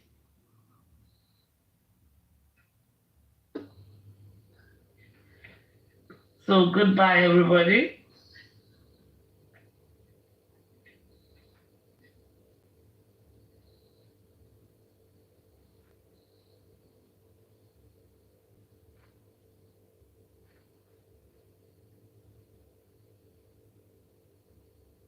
Wá bẹ̀bẹ̀ tàbí kẹ́ ẹ lọ ṣọ́ọ̀ṣì yín kẹ́ ẹ dẹ̀ padà lé jẹ́jẹ́ ẹ má wá sórí TikTok wà mọ̀ sọ́ra dáradára kẹ́ ẹ má bàa tẹ pátápátá ni o àwọn ọ̀rẹ́ yín ti dọ̀tá yín o ṣe é ráwọn tẹ́ ẹ rò pọ̀ rẹ̀ yín ni wọ́n ọ̀tá yín ni wọ́n o àwọn tí wọ́n ń bá yẹn jà lórí TikTok àwọn ni wọ́n mú yín mọ́ra o wọ́n fẹ́ fi lé gbogbo ọ̀rẹ́ gbogbo olóríire tó ń ràn yín lọ́wọ́ wọ́n fẹ́ fi lé lọ ni o torí mo mọ̀ pé ẹ máa ń wo TikTok dáadáa ẹ máa ń gbọ́ eléyìí tẹ́ fi wá lọ́la tí wọ́n á fi máa bí yín léèrè rádaràda ọ̀rọ̀ ẹ yá dúró lé yín kẹ́ ẹ má bàa tẹ̀ tán pátápátá ojú yín máa bó o bàbá gbogbo àwa tá à ń pọn yín lé ẹ ti dá lábùkù pátápátá o tẹ́ ẹ bá lọ sí tiktok mo gbọ́kànlé ní ìsìn omi dẹ̀ fẹ́ máa bọ́ lójú mi pé kí ni bàbá yẹn ṣe gbogbo eléyìí sí gbogbo èèyàn tó ń dá yín láre wọ́n ti gbẹ́bí lé yín lórí pẹ̀lú àwọn olórí burúkú àwọn ẹran ẹ̀wọ̀n tí wọ́n ń wówó owó táwọn ń wá káàkiri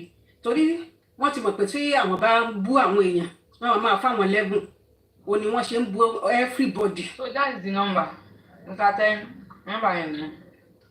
So ọ̀rọ̀ mi ò tó nǹkan kò pọ̀ sí yín bàbá torí yín ni mo ṣe gòkè wá ọ̀la ní Sunday ẹ mọ́ tẹ̀lé àwọn ẹran wa o ẹ má wàá ganu síranù lọ́la o tẹ́ ẹ bá ganu sí àṣejù yín àbùkù yín ẹ̀sìn gbogbo ayé ni ó máa jẹ́ o àwọn èèyàn sì nífẹ̀ẹ́ yín díẹ̀ ó sì kù díẹ̀ kèétán o tẹ́ ẹ bá wá lọ́la nínú kẹ́ ẹ bẹ gbogbo èèyàn torí mi ò rí mi tí ìrídìí tó fi yẹ kẹ́ ẹ mẹ́nìyàn kan lọ́tà sẹ́yọ̀mí ló ó wà bẹ́ẹ̀ nígbà tí wọ́n pọ̀ mọ́ yín àbí wọ́n nígbà tí wọ́n ṣírò àwọn 15 tó wà nílé ìmọ̀lẹ̀ sẹ́yọ̀mí wọ́n ka Yọ̀mí mọ́ ni ṣé wọ́n kọ lórí ẹbí mọ́ ṣé wọ́n ka sista Tẹ́ní mọ́ ni ṣé gbogbo àwọn tẹ́ ẹ̀ fún ládùúà ṣé wọ́n kà wọ́n mọ́ ni amóresún ní ṣe ni yín o gbogbo fámìlì yín pátápátá Ọlọ́run ọba ń gbọ́ torí gbogbo eléyìí sì gan ẹlòmíì ó tọ́ ni ẹlòmíì ò lè dá sí nǹkan kan mọ́ lẹ́yìn eléyìí ẹlòmíì ti ní tí justice for Mohbad bá ti tán báyìí kódà ẹni kan tó pẹ ẹlòmíì tó ju Mohbad lọ àwọn ò lè dá sí mọ́ ẹ dẹ̀ fẹ́ fi oore sú ẹ fẹ́ dínà oore mọ́ gbogbo àwọn yòókù tí wọ́n ní ìdí oore yàtọ̀ sí pé kéèyàn ò kú gan àbí wọn kàn bá dáwó fún yín tẹ wá sọ àbí ṣé ẹ gbé ọ̀rọ̀ yẹn yà ẹ lẹ́ni tẹ́ ń fọ̀rọ̀ lọkẹ ẹ tó gbọ́rọ̀ jáde ni pé owó yín gbogbo àwọn tó ń gbowó yín wọ́n gbàgé ewédú àti kíní kan ṣé wọ́n fún yín jẹ bí igi ewédú yín ṣé wọ́n ràmàlà sí ọ̀rọ̀ tó rùn lẹ́nu ọ̀rọ̀ yẹn rùn báwo lẹ ṣe máa sọ pé owó yín ni wọ́n ná wọ́n fọmọ yín pa owó ẹ̀yin mọ̀ bí ó ṣe fọmọ ṣé gbogbo ìgbà tẹ́ ẹ jókòó lẹ́ẹ̀lẹ́tẹ̀ ń pé ẹ wo nǹkan o ẹ wo lé ẹsẹ̀ bàbá celebrity o ẹ wo kinní kan o ṣé gbogbo ìgbà yẹn ṣé ẹ mọ̀ wípé àwọn èèyàn máa tẹ̀lé yín báyìí ni ṣé gbà tẹ́ ẹ lọ gbé ọmọ yẹn sí bẹ́ẹ̀ ṣe ṣí ní nífọ̀nàfọ̀nsu ṣé tó bá jẹ́ pé ẹ mọ̀ páwọn èèyàn máa tẹ̀lé yín báyìí ṣé ẹ máa lọ sán ni ẹ máa lọ sín bẹ́ẹ̀ yẹn ni ẹ wá lẹ̀ ní fírèmù ẹ tó mú lẹ́kùn dání àwọn wo náà ní ń pò kọ̀ bànújẹ́ fún yín gan-an àwọn wo wọ́n sọ fún yín pé ẹ ní fírèmù àwọn aráàbò fírèmù tó jẹ́ wípé ìmọ̀lẹ̀ lẹ̀mí rẹ̀ ló ń káàkiri ló ń wọnú àwọn èèyàn tẹ́ ẹ bá ti ṣetán sí yìí ó ṣeé ṣe kẹ́nìkan kan mọ́ yọjú sí yín gbogbo àwọn tí wọ́n ń pariwo tí wọ́n ń fa àwọn èèyàn ṣépè lórí TikTok yẹn ẹ lè rẹ́lòmíì mọ̀ láíláí wọ́n wá ń bá yín bá àwọn tó jẹ́ pé tí wọ́n bá sin ìmọ̀lẹ̀ tí ó ti tàn mọ́lẹ̀ sínú ayé wọn láti ràn yín lọ́wọ́ ẹ wá dojú ìjà kọ wọ́n ẹ ní ìdí kẹ́ ẹ lọ ṣàtúnṣe sọ̀rọ̀ yín in fact ó yẹ ká lọ wẹ̀yìn lókun ó yẹ kí wọ́n lọ wẹ̀yìn lókun in fact ó yẹ kí wọ́n lọ wẹ̀yìn lókun torí ẹ ti ń bó lóore jà o ẹ ti ń kọjú ìjà sáwọn olóore yín tó pọ̀ o èmi ń bẹ̀ yín ni o tó bá ti dọ̀la bàbá ẹ fi gbogbo ẹ̀ kẹ́ ẹ fi sosùn kẹ́ ẹ fi para ẹ wá bẹ àwọn èèyàn tí ò bá ṣe bẹ́ẹ̀ tẹ́ ẹ bá lẹ́ẹ̀ padà wá lọ́la ẹ wá ń bú àwọn èèyàn bá mi ẹ tẹ́ o ojú yín á padà bò ó ibi tá ẹ ti níyì tó dé ẹ wá ń sọ pé ẹ ní ọ̀rẹ́ ní London l'Amẹ́ríkà ṣé ẹ dọ́rẹ̀ nígbà tí ọmọ yín ò tí ì ṣaláìsí ni ṣé ẹ lọ́rẹ̀ l'Amẹ́ríkà ni ṣé bí ìgbà tí ọ̀rọ̀ ìṣẹ̀lẹ̀ náà lẹ lọ́rẹ̀ l'Amẹ́ríkà ẹ wá fi ẹ̀yin tẹ́ ẹ kúrò Nàìjíríà tẹ́ mi ò rò pé ẹ ní pásítọ̀tì gan ẹ wá fi ti ẹni tó ti ń lọ London tó ń bọ̀ àbẹ̀rù pé ṣé ìlú òyìnbó ó dùn sáré lọ kó wọn kéèyàn ó dẹ̀ padà bẹ́yẹn ẹ wá fi ń wé ẹlẹ́ ní fírẹ́mù ok ó yẹ ká ẹ ní fírẹ́mù lóòótọ́ ẹ má bínú bàbá èmi mò wíwìkúwì kápẹ́ńtà nìyí ẹ gbọ́dọ̀ ní fírẹ́mù ó kúlẹ̀kùn tẹ́ kàn sí so ẹ kànlẹ̀kùn yẹn dáadáa o torí àwọn tá ń fàyè láyé lọ́wọ́ tẹ́ ẹ rò pé àwọn ọ̀rẹ́ yín wọ́n ń fàyè lé ayé lọ́wọ́ ni o wọ́n ń sọ àwọn ọ̀rẹ́ yín àwọn olóore yín wọ́n ń sọ ọ̀dọ̀ta yín ni o tẹ́ ẹ bá ń bọ̀ lọ́la ẹ wá bẹ̀bẹ̀ ni o torí wọ́n lẹ́yìn jáde tàbí kẹ́ ẹ má wulẹ̀ jáde so tẹ́ ẹ bá jáde wá sọ̀rọ̀ rádaràda eléyìí tẹ́ ẹ sọ kù níjẹ̀jọ́ àbíjọ́ wò lẹ jáde ẹ wò tepurúlù mú ìwọ̀n ẹ̀sìn yín èmi dúró ń bí báyìí mo dúró ń bí o ọlọ́run ó dúró ti gbogbo wa o ọlọ́run ó bá wa wá justice fún mọ́lẹ̀ bóyá wọ́n fẹ́ bóyá wọ́n kọ̀ mo sọ bẹ́ẹ̀ lọ́jọ́ kan mo ní bọ́n ṣe ń pẹ́ tó bọ́n ṣe ń dìlé rẹ̀ tó ó ní ọlọ́run ó ṣe máa fẹ́ di wọn sáyé báyìí gbogbo ibi tí wọ́n wádìí wọn dé wọn á padà máa rí ìdí wọn ṣé wọn náà stupid ni ẹ ṣé gbogbo ilé o ẹ ṣé mo dúpẹ́ o ẹ̀yin gifters ẹ ṣé o gbogbo ẹ̀yin èèyàn ẹ kú àdúró tì o àwa náà ò ní sọ ọmọ nù lágbára ọlọ́run ojú òde ní tiwa ọkùn Yomi tó dẹ̀ fi rẹ̀ lẹ́lágbára ọlọ́run ogun ò ní borí wọn ọwọ́ ayé ò ní tẹ̀ wọ́n wọn ní ṣìṣe o ọlọ́run á dúró ti gbogbo wa àwa náà ò ní ṣìṣe o gbogbo ibi táwọn ọmọ wa tó bá ti nídìí olùrànlọ́wọ́ ẹyọ kan ẹgbẹgbẹ̀rún olùrànlọ́wọ́ lọ́lọ́run máa gbé dìde fún wọn torí pàtì ẹ̀ ṣe lẹ́yìn àkùkù mọ̀ rí èmi ò gbórin ẹ̀ rí mi ì gbọ́ rí mi ò mọ ìmọ̀lẹ̀ rí bọ́tìgbà tí ó kú yìí olèmí náà wàá mọ̀ tó jẹ́ pé èmi fúnra mi tí mi ò TikTok kí ló kàn mí lẹ́yìn kí n post kí n dẹ̀ kúrò ń bẹ́ so ọlọ́run á dúró ti gbogbo wa á dẹ̀ gba justice fún wa bóyá wọ́n fẹ́ gbogbo ẹni bá jókòó lé tó lòun ò ní jẹ́ á rí ọlọ́run á fi kú gbédìí ẹ̀ kúrò ń bẹ́ lágbára ọlọ́run ẹ ṣé mo dúpẹ́ o sísá tẹ́ni. ẹ ṣe ohun tí Mr. Mọ́tòsọ̀ kì í ṣe Mohbad ló kọrin Davido ló kọrin tẹ̀sán nípa rẹ̀ yẹn Davido ló. Tẹ́ni check your WhatsApp. Alright, kì í ṣe Mohbad ló kọ orin pé wọ́n wá kà mọ́lé Davido ló kọ cartel ẹ̀ ní táìtù orin náà so òun ló sọ pé after tí wọ́n dẹ̀ tí ikú pa ọmọ ẹ̀ gbà yẹn tí wọ́n pa ọmọ yẹn so cartel ní táìtù òun ni ó kọrin yẹn Davido ní kì í ṣe Mohbad ló kọrin pé wọ́n wá fẹ́ gbowó lọ́wọ́ gbogbo orin Mohbad pátá gbogbo sí ilé tí mi listing sí nínú ẹ̀ so àtàwọn ilé tó ti ṣe sẹ́yìn so gazo ludo so kò sórin yẹn kankan tí n ti àtẹlé tó fìtì máwọn Davido ni tó fìtì mọ́ gbogbo èèyàn pátá mo ti gbọ́ so àní kì í ṣe Mohbad tó bá jò ní a ti máa gbọ́ a ti wà ń tà so mi ì rí ìkankan nínú gbogbo orin ẹ mọ iye orin tí mo ti list gbogbo orin ẹ̀ pátá mo ti list sí lórí Google mi ì máa lọ yí YouTube Google so eléyìí tó fìtì pẹ̀lú àwọn Davido gan-an. yà máa mo fẹ́ sọ kankan ọlọ́run bá mi jó tì ní ẹ ní kọ́ ẹ lọ wò ní ẹ lọ sẹ́ndì ẹ lọ check gallery yín kẹ́ sẹ́ndì ẹ̀ sí mi sí kí n check. mo ti sẹ́ndì ẹ̀ sí. kì í sẹ́yìn Mr. Mọ́tòsọ̀ ni mò ń sọ ẹ bá mi sẹ́ndì ẹ̀ bẹ́ẹ̀ ṣe wà yẹn kò sí ní tó lè nínú kẹ́ ẹ lọ check ẹ̀ kẹ́ sẹ́ndì ẹ̀ sí. kí ẹ̀ ń gbọ́ ni mo ti sá kẹ́yìn ọlọ́run aràn mi lọ́wọ́ ẹ̀rọ àánú gbà. ẹ kàlẹ́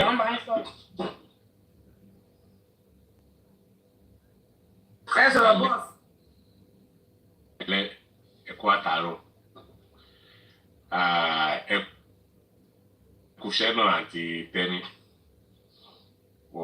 ẹ kú akitiyan nínú gbogbo àwọn tó ń jà fún justice tó ní làákàyè tó lọ́pọ̀lọpọ̀ tèmi ṣe rí Mr. Yomi àti ẹ̀yin so cause láti ìgbà tọ́mọ yẹn ti kú lẹ ti ń fàájà especially ẹ̀yin ẹ̀ ń fàájà láìpẹ́tẹ̀ wàá mọ bọ́ ṣe máa operate system dáadáa ẹ̀ tútì fún tẹ̀dọ̀ gbogbo ohun tí wọ́n bá náà sọ ń bi bẹ́rẹ̀ àǹkọ̀ǹkọ̀ ẹ̀ gbé fọ́tò wọn jáde lọ ilé àtọ̀nà tí yín náà ní dàrú ó ti wulẹ̀ kí ẹpẹ́ láyé àtàwa náà àti gbogbo àwọn tó ń wá justice àní fọwọ́ wa gbọ́mọ sí láṣẹ ìgbìmọ̀ rẹ̀.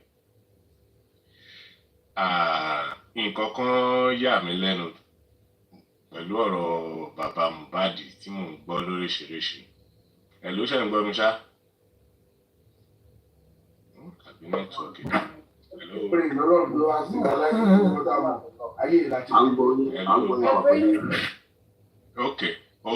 okay all right bàbá yẹn òun kọ́lọ̀ kó ṣe àforíjì fún mi èmi ò ń búyàn mi dẹ̀ ń láì láti máa yánu síyàn ṣùgbọ́n bàbá wọn ṣe làákàyè tó pẹ̀lú àwọn nǹkan tí wọ́n ní wọ́n sọ tọ́dẹ̀ ń jáde wá ṣe ṣẹ́rí tí kì bá ṣe wípé kó má bàa ṣẹlẹ̀ sí ẹnìkankan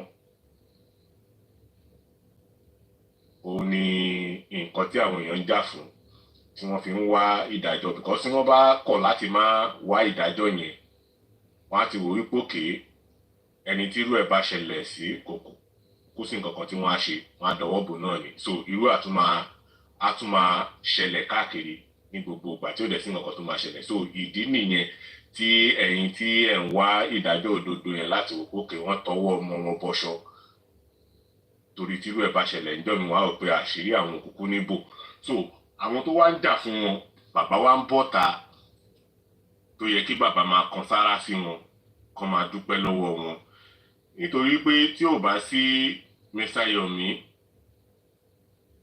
bàbá kàn fọwọ́ lẹ́rán àti gbogbo àwọn ẹbí wọn òkú ọmọ yẹn kàn máa wà ní mọ́ṣúárì bó ṣe wà ń bẹ̀ látọdún ìní ṣùgbọ́n Mr. Yomi ló ń fà á já tó lọ ń tú gbogbo ibi tí gbogbo nǹkan tó yẹ kí àwọn ọlọ́pàá tí wọ́n wá jáde Mr. Yomi ló ń gbé wọn rìn tó ń wá àṣírí yẹn káàkiri so ṣé Mr. Yomi yẹn ló wá di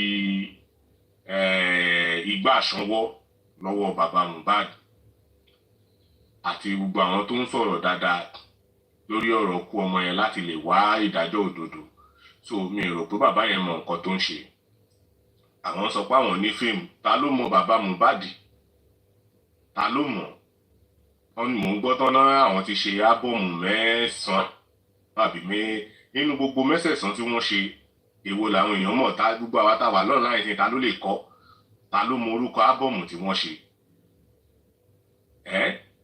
wọn ò ṣe làákàyè rárá o àwọn tó yẹ kí wọ́n máa dúpẹ́ lọ́wọ́ gbogbo àwọn tó ń ṣe ìwádìí fún wọn wọ́n wá ń gbé wátawàta wọn ò ríyàn bá wọn sọ̀rọ̀ kò tí ẹ ń ṣe àsìkò tó tẹ̀ ẹ́ kọ́ máa wá sí online láti máa wí gbogbo jagbajantis tí wọ́n ń gbì yẹn kò tí ì tọ́ sí wọn rárá àtọ̀ so ẹni tó bá súnmọ́ wọn dáadáa wọn mọ nǹkan tó ń pè ní fíìmù kíná ní who know him ta ló mọ̀ wọ́n ó ń fira ẹ̀ compare Mr. Yomi àbá wọ́n ti ń ríra wọn o wọ́n lórí òkè ń ríra ẹ̀ ní ṣùgbọ́n àwọn ti ń ríra wọn wọ́n ti ń ríra wọn níjọ́ tí èèyàn bá dẹ̀ ti béèrè lọ́wọ́ ayé pé báwo lòun ṣe tó ìjọ náà làbùkù ti dé fún so bàbá ti wá ń béèrè bóun ṣe tó lọ́wọ́ ọmọ èdè ènìyàn tó ń jà fún ìdájọ́ òdodo fún ikú ọmọ ìtọ́pa nífọ̀nàfọ̀nṣe so àbùkù ti dé fún nìyẹn bẹ́tà kó tètè call ara ẹ̀ attention kó tètè call attention ara ẹ̀ kó correct ara ẹ̀ kó sórí agbẹjẹmọ́wọ́ so ọ̀rọ̀ mi jù bẹ́ẹ̀ yẹn lọ ẹ ṣé gan àní fojú sunkún ọmọ gbogbo wa.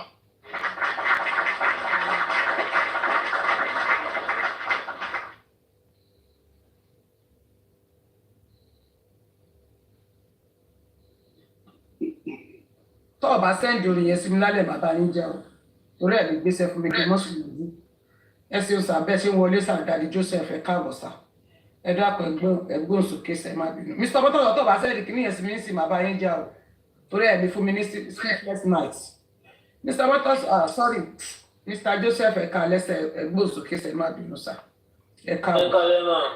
Yes sir. ẹ kú iṣẹ́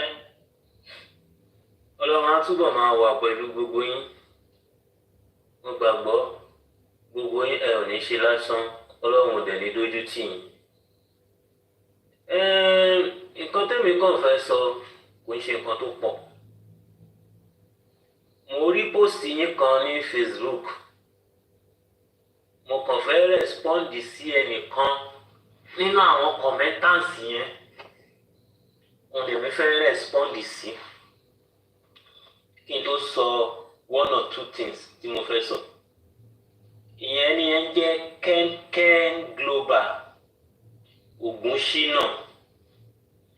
Ó sọ bẹ́ẹ̀ pé some of us pé family wa gan worst ju family bàbá Mohbad lọ we agreed a gbà pé family wa worst but some of us a sacrifice ara wa láti correct wrong tó wà nínú family wa to have a better future.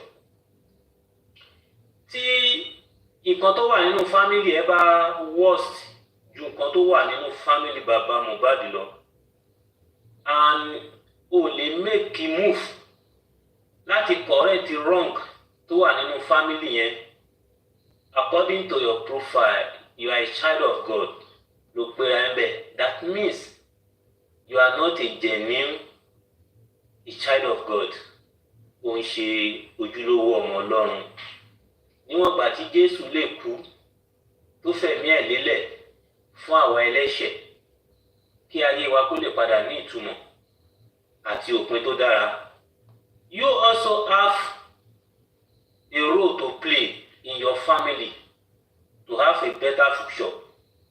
Níwọ̀n ìgbà tó ṣì wà láyé tó dẹ̀ jẹ́ ọmọlẹ́yìn Kristi. That is nǹkan tí àwa ń bèrè lọ́wọ́ bàbá nìyẹn pé you are a pastor. If there is something tí ò dọ́gba nínú family ẹ̀, o lè tọ́ Ọlọ́run lọ náà pé kíní yìí orí tèmi ni kó ti dópin, orí tèmi ni kó ti parẹ́, kò gbọ́dọ̀ jẹ́ ìtàn mọ́ nínú family yìí pé ó ti ṣẹlẹ̀ sẹ́nìkan. No.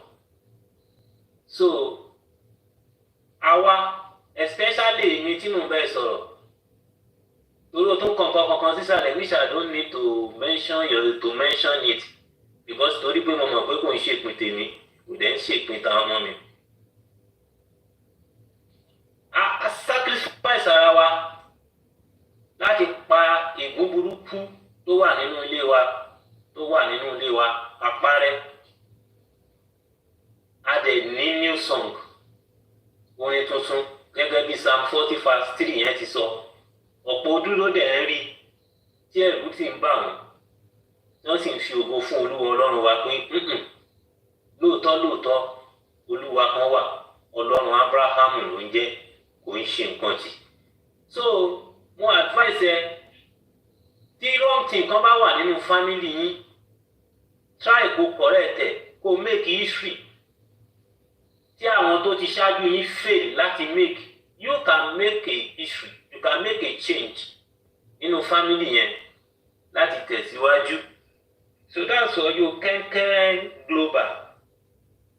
That's my advice for you. Kó o ṣiṣẹ́ lórí ẹ̀ so that ègún á lè parẹ́. Àwọn ìran tó ń bọ̀ lẹ́yìn yín wọn ò ní rí nǹkan dé bá, wọn á lè bọ́ sínú ìgbádùn. So fún gbogbo ọ̀rọ̀ táwọn èèyàn ti ń sọ látàárọ̀, àwọn èèyàn ti sọ̀rọ̀ ọlọ́gbọ́n gan-an. I listen to Mr. Motosho, mo tún listen sí mọ́mì tó sọ̀rọ̀ tó ń sìn. Èmi gan náà tún kẹ́kọ̀ọ́ lára one or two things tí wọ́n sọ ni pé one of baba friend ó kọ́ wa ní ẹ̀kọ́ kan. Ó ní tó o bá jẹ́ ajíhìnrere tàbí olùṣọ́ àgùntàn tàbí wòlíì tí Ọlọ́run bá fún ẹ ní àgùntàn 10 tí ẹyọ kan bá sọnù nínú wọn, ó ní you are a failed product. When justice for Mohbad started, ó dàbí ẹni pé bàbá nìkan ló wà láyé ni, gbogbo èèyàn ṣe gbárùkù tì wọ́n. But today 80% àwọn tó ń support wọn wọ́n ti padà.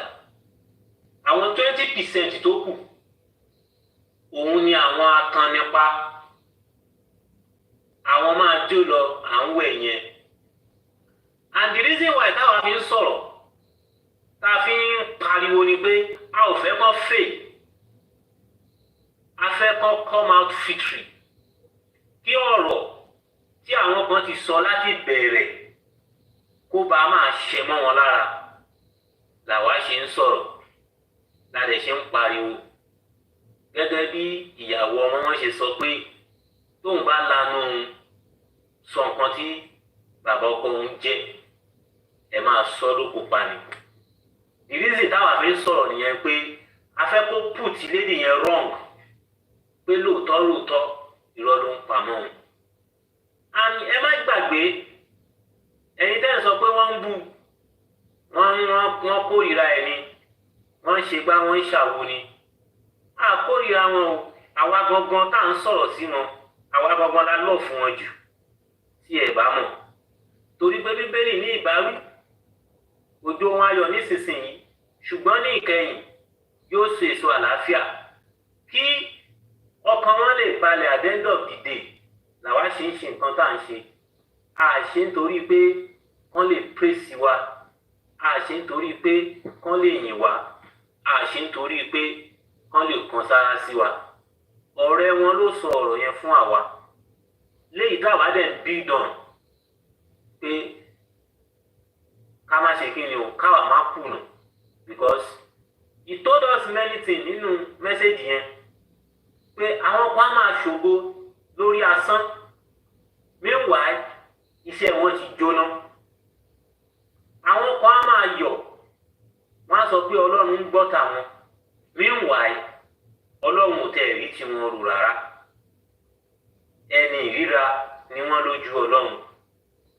nítorí kídẹ̀ ni wọ́n ṣe dẹni ìríra nítorí ìwà àti ṣe wọn ni so we want him to correct his bad way so that wọ́n á tún jẹ́ ẹni tí ọlọ́run ń gbé gẹ́gẹ́gẹ́ kò sẹ́ni tí ò lè ṣubú ṣùgbọ́n aṣubú má dìde ni kò ṣe kí ni kò dáa lẹ́yìn bá ṣubú tó dẹ̀ jẹ́wọ́ fọlọ́run pé mo ti ṣẹ̀ ọlọ́run dáríjì mi ṣàánú fún mi ọlọ́run á gbà náà ọlọ́run á gba bàbá náà kò sẹ́ni tọ́lọ́run ò lè gbà àkọ́tí ń tò ìyá ìkìtì ó ní tí kì í bá ṣe pé bàbá yìí ti ṣe nǹkan kan sí àwọn ìpa wọn lọ́dọ̀ àwọn èèyàn yìí wọn ò ní máa kọ̀ǹtrol ẹ̀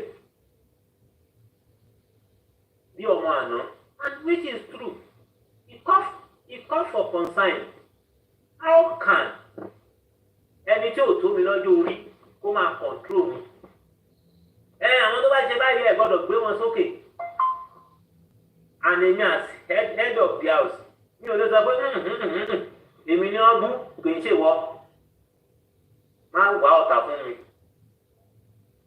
tó ṣe pé gbogbo ẹ̀ náà ẹ̀rín la fi ń rí ahọ́n la fi ń yọ a ní láti pè wọ́n sákèésì pẹ̀lú ọ̀rọ̀ líle ó máa mú wọn lọ ronú ó máa mú wọn lọ tún èrò ara wọn pa nígbà tí òtún ènìyàn lọ́dún orí bá ń nawọ́ sí ẹ pé a ní tó ṣe ò dáa ẹni yẹn náà á lọ jókòó á lọ ronú pé tí nǹkan tí mi ò ṣe nǹkan tí mo ń ṣe lóòótọ́ ò dáa ni. Bàbá àkànní má gbèdébù o à ń try láti mú yín padà sójú ọ̀nà ni and if there is anything tẹ̀lé ní kọ̀kọ̀ kò sí nǹkan tí ò ṣẹlẹ̀ rí ẹ má jẹ́ kán lò yín ègé sí yín àkókò yìí lẹ́nu ìgbára yín lẹ̀ tí justice for Mohbad bá wá tó bá ti lọ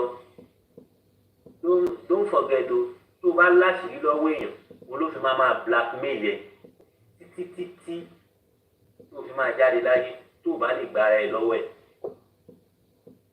tó bàbá àbáyín jà àbẹ̀báyín wí àdẹ̀kùn yín má gbélé afẹ́kẹ́ ṣe àtúnṣe sí ọ̀nà yín rẹ̀ tòdì àwọn tó ń gbé àwọn èèyàn ṣépè mo gba Ọlọ́run gbọ́ pé búburú kan yóò ṣubú lù wá bẹ́ẹ̀ ni àrùn karùn yóò súnmọ́lé wa nítorí pé àwa ò ṣe láti gba èrè kan fúnra wa bí kò ṣe pé láti tún orílẹ̀-èdè pàápàá ilẹ̀ Yorùbá wa láti rà wá padà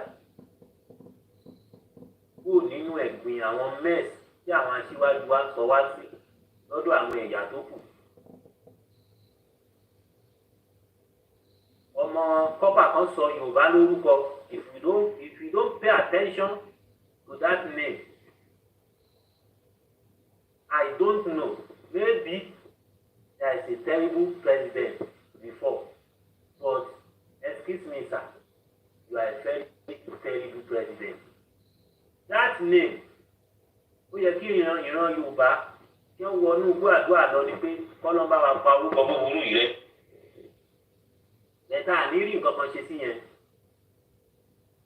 ẹ̀tẹ̀ la máa fi sílẹ̀ la máa pa làpálàpá so gbogbo ẹ̀yin tẹ́ ẹ ti sọ̀rọ̀ látàárọ̀ mo kí yín gan-an in fact ẹ ti speak a lot of things tó ń gbé mi nínú tí mo fẹ́ sọ kò jẹ́ kí n lè sọ̀rọ̀ much ẹ ṣé Ọlọ́run á tún ilé àti ọ̀nà ẹnìkọ̀ọ̀kan yín náà ṣe. Bó wá ti nǹkan pẹ́ tó láyé ẹ ní mọ sàárì ọmọ. Bó ti nǹkan pẹ́ tó láyé aráyé ò ní fi ọwọ́ aburú mú yín léjìká. Bó ti nǹkan pẹ́ tó láyé wọn ò ní bọ́ bàtà ọ̀fọ̀ sẹ́nu ọ̀nà yín. Bó ti nǹkan pẹ́ tó láyé ẹ ní káwọ́ mórí fẹsàn jọlẹ̀. Bó ti nǹkan pẹ́ tó láyé ẹni ẹlẹ́ni kò ní gba ìṣe yín ṣe. Nínú ayé yìí ìran ti yín irú ọmọ ti yín wọn ò ní ṣe ẹrú ẹgbẹ́ wọn. Ẹ bá ti ń tọwọ́ bàpò ẹ máa rí náà. Ẹ bá dẹ̀ ṣe ń lù ú yóò máa dó fún yín ni. Ẹ gbàgbé gbogbo nǹkan tó ń sọ ìpè yẹn ò ní nǹkan kan ṣe fáwa nítorí orí òdodo la wà. Àfi tí kì bá ṣe lórí òdodo ni ìpè wọn lè ràn wá ni àṣàsí wọn lè mú wa. Bíbélì wípé Dáfídì sọ fún Olúwa sọ ọmọ Áfítófélù di asán because Dáfídì gbàgbọ́ pé bí Áfítófélù bá gbà yàn nímọ̀ràn bí ẹni pé Ọlọ́run ló gbà yàn nímọ̀ràn ni. Ṣùgbọ́n at the end of the day gbogbo ọgbọ́n tí Ọlọ́run fún Áfítófélù ló di asán ó sọ di yẹpẹrẹ ní gbogbo ibi tó ti níyì. Bẹ́ẹ̀ gẹ́gẹ́ lọ́lọ́run máa ṣe fún gbogbo àwọn tó ń fi wárí nínú justice for Mohbad yìí. Tó bá ti ń sọ̀rọ̀ tó bá ti ń ṣe tẹ́lẹ̀tẹ́lẹ̀ láti ìṣẹ́jú ìlọ láti ìsinsìnyí lọ ọ̀rọ̀ wọn ti di ìríra létí Ọlọ́run. Tó bá ti ń bẹ Ọlọ́run tí Ọlọ́run ti ń gbọ́ gẹ́gẹ́ bí a ti sọ ìmọ̀ Áfítófélù di asán lórí Dáfídì bẹ́ẹ̀ ni Ọlọ́run yóò ṣe máa sọ ìmọ̀ wọn di asán lórí ayé gbogbo àwọn tó ń dó lótìtọ́ àti lódodo láti wá justice fún ìlérí Olúwa alọ́ba promise. Ẹ ṣé sista Tẹ́ni Ọlọ́run á wà pẹ̀lú yín mọ̀. Thank you very much.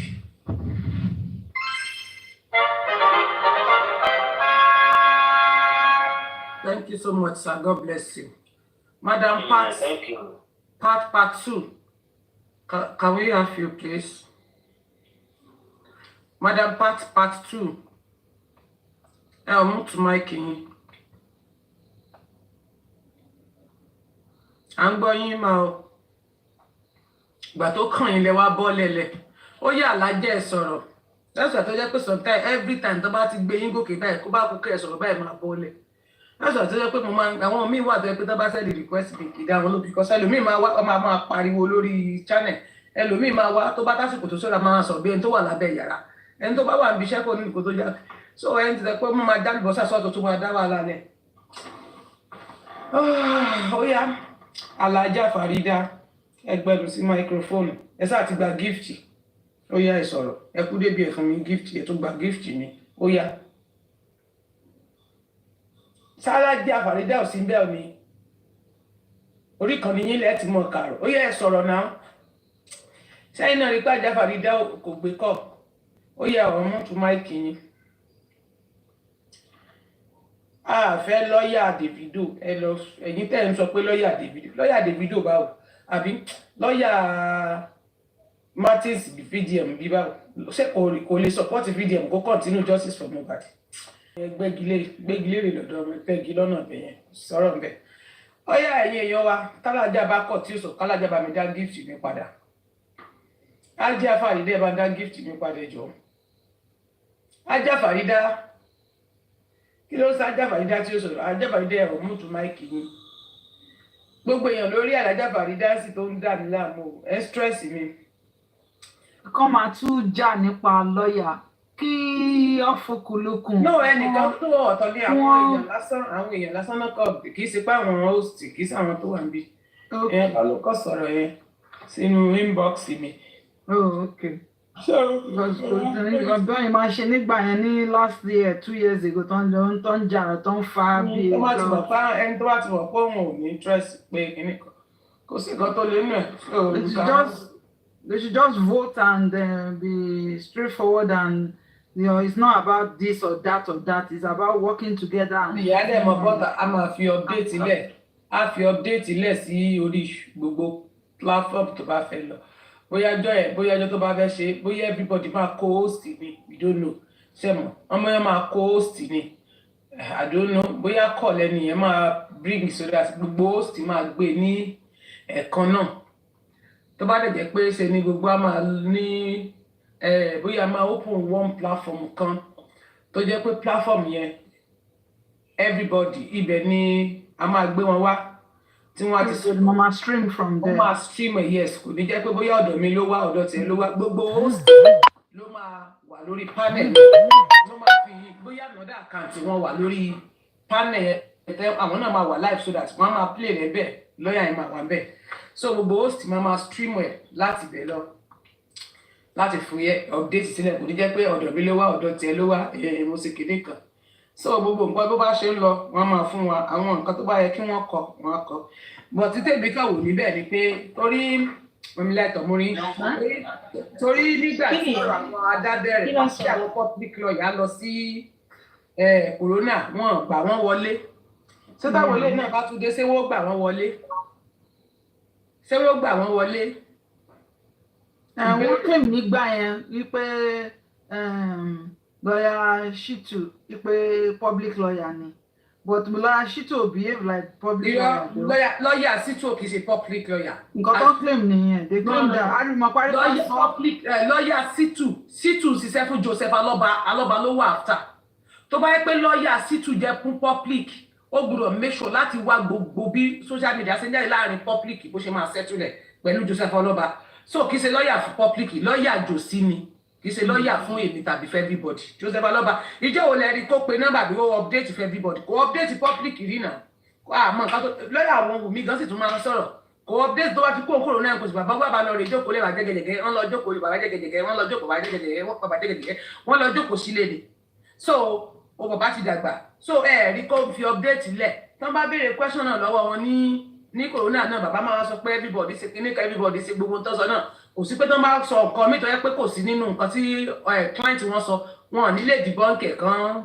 tó Joseph Alọba ní Shitu wà fún kì í ṣe fún public ó wà fún tíìmù Josi àti Josi tíìmù Josi àti Josi náà wà fún torí kì í ṣe fún everybody so anything tí Josi bá sọ pé kó ṣe ń ló ń ṣe kó bá yẹ kó mọ̀ bẹ́ẹ̀ yẹn akọlẹ́ ó yẹ kí kó bá yẹ pé lọ́ọ̀yà yẹn ṣiṣẹ́ fún public ni ó máa join irú nǹkan tí Yomi ṣe yẹn 23 seconds wọ́n àbẹ̀wò náà máa mú lẹ́tà àti petition tiẹ̀ lọ sí kóòtù ni pé ok ẹni rán àṣọ ok afẹ́mọ tó wà nínú ẹ̀ tó bá jẹ́ public lawyer ní tó wà ní 3 seconds video yẹn we want to know afẹ́mọ so Josi ló ṣiṣẹ́ fún torí Josi ò ní ìdí ẹ̀ kò fẹ́ rí so àwọn náà ṣiṣẹ́ fún thank you bó ṣe jẹ́ nìyẹn queen kí lẹ fẹ́ sọ. Ganu sí ẹbẹnu sí kámẹ́rà kẹtọ lọ sọ yín ṣe Queen Ayọ̀bámi Queen Àbáyọ̀mí. Ẹ kálẹ́ mà. Ẹ kálẹ́. Yes ma ẹ kú àtàrọ mà. Ọlọ́run aṣáàánú wa o. Àwọn ọmọ wa ò ní kó sọ́wọ́ ayé o. Àwa náà dẹ̀ ní dààmú. Nǹkan tí mo ní láti sọ ni wípé ẹni tó ń fight for justice mọ̀ rẹ̀.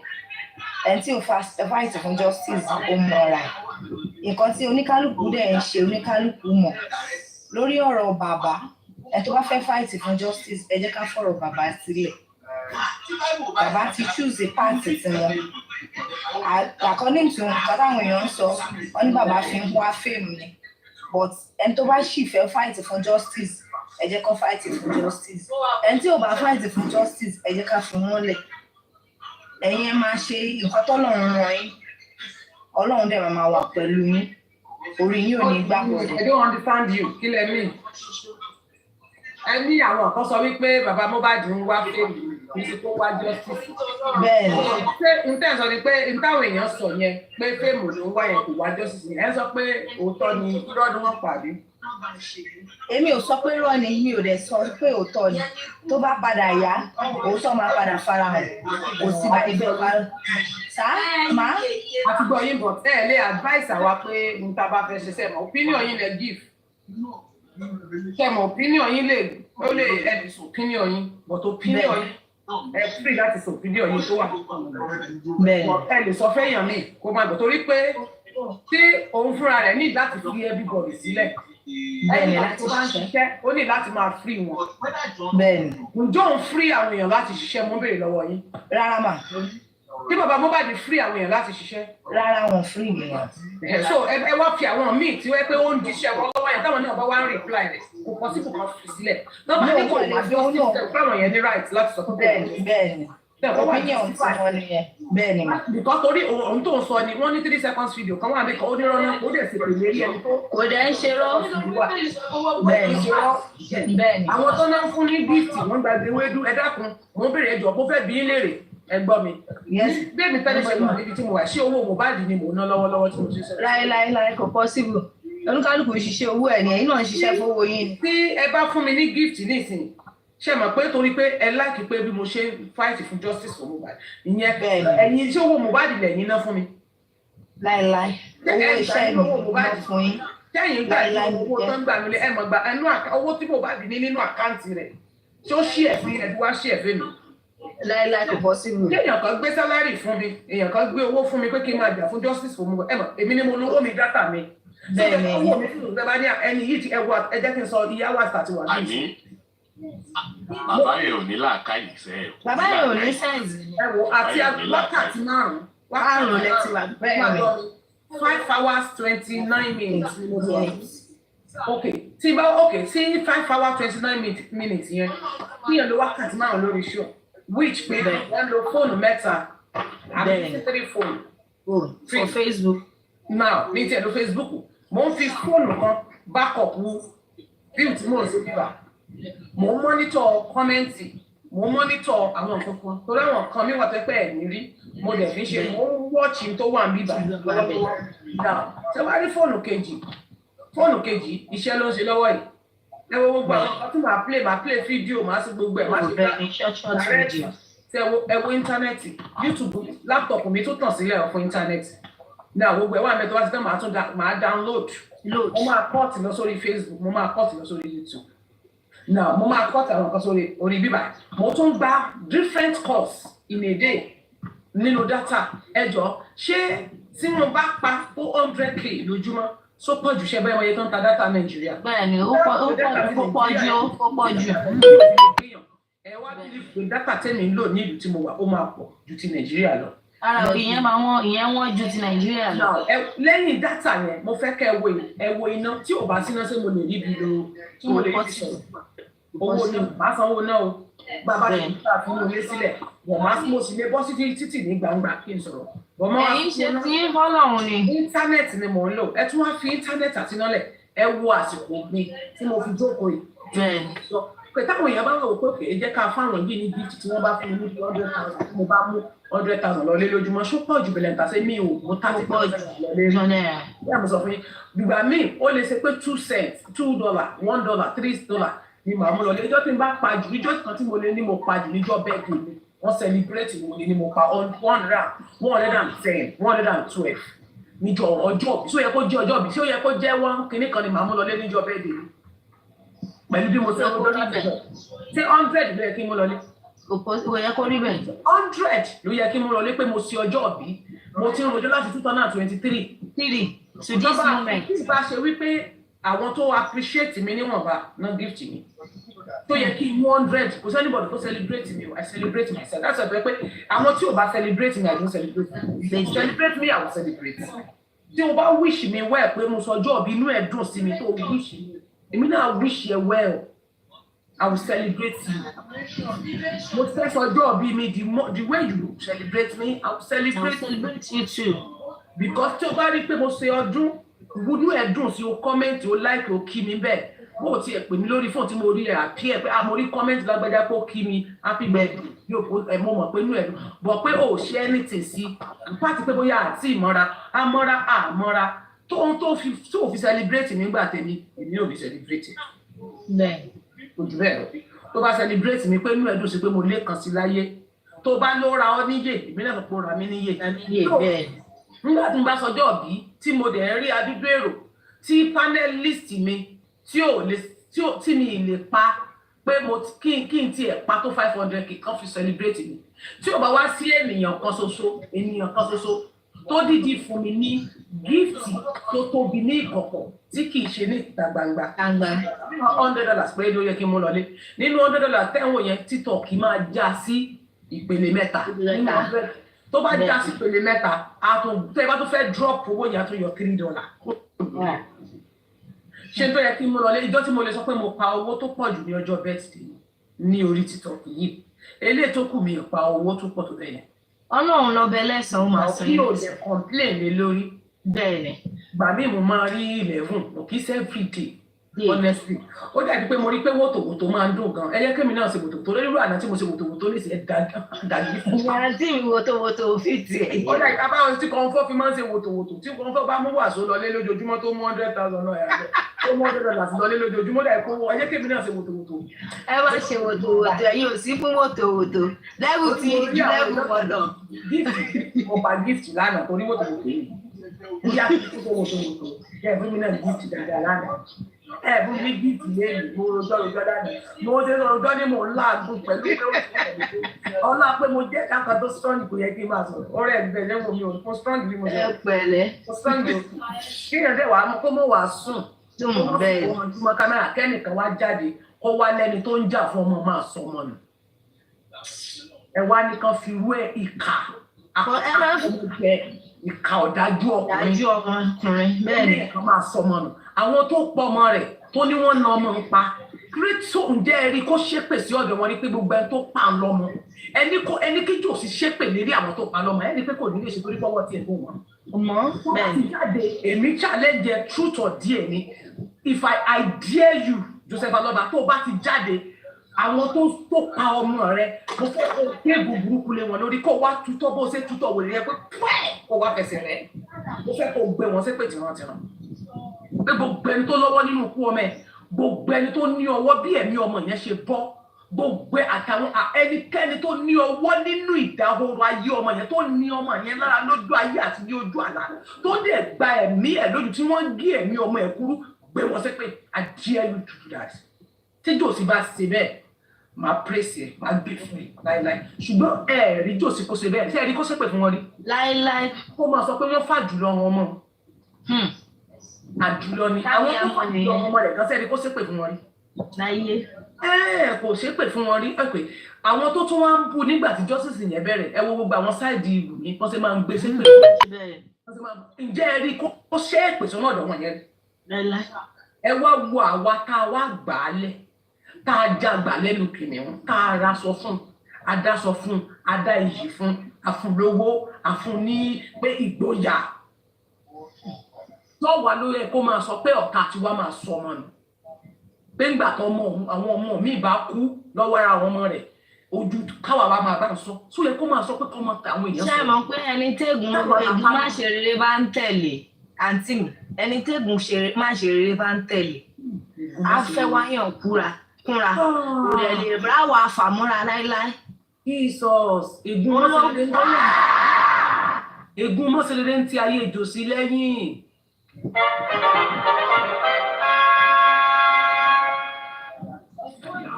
ẹni tẹ́gùn yẹn bá ń tẹ̀lé lẹ́yìn á fẹ́ wáyàn kúnra bọ́rọ̀ jòsí ṣe rí nìyẹn. ẹ̀sùn àti ìgbọ́n àti fi sílẹ̀ o àwọn èmi fẹ́ ní mi ìbàdàn máa sọ̀rọ̀ tó bá tó jáde bẹ́ẹ̀ ni tó ṣe é pè kàn ní orí ìkànnì ẹ̀ tí ò já ẹ̀ sílẹ̀ tó ní àwọn tó dẹ̀ ní ọmọ ẹ̀ lẹ́gbẹ̀ẹ́ bẹ́ẹ̀ ni tí ò ṣèdè èpè lásán wàlẹ́ màá lọ wá àwọn ọmọ kéékèèké kóró pẹ̀ méjèèjì tí mo sọ yẹn màá ní kàn tẹ̀ fọ́ màá pín àwọn evidence kan lé wọn lọ́wọ́ màá ní kàn máa fi gbá ọ níbi àní evidence mẹ́ta péré ní rìlíìsì fún ìkan ṣoṣo ti tó akọ fún ọ lẹ́gbẹ̀rẹ̀ fún àní kan fi máa nù ẹbí bébí tó ṣe pé gbà máa kó wọn ọmọ láwọn ọmọ ẹrú ikú tó ń fi mo ti gbá tí mo ti training wọn kalẹ̀ mo ti train àwọn ọmọ kan kalẹ̀ mo ń retí ọjọ́ tí àsìkò ìyá táwọn evidence kò jáde. rárá wọn tún máa kọrí bọnú díẹ̀ báyìí. ẹ ṣe bí olórí burúkú tẹ́ sọ wípé ẹ fẹ́ sórí burúkú jọ tí evidence yẹn bá fẹ́ jáde síta tí evidence yẹn máa pọ̀ báyìí tó máa mìlú tẹ́ẹ̀tù wá jáde tẹ́ẹ̀bẹ́ẹ̀ ṣe máa ń jáde olórí burúkú yíyẹn tẹ́ẹ̀lẹ̀ fẹ́ stop ẹ̀ bẹ́ẹ̀ ṣe stop bẹ́ẹ̀ ṣe fẹ́ lórí burúkú yìí bá 3 seconds wọ́n dé rísì tí ìṣèkó wọn jáde lórí 3 seconds yìí ní bá fẹ́ kó àwọn ọmọ wòlé jáde wọ́n na wo ẹgbẹ́ ẹgbẹ́ ìyá wòlé àwọn ọmọ eléyìí ò gbọ́n pa wọ́n gbé àwọn eléyìí ọ̀ràn yẹn bẹ́ẹ̀ bá lẹ́sẹ̀ ẹ̀ lè ṣe pé tó wọn bẹ́ẹ̀ lẹ́ẹ̀ṣì rè tó wọn bẹ́ẹ̀ lẹ́ẹ̀ lè ṣe pé ẹ̀ lè ṣe pé tó wọn àwọn eléyìí àti wọ́n á tẹ̀ ẹ̀ lè rojú wọn dé wọ́n wọ̀n ní gbójú síta bẹ́ẹ̀ ni wọ́n máa fún yín jẹ ni ó dẹ̀ ní rí sísè gbé wọn jáde lórí 3 seconds video bíbẹ̀ kọ́ ayé yín á ti bàjẹ́ ti pẹ́ wọ́n á tún wá sí físíkà ẹ̀mọ físíkà wọ́n wá ìwọlé ló ń dẹ́rẹ̀. eléyìí tí wọ́n bá rí nínú yín orí wọn yìí sọ̀rọ̀ ìlú kan àìmọye ẹlòmíì tó máa lóun mọ ibi tí lágbájá gbé òun mọ ibi tí tàbẹ̀dùn gbé a ní kọ́ lù yìí wọ́n lé ṣùgbọ́n wò kì í ṣe violence we don't do violence here. Yes. We are a child of God. Wọ́n bá bí yín rẹ̀ ẹ jẹ́ kí time evidence yẹn tó kẹ́yìn kan wá lé kẹ́kọ́ tí ẹ̀ ní sí nínú ní jẹ́ kẹ́ sọ̀f ní jẹ́ kẹ́ tì rí mú mi gan nígbà tí evidence yẹn bá máa jáde ìjọ tí evidence bá máa jáde ẹ ti sùn ẹ mọ̀ bígbà tí Jésù bá sọ pé òun fẹ́ dé ni ẹ ti sùn lọ bí olè lóru ẹ ti sùn bí olè lóru ẹ mọ̀ pé ẹ̀yin ẹ wo àwọn múndíá mẹ́wàá ṣe mọ̀ pé múndíá mẹ́wàá wọ́n ti rìn lọ àwọn márùn-ún ti rìn lọ wọ́n lọ ra àwọn kan ní nǹkan díẹ̀ wọ́n ní àtùpà díẹ̀ ìyẹn bí pé wọ́n ní epo díẹ̀ tí wọ́n tà sínú fìtílà wọn àwọn yẹn ti mọ́ ń bọ̀ láti ilé wọn wọ́n ti ra àràkún lásọgbági wọ́n ti ra dátà sórí dátà wọn wọ́n ti mọ̀ pé any information tó bá jáde báyìí wọ́n máa bẹ́ẹ̀ wọ́n máa wo gbogbo ẹ̀ ní ṣùgbọ́n àwọn kan wà tó yẹ pé íńtánẹ́ẹ̀tì tí wọ́n ní díẹ̀díẹ̀ ni wọ́n kàn sáré lọ rí ẹ̀jẹ̀ sáré lọ ra íńtánẹ́ẹ̀tì 5,000 ẹ̀ sáré lọ ní 2,000 léèlì ojoojúmọ́ làwọn ra íńtánẹ́ẹ̀tì àwọn kan wà tó yẹ pé a month ní íńtánẹ́ẹ̀tì wọn tó ṣù ò bá parí kò nìkan àwọn kan wà tó jẹ́ pé everyday ni wọ́n ń ṣe ọ̀sọ̀ọ̀sẹ̀ ni wọ́n ń ṣe àwọn kan every week àwọn kan everyday àwọn kan bẹ́ẹ̀ mọ̀ pé tó dẹ̀ ṣe ní a month láàárín a month yẹn information kan lè jáde òun á dẹ̀ ṣùgbọ́n ìwọ tó lóun ṣe láàárín ọ̀sọ̀ọ̀sẹ̀ ó lè ṣe táìmù tó bá kàn yẹn information máa jáde ìwọ tó ń ṣe lójoojúmọ́ ó lè ṣe pé táìmù tó ní rí tó bá wá jáde wà á ti sùn lọ ìwọ tó bá tún wá péré ní òsì tó lóòrí ó lè sọjọ́ tó ò ní jáde ní evidence ó jáde ni mo fi ní bí o lè lóòrùn information yóò jáde bẹ́ẹ̀ ni o lè lóòrùn so wọ́n yà wọ́n bàtálíọ̀ tí wọ́n rí kúrúùtù lẹ̀ ayé yẹn bàjẹ́ ọ́ jáde bẹ́ẹ̀ ò ní léyìn wọ̀ ẹ́ ọ́ jáde báyìí wọ́n á bò ń bá dé. Kí á ló máa korí wọlé. Ó bá blọ́ọ̀kì wọn wo fake profile tẹ́lẹ̀ kọ̀ọ̀kan wọn máa hókùn wọn tó 20 wọn à ní flag yẹ o bọ̀ wọn á gbé ọ ṣépè bó bá ṣe ń jọ bí wọn máa jọ bí nígbò bá ṣùwọ̀ gan ni wàá pa kámẹ́rà. Wàá korí wọlé. Wọ́n ló já wèrè wọn wá níbọ̀ fi eré ṣe tèpètèpè àtẹ̀gún àlàfọ̀ṣẹ́ ni wọ́n mọ̀ báyìí fi ṣe. Wàá rí i pé wọ́n á fọ́n ká ẹ̀rọ àwọn ọmọ kan wà tí wọ́n gbọ́n pa wọ́n gbọ́n pa ẹ mọ̀ wọ̀rí àsìkò mẹ́ bí ò lè lóru. Bàbá yẹn ó ní di kan fi ayọ̀ hàn ní mú bàbá yẹn. Yẹ́n sáré kọrin nǹkan fún ọ. Ó ń bọ̀ wá onídàájọ́ ayé. Ó ń bọ̀ wá onídàájọ́ ayé. Ìwé mímọ́ Bíbélì sọ fún wa ní padàbọ̀ Jésù wa. Ó ń bọ̀ wá onídàájọ́ ayé. Ìwé mímọ́ Kùránì sọ fún wa ní padàbọ̀ Jésù wa. Ó ń bọ̀ wá onídàájọ́ ayé. Ó ń bọ̀ wá onídàájọ́ ayé. Ó ń bọ̀ wá onídàájọ́ ayé. Sọ nígbà tí ìdájọ́ ayé bá dé tó bá ṣetán láti ṣe ìdájọ́ rẹ̀ lórí ikú Mohbad wọ́n á ṣí ní sí àwátì ìjọ náà ni. Ṣé ẹ rí gbogbo ẹ̀yin tó yẹ pé ẹ máa ń gbé against evidence ọmọ yẹn? Ẹ rí wípé tó bá dé wíkì apáàtì pé èèyàn méjì ní nǹkan kan wà tó máa ń súyàn. Nǹkan kan wà tó pé èèyàn máa fẹ́ ṣe ó máa ń súyàn. Ẹ rí nínú ọkàn yín. Thank you so much. Good night, sir. Good night. Ẹ bá wa kí màdàmú. Mo rún ayọ̀ lẹ́sùn sà. Sorry, let me tell you something. Sorry, inú ayé tá wà yìí, nínú ayé tí ìwọ ń wò tèmi àti ń wò yìí. Àwọn àsìkò kan wà wàá lè sọ, òun lè sọ. Ṣùgbọ́n ṣé eré torí lè tó ń ṣépè tó ń gégùn léèyàn lórí wòlíì tó ń ṣépè tẹ́sáré kọrin fún wọn wòlíì náà.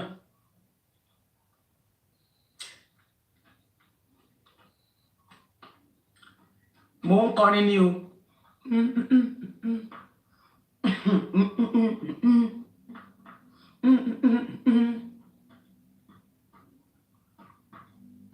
Orin náà dáa. Náà fi sùúrù. jẹ́ nǹkan ní fún bàbá elépè bàbá tó ń ṣépè yẹn ṣé mo ti rántí orin yẹn gan wọn.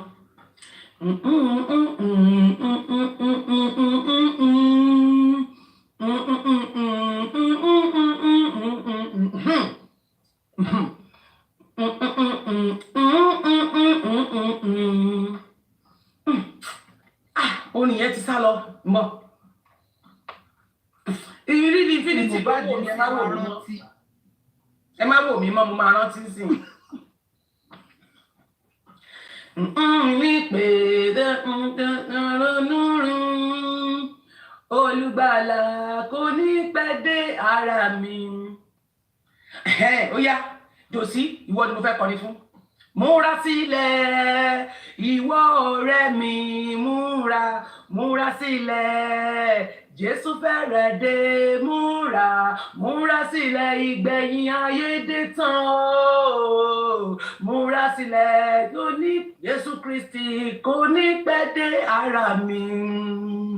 Múra sílẹ̀, ìwọ ọ̀rẹ́ mi, múra sílẹ̀. Jésù fẹ́rẹ̀ dé, múra sílẹ̀, ìgbẹ̀yìn ayé dé tán o. Múra sílẹ̀. Olùgbàlà kò ní pẹ́ dé ara mi. Jésù Kristi mo tó ìrántí orí dáadáa mọ́. Màmá elépè ò bá tètè ṣàtúnṣe. Jésù Kristi kò ní ìrántí orí dáadáa mo sàn pé láàrin yẹn. Ìwọ ẹlẹ́ṣẹ̀ ò bá tètè ronú rẹ̀. Olùgbàlà kò ní pẹ́ dé ara mi. Bàbá elépè ò bá tètè ṣàtúnṣe. Jésù Kristi kò ní pẹ́ dé ara mi. Tí bá ti rántí nǹkan. Dẹ́npọ̀ ilé fún ọ, dẹ́ntúpọ̀ ilé fún ọ. Ìwọ onígbàgbọ́ ẹ kíyèsára láti ṣe iṣẹ́ Olúwa. Nínú ìwà mímọ́ iṣẹ́ yín kò lè dọ̀rùn sí mi.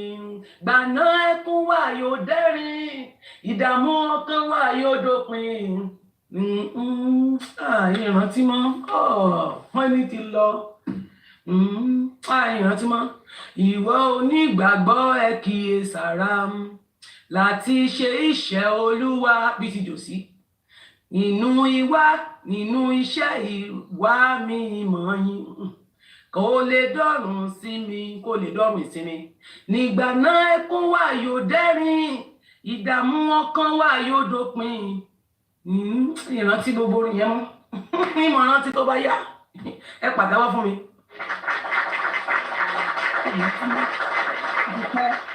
Orin àti kékeré ló ti wà ńbẹ̀, ló ti wà lórí mi. Ìrántí mọ́.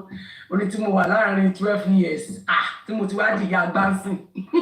Àwọn orin ìgbà táwa kéékèèké báyìí láti ẹ̀ tí mo ọkùnrin rárá.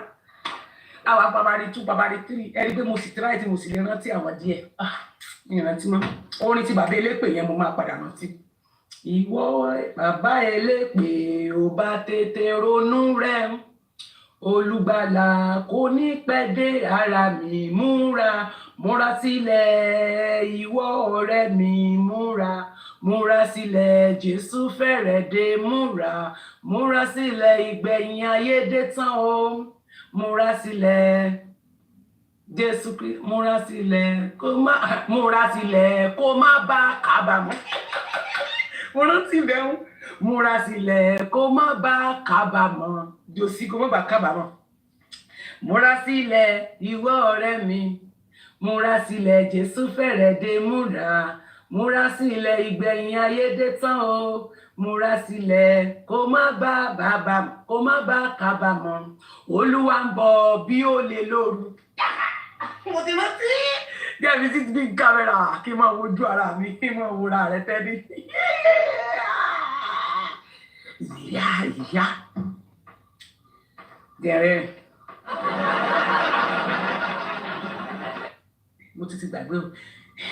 Múra sílẹ̀, ìwọ ọ̀rẹ́ mi, múra sílẹ̀.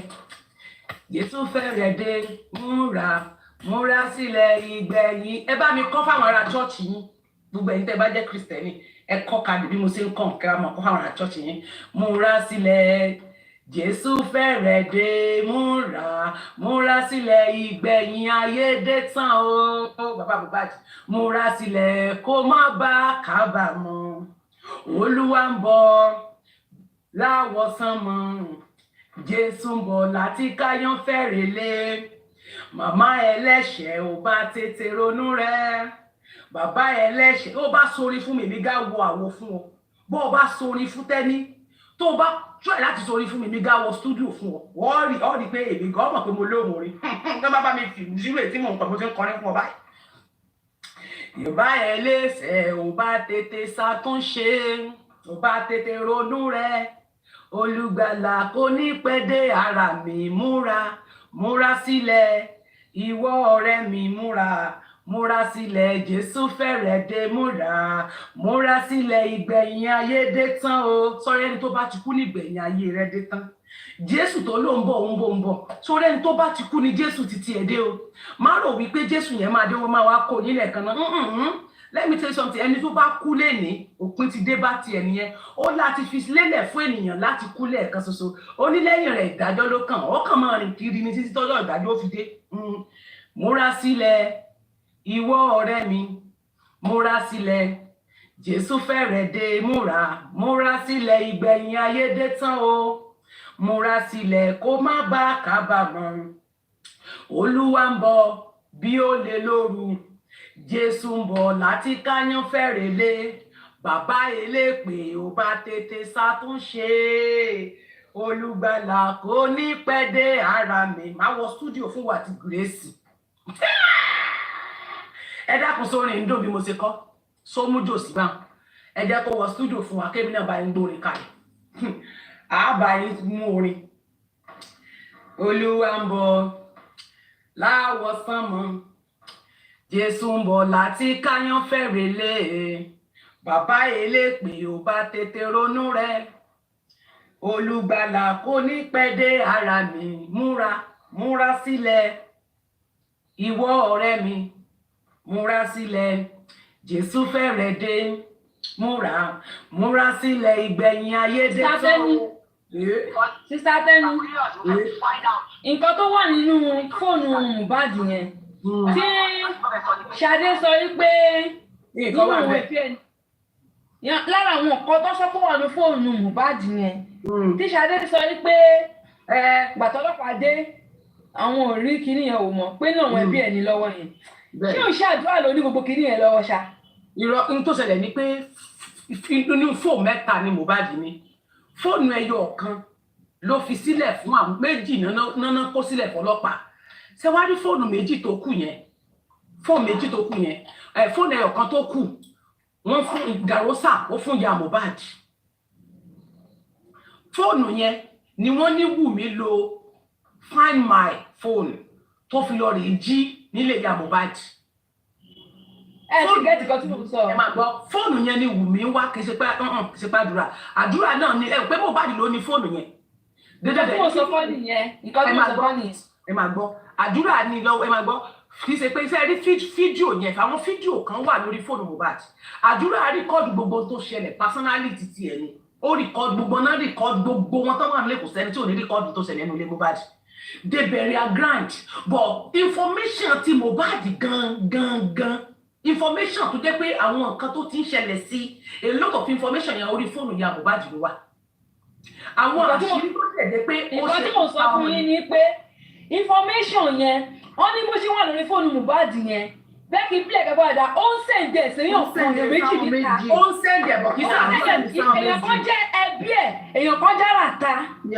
Bella àti ó ń sẹ̀ǹdẹ̀ ẹ má wọlé àti no ó ń sẹ̀ǹdẹ̀ sẹ́yìn gbogbo ọ̀nà mọ̀ pé kì í ṣe èèyàn méjì ló sẹ̀ǹdẹ̀ sí.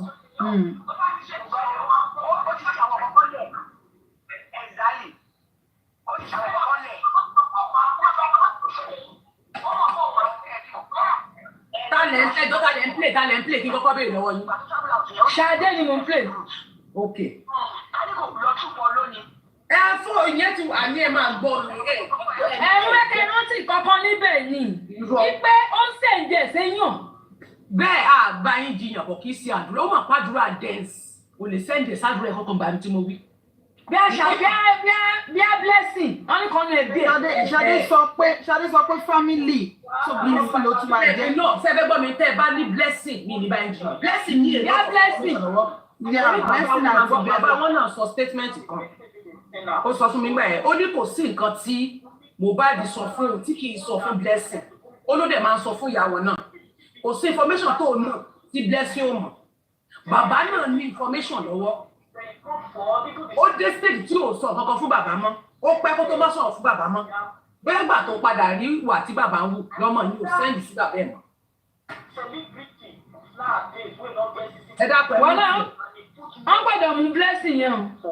ẹ lè mú ẹ lè pa ẹ lè mú ohun tí mo fẹ́ jẹ́ kó yé yín ni pé ṣe rí 3 seconds video 10 minutes yẹn gbogbo ọ̀nà rìkọ́ọ̀dù tó ṣẹlẹ̀ nínú ilé Mohbad kò sí bọ́ọ̀lù kò sáwọn kó àti dàrósà wọ́n rìkọ́ọ̀dù dé gbogbo wọn náà rìkọ́ọ̀dù dé bẹ̀rẹ̀ ẹni pé gbàtí dàrósà gan tó ń bu yẹ̀pẹ̀ sínú kòtò tó ń rìkọ́ọ̀dù yẹn ó ń rìkọ́ọ̀dù nínú yẹ̀pẹ̀ everybody ló rìkọ́ọ̀dù tó ṣẹlẹ̀ dé mọ́ṣúárì dé everywhere kò sẹ́ni tí ò ní fọ́ọ̀mù. so àṣìbísí pé tó bá kó o gbó wọn ìgbọ́dọ̀ lè fi defend ara wọn nìyẹn. everybody ló mọ tó ṣẹlẹ̀ nínú ilé. nǹkan tó fẹ́ ṣe nìyẹn. ìgbọ́dọ̀ lè fi defend ara wọn nìyẹn bàbá tí wọn àárẹ̀ sí wọn. gbogbo tó ṣẹlẹ̀ lórí Third Mainland Bridge Otis Junction they have everything wọ́n dẹ̀ mọ̀ pé wọ́n ṣe máa ń jà all the time nìyẹn òsínlẹ̀ àwọn olórí burúkú tán sáré lọ́bẹ̀ bàbá Mohbad. Sister Tẹ́ni ìkan táwọn bọ́ọ̀sì yẹn dúró dè ní pé tó bá yẹ kó àárẹ̀ sí wọn wọ́n fún wọn lọ́rùn àwọn kí ẹ̀ náà wọ́n fi defend ara wọn. ẹ gbọ́ mi gbogbo àwọn ọmọ tẹ́ ń wò yẹn náà ti fún àwọn ẹbí wọn àwọn ọ̀rẹ́ wọn kan náà ti keep ẹ̀ fún wọ́n keep ẹ̀ sínú flash drive wọ́n everybody wọn ni pé in case of incasity they didn't keep it on their phone they kept it on another flash drive all of them they have flash drive they kept it. And somebody, the person have the one that told the person to open Facebook page. And all the evidence, the person kept it there. In your only flash drive. Or send the keeper the messenger ni video on the messenger ni.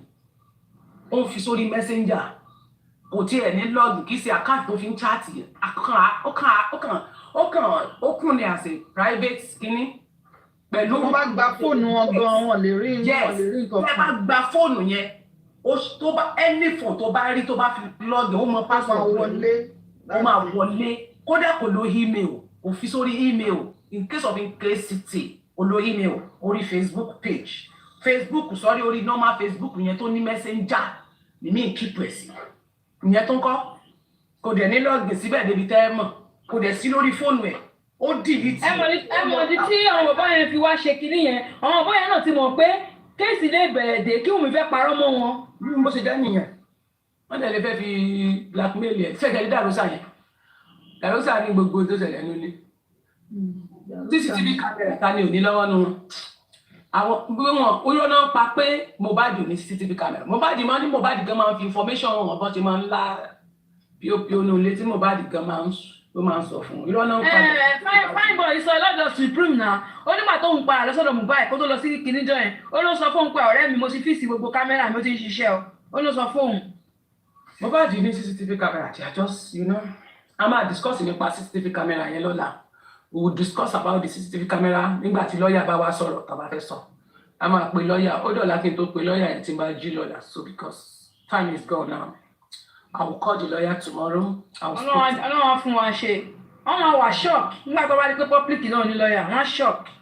Àwọn law public lawyer ti fẹ́ dìde tipẹ́ wọ́n reject wọn. Wọ́n reject ẹ̀. Point tẹ́ sọ yẹn pé ṣọ́ máa gbà ní corona báyìí. Wọ́n gbà ní corona báyìí. Wọ́n discuss lọ́la ẹ̀mọ́ alternatives. Àwọn corona àwọn bàbá náà máa gbé against wọn gbà wọ́n corona. Òun náà wá lè wọlé ẹgbẹ́ tì mí, òun náà lè wá bẹ̀ kó wọlé láti pé okay mo wá fún public ni o.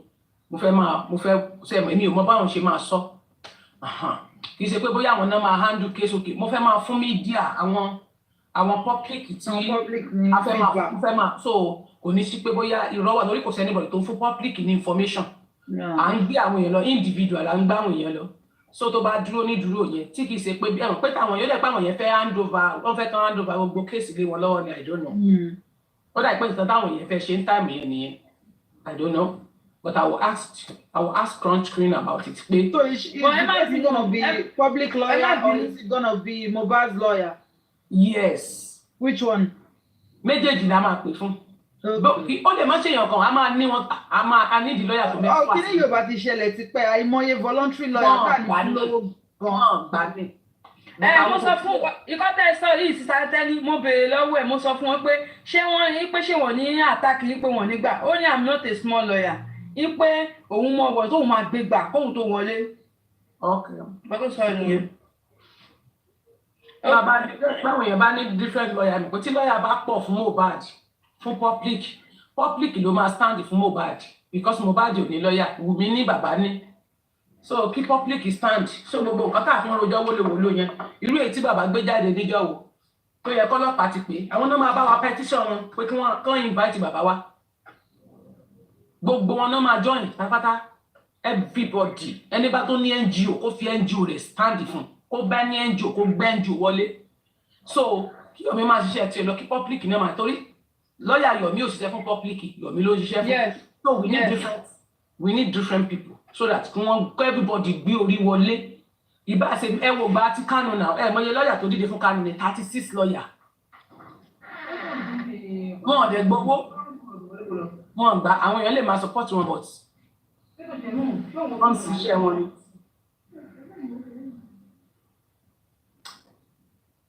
Kíní kan wà tó jẹ́ pé every time tó bá ti ń sọ̀rọ̀ nípa information pé ẹ jẹ́ kí n sáré yín àṣírí kan jẹ fún yín Blessing máa sá wọlé ní ọmọ burúkú lọ. How did she know? A kàn wọlé ní free. Bí ó ti wà ní window already then. Ìgbà tí ìyá Kẹ́mi náà sọ̀rọ̀ lára ó wọlé sọ́dọ̀ bàbá rẹ̀ chim ó tún jáde ó wọlé oníkìlọ̀ ọmọ ẹ̀ ń wá ká. Nígbà tí woman yẹn sọ̀rọ̀ pé òun fẹ́ sọ àṣírí kan tí wọ́n gé sẹ́ẹ̀dì sóò nínú email ìgbà tí ìyá yẹn ìgbà yẹn ló wọlé. Wọ́n sọ nípa information bá a sáré wọlé ni má bẹ̀rù má gbọ́ má fòyà tọ́wọ́ rẹ̀ bá ti mọ́ èmi mọ̀ pé wọ́n kọ́ ló pa ẹ̀rú lè máa bọ̀ pé wọ́n gbà sí i. Tó bá jẹ́ pé kò ń ṣe ìwà ibi tó wà lọ́wọ́ wọn náà kí ló tó ṣe ń lé lọ́ọ̀yà kan pé kí lọ́ọ̀yà kan máa wọlé àwọn ògbà. Bàbá wọn lè béèrè eléyìí lọ́wọ́ rẹ̀ kí sáwà. Ìwà òṣì tó wà lọ́wọ́ wọn tó pàṣírí máa tún pé tọ́lọ́wọ́ yẹn máa bá wọn drag. A máa wo bó ṣe ń lọ. A máa bó ṣe ń lọ bó bá ṣe ń lọ a mọ̀ bó a ti fẹ́ gbé gbà. Because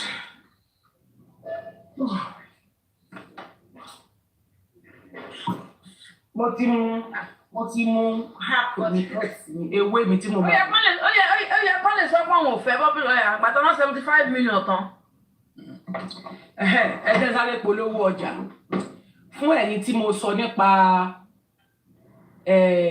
FC tí mo sọ ń jó ni pé ẹ lè mú láti fi flush ẹ̀ sílẹ̀ tó bá jí obìnrin tó lè fi flush inú tó bá ń yọ ọkùn tó ń yọ gbogbo ẹ̀ tí dọ̀tí pọ̀ nínú ara ẹ lóbìnrin lọ́kùnrin tó jẹ́ pé tó bá jẹun tán ọ̀ jẹ́ gàpì àìjẹ́ni tú tí ò ṣe tó rí ìgbẹ́yà àti gbogbo ẹ̀ ń le kokoko mọ́ ọ láà mo ní ẹ̀ tí mò ń ta o ẹ rí pé mi náà ti mú báyìí ewé ni ọba ọ̀pọ̀ bíi tíì ni ọ̀rà kì í ṣe pọ́n lọ́ o wọ́n lọ ewé yẹn o ọ̀rà ẹ̀rí mi tẹ̀ láìkí tó fi lẹ́mọ̀ sí ẹ̀rí lẹ́wẹ̀ nínú kè ni mo sókè yẹn ó máa brown jù báà yẹn lọ ó máa brown gan ẹ bá ti ra yọ ọmọ ẹ ra yọ kọ́ọ̀pù yìí nínú kọ́ọ̀pù tẹ́ ẹ gbé lura fèsù àjà tó bá jó obìnrin tí ó jẹ́ sáàrì sàmì àwẹ́ títán tí nǹkan oṣù rẹ̀ rùn tí nǹkan àjàjàgbó tó tó ṣe.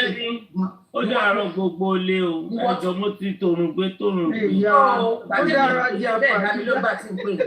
Mo bá yín lóhun ayé ìkọlẹ́jì mi. Tẹ̀sẹ̀ nínú àwọn máa gba gift àwọn padà. Lọ́wọ́ àgbà. Láti ìgbà wo sí ìgbà wo ẹ̀rọ. Adìẹ yóò ní sọ̀rọ̀ ní. Ẹjẹ́ sẹ́ndì àdírẹ́sì mi ni ẹ máa gbọ́ kó tẹ́lẹ̀ pé mi ní sọ̀rọ̀ ṣé mọ̀ pé Tinubu bá ń bíyàn. Ó ní bẹ́ẹ̀ ṣe máa ra sọ̀rọ̀. Ẹ̀ta wá dẹ̀ bínú síta ẹjọ́ jà ẹjọ́ gbà kálọ́. No, àwọn ọ̀wà tí bàbá Mohbad wù yẹn náà ni kò make sense. Nígbà táwọn èèyàn bá ṣùrù gbà yín tó ń ṣe justice nítorí ọmọ tẹbí. Òkú sẹ́ni tó mọ Mohbad àdẹ̀jẹ́ ní owó Mohbad kò sí èyí. èmi gbọ́ orin yẹn nígbà tí mo lọ sí Nàìjíríà 2021 kódà mo ní fídíò ẹ̀ tọ́wọ́ ọmọ mi play ta ló sọ pé kò kọ̀kẹ́ onírúurú orin tí ẹ̀mọ́ ẹgbẹ́ kúrò mọ́jọ́ sí òbọ̀ mo padà sọ nínú fídíò yẹn pé ẹgbẹ́ kúrò so èmi ò pé Mohbad ni ọmọ yẹn kò tí ì yé yín torí báyìí ìyá ẹni pé níkà ló fi kọ orin yẹn so mo rò pé eléyìí iṣẹ́ ti eyín tèmi tó a mọ̀ pé ọmọ tó lórúkọ tó ṣe kinní bẹ́ẹ̀ yẹn ni ẹ̀dẹ̀ wá láwọn èèyàn nìyẹn tó súnmọ́ yín tó ń ṣe kò kárí fún yín bí èdè Yorùbá kò kárí àgbàlá tó ń ṣe fún yín tó ń tìrùgbà yín tó ń fẹ́ yín lójú tó ń fẹ́ yín nímú tẹ̀wá yá àwọn tó ọ̀bá yín bẹ̀rẹ̀ justice tó kọ́ yẹ pé àárín kan lọ ti join wá jáwọn yẹn ló ń pò yín nínú pọ̀ tó ń fi gígùn gbogbo bíi tí ó dá lára yín tẹ́yìn náà wá ń jáde tẹ́ ń pọ̀ ohun tí ó yẹ kẹ́ máa pọ̀ tẹ́ ń pọ̀ jáde sáà kó dá ṣẹ́fẹ́ rí tó ṣe fún Yomi ẹ̀rí tó ṣe fún Yomi ohun tó burú jáì ni which is not good ọmọ ọlọ́mọ ní Yomi bí Mohbad ṣe jọ ọmọ tó ń dùn wọn kó ṣaláìsí àkókò síbi àwọn àdẹ̀kọ́lá pa Mohbad kò sí iye so yẹ kọ́ lè appreciate nǹkan tí Yomi ṣe ẹ̀yìn kan náà lè máa jáde máa ní nǹkan tí Yomi ṣe appreciate tó bá ti tún kó sí yín ní fún ẹ tún padà jáde ẹ náà kàn ń gbowó bàbá rò ní bóyá wọn yẹn ju láyọ̀n fáwọn tó ń ju money gun bóyá bẹ́ẹ̀ ni gbogbo owó sì ṣe rìn gbà ọmọ kó yàtọ̀ síra wọn. èmi fi pé nǹkan tí bàbá ń fi ó nìyẹn tó fi ní ẹ ń fọ ọmọ wọn pa owó fi ókè Yéyékúdí ò sí lórí TikTok láti jọ ẹjọ ṣọyẹ owó TikTok ló ń bọ́ Yéyékúdí ni.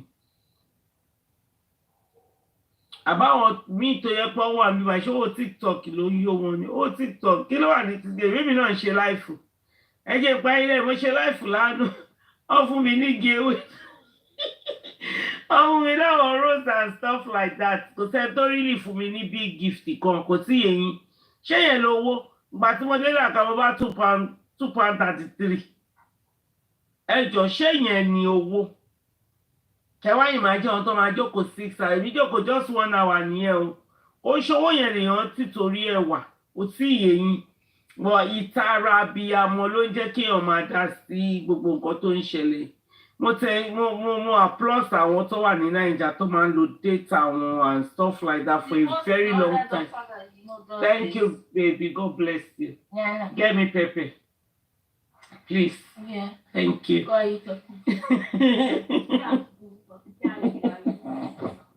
You know what you're funny. So òun ni mo ṣe ní ti bá sọ̀rọ̀ kò ní dá Ọlọ́run fún Mohbad ní ìsinmi because ọmọ yẹn ní ìdíkò lọ sí mi. Thank you very much. ọmọ yẹn the white Maggie please. ọmọ yẹn ní ìsinmi ó ní ìdí ìsinmi Ọlọ́run fún ní ìsinmi lágbára Ọlọ́run because ọ̀rọ̀ ọba Mohbad òye mi mọ́ mi ìdẹ̀fẹ́ sọ̀rọ̀ torí àwọn ọmọ mi ti wọ́n nù mí lórí justice èmi ní ìbọn. Wọ́n ti wọ́n ní ọ̀tẹ̀ ní máa ṣe mú nínú sísá tẹ́lẹ̀ ní ṣe ṣókì máa wà ń bẹ̀ ni. I'm coming, shut up and keep quiet. What's wrong with you?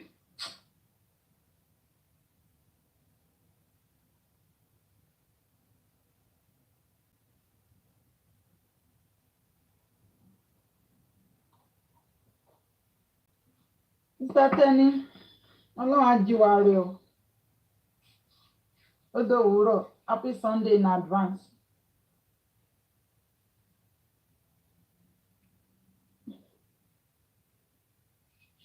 Àfi sùúrù ẹ̀yin àti kámẹ́rà yín 5 and 6 ní. Mr. Tenny kí ló fa gbogbo yẹn ń sìn? Alájà, bàbá Mohbad ò mọ̀kọ́ tó ń ṣe òun.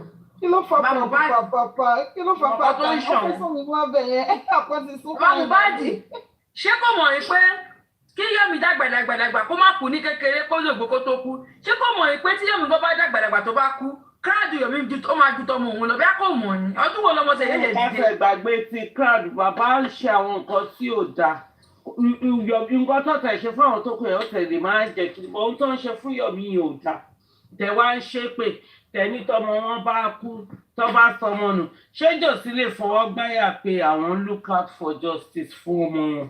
It's a total lie because bàbá ò behave bẹ́ẹ̀ tó look for justice at all or behave bẹ́ẹ̀ bá fi ewu bẹ́ẹ̀ ni bàbá máa ti jáde ní gbogbo ìgbà táwọn host gbogbo wọn tó ní èyà yèdè bàbá ti settle bàbá ti pẹ̀tù sí wọn nínú bàbá ti ní ẹjọ́ àwọn appreciate mo rí pọ́nmọ́ mi lẹ̀ ń jà fún ẹ má jẹ́ ẹ má ṣe báyìí ẹ jẹ́ ká wà nírẹ̀pọ̀ irọ́ bàbá gangan ló ń divide bàbá gangan ló ń sọ ibi tó máa lọ àti ibi tó máa dúró sí ẹ máa kọ́ bá lọ sí panel máa já wọn bọ́lẹ̀ why bàbá ò mọ nǹkan kan tí ó bá padà lẹ́yìn wọn á dàbí ẹni pé Ọlọ́run padà lẹ́yìn wọn ni ọmọ orí ọ̀fẹ́ táwọn ń jẹ ọ fi hàn pé ẹwọ ẹ má jẹ ìsọ̀rọ̀ ẹjọ́ nítorí Ọlọ́run ọdún kọlà. Alájà ẹ fún mi ní nǹkan àwẹ̀ àwọn ti sọ lórí. Sátẹ́ni bákàdé sáwọ́ àbí ṣé èwo lẹ mọ̀ ṣe bá jọ wà mélòó la wẹ̀ lọ́dọ̀ ti ti yín Alájà mélòó la wẹ̀ lọ́dọ̀ ti yín tó pé pátì. Alájà fún mi ní nǹkan àwẹ̀. Ẹ má wọ̀ọ̀lù. Gbogbo yín ò fún mi ní nǹkan àwẹ̀. Àwẹ̀ mélòó lẹ gbà? Ẹ gbà kò pẹ́ tó rẹ̀ mí nígbà tí mo gbà. Àwẹ̀ tó gbà wẹ̀ yín bóyá ló pé mẹ́rin. Christian náà gbà wẹ̀ ṣáà Christian ti tán ni. Èmi tó rẹ̀ mí fún 22 lé nìyí. 2 weeks ló máa fi rẹ̀ mí. Sista Tẹ́ni ẹ máa pè mí máa ní ara ń ro mí o kí n tó ní mo lajú báyìí mo ti rí yín online ọ̀rọ̀ yín ti sú mi. 22 ni gbogbo ẹ̀yin Christian tẹ́ ń gbà rẹ̀ tó lé tẹ́ mọ iye táwọn ẹ̀yin di. No, àwọn Muslim lè mi gbà. Ṣé Muslim ni ẹni Bísọ́lá? Muslim ni mi. Mo bẹ ẹ̀rọ ọkọ̀ ń jọ yẹn ò padà wá. No, ẹni tẹ́ fún mi Ìjẹ̀bú ni wọ́n ní mi láìkẹ́ ẹ pè mí fẹ́ lómìnà. Èmi jẹ́wọ̀ gan wá sórí iṣẹ́ òní gbogbo ọ̀rọ̀ Mohbad tí ó kàn yín wọ́n tó kàn lẹ́sẹ̀ òun ló jókòó tì. Mo wo ṣó yín tẹ́bi ṣe tó ń jọ yẹn ni ìdẹ̀rí kẹgbẹ́ yàn kankan wá. Òun náà wo ṣó mi gbogbo irú yín ìyá máa blọ́ọ̀kì yín ni. A bá pe nínú Infinity náà wọn náà ní yọjú àfọ̀rọ̀ Mohbad. Gbogbo yẹ wọ́n. Wọ́n fi wọ́n lẹ̀ wọ́n gbọ́rọ̀ Mohbad sórí bàbá wa máa fèpè ṣe thank you. Tí bàbá ń jẹun gidi tí bàbá ti kéjì gbogbo wallpaper lé. Ó ga jù. Alájà ẹ mọ̀ tó ṣẹlẹ̀ máa sẹ́ndì píṣọ̀ mi sí yín ẹ wá fún ẹni yẹn tó bá láìkì. Máa sẹ́ndì píṣọ̀ ẹ fáwọn èèyàn ayé le o. No èèyàn kan ní o bóyá gbogbo èèyàn ẹ̀dẹ̀ wà rìpọ̀ tó wà interest. Interested okay. Tó bá ti lè wá gbẹnu sí máìkì lọ́dọ̀ mi ò ṣe secret matchmaking o. No ẹ máa gbowó private náà ẹ tẹ máa ṣe public ṣé ògùn ẹ ló máa láti public. Lọ́wọ́ àwọn yẹn náà wọ́n yóò ti máa níyàwó wọ́n ṣàn fẹ́ ṣèrànù. Ti private yẹn ó risky díẹ̀ wọ́n lè máa kàn. Ó risky lóòótọ́. Ẹjọ́ ní ọ̀fẹ́ lè kọ́. Ẹ tí ìrora yín rọjú mọ́ra yín dáadáa. Ó ga o. Kí ló ń ṣẹlẹ̀? Sista Tẹ́ni ẹ fà wá àwa tó rí bíbà ẹ rojọ́ ṣó lábẹ́. Wọ́n ti ń pè Sista Tẹ́ni ni. Ẹ bá mọ ohun tí mò ń jẹ kó bọ́ sí náà kó ṣàṣàánú. Bẹ́ẹ̀ ti túnú àwẹ̀ ń sìn ẹ̀ gbàwẹ̀ lọ́la àbí? Àgbàwẹ̀ lọ́la but àwẹ̀ continue ìyẹn kò compulsory ẹni tó bá wù ní wọ́n ń pè ní shita shower 6 days ni. So better kéèyàn continue after ọ̀la. Okay, òun náà máa ń sọ pé last 7 wà powerful. No. Shita shower yẹn kò tí yẹn it's not a compulsory one for people to ó ti yẹn kọ́ gbà but ó máa ń dá tí o bá lè gbìyànjú ẹ̀ láti gbà. It's a good one. But why would they continue that when Thomas ṣe ìtúnu àwẹ̀ ní ọ̀la? Because ṣe wọ́n pé nínú Ramadan ó ní yẹ bí kàlẹ́ndà yẹn ṣe máa ń read so ní ti Ramadan ti tán shita shower ni the next one kò tí ì yé yín òun ni mo ṣe sọ pé 6 days péré ni it's not compulsory but fáwọn àtà máa ń gbà wá compulsory fèmí láti gbà it's not for everybody kò tí ì yé yín. It is well o. Kò dàbí ilé tẹ́ ń pé ó wà for everybody. gbogbo ìjùlọ náà à ń ṣe nítorí àti sùn wa ni à ṣe nítorí anybody bó bá ṣe lórí ayé ẹ̀ náà ló ṣe máa lọ ṣàlàyé fọ́nà. wọ́n ti ní bàbá ṣe tẹ́bẹ̀dì láyé máa sùn bẹ́ẹ̀. gbogbo àwọn àfáàrọ̀ gbogbo àwọn pásítọ̀ róòṣì àwọn pásítọ̀ tó fẹnu láàdì. àwọn pásítọ̀ aláṣẹ jẹ ọlọ́gbọ̀gùn náà yan. àwọn pásítọ̀ tó ní èèyàn mélòó ló ti pa. inú ẹ̀yìn máa dì. ilé yẹn tiẹ̀ ti di jù. tó yẹ kí bàbá Mohbad máa jáde kó máa ṣe pé ṣó yẹ. tó rò bí bóyá nítorí ọmọ òun lọ ṣe ń jà ó ń jà nítorí ẹ̀yìn ọ̀la àtàwọn ọmọ tá máa ní ni not because of Mohbad nìkan. bọ̀dẹ̀ kan tó wà ṣe ni pé tó bá rí justice for Mohbad bó ṣe máa continue Nàìjíríà nìyẹn. ìlú yẹn náà kojú ọ̀dà ọba àbútọ́ wọn máa náwọn èèyàn mi ò wálé wọn náà ṣe fẹ́ wálé pẹ̀lú àwọn wà yìí. ìwà ẹnì kan kó gọ̀ọ́sẹ̀ àìní security tó péye. ẹni tó yọ̀bá máa dúró o gbọ́dọ̀ dúró tìfura àfi bíi pé róbọ́ọ̀tì tó rí ẹ̀ ń yí 360 bíi tọ́wọ́ máa wọ mọ́tò ń síta máa dúró síta lọ́wọ́ síta irọ́ o máa sáré gbọ́n mọ́tò yẹn ní. recognize màmá láìtọ̀ nìyẹn ni mo ti rò pé nínú. ọgọ́ àfi sùúrù. ẹ ò gbọ́n tó súnmọ́ bàbá tẹ́lẹ̀ gbọ́n làgàtà nǹkan yẹn gbogbo wọn yẹn ti sún sẹ́yìn.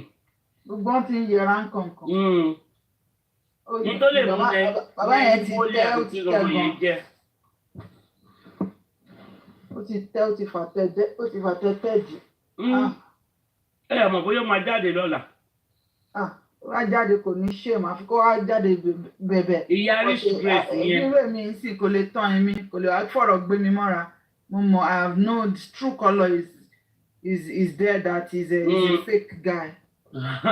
Is a surely fake. wá bẹ̀bẹ̀ tó ṣe gbàṣàwọ̀ pretense ni it's so obvious that it doesn't mean just. nǹkan tí ò tí ì yé mi really infinity ẹjọ́ kí ló yìí ń dá kìíní dúró DNA. kí wá ló kàn wá kan DNA everybody ò kí ẹ̀ gan mọ́ ń pa DNA àti bìlí pé DNA yẹn tó fi ọmọ yẹn kúrò. because DNA yẹn náà máa prove a lot fún ikú Mohbad yìí náà. you know that. ṣé bàbá tí ò fẹ́ kán rí justice tó máa fẹ́ kán rí DNA. ìbò ló ń lọ ní Òdùmọ̀ṣù ti petition àwọn idiot thinkers. ṣé lóòótọ́. Òdùmọ̀ṣù ti petition wọn. tí ò fẹ́ kó rí nǹkan kan mi rírọ ẹ̀rí ọmọ ẹ kó wọn bẹ wá kíní wá sọ yẹn di frame kalẹ̀ wá ń kan frame kiri. àbẹ́ẹ̀rí bàbá ni tó ti gbé fọ́tò sílé. tí lè bá jáde ń bíbá ẹ̀ á ní irọ́ wọ́n á ní ṣe wọ́n fẹ́ kó kú níta ló ní kó kú kò sẹ́ni tó fẹ́ kó kú but bàbá yìí wà pé. wọ́n ń ṣe bí pé àwọn èèyàn bíi pé public ń jowó òun pẹ̀ tó tẹ́ ọmọ òun ló kó ẹni bá fẹ́ ṣe kíní kan ọmọ tiẹ̀ náà bá kú kó máa ṣe káyìn máa jìn a máa sọ̀rọ̀ bí ẹni pé kò sọpọlọ lórí ó dẹ̀ lóun bá lè lè kọ́kàn bàbá yẹn bóbìnrin sùn kan bímọ ló mọ̀ àgbélé sùn abímọ àbẹ́yẹn sùn abímọ ọmọ mẹ́fà ìyàwó mẹ́ta. àwọn àbúrò mi tẹ̀ máa ń sọ fún mi pé àwọn ọmọ nǹkan tí mò ń wá pé ọ̀rẹ́ rí justice ọlọ́run máa ń sọ dáadáa. mo ti sọ fún ọ justice wọn yẹn is gonna be suddenly èyí pé safẹ́ ní sọrú nǹkan bẹ́ẹ̀ lálẹ́ suddenly ni wọ́n máa jáde wọ́n máa jí láàárọ̀ wọn á rí pé everything ti ó ti fọ́gbọ́n ayọ́gan sí íńtánẹ́ẹ̀tì tí ò ṣe kó ẹyin báyìí ni tí ò ṣe kó mọ́ that's how it will be ẹlòmíì gan máa gbógun jẹ́nu lé ni ẹlòmíì gan bóyá ń bọ̀ tábà náà máa fi gìlù pa oríṣiríṣi wọn bẹ́ẹ̀ ètò wà ní UK gan àfi ló yà change location. mo níbi tó ń lọ ní nǹkan bíi ipò lè ṣe gbogbo nǹkan tó ń ṣe yẹn ni òjijì ni kíní yẹn máa dé ó máa rò bóyá wọ́n ti pàpín everything wọ́n ti seal everything kò sí justice ó máa dé lójijì bẹ́ẹ̀ yẹn bá wọn. In fact màá lè lọ jẹ pizza ṣe jẹ kéèkì mi tí mo ti fẹ́ jẹ láti almost 2 years ago. èmi ń jẹun o torí kò sí tó kàn mí. no mo didi plan nípa tí tá bá ti gba justice yóò máa fúnra mi ní treat stress yẹn ti pọ̀ jù fúnra mi ní treat máa jẹ cake máa. àbúrò appreciate pé àwọn èèyàn náwó. ibi birthday la máa dín jẹ cake. bàbá Mohbad ò ní lè sọ fún àwọn èèyàn yìí á ti mọ bí tára òun kù sí láti jẹrin. ẹ wà lájà kò ní lè sọ fún àwọn èèyàn ní á ti mọ bí tára òun. bọ̀tọ̀ wọn ọ̀rọ̀ tó ń gbọ́ káàkiri á máa wọ àwọn ọ̀rọ̀ burúkú sí kún gbọ́ tẹ́tí ẹ̀ fi di tó ń ṣó àná lágbára tí sísá tẹ́ni ṣe fún ẹni tó bá gbọ́rù yẹn kò ní sùnmọ̀ jù ṣó yẹn ó le jù.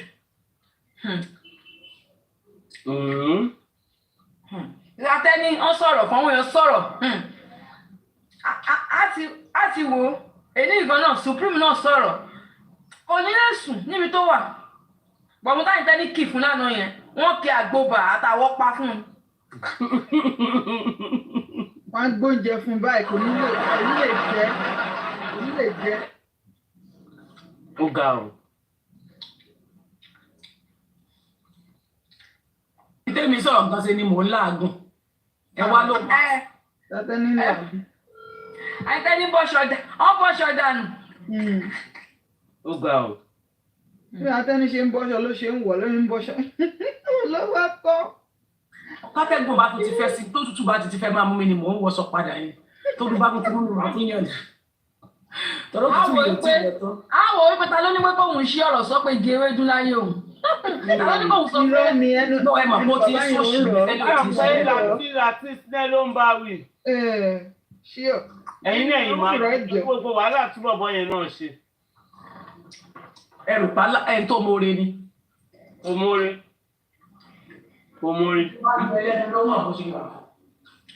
ṣé mo fẹ́ jẹ́ ká ẹ mọ kinní kan yìí pé bàbá yẹn ti dalẹ̀ ọmọ ẹ̀ ló yẹ kó máa ṣe lẹ́yà báyìí. ó ti dalẹ̀ náà. bẹ́ẹ̀ ni ó ń ṣẹlẹ̀ ẹyẹ bá gbọ́ ṣẹlẹ̀ ẹyà fún mi. ó ti dalẹ̀ náà. ó ti dalẹ̀ ọmọ ẹ̀ ló yẹ kó ṣe lẹ́yà báyìí. ó ti dalẹ̀. òun kò máa mọ̀ nínú ẹ̀mí ẹ̀ ó máa mọ̀ nínú ọkàn yìí pé òun dalẹ̀ ọmọ òun. ó ti dalẹ̀ tipẹ́tipẹ́. nítorí pé ó mọ̀ yìí pé ọmọ yìí kú yàn dì lẹ́rùn lóòótọ́ o ò sí ẹ̀gbá tó kú ṣùgbọ́n ó ti mọ̀ kó kú yàn dì lẹ́rùn kéèdì ò wá jà fún ọmọ yẹn ọmọ tó jata ẹ̀ tó jẹ́pọ̀ ẹ̀ tó jẹ́ pé ọmọ yìí nífẹ̀ẹ́ tọkàntọkàn gbogbo ẹ̀ ní ìyànà. nínú interview àbí inú interview náà ni ìyá Mohbad tún sọ pé ọ̀dì rẹ bàbá ní ó ṣe mistake ní imagine. bàbá ló ṣe mistake nígbà ìmọ̀ orí ibi tí bàbá lọ ṣé ó dòrí Yomi ní ọdún. ló dá ń gbọ́dọ̀ bẹ̀rẹ̀ kẹtẹ. bàbá nínú it is on the 12th. ojú ó tún wá rí pé wọ́n gbé ọmọ ẹ̀ jáde ọrùn ẹ̀ kán àwọn ayé wá dìde wípé kí ló kàn wọ̀nyí lọ́rùn kò tó wà pé o ti ṣàṣìṣe àkọ́kọ́ o ti sí ní kíákíá. ìyàwó nípa Liam pé Liam gbogbo nǹkan tó belong fún Liam àtòun bàbá fẹ́ gba nǹkan kan ìyẹn gan gbogbo interview wèrè tó ṣe kò sọ̀rọ̀ justice ẹ̀yọ̀ kan báyìí fún mi. láyé kò sọ fọ́kàn. onímọ̀ ló máa ń hùwà bí jòsì ṣe ń hùwà ẹni tó bá wà greedy. onímọ̀ bàbá ti wà nínú awọ́wọ́pá ni bàbá yẹn ṣe. ó ra sọ fún ẹ ó bọ́ sọ sí ọ olórí burúkú blọgà kan wá ní kò tọ́jú ẹ nígbà tó wà láyé ìwọ náà dẹ̀ kó síbẹ̀ pọ́ ọmọ yìí ò tọ́jú ẹ tí báyìí kò yà kà àtọ̀dájú èèyàn wọ́n lọ́ ọmọ rí ò tọ́jú ẹ ó dẹ̀ ń bọ́ sọ sí ṣẹ́rí blessing yẹn àgún Mohbad ọjọ́ kan máa bí lọ́jọ́ tó ṣe ìyàwó tí inú ẹ̀dùn tí gbogbo ayé rí ìyẹn gan tó kó béèrè blessing tó bá ń gbọ́ mi báyìí. blessing ṣe ń gbọ́ rẹ̀. jẹ́ kí sọ̀rọ̀ kan sínú ayé ẹ kò gbọ́ báyìí jẹ́ kí n kà á fún ẹ. ní ọjọ́ tí o ní ọkọ lọ́jọ́ tí o lọ sí skul dẹ́bẹ̀ láti rà tí ìwé ẹ fẹ́ dúró tí Mohbad tó ẹ̀ pé o máa kàwé yẹn tó kò lè déyàn láàrin ẹgbẹ́ nígbà tó ní ọkọ tí ọkọ ẹ tí kò lówó tó lè fi ṣe wedding fún ẹ tí Mohbad wò yí pé ẹ̀gbọ́n mi gbọ́dọ̀ má ṣe wedding ọgbọ́dọ̀ torí pé star tí mo jẹ́ ẹ̀gbọ́n mi gbọ́dọ̀ nípa tó ṣe wedding fún ẹ tó ṣe gbogbo nǹkan fún ẹ tó yẹ kójú tiẹ̀ lọ́jọ́ tó ní lọ́wọ́ nílé ọkọ ẹ tó máa pàbúrò ẹ tó máa sẹ́ǹdì sí ẹ lọ́jọ́ tí àbúrò ẹ fèsì oríṣiríṣi nǹkan tó máa pè tó máa sẹ́ǹdì ẹ̀sẹ̀ pé àǹtí mi ẹ tọ́jú fídíò nǹkan tójú mi rí lélẹ̀ ní ọjọ́ àìríjẹ àbúrò ẹ tó dẹ̀ wò pé kó orí jẹ ìwọ ẹ̀gbọ́n kò má ṣẹlẹ́yà kí àbúrò ẹ tún wá kú tó jáde láyé tó dẹ̀ gbọ́ tó dẹ̀ mọ kú tó pa tó dẹ̀ fojú ẹ rí ẹ̀jẹ̀ tó dẹ̀ pẹ̀ tí àdúrà pé tó sọ fún ẹ pé sìstá mi o Mohbad ti kú o wọ́n tí ó larí mọ́lẹ̀ ni o gẹ́gẹ́ bí ẹ̀mí Ọlọ́run ṣe sọ fún mi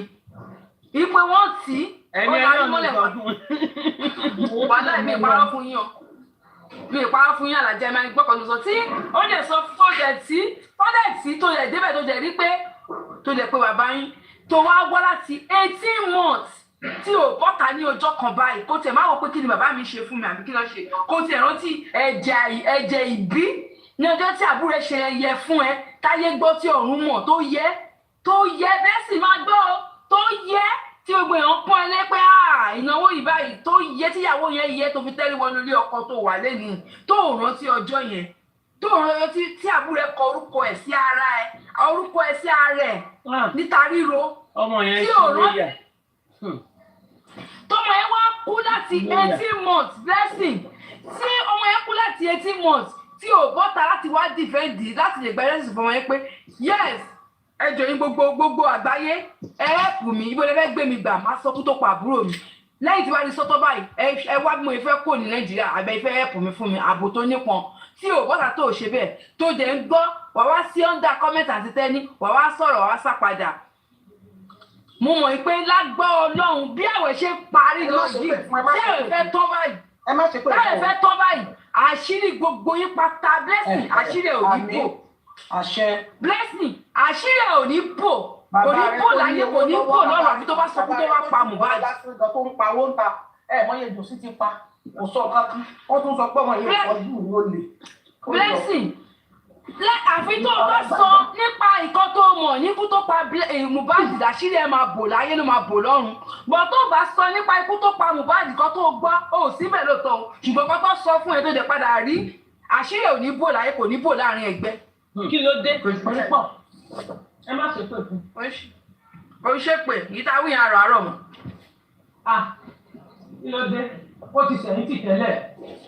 bàbá ní ìkànnì blessing náà sísá ní ìkànnì blessing náà ìkànnì tó kún sí yìí o onímọ̀ tó kún sí Ọlọ́run ti fún un ní 1,000 and kìíní kan àwọn ọmọ ní tó àti ìgbà tí mo bá di bá wọlé ó tán ní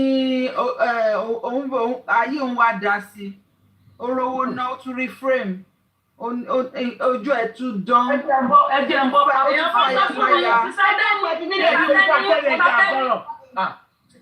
ẹ jẹ́ kí ṣàṣírí kan fún yín èèyàn kan sọ fún mi ní. mo tẹ bá rí kẹwà ẹja gbọ́rọ̀. ìsàtẹ́ni èèyàn kan sọ fún mi ní under Facebook mi. ẹ dákun ẹ ti ní ọmọ rojọ́ sí mi mo fẹ́ bọ́ pátá. lọ́dà Facebook mi èèyàn kan sọ fún mi pé bàbá ti ń gbègbèsẹ̀ lẹ́yìn pé kọ́ lọ sí ọmọ ẹ̀ ó ti mọ̀ pé kọ́ bá tẹ́ bá gbà. tó bí ire tó sì kù sí lọ́sọ̀ ẹjọ́ lọ sí Mohbad. àní kórópù ẹ̀ méjèèjì la máa fọ́ a máa gbẹ́ dùbúlẹ̀ bá wà tẹ̀ fọ́. àwọn awo tó rán wá ń jọ́ tásìrí kan kọ́kọ́ tú yẹn èmi mọ̀ pé wọ́n lọ rán àwọn awo wá ìwọ nìkan sì lọkùnrin tó wà láàrin wọn wo obìnrin méjì Ìyálọ́ládé àti wọ́n ní kẹta máa ń nà yín bí bébì mo ti sí kata sórí bẹ́ẹ̀dì ẹ mọ́ bínú ẹ mọ́ bọ̀. so ó fẹ́ lọ sin ọmọ yẹn lẹ́yìn. mo ti sí kata báyìí ó ti fẹ́ lọ kó ẹjẹ kó lọ sí àìsí pẹ̀fà búkéjù sí. tó bá sí ọmọ yẹn kéèsì sì lọ. ó ti fẹ́ lọ kókó sínú kòtò. ṣé ẹ dákun ẹni tó bá fẹ́ ra help yẹn mo sọ fún yín o tẹ́ bá fẹ́ ra o mo lẹ́ni tó fẹ́ wá sílé ni o èèyàn kan wà tó ń lọ sílé ní next month so ó sọ fún mi pé ó máa ready so ẹni tó bá fẹ́ rà á so tẹ́ bá ti lẹ́ni tó máa bá yín gbà láti lé àwọn ewé tí mo máa mú yẹn tí mo máa ń lò máa fi ń flush gbogbo body mi ó ṣiṣẹ́ fọ́kùnrin ó ṣiṣẹ́ fóbìnrin ó dá fọ́kùnrin alájà ó ti ń gbègbèsè àti sin ọmọ yẹn o. ẹ dápẹ́ jẹ́ ń polówó ọjà kí ló dé gan ẹ dẹ̀ ń gbọ́rọ̀ mọ́ mi lẹ́nu sí òsì. ọmọ ti ìyá Mohbad wá fóun fẹ́ sin ọmọ ni o. ọ̀gá adé jẹ́ ń polówó ọjà. òun sì yẹn lọ fi parí ìjà. ṣé máa fún mi lówó torí wọ́n ti láǹgbàgé ewédú ẹ̀ sì tún jẹ́ ń parí kí n polówó ọjà. So fúnwọ́ tó bá láǹfààní tó bá ti lẹ́ni tó ń bọ̀ tó fẹ́ bẹ́ẹ̀ gbé wá sórílẹ̀-èdè tó bá wà ní Nàìjíríà ni máa bẹ́ẹ̀ sẹ́ndì ẹ̀ sí jẹ́ tú bandage ẹsẹ̀ mi so jẹ́ tú bandage àtàrà awúsùbí lámìnà ṣetán ní ìrọ̀jì mo fún bandage mẹ́sẹ̀ o. Ẹjọ́ kí ló dé? Bandage tí mo tún yẹn ni.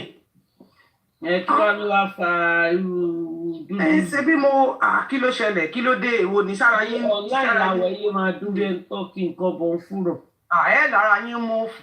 Ara ta ló mú. Mo tún bandage lẹ́sẹ̀ mi. Ẹ wá jẹ́ pé bàbá Mohbad fún yín. Ọ̀dọ̀ yín ni ó wà. Ó ti lóò ní fírémù kiri àgbáyá ní fírémù lọ́dọ̀ yìí. Ẹni fún ẹni tí ẹ bá mọ̀ pé ẹ ní di apps yẹn kódà ìwọ̀n ọdún méjì ẹ lè má mú tán. Ọdún méjì ẹ lè má mú tán ó ṣiṣẹ́ fọkùnrin ó ṣiṣẹ́ fóbìnrin. Fúnrú ẹ̀yin tẹ́ ti wà nílùú òyìnbó yẹn tó jẹ́ pé ẹ kì í rí nǹkan mu. Eléyìí bóyá ẹlòmíì yóò kì í yàgbẹ́ ẹ máa yàgbẹ́ wọ́rọ́wọ́ ó ṣiṣẹ́ fọkùnrin ó ṣiṣẹ́ fóbìnrin ẹ̀ display ìwọ tó ò bá rí oyún tó kì í rí nǹkan oṣù ẹ tí nǹkan oṣù ẹ ti ń yọ̀ tàbí tó ń fà tó ń ṣe gbá ṣe wẹ́rẹ́ yìí tó jẹ́ wípé kí náà pé tí nǹkan oṣù yín máa ń rùn tàbí tí ò wá dáadáa ìkíní apps yẹn ó ṣiṣẹ́ fún dáadáa ó pọ̀ gan so kì í ṣe pé lè tí wọ́n ṣe bí Lipton tí o débi tẹ́mọ́ ó pọ̀ bàǹbà báyìí ní tí máa bá yín lọ rà ní kílò so àwọn kan fún ẹ̀yin tí ẹ̀yin bá máa ń ro lọ́kùnrin tí àtọ̀ yín tó máa ń sàn gbòlògbòlò tí ẹ lè náwó dáadáa tẹ́ẹ̀kì lè dókòdà òròbó dáadáa ẹ bá ti ṣe gbogbo pọ̀lọ̀pọ̀lọ̀ tó wà nínú ara yín jẹ̀díjẹ̀dí yẹn ó máa lọ gbogbo jẹ̀dí ara yín lọ́kùnrin gbogbo ẹ̀yin obìnrin tẹ́fẹ̀ máa ṣe period ó máa ń fọ inú ló ń ṣiṣẹ́ fún inú nìkan lọ́kùnrin lóbìnrin ó máa flush gbogbo gbàgbàjàgbàjà kẹ́yìn gan máa rí ikún tó ẹ máa ya gbogbo ẹ̀ dànù tó bá ti ní interest ẹnìyẹn ń bọ̀ ní next month ó ti kọ́ mi jẹ́ ti ẹ̀gbọ́n voice note tiẹ̀ ọlá kó sọ fún mi ni mo ṣe fẹ́ sọ fún yín o jẹ́ kí n wo message date jẹ́ kí n wo time tó lò lọ sí month yìí nàbí next month màá lè bá yín gbé e fún ní o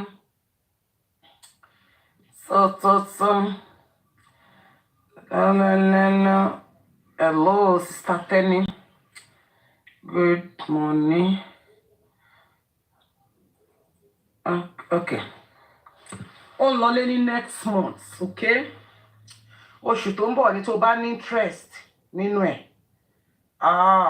kẹ́ẹ̀kọ́ sí mi so ẹ̀yin tẹ́ẹ̀dẹ̀dókó mọ́ yẹn náà tẹ́ẹ̀ jẹ́ àwọn ìyá tẹ́ẹ̀ ti wọ menopause ẹ̀yin ìyá tẹ́ẹ̀ ti wọ menopause yẹn bí alájà Fàrídà báyìí tí wọ́n ṣe nǹkan oṣù mọ́ ẹ̀yin náà ní ìdí ẹ̀ tẹ́ẹ̀mọ̀ fífọ gbogbo inú yín irú àwọn rí infinity nísìnyí àmọ́ bóyá wọ́n ṣe nǹkan oṣù mọ́ so ẹ̀yin ọkùnrin náà tẹ́ẹ̀ bá ṣe nǹkan oṣù mọ́ ẹjọ́ torí ọlọ́mọ owó tí bá yín jókòó pé mi ṣe nǹkan oṣù mọ́ ló ń bí ni o èmi tí mo ṣe wo tí bá yín jókòó yẹn síríọ̀sì. ìsìta tẹ́nilẹ̀ kan máa jábọ́.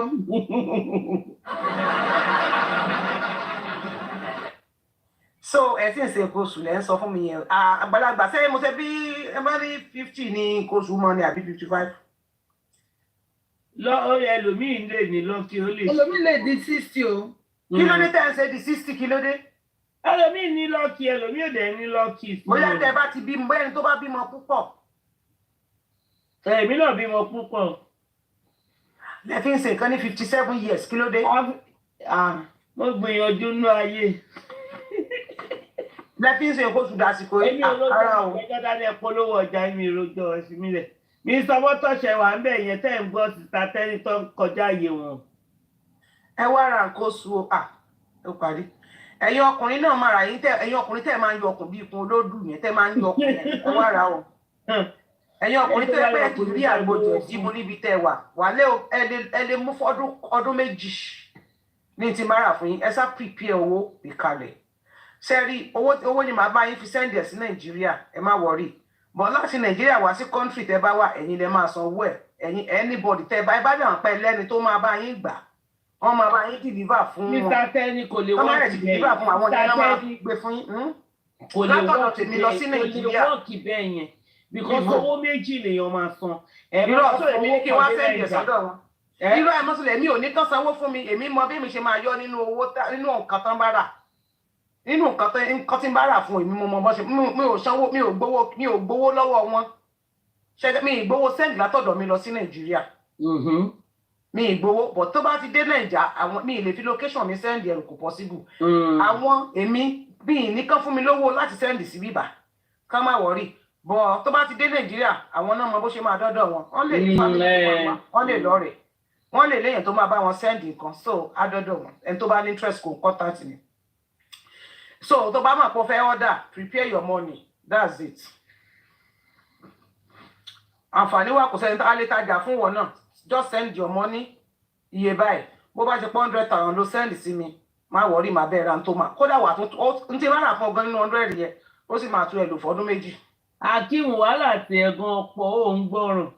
ló ṣe bó fẹ́ rajà ní business mi kò mí. tó fẹ́yìn tí ẹ ní ẹ nídìí ẹ̀ tẹ́ ẹ ti sọ fún mi níjó ní tẹ́ ẹ padà wá mọ́ ẹ sọ fún mi o àsìkò tí má mi máa ń wá lálẹ́. ẹni tí ẹ mọ̀ pé táìmù tó máa ń rìn ká lọ́dọ̀ àwọn èèyàn ńlá rìn ká ni. no táìmù tó máa wà níbi iṣẹ́. sọ fún mi kí n lè kọ orúkọ yín lẹ̀kẹ́dẹ̀ sẹ́ndì owó kí n fún yín lọ́ka nọ́mbà kí n bá dẹ̀ ti lọ bá yín rà á màá lè sọ fún yín kẹ́lẹ̀ tí sẹ́ndì sí mi ní kíákíá ò tọrọ náà bí tán ti ń tà jìnnà mi ìdẹ̀ níra tàwọn ilé tí ò sí àwọn tó máa wà pa tó máa gbẹ fúrúfúrú ni kì í ṣe bíi Lipton tea o wọ́n lè rò pé Lipton tea so ẹ máa mú ó dáa fọkùnrin ó dáa fọ ẹ̀yin ọkùnrin yẹn tiẹ̀ wá rà ẹ̀yin obìnrin náà irú ẹ̀yin ọkùnrin tẹ̀sí ẹ máa ń jẹ̀jẹ̀ kújẹ káàkiri tẹ́ pé gbogbo nǹkan lẹ̀ máa ń toko yín bọ̀ yẹn nídìí láti wá fọnú ẹ wá fọnú báwo obìnrin náà ṣe ń fọnú so ẹ prepare owó yín ó sọ 100,000 lẹ́ní mo máa bá yín rà nú ẹ̀ ṣẹ́gbọ́n first customer of the day is supportive partner yemit kí ló ń ṣe internet partner ẹnìkan bẹ ní kárẹ̀ tó sọ pé supporting partner anyways ẹ pè mí sórí +4474 6669491 ẹ má fún mi message lórí messenger lórí TikTok WhatsApp number mi pé mo ní interest kí n lè fún ẹ lákàá number kó send ẹ sí so tó bá máa di ẹni tó bá ẹ sàmì ìṣọpẹ fún mi pọ̀ kí n lè lọ síbẹ̀ pọ̀ tó lọ́nà jìn Uber ni mo máa gbé lọ torí mi ò tí ì ra mọ́tò wa rẹ̀ ní káládé ara mọ́tò fírémù fún àwọn fún ẹ ní mọ́tò a ní kan fún wa ní mọ́tò wọn. Jẹ́mi jẹ́ bàbá Mohbad. tó wọn ra mọ́tò frame àwọn ọ̀tá tẹ̀ ti forúkọ bàbá Mohbad rẹ̀ títà frame àgbáyé àwọn èèyàn lé àwọn èèyàn ti sáré fi orúkọ jòsí rẹ́jísì ó ti di frame àgbáyé frame Nàìjíríà nìwọ̀ ẹ̀ tí wàá kọ pé frame Nàìjíríà nìwọ̀ frame àgbáyé lè mi méjèèjì ló yẹ kẹ́ ẹ kọ pé ìwọ frame Nàìjíríà èmi frame àgbáyé gbogbo àgbáyé ló mọ èmi frame Nàìjíríà nìwọ̀ àwọn ìsọ̀rọ̀ ti fi sáré mú orúkọ ìsọ̀rọ̀ ti fi rẹ́jísítà péjì pápápá ó ga o ẹ̀yin èèyàn wà yìí ẹ̀yin èèyàn tàbá mọ̀ pé ní interest ẹ̀ contact mi lórí +4474 6669491 lọ́kùnrin lóbìnrin ẹ ra nǹkan tó máa fọnú yín ṣẹ́gbọ́ ẹ ra nǹkan tó máa fọnú yín èmi náà máa ń mú lẹ́fi rí mi pé sometimes inú mi máa ń ṣe pẹlẹbẹ mọ́ bí mo ṣe ṣe tó mo ga mo ní shape mi ò wà shapeless sórí kọfí mi níta fún ẹ mi níta fún ẹ fọ́jọ́ tí fọ́jọ́ bá máa rà á máa ta fún ẹ ní 500k màá dẹ̀ sọ bó ṣe 500 ní máa gbà owó tó ti ń pa látijọ́ ẹjẹ́ tèmi náà ganu sí tí ẹ sọ fún kọ́ńfọ́ mo ní tí ń tà fún tíkùn rí ó fi jò mo dẹ̀ máa mọ́nítò ẹ torí gbogbo àwọn ìjẹkújẹ àwọn kìntẹ́kì tó máa ń jẹ yẹn torí mo mọ̀ pé òun wò mí lọ́wọ́ gbogbo onífẹ́ profile tó fi ń wo mọ́mí ẹ̀ ẹ̀mí náà tí a lọ sí kọ́ńfọ́ ọlọ́run mo máa tà fún ẹ ṣùgbọ́n má wọrí 500k ní kó lọ wá yóò ní ìdí surgery but mo máa make sure pé mo monitor ẹ bí mo ṣe monitor Àyà Ìjọlá ó gbúdọ̀ máa mu kókì ó gbúdọ̀ mu minerals ó dẹ̀ tún gbúdọ̀ máa jẹ búrẹ́dì torí ìjẹkújẹ pọ̀ ó jókòó pátàmù wàá máa jẹ kìntẹ́kì wàá máa lánú pàkà wàá máa sán búrẹ́dì jẹ ìyẹn kìntẹ́kì bọ́gà ni o bọ́gà ló jẹ́ bá àwọn gba àwọn fast food wèrè tó máa ń jẹ yẹn ó gbúdọ̀ stop ẹ̀ so inú ẹ̀ yẹn wàálé ó máa ní tìpàkà ló ń pè mí mo ti pè ní tẹ́lẹ̀ mo bí sí báyìí mi ò gbé kọ̀ mo ṣiṣẹ́ lọ́wọ́ so o máa make sure wípé ikùn yín yẹn ikùn ẹ̀ máa mọ́ ní tó bá ti lè jẹ́ kó bá máa bú mi níta kò tiẹ̀ kàn mí ṣùgbọ́n kémi ṣe business tèmi ni bó bá sáàtì mú 500 dání gbogbo nǹkan ó ní di surgery wà láì fi ṣeré no be joke ní ìṣeré o comfort contact mi ó sáà ní nọ́mbà mi lọ́wọ́ mo máa rà fún ẹ tí n bá rà fún ẹ 2 years ni wàá lò tó 2 years ó depend lórí bó bá ṣe mú wàá lò tó 2 years ọlọ́run ó wọn bí ọlọ́run tó fẹ́ mú lọ. ṣé kọ́fì nìyẹn kọ́fì ni mo fẹ́ ta àwọn nǹkan tó ẹ bá mi sọ fún kọ́fì pé kó máa bọ̀ mo fẹ́ ra ọmọ wọlé ẹ bá mi sọ fún kọ́fì kó máa bọ̀ kí n ra wọlé kó lè ráyè ṣiṣẹ́ àti gbogbo fùkù tó wà nú ẹ̀ yẹn gbogbo fùkù tó wà nú ẹ̀ yẹn á lè ráyè lọlẹ̀ ṣé ẹ understand woman yẹn lẹ́ẹ̀kì ṣe pé o gbé èṣù mi kí ló wà nú ẹ̀ yẹn ṣé ìwọ nìkan wà kọ́kọ́ bímọ ni nínú kí yẹn ìwọ kan náà ló ní oyún ìjú ọlá kí ni oyún ìjú òun nìkan ló máa kọ́kọ́ ní nínú lórí íńtánẹ́ẹ̀tì olórí burúkú awáyé má ṣe rí rẹ̀. ẹ sọ nǹkan tó ń ṣẹlẹ̀ kó bọ̀ bọ̀ nílùú àràbùmọ́ mi tó bá ṣiṣẹ́ ń bí ìkùnyà lọlẹ̀. tó máa ń jẹ ni ó máa ń jẹjẹ fún jẹ ẹ rí bó ṣe máa ń jẹ búrẹ́dì ní fast food ìtẹ́kì. ìpín á tún wá wà lójú ẹ̀ ìpín á tún wá wà lójú ẹ̀ ṣé o lè ẹ mọ̀ pé ẹ mọ̀ pé public toilet ni wọ́n máa ń lò fún jẹ tó fi kan bọ́ọ̀lẹ̀ dákun wọ́n jẹ mo ti fi kan bọ́ọ̀lẹ̀ ẹ mọ̀ pé wọ́n máa ń queue sínú tọ́ílẹ̀tì public tó ti ń wẹ̀ ni ẹ mọ̀ pé àwọn èèyàn máa ń pé building ni àwọn èèyàn máa ń pọ̀ nínú building yẹn tó máa ń lo public yẹn so ó lè mọ̀ sọ pé táìmù tí ò tí ì kàn tí ó wẹ̀ ló máa ń jáde. mẹ́yọ̀ ó wá dàbí ẹlẹ́dẹ̀ ọ̀làbànjí wà wájú òkú wà pàtà. ó lè fọjú níwájú tàbẹ́gbẹ́ nínà. wúmà yẹn dọ̀tí ọlọ́run lọ́ọ̀bì ṣeréṣeré o kò sáṣọ tó ń wọ̀ nílé ayé ẹ̀ kò sí aṣọ tó máa ń wọ̀ nílé ayé ẹ̀ tó máa ń ní fìtì nínú ìgbésí ayé ẹ̀ gbogbo èèyàn á wọ aṣọ wọ́tà ìrọ́lẹ́ bá tọ́ wọ́tà ìjẹ́ láì ṣe pé téèmù nìyá ẹ̀ ti ọ̀dà ẹ̀ kí ló dé ayé ọ̀la wù yìí. tó bá mú ẹ sọ́wọ́. mọ́mì mo ní mo fẹ́ fi kan fi gba láyọ̀ ọ̀la mo máa jáde fún ṣé yọ ọ̀pọ̀ ènìyàn náà ti ń bá mi pé ìjọ kí n jáde mo ṣáà sọ fún mo ní ẹjọ́ mo ní ẹ má jẹ́ kí n wá fún kọ́ńfì èmi ni kọ́ńfì wá jòkó kọ́ńfì wàá fẹ́ kú ìwọ ẹ̀gbọ́n bọ̀dá démọ́lá àdúgbò ẹ̀gbọ́n dìdìrì tó tún bú ẹ sìn. mọ́mì wọ́n ló ń bú mi nítorí pé mò ń bú jòsí òde kì í ṣe ọmọ bíbí inú kọ́ńfì gbogbo ọmọ tí jòsí bílẹ̀ pa ni wọ́n kọ́ńfì jòsí ò lè bírú ẹ lọ́mọ show get torí bó ṣe wà yẹn ọ̀pọ̀ kìtìpírí yọ̀yọ̀ òun ni ẹ́ ọ̀pọ̀ tìkírí yọ̀yọ̀ lọ́kírí pópó kípo wò bó ṣe tó láàrin èrò ìwọ nìkan ó jọ búfàlò ìwọ nìkan ó jọ kìnìún ẹyẹ júdà kí ló dé ṣé torí tiẹ̀ náà ṣe gbé bíbélì kalẹ̀ ni nǹkan tó wà nínú bíbélì mọ̀ yàtọ̀ sí ti kùránì gbogbo ó ṣe tún dàbí kìnìún ẹyẹ júdà kí ló dé wọ́n lẹ̀ ẹ́ lọ́wọ́ mi ẹ lọ́rẹ́ mi. Jesus Christ ní kìnìún ẹ̀yà júdà ẹyẹ àní ẹyẹ ẹ gbọ́ bí mo ṣe sọ ni mo ní kìnìún ẹyẹ ni mo sọ ẹyẹ júdà alẹ́ èèyàn dàbí kìnìún ẹyẹ júdà ẹ ló dàbí kíní ẹ wo bó ṣe dàbí fùkù ṣé mọ̀ pé tẹ bá rẹ fùkù tẹ bá ra fùkù ní kékeré kẹ wá kì í sómi ó máa wú ní gbùù bí búfálò kí ló dé ìwọ ni bọ̀dá làgàtà fi ṣòkú mọ́ mi ẹ̀ ni wo bó ṣe dàbí òkú mọ́ mi làgàtà ó wá dàbí òkú tó ti kú ó ń bá nǹkan fẹ́ gbé ọ̀sìn láyà ìwọ mọ́mì ó ń ṣe èpè nìkan fi ń ṣe èpè mi dẹ̀ nílé master king lẹ́ẹ̀kan nígbà tí mo analyse ń bí. ó tó síbò ló tó ń búyàn rárá nígbà tó máa ń sọ̀rọ̀ ni báwo lè ṣe máa sún ìfẹ́ máa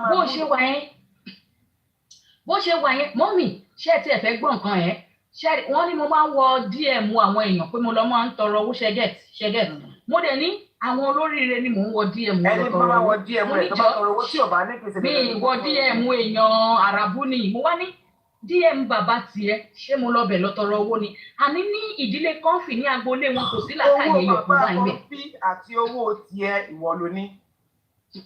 mọ́mì àní ẹlẹ́dàá kọ́ńfì ó kéré gidi tẹ́ ẹ bá wo ẹlẹ́dàá pẹ̀lú microscope ẹ rí oye ìdọ̀tí tó wà ń bẹ̀ rí pé kọ́ńfì ò lè ní làákàyè mọ́ títí ilẹ̀ àfíríkà rẹ̀ tẹ́ ẹ bá kan microscope ti ọpọlọ kọ́ńfì ó dọ́bà bí wèrè ni kọ́ńfì tó dàbí bọ̀dá démọ́lá àdúgbò wa mo ní ọjọ́ tí mo ti mọ̀ pé kọ́ńfì ní gángangan ọjọ́ tí mo mọ̀ pé kọ́ńfì ní skánskan òun ni ọjọ́ tí Yomi sá lọ sí UK ẹ mọ̀ pé kinní ti kú kí lorúkọ yìí Murphy Àfọlábí kọ́ lọ́n bá wa fọ̀run kẹ kọ́ńfì dẹ̀ ó lọ wú fíìmù yẹn jáde ó ní káwọ́ ó lọ ya fíìmù ní òun wá wò pé Murphy ti kú náà ṣé téèyàn bá kú Nàìjíríà ṣó máa tún disappear lọ sí UK ni láti lọ máa gbé ní UK? Mo ní tó bá rí bẹ́ẹ̀ gbogbo èèyàn náà ní kó a máa wù kú.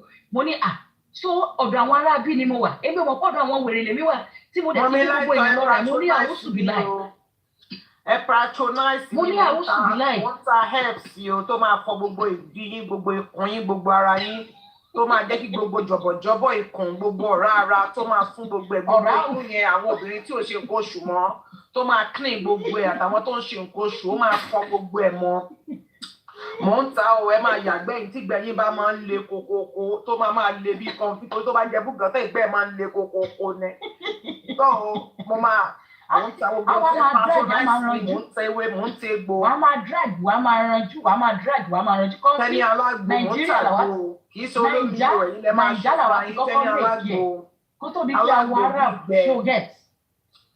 Ẹ̀yin ọkùnrin ẹ̀yin obìnrin ẹ wá kàn sí mi o, ẹ wọnú inbox mi wá o. Ẹ mọ̀ sàwọn o, ẹ wá pé mi ò tajà látijọ́ ẹ wá bá mi rajà o.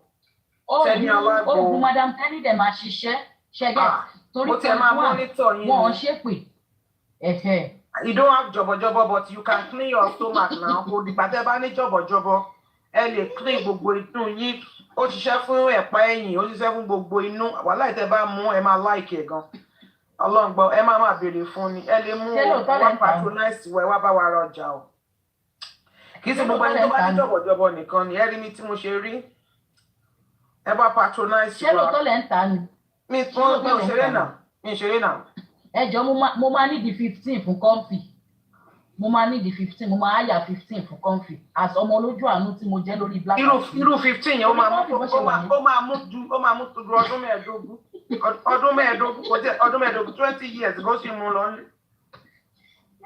Ó máa ti lọ pọ̀. Torí bó ṣe wà ní ọ̀rá ti fẹ́ pa ọ̀rá inú ẹ̀ ló jẹ́ kó ń sọ irú yẹn sìn irú ohun tó ṣe lẹ́yìn kì í ṣe kinní yẹn nìkan ló máa mú mo máa kọ ní nǹkan mi tó máa mú mọ́ ó gbọ́ ìfún ẹ ló máa já pọ̀tọ̀pọ̀tọ̀.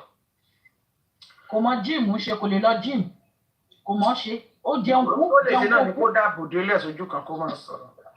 Kó máa ṣépè lójú àwọn ọmọ ìyẹn náà ti ń ṣépè náà, ọmọ kékeré yẹn tó ṣẹ̀ wọlé yẹn. Ọmọ yẹn náà ti ń ṣépè, ọmọ yẹn náà máa wá sórí TikTok tó máa. Tó bá ti yẹ́nì sí yóò máa fi ṣe business yóò sọ di manager àbí management á fi ṣe manager àbí PA lépè tó kò sí tó fi lọ péyàn máa ṣéyàn máa mú ọmọ sí díẹ̀ ni tó yẹ kéèyàn máa mú ọmọ sí díẹ̀. Mo ń bújò sí mi mọ bó ṣe kan kọ́ńfì. Mo ní jòsí nǹkan tó ń ṣe òdá mi mọ bó ṣe kàn ẹ́ kọ́ńfì. Ó wá ṣe bí olórí burúkú mi mo sọ fún yín o tẹ́ bá patronize gàjẹ́ pa àwọn ní gbogbo yìí ìkànnì ẹ̀ láìkì mi. Bàbá pa ẹ́ lọ́la ní mo gbàgbé ewédú mo tún ní ẹ wá bá mi rajà kí mo bá gbàgbé ewédú mọ́ ẹ̀ tún lè ṣe ẹ́ abásọjọ́ bí ẹ̀ nílé gift wa bá ṣe gbogbo ẹ̀ nílé fún wa ní nǹkan kẹtún wá bá wa rajà ó tún dì ṣòro ó yẹ kí n ti máa rí mẹ́sẹ̀gì pé Sister Tenny mo fẹ́ I want mi rí I want nígbà tá a lájà tiẹ̀ ti kọ́kọ́ bọ̀ jàjẹ́ mọ́ mi ń gbà. Kí ló lọ bí ọ̀yẹ́? Wọ́n ti bọ̀ ìjàjẹ́ mọ́ wa ń gbà. Madam Tenny wà láyà àwẹ̀ sì wà lọ́la, wọ́n ní àwẹ̀ wà lọ́la Ọlọ́run. Lọ́sàáwẹ̀ àwa ti gbọ̀lídé àwa ti gbàwẹ̀ tán. Wọ́n ní àwẹ̀ wà ọ̀gá mi ṣe ń sọ fún mi. Tó bá gbàwẹ̀ kó gbàwẹ̀ ẹ mọ̀ pé àwọn láwẹ̀ wọn máa ń dín ẹyọ kan ọlá lọ́dún sẹ̀. Wọ́n láwẹ̀ wọn máa ń dín kan bọ̀tẹ́lùmí sì máa gbé ẹyọ kan tó dín yẹn. Bọ̀tọ̀ ọlá lọ́dún ó ṣe máa ṣẹlẹ̀ lẹ́bí yẹ. Àwọn ẹ̀yin Mùsùlùmí yẹn gan ẹ̀ gẹ́tara yín. Ọdọọdún yìí náà lẹ́ẹ̀ máa jiyàn ẹyọ kan tó kù. Every year lẹ́ẹ̀ máa jiyàn ẹyọ kan. Every year lẹ́ẹ̀ máa jiyàn ẹyọ kan. Tó bá ti dọ̀la mo máa yíwọ kọ́nà bathroom lọ́sẹ̀ gẹ̀ẹ́tì. Èmi máa lọ parí oúnjẹ tí mo jẹ kù lóru. Máa lọ parí ìkùn mi. Èmi kọ́ ni mo bá no torí ọ̀gá mi máa fi kámẹ́rà rí mi náà. Tí bá gbé wọ ìta, tí bá jẹ́ ìbí. Àṣebáwẹ̀ ló ń gbà. Mi náà àwẹ̀ ti pé lọ́dọ̀ mi ṣẹ́gẹ́. Ọkọ mi wàá jẹ́ òdẹ ní kò nídìí kó gbé wọn bẹ tún wàá gbà wàá jẹ́ òdẹ ọwọ́ jẹ́ òdẹ nígbàwẹ̀. Ó ti máa ń ṣe nìyẹn wàá jẹ́ òdẹ nígbàwẹ̀. Torí wọ́n máa ẹ mọ nǹkan tó ṣẹlẹ̀ tó bá rí mi wọ́n máa ń fún mi lówó táwọn mi bá ti bá gbàwẹ̀ yẹn dáadáa ṣẹ́gẹ́ mo máa ń gba owó gidi lọ́wọ́ wọn. Bọ̀ tí ò bá pé tí ò bá fi bẹ́ẹ̀ pé wọn ò ní fún mi. Fún àgbọ̀ ó gẹ́ tọ̀rọ̀ mi. Ṣé bí sáàrì ló sọ pé ó fẹ́ lọ jẹ nínú tọ́ílẹ̀tì? Náà mo ti jẹ sàárì yẹn báyìí. Ok, pé ní ọ̀sán àbí? Ọ̀sán ni mò ń sọ. Ok. màá rárá yíwọ ọbẹ̀ ṣẹ́gbẹ́. Wọ́n fún ẹ lóúnjẹ, wọ́n fún ẹ ní yàrá. Gbogbo ilé wa ni èmi àtàwọn ọmọ wọn lájọ́ sọ àwọn ọmọ yẹn àjọ ń sùn. Okay. Àtàwọn yẹn láìpẹ́ bí fámìlì wọn ni èmi ṣe bíbá ìpè. Bí sandwich náà ló ń jẹ ní búrẹ́dì àti chíìsì. Àtúnfẹ́ sínú àtúnjẹ búrẹ́dì irú ayé wo nìyẹn? Wọ́n dẹ̀ ní gbà. Ó sì máa ro òkèlè kí ló tó máa jòkèlè.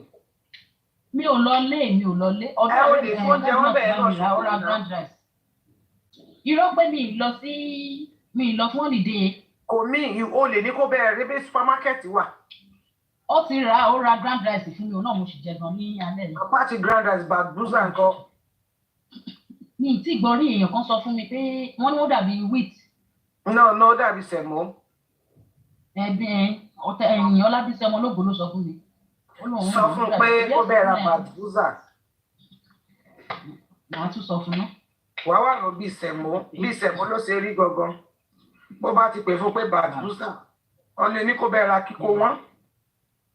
Mi wá mọ iye tó lọ́dọ̀ yín sìn mọ́ mi mọ iye tó ń sìn mọ́ o. But bí lè rè bàbúzà and then flour náà lè ro flour jẹ náà. Ó máa ń kan mí nínú. Ní báwo? Flour máa ń dùn yàn nù náà.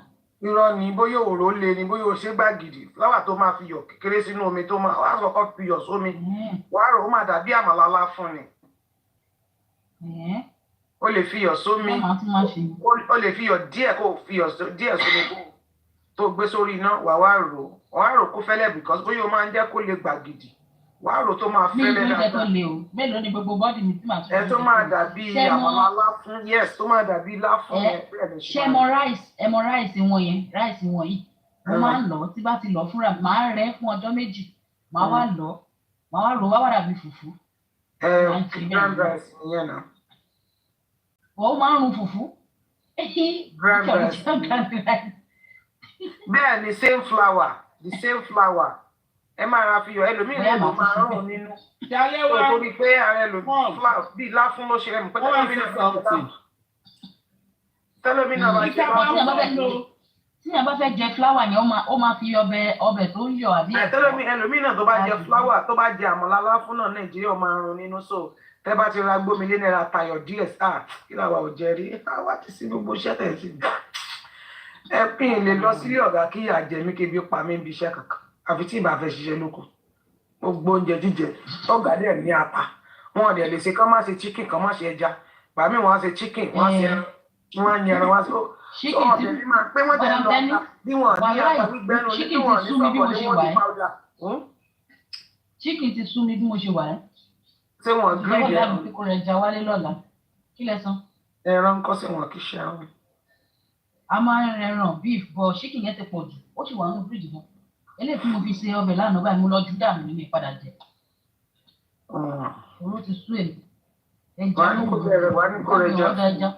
Òbésèré ní ibi tá a dẹ̀ jẹ chicken dé àwọn adìyẹ ń tún sá fún wa o. Tọ́sẹ̀ lójú mo bá dì kí n gbé síta yìí ìgbà ó mú ẹrù balẹ̀ gan. Àbí ibi tá a jẹ chicken dé ní so àwọn nǹkan tó lè sọ di òkèlè nìyẹn o gbogbo àwọn ráìsì à ń jẹ yìí búrẹ́dì àjẹ. Màmá ṣíbà. Àwọn àjọ ráìsì àti monokẹ́yà. Lọ́rẹ́rù wàá lọ mú ewédú wàá sàṣepọ̀ ilá wàá blend ẹ̀ kùrùkùrù ilá aláṣepọ̀ ewédú wàá gbọ́n lé lórí.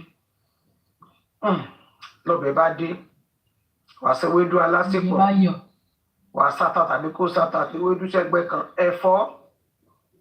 Ẹ̀fọ́ wọn dẹ̀ máa ń wà òkè bíbá ẹbí mi. Ẹ̀fọ́ wọn yẹn máa ń wà. Tó sọ fún ọ pé kí wọ́n lọ bẹ́ẹ̀ ra sọ pé o ní ìdí corn flour. Corn flour ó ti rárí o ṣé wọ́n máa ń jẹ ni èmi máa fi dín bọ́ǹsì mà ni. Jésù. Ó wá àgbàdo lílọ ní ó wá dàbí ẹ̀nà kò wá dá kò dá. Ó bá àgbàdo dín pọ́ọ̀fù. Àgbàdo díbọn ó dàbí kí lórúkọ ẹ ó dàbí kí ló ń pè é o àgbàdo tó máa ń lọ tó máa ń dì yẹn ọjọjọ. Ìrọ̀ bóyá ọ̀tọ̀ ní nǹkan kí ní mà ní ọ̀tọ̀ ní níṣà ọ̀tọ̀ ní níṣà òbí wọn. Corn flour wọ́n máa ya flour wọ́n máa ya àgbàdo igi àgbàdo sí báyìí color green and white náà ni náà mo ní mo lọ fi díbọ̀sì. yellow wà white wà lórí sí wọ́n kò ló ṣe máa dúró nǹkan bẹ́ẹ̀ jẹ́ kí n kọ́ ẹ sórí irú ráìsì tó máa ń ṣe yẹn sórí irú ráìsì tó sọ pé ó bẹ̀rẹ̀ grand rice tó ló bẹ̀rẹ̀ rà yẹn grand rice yẹn tó bá wá mix ẹ̀ papọ̀ lórí iná iyán ni wàá rò kó jẹ. ó máa jẹ grand rice onínú ṣáṣẹ́ẹ̀tì wọ̀nyẹn mi ò bọ́yọ́ ṣe ń ṣe é bòmí bọ́yọ́ ṣe ń ṣe é. wọ́n ṣe ń ṣe bọ̀ kò rà kílò ló máa ń rà fún mi.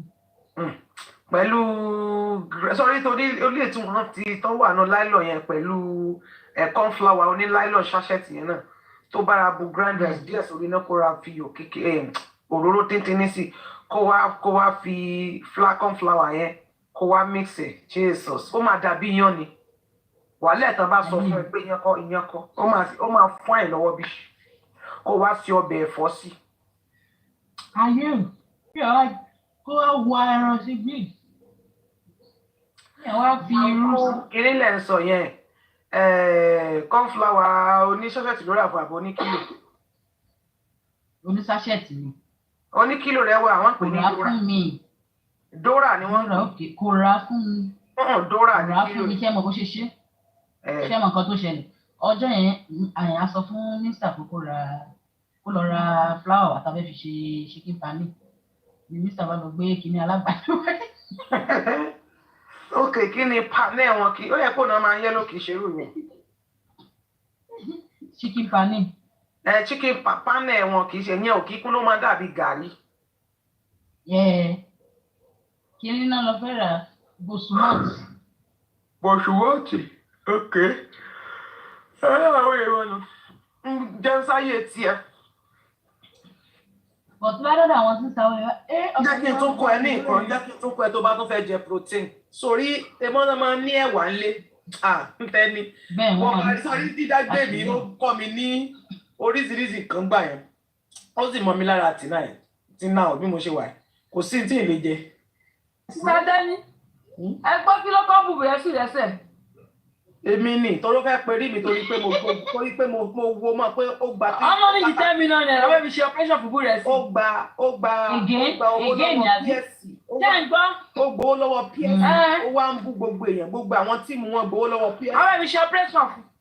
gbogbo àwọn tíìmù wọn gbowó lọ́wọ́ ps. so owó tó wọ́n gbà lọ́wọ́ ps. ìyá ifá náà ṣì máa kán lẹ́sẹ̀ láìpẹ́.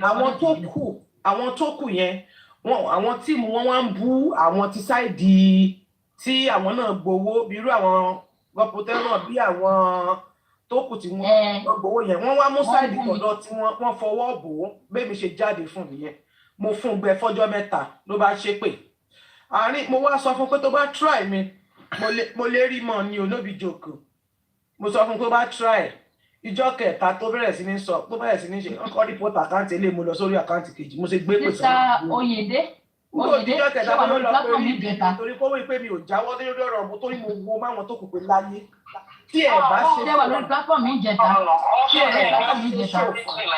platform yẹn kí ni mo sọ ṣebí mo sọ fún yín pé ṣe ló kórè èèyàn níbi ṣebí mo sọ fún yín pé ṣe ló kórè èèyàn níbi.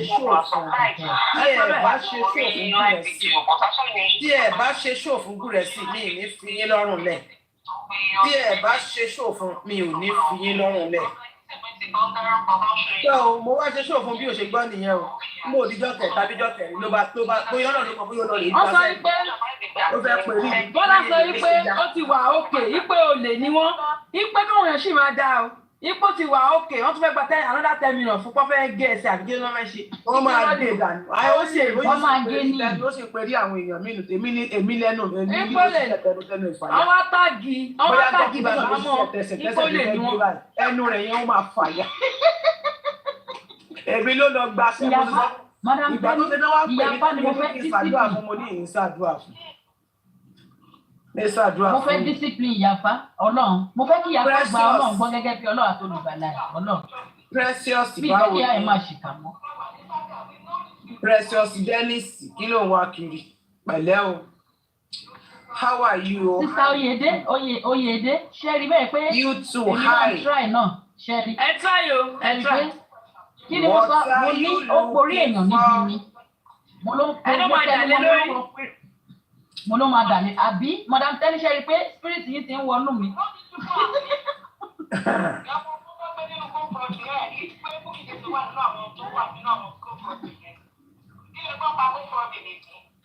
Talẹ́ni tó jọ ń gbọ́ra wọn pè. Mo ní mo fẹ́ lọ invite àwọn tí kọ́ńfì ṣe pé lọ́la tán máa bọ̀ o. Mo ti fẹ́ ṣe show fún olórí ibú Germany o. Lọ́la máa fi kọ́ńfì gba láyọ̀ lọ́la. Jẹ́ kí n ganu sí lọ́la. Mo tiẹ̀ láwọn iṣẹ́ kan tí gbogbo yín tó máa ganu sí. A máa mú fún èèyàn níbọ̀ kì í ṣe inú justice for Mohbad nínú ìwà o.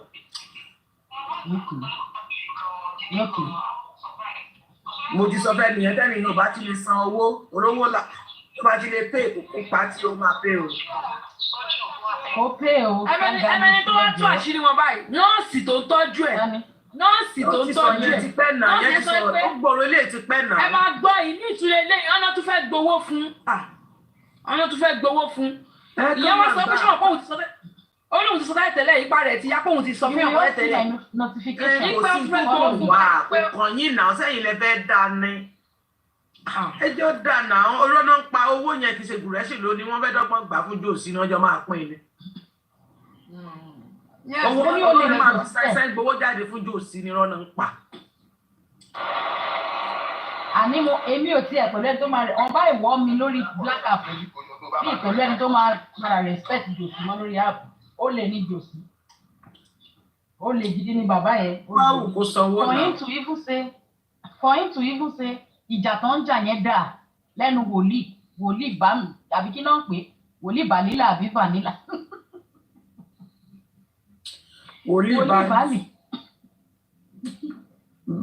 bali ọmọ bẹ́ẹ̀lì. Bàbá yẹn ń ṣe bàbá gidi o Ọlọ́run. Olúwa ìbá tó fẹ́ pè kún èpè fún náà kéésì. Tó bá dijọ́ mi tí wọ́n bá ń ṣépè tàbí tó bá bú mi gùrẹ́sì àsúnsẹ́yìn ni èmi máa ń sọ fún wọn pé kán má dojúkọ mi èyíkéyìí tó bá bá mi jà ìjọ́ tó bá bá mi jà ló máa wọlẹ̀ bí àrá.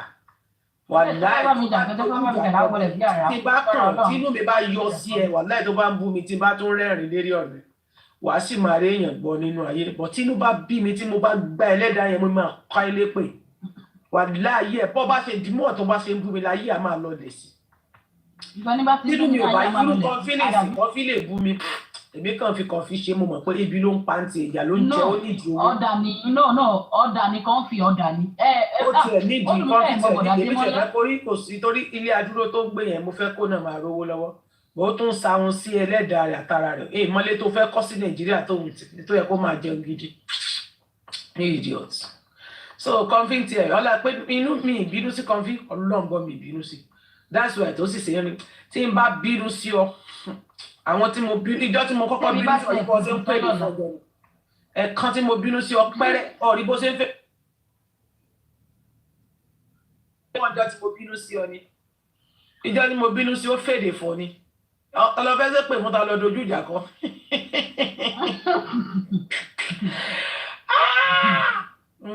ilé ìtúnú gbé pè jáde òun gbára òun gbé Ṣàngó jáde màá sọ fún ẹ pé Ṣàngó ẹ á padà sí ẹ lórí ọjọ́ ṣé wọ́n ọmọ tẹ̀mí búsàárì èmi tẹ́lẹ̀ pé ọmọ búsàárì ni mí èmi gan ọmọ búsàárì àti what happen now case for love protection I mo don't ti gba understand orúkọ búsàárì ọmọ tẹ̀mí búsàárì ọba tẹ́rí sí wo ìgbẹ́ ni ọba tẹ́wọ́ àti ìró dànù ọ rí pé ìjọ tí Bukky bú mi ló ti tẹ́ ó tẹ́ bí àtẹ́ni tó bú mi tó sọ pé no living things ọ rí bí mo ṣe finish ẹ̀ ní December èmi pariwo lọ títí wàá rí i pé èmi bá ṣe gbé dangerous prayer ọkàn pẹ́rẹ́ jáde pẹ̀lú ìbínú àtòmíjé mo máa ń sọ wípé omijé mi ò gbúdọ̀ kánlẹ̀ pẹ̀lú ìbínú ó bá kánlẹ̀ ayé àárọ̀ ọmọ wọn ó rí bó ṣe ń ká bòròbòrò jọ́nà wòye tí jòsí ṣe ó rí pé jòsí ń tẹ́giri láti di ọjọ́ mẹ́ta oníjó bá wàhálà ilẹ̀ tí wọ́n bá òkété jòsí ò ṣẹ́ bí ẹbí ìṣẹ̀lẹ̀ tí wọ́n bá òkété ẹ̀ bó ti wà ní. púpọ̀ downgrade ní 1,900 people ṣiṣẹ́ ní o tí rí nǹkan kan wà ní ọmọ bọ́ọ̀ tó báyìí ọ rí pé gbogbo ayé òkè yìí sí ẹ tó báyìí rí àwọn abala kan sì ṣe ó ti ṣe ó rí pé gbogbo àwọn tó fẹ́ràn ẹ lọ ti tẹ́ èmi tẹ́ni èmi ìkà of Africa ọ̀gá. jòsí tó lọ rí ní oògùn tó ló ń ṣe bẹ́ẹ̀. ọ̀rẹ́ rẹ̀ yàn gí ni ó rí pé látijọ́ tó ti jáde wàá rí pé òtẹ́ tó báyìí rí àwọn tó fẹ́ràn ẹ̀ even àwọn tó máa ń jà tó máa ń ṣépè káàkiri nítorí ti ó rí pé everybody bínú ó ti ṣe ayé nì mo sọ fún ẹ pé tó bá dé Sunday tó lọ yìí Sunday tó lọ kọ́ ni mo dá fún ẹ mo ní kó apologize ni wípé mi ní kó sọ sorry fún mi o kó kàn sọ pé má bínú o pé mo sọ pé kì í gbé ẹ̀yin èèyàn tí mo ní pé ọmọ mi kọ́ ló wà ní Bera Grande ẹ má bínú wípé mo sọ pé òun kọ́ ṣùgbọ́n ò ní ẹ foríjì mi ní kó sọ pé tẹ́lẹ̀ ẹ foríjì mi pé mo lẹ́ẹ̀dí ti fídíò ọmọ mi mọ́dàkọ̀ mi ṣùgbọ́n olórí láyà ò ṣe ó tún jáde ó tún wá ṣe é pé ẹni ọ̀gbà ìkà èmi ọ̀rí pé sọ́rí dé just prayer tí mo ṣe fún ọ ní ọjọ́ tí fídíò ọjọ́ tí Mohbad kú tí mo gbé jáde tó bá mọ tó ṣẹlẹ̀ sí mi ní ọjọ́ tí Mohbad kú yẹn ìṣẹ̀dé yẹn 450,000 tó view fídíò yẹn àti ṣẹ̀dá àwọn 7,800 people tó view mi ní live pẹ̀lú emotional tí mo ju fídíò lẹ̀ tí 370,000 gbé ní ìsìn fídíò yẹn ti wọ 400 to 500 view 500k now mo wá fi gbogbo emotional wọn àti omijé tí kọ̀rọ̀ tó jáde ní ojú mi jọ́nà mi gbé yín ṣépè adá fún orí bí ẹ ṣe ń ṣiṣẹ́ láti jọ náà ẹ mọ jẹ́ dangerous prayer ní déédéé ṣe mo ṣe máa sọ pé tí n bá kàn fi ẹlẹ̀ bọ́ bá ṣépè tí n bá rí pọ́rọ̀ rí ò ní ìtumọ̀ mi ò ní dẹ́ ló. Èpè ilá òkè mọ́ àgbọ̀n rí. ó dẹ̀ gbé jáde ó dẹ̀ fún tó tẹ̀ bí mi mo yẹ ti kéèyàn parọ́ mọ́ mi pé. nínú justice yìí mo ti dóyàn nínú justice yìí ṣé nígbà táwọn Timothy ṣe wọ́n ráàyè okú àtògbò. níbo ẹ̀rí pé tí ìlú kan ti náà ráwọn tí ìyá yẹn máa ń ró mọ́ yà ni ẹni tó mọ tó ń ṣe nìyẹn tó mọ òjé tó lè lò fún public ìpolè ẹni pé ìyá yẹn ò tí ì ju aṣọ yẹn nù ní sábà sọ pé kò dáṣọ wọ ni tèrò olóró láti ẹni pé olóyè ìyá yẹn rọ ewu bí ìyá yẹn ṣe gbẹ níjọ́ tó sọ̀rọ̀ ọjọ́ torí tìmọ torí ẹkíní pé wọ́n gbé orí yọmí ẹwọ bí ìyá yẹn ṣe gbẹ tí ìyá yẹn gan balance mọ́ lórí ọmọ ológo rẹ̀ tó sọnù èèyàn igi kan oṣù nínú ìdílé ológo ẹni tó dùn ìyá yẹn wò ìyàwó ẹ̀ bó ṣe rí jàlàjàlà ibẹ̀ ni jòsí àtìyàwó jòsí. ẹ wá wo ìyàwó ẹ̀ o ìyàwó ẹ̀ ló lè ní kán rí justice ìyàwó bọ̀bọ̀ yẹn ń jẹ́ tí bọ̀bọ̀ yẹn rí justice. ẹ wo ẹ jẹ́ mọ̀jẹ̀ ká fọ̀rọ̀ lẹ́ dákúta ní ó bá mi rajà ẹ sọ fún mi ẹ rajà ẹ bá mi rajà o. mo fẹ́ rà mí kan fi bọ́ mi mo bá ṣe dọ̀dọ̀ ẹ̀ torí kan fi rí nìní ìdí ẹ̀ kó má di pé kan fi dédé lọ pápá wọn ní ṣẹgẹt kọ́ra bá ti di lójú ó nídìí oko tó máa àwọn oko tó ń dùn àwọn oko ònú mi ni. oko ìsọnù oko yẹn ò jẹ́ kára ẹ̀ jọ̀lọ̀ ṣẹgẹt ó ti tóbi ìyàjù kí ló dé wọn ọ̀dẹ̀ ń sanra lágboolé wọn ṣe bá rí mọ́mí ẹ̀ mi ìmọ̀ reason why tí kan fi ṣe máa tóbi tó yẹn kí ló dé ó gbé Germany mi ni torí kò yé mi kò ṣe pé ó gbé Germany mi jọ ọdún wo náà ló dé Germany tó ti yá sáré tó yẹn kí ló ṣe ó lè ní ẹ o kí ló kó jẹ ṣé wọn nìkan wà kọ́kọ́ bímọ láyé ni wo kù ẹ bó ṣe rí o tún wá lóyún jù kí ló ṣe fibroid ṣe wá pọ̀ nù ilé ayé ẹ̀mí èlé kan fi onídìí deliverance o àwọn ẹ̀mí òkùnkùn ló wà nù ẹ̀ tó bá mọ̀ ẹ̀mí bully gbogbo bully tó ń bully gbogbo èèyàn inú ẹ̀ ló ń stọ̀ sí èsì bully yẹn nìyẹn o lo ti gbèrú sínú yẹn ọlọ́run wọlé tí wàá bímọ bully báyìí. ẹ má gbàgbé láti contact mi sí torí mo máa lọ lé sí sórí +4474669491 ẹ wá ra ntàntà yìí tẹwàá Nàìjíríà náà wọlé wá ra o country tẹ bá rà a máa sẹ́ndì èsì yín ṣe ti gbọ́ ẹ máa mú dáadáa ẹ̀yin tẹ́ ẹ kórìíra wa náà ẹ̀yin náà lè wá ra ọjà làwa ń tà wà kò yẹn ò kọ́ wa ẹ lè rajà tán lọ́wọ́ wa kẹ́ ẹ bú wa ìyẹn ò kàn wá. Madam Tẹ́lẹ̀ ò kì í ṣèkà o wọ́n ṣèkà wọ́n ṣe màmá fá o. èmi sọ tẹ bá wò pé bóyá lórí pé ẹ fẹ́ fún mi ládírẹ́sì ẹ sáà rà ẹ sọ ẹni tó máa bá yín gbà ní Nàìjíríà ẹnìyẹn máa sẹ́ndì ẹ̀ sí yín fúnra yín jẹ́ fọwọ́ mi pọ́n dì mí sókè kó lè gan jẹ́ fọwọ́ mi pọ́n sókè jẹ́ fọwọ́ mi pọ́n ìdí rẹ̀ náà. aago mélòó ni bàbá yín máa ṣe ṣó lọ́la. má lọ ń bi léèrè. èmi ò ń wo ṣó bàbá yẹn mi ń wo ṣó ẹ̀. mi ń wo ṣó bàbá yín. mi ń wo ṣó bàbá yín yẹn o. àwọn làásù kan wá jẹ́ bàbá yín tó bá tún mo máa sún ẹni báyìí màá máa sún ẹni. ẹ bá ìdúràgì mi ẹ rí gbogbo àwọn tó ń tẹ̀lé bọ̀bọ̀ yẹn bọ̀bọ̀ ni bàbá yẹn náà bàbá yẹn àwọn ewé àwọn àgbo gidi tó pé èèyàn máa fi ń fọnú èèyàn máa fi ń fọnú ìwọ tó bá ṣe sísá tẹ́ni bá ṣe dáadáa. sísá tẹ́ni ẹ̀ ń ṣèkọ́ tó dùn mí o. kí ni mo ṣe. nígbà tẹ́ ń ta àwọn àgbo tó ń fọnú tó ń fọ gbogbo ẹ̀ tí ẹ̀ lè tàgbo tó máa fọpọ́ lọ́jọ́ sí fún un ṣó yẹ kó rí bẹ́ẹ̀. ẹ má bú bàbá yín mọ́ ẹ ti ń jẹ́ ká rí fífa àwọn ìlú òtún. náà wọ́n lè jẹ àgbo tó máa fọpọlọ wọn ọpọlọ wọn kọ́ ṣe kú. ọpọlọ tó fi gba fírèmù. ó dàbí pa àti lọ fà ẹ má jẹ́ ká lọ fà débi ọlọ́pọlọ dé. ọpọlọ yẹn ti dọ̀tí. ẹ máa wá àgbo tó máa fọ. bóyá kán lọ lo kíníkíná tí ń pè yìí á lọ nǹkan jù sómi kán wá lo spirit sí kán fi pọ̀ ṣẹ́gẹ̀. bàbá yín ló wá mú wọlé báyìí sóde ẹ̀yin ọmọdé yìí. ẹ̀gbọ́n yẹn máa ń lálàá ẹ̀gbọ́n yẹn máa ó parọ́. ẹ̀gbọ́n alálà tó tóri tó nà kan sí lójú oorun tó yẹ ẹ́. irọ́ ló pa kò lálàá kankan. inú pàdé ẹgbẹ́ wọn náà ti fẹ́ pa tí ò bá. ẹ̀gbọ́n tí ó ti fi mídíà wo fíìmù mídíà ẹ̀mí ẹ̀ sílẹ̀ wọ́n máa pa. tẹ́gbọ́n ò bá fẹ́ràn sílẹ̀ wọ́n máa yẹ ẹ̀mí ẹ̀ dànù ẹ̀gbọ́n wá sá lọ. mi ò gbọ́dọ̀ parọ́ fún yín bàbá Mohbad ó ní ìdàgbò tó máa fọpọlọ ẹ̀. ẹ má jẹ́ ká wá bù tó bẹ́ẹ̀ ká dé bẹ́ẹ̀. nísìnyí báyìí wọn ò wá àgbo yẹn wọn ò béèrè fún àgbo yẹn bí a lọ sọ ọlọ́pọ̀ lóyún àbí ẹ̀kẹ́ ó nígbà tí ọpọlọ yẹn bá dọ̀tí tán pátápátá tí kò náà tún ṣe mọ́ tó ti fè náà ṣe máa wá gbò káàkiri. àní ẹ mọ̀ jẹ́ adé bẹ́ẹ̀ wá.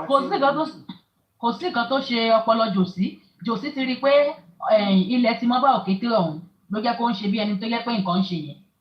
bàbá Mohbad nǹkan tó lè pè yín ni pé bàbá Mohbad nǹkan tó lè pè yín ni pé tẹ bá ti ṣe ṣó lọ́la kẹ́ ẹ bẹ̀rẹ̀ sí ń bẹ̀bẹ̀ kẹ́ ẹ sọ fún wọn pé fẹ́rẹ́mù yín ti fọ́ o. àjòsí olùdó má jẹ́ ìjòsí ẹ̀ mọ̀ pé jòsí lágídí o gan fẹ́ fẹ́rẹ́mù ó fẹ́ kẹ́ máa dákọ̀ ẹ̀ mọ̀ pé oògùn ló ṣe débi orúkọ tó sọ ó ní àwọn pé tó wọ́n bá ká ilé pé ẹ̀ ní dárúkọ o gan fẹ́ kẹ́ máa pọ̀rọ̀ tó lẹ́ máa discuss tó lẹ́ máa mú gbọ́ ó dẹ̀ wò pé ẹ̀ ní mú tó gbọ́ tó wọ́n bá kán èpè yín lára tó kán èpè fún yín so ẹ̀ẹ́dì tó bá tún kẹ́lẹ́ lọ́dún tó bọ̀ wá ṣìṣe ni ìmímọ̀ pé ò lè ṣe òun bọ̀ wá ṣìṣe lọ́la ni tó máa bọ̀ ẹ sáà sọ fún mi ẹ sọ fún mi gbogbo tí jòsí bá ṣe ẹ sọ fún mi tó bá tún sẹ́ èpè kan ẹ jẹ́ mọ́. ẹ gbọ́ ya aláyé ń ṣe gbogbo wọn gbogbo tó bá ṣe léde ní lọ́dọ̀ ayé ń ṣe gbogbo wọn ìyá Mohbad náà lọ́ba ẹ má ṣàánú òun mọ́ òun tẹ́rù òun gbé lẹ́yìn ìgbà tó ti gbowó tó ti kọ́lé ayé ń ṣe àwọn pípò yìí gan wàláì tàláì. greediness ni wọ́n nínú ẹbí wọn greediness ti pa wọ́n. ok greediness ti pa. ìyá bó bá ó lè ṣe báwọ àlá ó lè ṣe àwọn Victoria ni ó ń bá wíṣẹ́ pé òun ò fẹ́ ẹ̀pù wọn.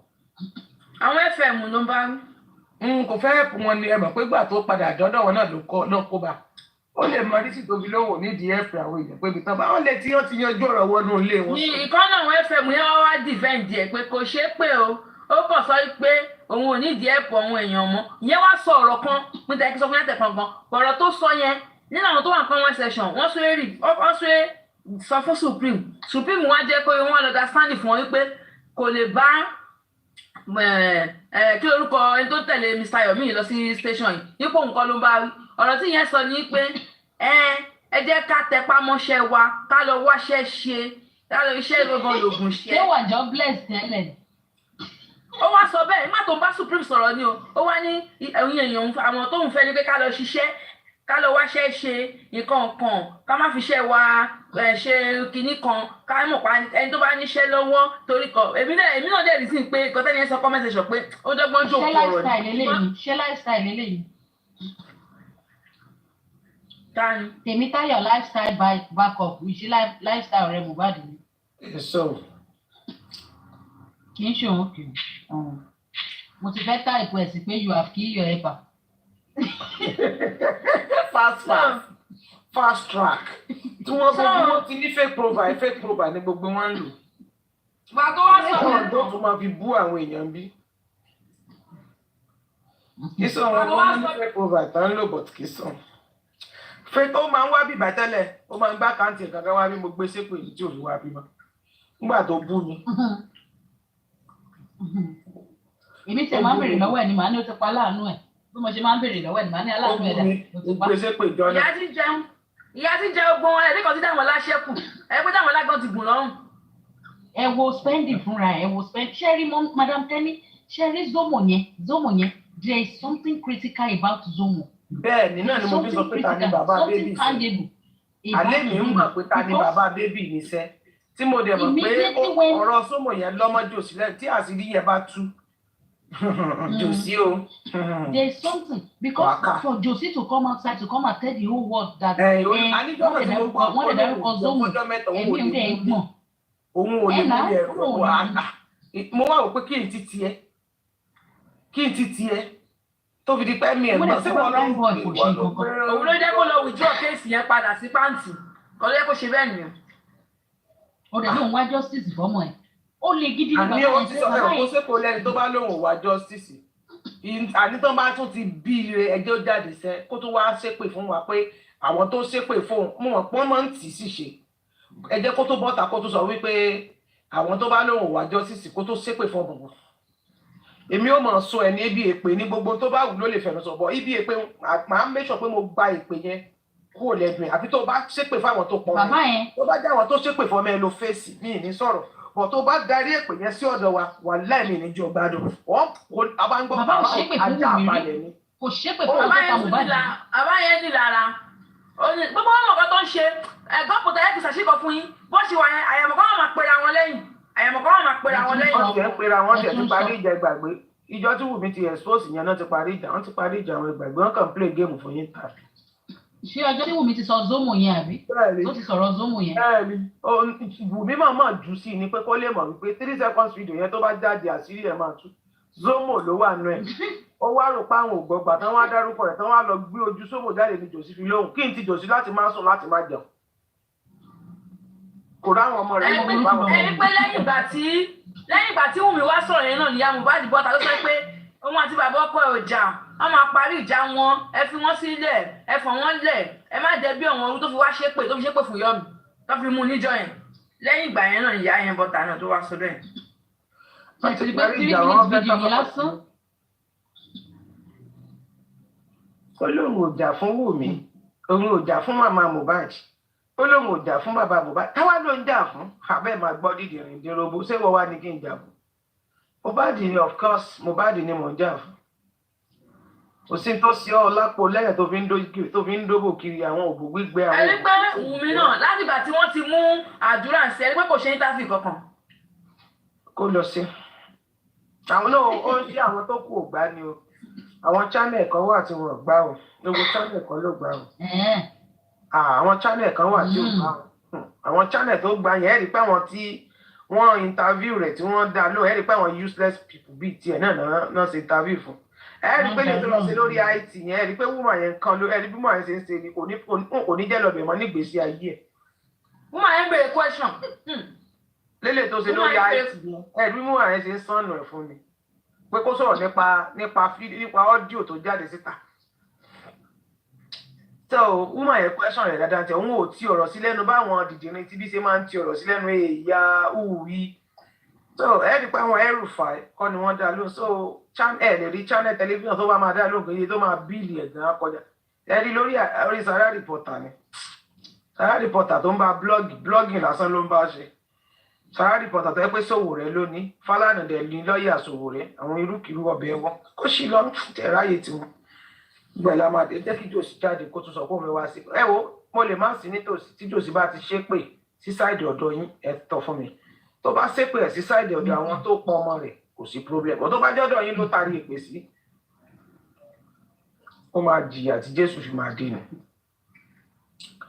Somo issue that Wunmi withdraw her lawyer from Okise gbọ́ wọ́n ní and it was after the Zomo after Somo yẹn ni Wunmi withdraw lawyer rẹ̀ kúrò lẹ́yìn Wunmi ní ó dẹ́ páwọn ni wọ́n ló mọ́ o mi rò bẹ́ẹ̀ ó dẹ́ páwọn ni wọ́n fẹ́ King White ló lọ páwọn ò fẹ́ lọ́ọ̀yà Wunmi mọ́ o páwọn fẹ́ gba lọ́ọ̀yà mi rò bí bóyá lọ́ọ̀yà ni ò bá wọn ṣiṣẹ́ mọ́ o ó dẹ́ páwọn ni wọ́n bá lọ́ọ̀yà náà láwọn ò fẹ́ lọ́ọ̀yà mi mọ́ o mo ní madam Tẹ́ní wàhálà ìṣẹ́ mọ̀ pé àṣírí ikú tó pa Mohbad ò lè pẹ́ tú mo nílẹ̀ tí wọ́n bá òkété àwọn pípù ìṣe ilẹ̀ ti ẹ wo wọ́n ti hùkù wọ́n ṣe wà yẹn ilẹ̀ tí wọ́n bá òkété wọn ojú olóró kò tí ò dẹ̀ pẹ́ mọ́ kò pẹ́ mọ́.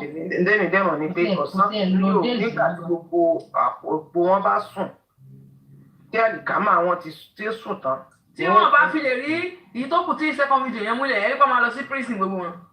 Part is 3 seconds. Madam Tẹ́ní kọ́nà wá ṣàánú kọ́nà wá ju CCTV yẹn kọ́nà wá ju CCTV yẹn kí Yomi kàn dédé ní the CCTV now is with me ọlọ́wọ́ bá mọ́ gbọ́ jòsí òní kó bàtà lọ pọ́ǹsì tá lọ máa jẹ́wọ́ gbogbo.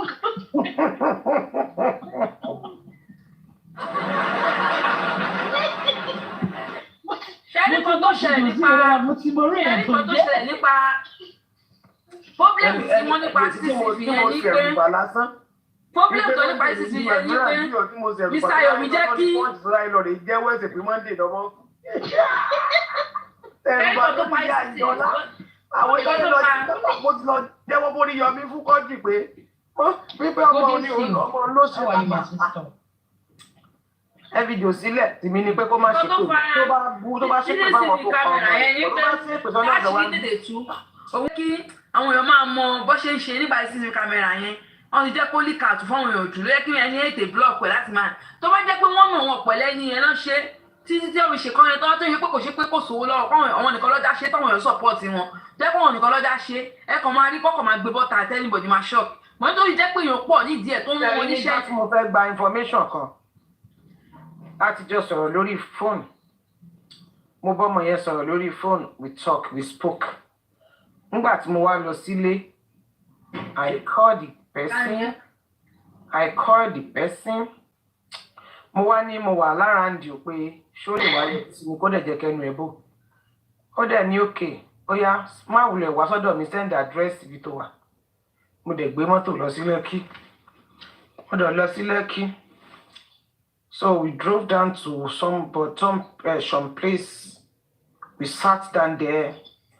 Madam Tẹ́ní mi lọ́rùn sọ jẹ́ kí fún opportunity yẹn ṣiṣẹ́ díẹ̀ sínú tó bá kàn lọ́la a lot of things on their phone because I will not mention maybe he or her if it's a man so the person showed me their evidence, a lot of things on the person's phone. I was so shocked.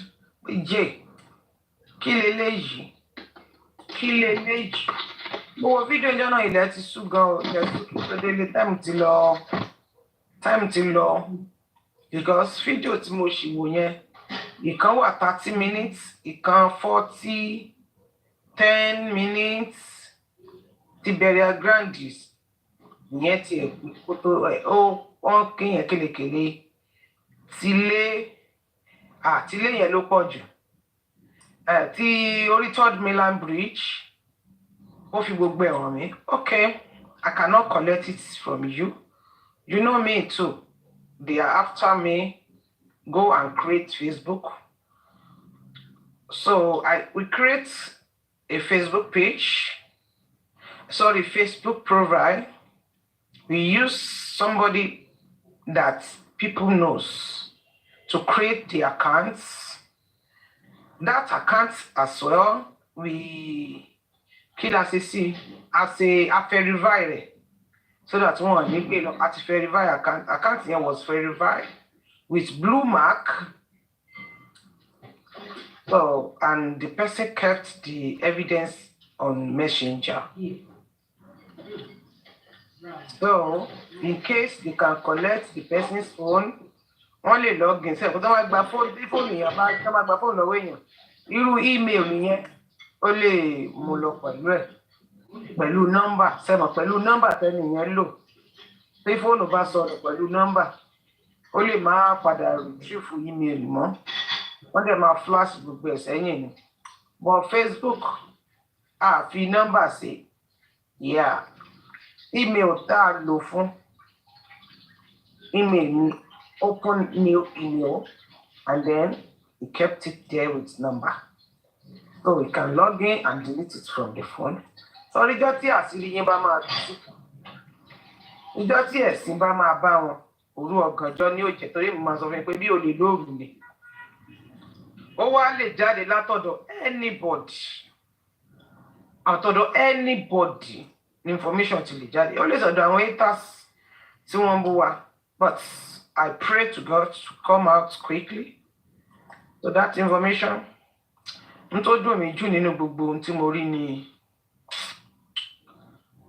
ìgbà tí wọ́n tẹ ibi tán tí ọmọ yẹn sí tí wọ́n wá lè gbé sí orí bed mo ní white ṣebí Mohbad ní bed ẹ̀kọ̀kọ̀ bẹ́ẹ̀dì tẹ́ bá tẹ̀lé lo bẹ́ẹ̀dì àwọn boys tó wà nínú ilé yẹn àwọn bọ́ọ̀dì àwọn boys yẹn yàrá àdúrà nísàlẹ̀ wáyé tí wọ́n gbé bẹ́ẹ̀dì yẹn wá sísàlẹ̀ kí wọ́n gbélé lórí tàbí bẹ́ẹ̀dì Liam kí wọ́n gbélé lórí tàbí kí wọ́n lọ ra bẹ́ẹ̀dì oníhàkàntàn 30,000 naira kán lọ ra bẹ́ẹ̀dì tán tà 30,000 naira èló ni 30k nínú owó ńlá tọmọ yẹn ní nínú àkáǹtì ẹ̀ wọ́n sàrùn sí wọ́n kàn tẹ̀ sílẹ̀ lẹ́sàbẹ̀ staircase olórí burúkú wọ́n tẹ̀ sílẹ̀ náà fòwò dí ni mú fòwò dí létí.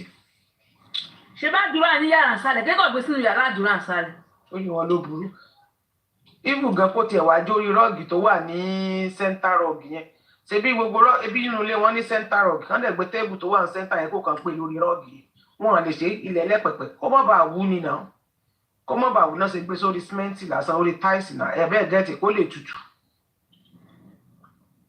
ló ti pẹ́ ìyàwó ti pẹ́ ti gẹ́tẹ̀ kò pọ́sibù kó jókòó kíákíá kó má wà lórí bẹ́ẹ̀dì bọ̀tí ilẹ̀ ẹlẹ́nà gbé sí lórí táìsì àwọn olórí bukọ́ wọn gbé sẹ́gbẹ̀ẹ́ staircase. Ọlọ́run máa bí wọn. everybody wá ń wò wọn kàn fi ilẹ̀ síbẹ̀ everybody wọ́n rìn lọ náà rìn bọ̀ wọ́n rìkọ́dù gbogbo olórí burúkú wọ́n rìkọ́dù ẹnu stẹ́pù rélíǹsì tó kán gbogbo ẹ̀nà rìkọ́dù wọn kàn lè dénú yá. bọ̀ ṣé níjọ́ yẹn ṣáwọn èèyàn ò lóye láti béèrè pé kí ló kọ́ rélíǹsì yìí ni. wọn gbogbo náà máa ń tó ṣẹlẹ̀ nílé ìjà ló ṣẹlẹ̀ náà. àwọn tó wá láti ta kò sẹ́ni tó ná pọlọ àti béèrè. iye wọn lè má lọ bẹ. àbí tí ó bá yẹ kó ti kán tẹ́lẹ̀ nǹkan ṣé wọ́n bá tẹ́ wọ́n máa sọ fún wọn pé wọ́n ti ẹ̀ lè béèrè ṣé ẹ̀yin náà lè lọ ilé èèyàn kẹ́ máa lọ béèrè pé kí ló fa rélíǹsì bí kan. ráṣọ ẹ̀jẹ̀ yẹn ni wọ́n gbàgbé yẹn sínú ilé ni o. aṣọ tẹ́yìn ń sọ yẹn táwọn èèyàn ní Mohbad ní blaster lórí òun lásọ tí mo sọ fún aṣọ tẹ́yìn rí tí wọ́n fi kọ́ kínní yẹn lásọ tí wọ́n fi bò lára kì í ṣe blaster. ọ̀pọ̀lọpọ̀ máa di aṣọ yẹn bí blanket báyìí ni òun ni wọ́n fi bò tẹ́ ẹ bá rí ẹ rí i pé wọ́n fi kó náà fi cover ẹ̀ but àwọn èèyàn wa ò fò tọrọ ẹ dákun gbà tí mo wà bí ní nǹkan bíi wákàtí méje tẹ́ ẹ fún mi ní gift tẹ́ ẹ sì fẹ́ kí jòsí wá sọ̀rọ̀ lọ́la pé wọ́n ń gba ewédú ẹ fún mi ní nǹkan kan o mo wà bí láti bí 7 hours ní ìsìnkú sí mi ò pa nǹkan kan bí 7 hours ní ìsìnkú wà bí o mo tí mo pa bí o tí lè gbọ́ nǹkan kan odò sí wàdí máa pariwo pọ́n pa owó orí ìsìn mo wà bí ní tí wọ́n fún mi ní ti ń gbá wọ́n kàn ń gbádùn mi náà ń wò mí náà fẹ́ gbọ́ information wọn ò sì fẹ́ fún mi ní nǹkan sọ ẹ rí dàgà ẹ ṣe rí irú èmi ó wá jẹ irú tí mo ṣe tí mo sọ̀rọ̀ lọ I didn't send the money I didn't call out I didn't say anything I used my money I didn't even call anybody with anybody tó lè sọ fún mi pé torí pé tí n bá pè ọ́ pé fún mi lówó mo fẹ́ gba information kò possible ènìyàn á fẹ́ sọ fún mi pé jẹ́ fi wò ó so bá dé máa wulẹ̀ pé anybody. ẹ má gbàgbé bíìtì yẹn o bíìtì tẹ ní kókó kọ́ ó dọ̀la ẹ má gbàgbé bíìtì tẹ lẹ́fẹ̀ẹ́. ó dọ̀la wọ́n máa gbé wá bí mi kó wá gbẹ̀dọ̀ sí máìkì lọ́dọ̀ wa bí. so téèyàn bá béèrè owó lọ́wọ́ yẹn pé ẹ̀dáwó jọ fún mi ènìyàn fẹ́ béèrè information tó wà dẹ́ fún wọn rò pé mo gbá wọn ni so n wulẹ̀ ní béèrè iye tí n bá ní ní ìbátan pé mo ní lọ́wọ́ wọ́n dẹ̀ fún owó mi ni mo fi ṣe ń jọ́nà ó dùn mí burúkú bó tilẹ̀ pé mo ti broke but mo fowó ṣe evidence tán lówó kún 33,000 naira sí lọ́wọ́. Madam Teni ẹ worú fídíò tẹ gbà jáde lọ́wọ́ ẹ worú fídíò tẹ post yẹn post lọ́jọ́ yẹn tí Mohbad ti fi ọwọ́ gba aṣọ tó ti fọwọ́ gba láìlọ́ọ̀ padà lọ́wọ́ wọn yẹn tó ti fọwọ́ gba láìlọ́ọ̀ padà lọ́wọ́ wọn yẹn ẹjọ ṣé ó ti kú pátápátá bẹ̀yẹn ni àbí díùtì pọ́wọ́ yẹn kápò. sórí fídíò bẹ̀yẹn.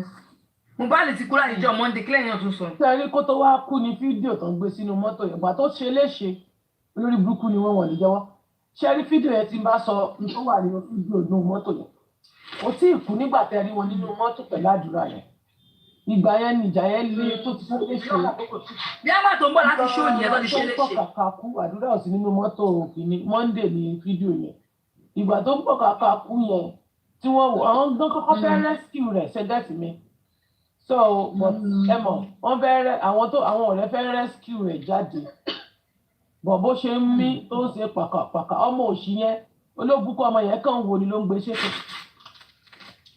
ó tún ń gbé ṣépè mọ́ ẹ̀yìn tó wà ní so bó ṣe ń pàkàpàkà inú mọ́tò yẹn náà gbé sí wọ́n fẹ́ rescue rẹ̀ àwọn yẹn fẹ́ rescue ẹ̀ but ẹ̀mí máa bẹ̀ àwọn náà but ó ní fúkefúke nígbà yẹn ó dẹ̀ ti ń dájú so ó ti ní kò sí ìkú sọ́ńdẹ̀ yẹn wọ́n gẹ́gẹ́ bí kò ìkú tó kù.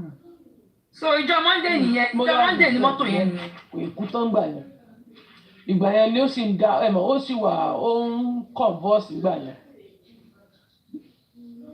àárín àdúgbò nìyẹn àti sísá tẹ́lẹ̀ àárín àdúgbò nìyẹn máa jẹ wọ́n á yí lọ yíbọ̀ padà. so ìgbà yẹn ló ń converse lọ́wọ́ ìgbà tó ń ṣe mobile phone yẹn ó ń converse kò ìkú tán ẹ rí i pé tẹ bá wọ ẹ rí i pé orí rẹ̀ yẹn ó ń gbé orí yẹn lọ sí ilẹ̀ so ẹ̀bẹ̀ ẹlẹ́jẹ̀ ń sàn níbi ọrùn wálẹ̀ ọmọ yẹn try gan ó struggle láàrin olórí burúkú ni ó fẹ́ wọ́n gbà yìí tí wọ́n sọ pé àwọn ọ̀rẹ́ ìlú ẹ má gbẹ̀sẹ̀ àwọn ọ̀rẹ́ kankan ò ná Mohbad tẹ bá rí i pé ojú àwọn ọ̀rẹ́ wọ́n sunkún ni o ẹkún ló jẹ́ ẹ̀mọ̀ kéèyàn sunkún látọjọ́ Monday pé báwo la ṣe fẹ́ ṣe é ṣẹ̀mọ̀ ẹkún ni wọ́n sùn Wùmí nìkan lójú ẹ̀ yìí tó kanlẹ̀ lura wọn. ojú wọn ti wú àwọn ọ̀rẹ́ yẹn ẹ bá rí ojú wọn tó wú omi jù ni. ẹ̀rù bá wọn ti kún. so kì í ṣe àwọn ọ̀rẹ́ Mohbad ò ná o ìkankan ní wọn ò ná Mohbad o Wùmí àti Mohbad jà. sísá tẹ́ ni wọ́n ṣe mistake ó yẹ kán lè rọ́ọ̀ṣẹ̀ lọ síta. torí ẹ̀jẹ̀ yẹn wọ́n máa wò pé ẹ̀jẹ̀ ń bleed ní ọrùn ẹ̀jẹ̀ lọ́rùn ẹ̀jẹ̀ lọ́rùn kó dẹ̀ fi kíní yẹn náà kọ́ ẹ̀jẹ̀ wà lọ́rùn rẹ̀ ẹ̀jẹ̀ wà lọ́wọ́ so ó bleed lọ́rùn ni and then àtẹ́lẹwọ́ ẹ̀ tó yà yẹn ẹ rí i pé bígbà tí èèyàn fẹ́ gúnyàn ní nǹkan tẹ́lẹ̀ yẹn fọwọ́ gbà á bóyá bó ṣe fọwọ́ gbà kíní yẹn ó lọ straight yẹn. wọ́n yẹ kó sì gbé hospital ni ó lè má kú. wọ́n yẹ kó sì gbé hospital ni ó lè má kú. wọ́n gbé lọ níṣẹ́ wọ́n gbé lọ ẹ̀rù àbá àwọn náà ọmọ jákujàku yẹn náà ọmọ jáde pé ó ti ní nǹkan tó ń ṣe ọmọ yẹn tó ń converse níta ní eléyìí tó yẹ rí ìgbà tí wọ́n sọ fún mi pé Mohbad ṣubú lulẹ̀ ó jókòó ṣẹ́gẹ́tì ló ń dákú yẹn àwọn sáré rọ̀ṣẹ̀ yẹn òun ni táìmù tí wọ́n ń sẹ́rí sítórì ibi pé nọ́ọ̀sì dé irọ́ gbogbo bùlábà yẹn ó wá bọ́ta láti inú yàrá ó wá ṣubú Mohbad ṣe kinní kan òun wá sáré pé ẹgbàún wọ́n wá sáré gbé sínú mọ́tò ó ní gbogbo géèmù yẹn kì í ṣe Tuesday ìgbà yẹn kò tí ì kú tán gbà yẹn ó wà unconscious gbà yẹn ó wà unconvulsed in time yẹn ni wọ́n gbé sínú mọ́tò gbọ́n tàdúrà sọ ni àdúrà nígbà tó ń gòkè tó fẹ́ gbọ́n fún òun bá Mohbad nílẹ̀ lẹ̀ ń bá nílẹ̀ ilẹ̀ ẹlẹ́pẹ̀pẹ̀ ló ti bá Mohbad tó ti wà lifeless. Ìwùmí lọ dájú o ti pààyàn sínú ilé báwo ló ṣe fẹ́ sọ fáwọn ẹbí ẹ̀. ó lọ́wọ́ gba fóònù lẹ́nu lórí ẹ̀ ó lọ́wọ́ gba fóònù látẹ̀yìn mi ààrẹ tó gba fóònù lọ́wọ́ ẹ̀ ìyẹn túbọ̀ ìjọ rẹ̀ kí sísá tẹ́ni ìjọ rẹ̀ kí jọ́ọ̀jì yẹn ti sọ wọ́n lọ àárẹ̀ sí wọn. tí àdúrà bá ní sómò wà nínú ilé àwọn mẹ́ta ni wọ́n wà nínú fídíò yẹn tó bá ní sómò wà níbẹ̀ definitely sómò ló náwó gba fóònù lọ́wọ́ àdúrà tó sílẹ̀ ẹ̀mọ̀ pé ọ̀pẹ́ nìkan sílẹ̀ kó náwó gba fóònù lọ́wọ́ bàbá mi yẹn ṣe wọlé ó ló ń bá Mohbad ní láìpẹ́ ó ń bá nílẹ̀ lẹ́kùn rí information tó sẹ́ẹ̀ gbé jáde fún ọlọ́pàá report tó kọ fọlọ́pàá ni play ìjọ wo bí báyìí tún play ìgbà tó kọ fọlọ́pàá pọ̀ wọ́n ló sọ pé àpá kékeré ló wà lọ́wọ́ àpá tẹ̀yìn fi wọ̀n yẹn ti tẹ́lẹ̀tẹ́lẹ̀ yẹn wípé àpá tó wà lọ́wọ́ ẹ̀ kò ń ṣe àpá kékeré ní kékeré kò ṣe kàn tó yẹ kó lè pààyàn wọ́n rẹ̀ ti sọ pé mọ́tò ẹ̀ lọ́ fi gbé wọ́n ti sọ pé òun wà ní ìjọ tó kù. wọ́n ní máàkì wà láì máàkì gan wà wájú orí Mohbad rí ìtàkùn wọ́n ní tó kọ fún ọlọ́pàá. Spendi náà ń parọ́ sísá tẹ́lẹ̀ Spendi ń parọ́ Spendi ń parọ́. kò parọ́ ó ti ìwọ̀nba tó sọ yẹn ti tó ọlọ́pàá bá fẹ́ ṣiṣẹ́ ó náà jà lórí tọ́bílà bridge kò sẹ́nibọ̀dì nínú wọn tó review gbogbo information yẹn ẹ̀bẹ̀ sọ pé ó parọ́ tó bá kọ́ọ̀tì tó wà nínú ilé tí ò bá sọ tó wà nínú ilé torí pé wọ́n ti há at least ó sọ tó wà lórí tọ́bílà bridge àti orchid junction fún yín náà ìyẹn ò tí tó fún yín ni èwo nínú wọn ló sọ fún yín wípé wọ́n jà lórí tọ́bílà bridge jẹ̀yẹ́ burúkú ó dé dis junction Tinubu àwọn fẹ́ yasọ mọ́ra wọn lọ́wọ́ wọ́n délé wọ́n jà ó sọ fún yín pé jà náà nínú ilé náà kílẹ̀ tó fẹ́ kó sọ ìwọ̀nba tó sọ yẹn iná fún yẹn kì í níbẹ̀ lọ́dún.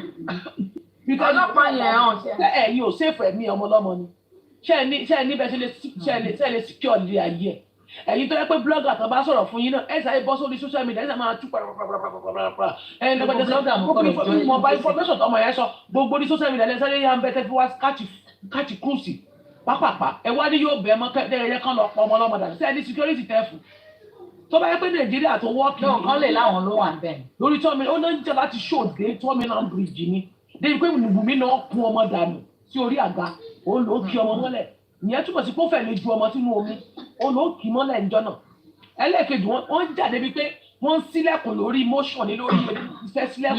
Liam ní wúndù náà Liam ní wúndù wípé èdè wọ́n ti dì wọ́n ni mo fi ní sọ́wọ́ jòsí mọ́sẹ́ kì í jẹ jòsí ló lo èdè wọ́n máa ń jà ṣé ìjà wọn le tó bẹ̀ yẹn rí ìyẹn túmọ̀ sí pé ẹ ti lo èdè fún àwọn ọmọ ọlọ́mọ èdè ti wà bẹ́ẹ̀ kì í ṣe pé jòsí ló lo èdè fún wọn pé wọn gbúdọ̀ gbọ́ tó fi di pé kéèyàn sílẹ̀kùn lórí motion lórí eré màdánù máa ti sílẹ̀kùn lórí eré àwọn ọmọ yẹn wọ́n sílẹ̀kùn lórí motion mà ní lórí eré náà ti sílẹ̀kùn tọ́nà ń gbalẹ̀kùn mọ́ tí dírẹ́bà gan sọ pé ṣe fẹ́ bà tèmi jẹ́ ni ṣe fẹ́ kó bá mi ṣe fẹ́ fà mí lórí eré bẹ́ẹ̀ ni ó ṣe pé kàkàkà ṣé èèyàn tó bá yẹ kó bẹ̀rù kò ní gbogbo nǹkan tó sọ yẹn kò tí ì tẹ̀yìn lọ́rùn kí lè fẹ́ kọ́ ọmọ yẹn sọ ṣẹ́yìn mọ̀ nǹkan tó ṣẹlẹ̀ pé gbogbo tó ṣẹlẹ̀ nínú lẹ́nì kọ́kọ́ wọn ò gbúdọ̀ sọ jáde protect life ọmọ yẹn pé Nàìjíríà ló wà protect ẹ̀mí tó sì ní òbí tí wọ́n bá rọ́mọ yẹn kọ́ lè lọ pa àwọn òbí ẹ̀ dànù ẹ̀dẹ̀ fẹ́ kó mú gbogbo information láì pé bóyá ẹ ní protection ẹlòmíyìn máa ní mọ̀ wọ́ọ̀rì ọlọ́pàá ló máa ṣe kíní kan ṣẹ́yìn mọ̀ bóyá àwọn ọlọ́pàá wà ní àwọn tó threatening wọn wọ́n ní kẹ́ mọ́ mú gbogbo information yẹn wá sí pàǹtí ẹ mú 3 seconds video lọ sí pàǹtí wọn dálẹ̀ ẹ fẹ́ gbọ́ àwọn àṣírí bẹ níbi tí àṣírí wà ọ̀rọ̀ mo ní olè lóru bí olè lóru ni àṣírí mọ́lẹ̀ máa jáde wọ́n ẹ gbọ́ wírí mo ní nǹkan tí àwọn ọlọ́pàá mi ṣe ẹ gbọ́ àwọn àṣírí bí wọ́n ṣe threaten àwọn tó wá sílé tó wá threaten àwọn ọmọ yẹn àwọn tó wá sílé ni ò ẹnu mi kọ́ ni ó ti jáde wọ́n wá threaten àwọn ọmọ yẹn ẹ gbọ́ wírí nígbà tí táìmù bá tó fúnra wọn náà mọ̀ ọmọ sọ́ọ̀sì ẹ jẹ́ ká ṣe dangerous play àdé gbogbo wọn lórí ó lẹ́nì kìíní ò fẹ́ sọ kọ́ mọ́ bá mẹ́rin kejì bọ́lẹ̀ gbogbo pátá la máa kọrúkọ wọn ẹ jẹ́ ká kọrúkọ wọn ká lọ wá ìkòkò ẹ lọ wá ìkòkò dúdú gírímù ìkòkò dúdú gbọ́rọ́gbọ́rọ́ kẹ wá lọ bá mi wá ẹfun ẹ lọ bá mi wá ẹfun kẹ wá kọ 77 sí pẹ̀lú 99 no ẹ má lo 77 ẹ lo 99.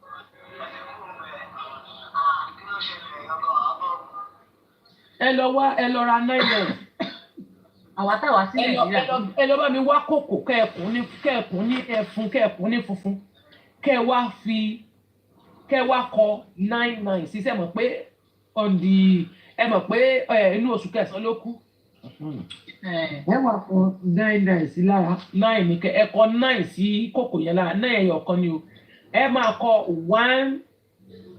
139 sí lára 139 ta ni ọ̀rọ̀ yẹn yé nọ́mbà yóò gbúdọ̀ jẹ́ ọ̀kan lọ o ẹyọ kọ̀ọ̀kan lọ 139 kí ni ìtumọ̀ 139 no ṣé 139 9 yẹn mì ní déètì ọjọ́ tó kú oṣù 3 nǹkan 3 yẹn mì ní aago mẹ́ta tó kú. aago mẹ́ta. aago mẹ́ta kọ́ ni Mohbad kú anyway aago méjì. wà nìyẹn mí ni. iye gangan tiẹ̀ wá kọ́ ni mò ń sọ tú aago méjì ọ̀sán ni Mohbad kú call me after 2.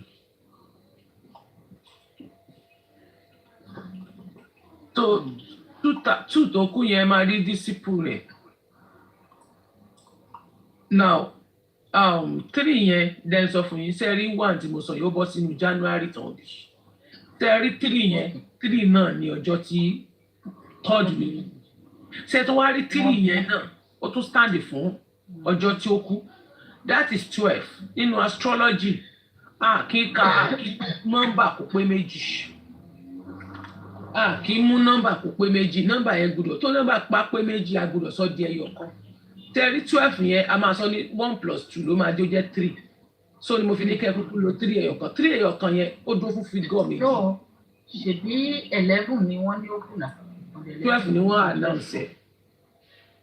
Okay, 12 ni wọ́n announce. Date ọjọ́ tó ń announce ẹ̀ ló máa jìyà ni wọ́n máa lò. Kẹ́ wá gbé 9 sí lẹ́yìn. 3 times 9 dẹ̀ ni 3 times 3 náà dẹ̀ ni 9 ni. So tẹ́ bá ti ṣe tẹ́kẹ́ ẹ bá mi ra tùràrí 99 sí.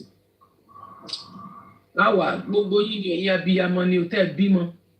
Ẹ máa lọ bá mi wá ìró funfun. Ìró funfun a máa ṣe dangerous prayer lé wọn lórí. Ìjọ tẹ́ bá ti mọ̀ pé ẹ ti ready ẹ kọ́kọ́ lọ get aṣọ náà àti kòkó. Tẹ́ bá ti get aṣọ kòkó kẹ́jẹ́ fún wọn. So ẹ máa ra tùràrí 99. Tùràrí 99 wà. Ẹ wá máa lọ bá mi wá èpo ọ̀bọ̀. Àjẹ́kọ̀ kì í jẹ́ èpo ọ̀bọ̀. Èyí tó bá dáadé sọ pé tó bá ní orí ìbúrú òun fẹ́ di lọ́wọ́. Tí o sì bá nínú ẹgbẹ́ méje tán ló wà òun fẹ́ di lọ́wọ́. Tí bọ́sẹ̀ bá rò pọ̀ ti wọnú ẹgbẹ́ pé òun de justice for Mohbad kí àṣírí àdúrà wọn kọ́mọ rẹ̀ kan tó kú mọ́ bá wálẹ̀. A nídìí èpo ọ̀bọ̀ gbígbẹ tí wọ́n ti báwo lọkọ bọ́sẹ̀. Àwa la ẹ̀yin lẹ máa gún fúnra yín ẹ máa gún èpo ọ̀bọ̀ yẹn fúnra yín tó máa fi yín nínú páì. Ẹ wá lọ bá mi wá ewúro tó wúro. Ẹ lọ wá ewúro ọ̀dọ́ ewúro lẹ máa lọ bá mi wá. Mi ní kẹ́ gbó. Ọ̀dọ́ ewúro. Ẹ rí pé ọ̀dọ́ ni Mohbad. A fẹ́ sọ ìkorò sínú ilé àwọn tó ṣẹlẹ̀ sí àwọn tó ṣe yẹn. Bẹ́ẹ̀ ni o. Ẹ wá lọ bá mi wá òróró.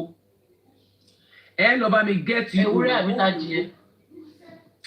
Ẹ ní òróró. Ẹ wá lọ bá mi wá iyọ̀. Òróró pẹ̀lú iyọ̀. Iyọ̀ òkun ni o sí sauce. Pẹ̀lú omi òkun. Ẹ wá lọ bá mi gẹ́ẹ̀tì àwọn ẹ̀dùn àrá. Àwọn ẹ̀dùn àrá gidi ni o tó jábọ́ ni àwọn ẹ̀dùn àrá gidi. A wá kó gbogbo ẹ̀ jọ pẹ̀lú èpo ọ̀bọ̀. A wá lọ rí wá cinnamon stick. Clove. Cinnamon stick clove.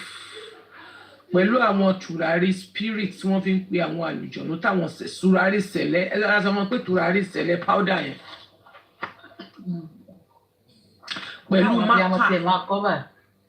Pẹ̀lú mákà tó gbóná mákà blue or black or red. Permanent marker. Mákà tó máa fi kọ̀ọ̀kan bí pẹ́ẹ́lì yẹn. Mo ní permanent one tí ò ní parẹ́. Mákà. Ẹ wá bá mi wá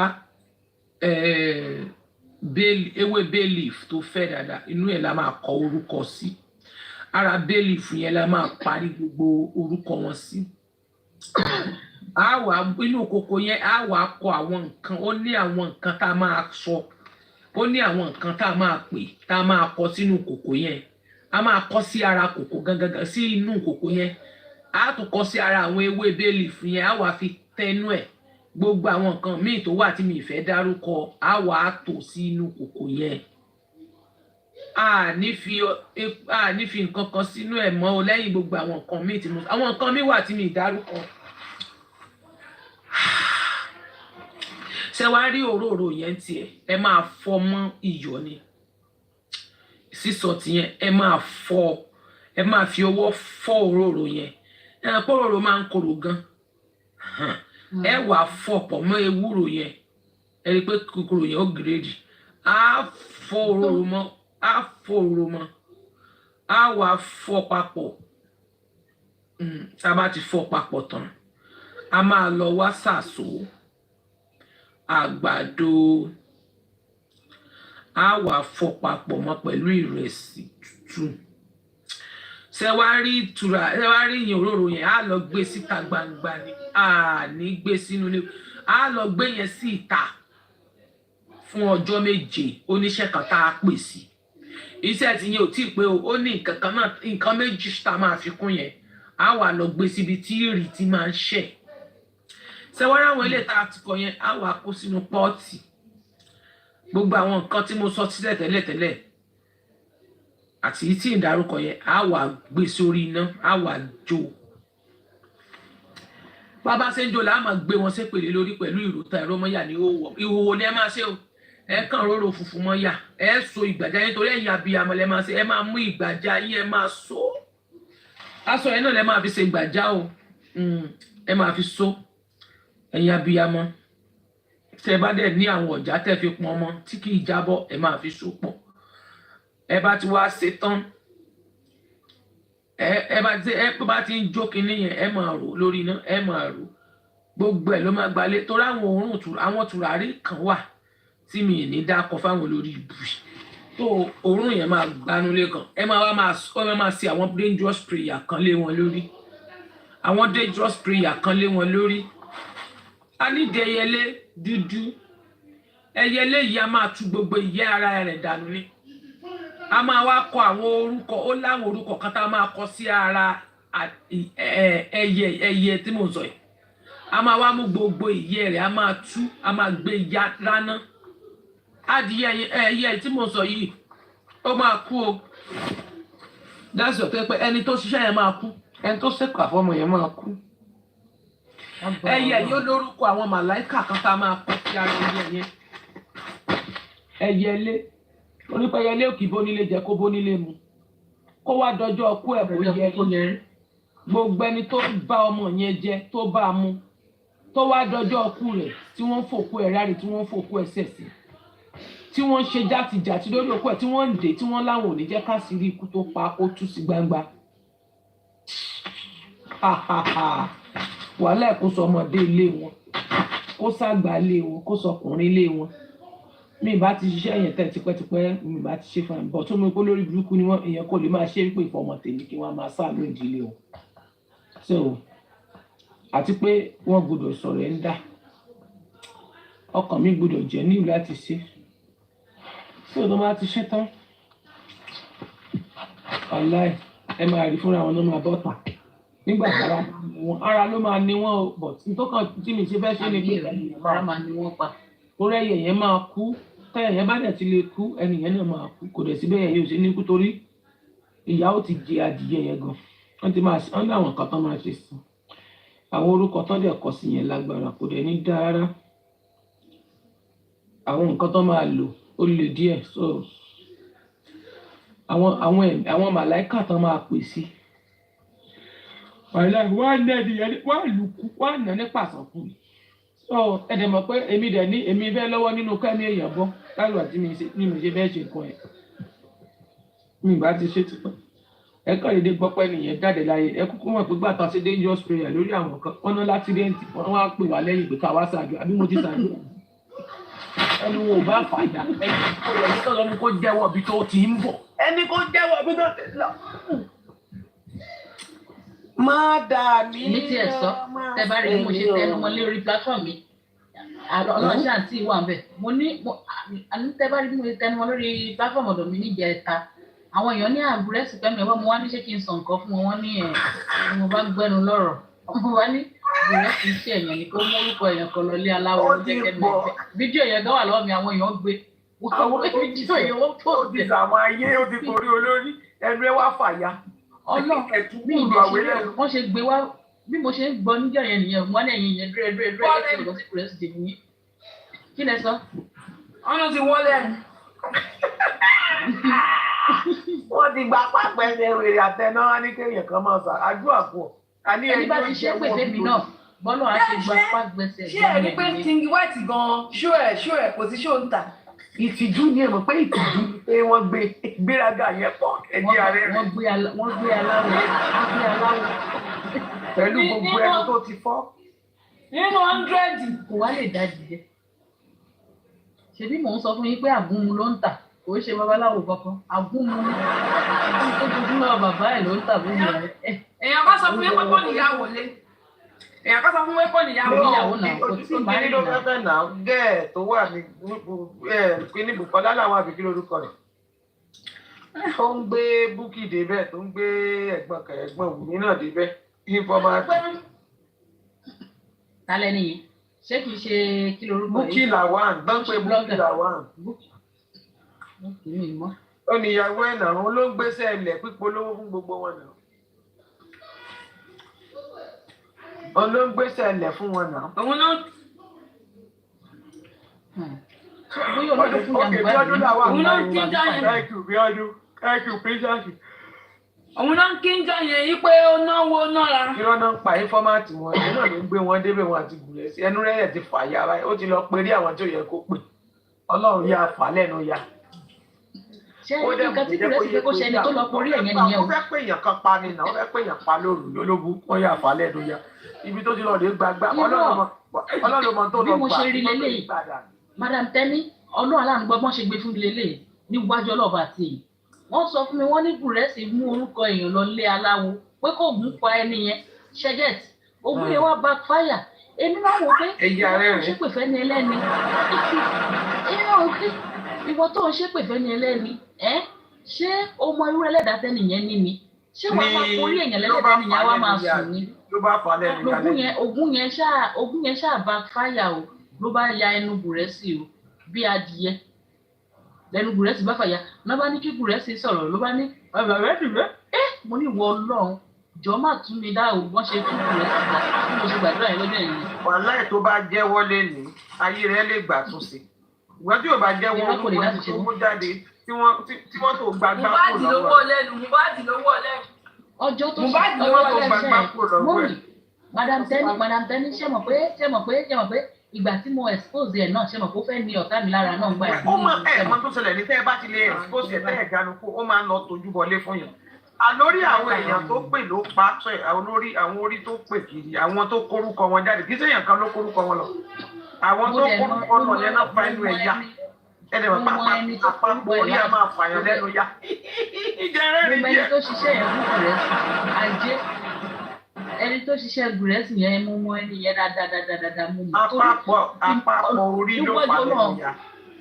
Ó máa pọ́jọ́ mẹ́ta tí màá gbọ́ pé Bùrẹ́sì last dent báyìí. Èní yẹn mo rẹ̀ ń wò báyìí. Wọ́n á wo Bùrẹ́sì ní mọ́tò pa Bùrẹ́sì.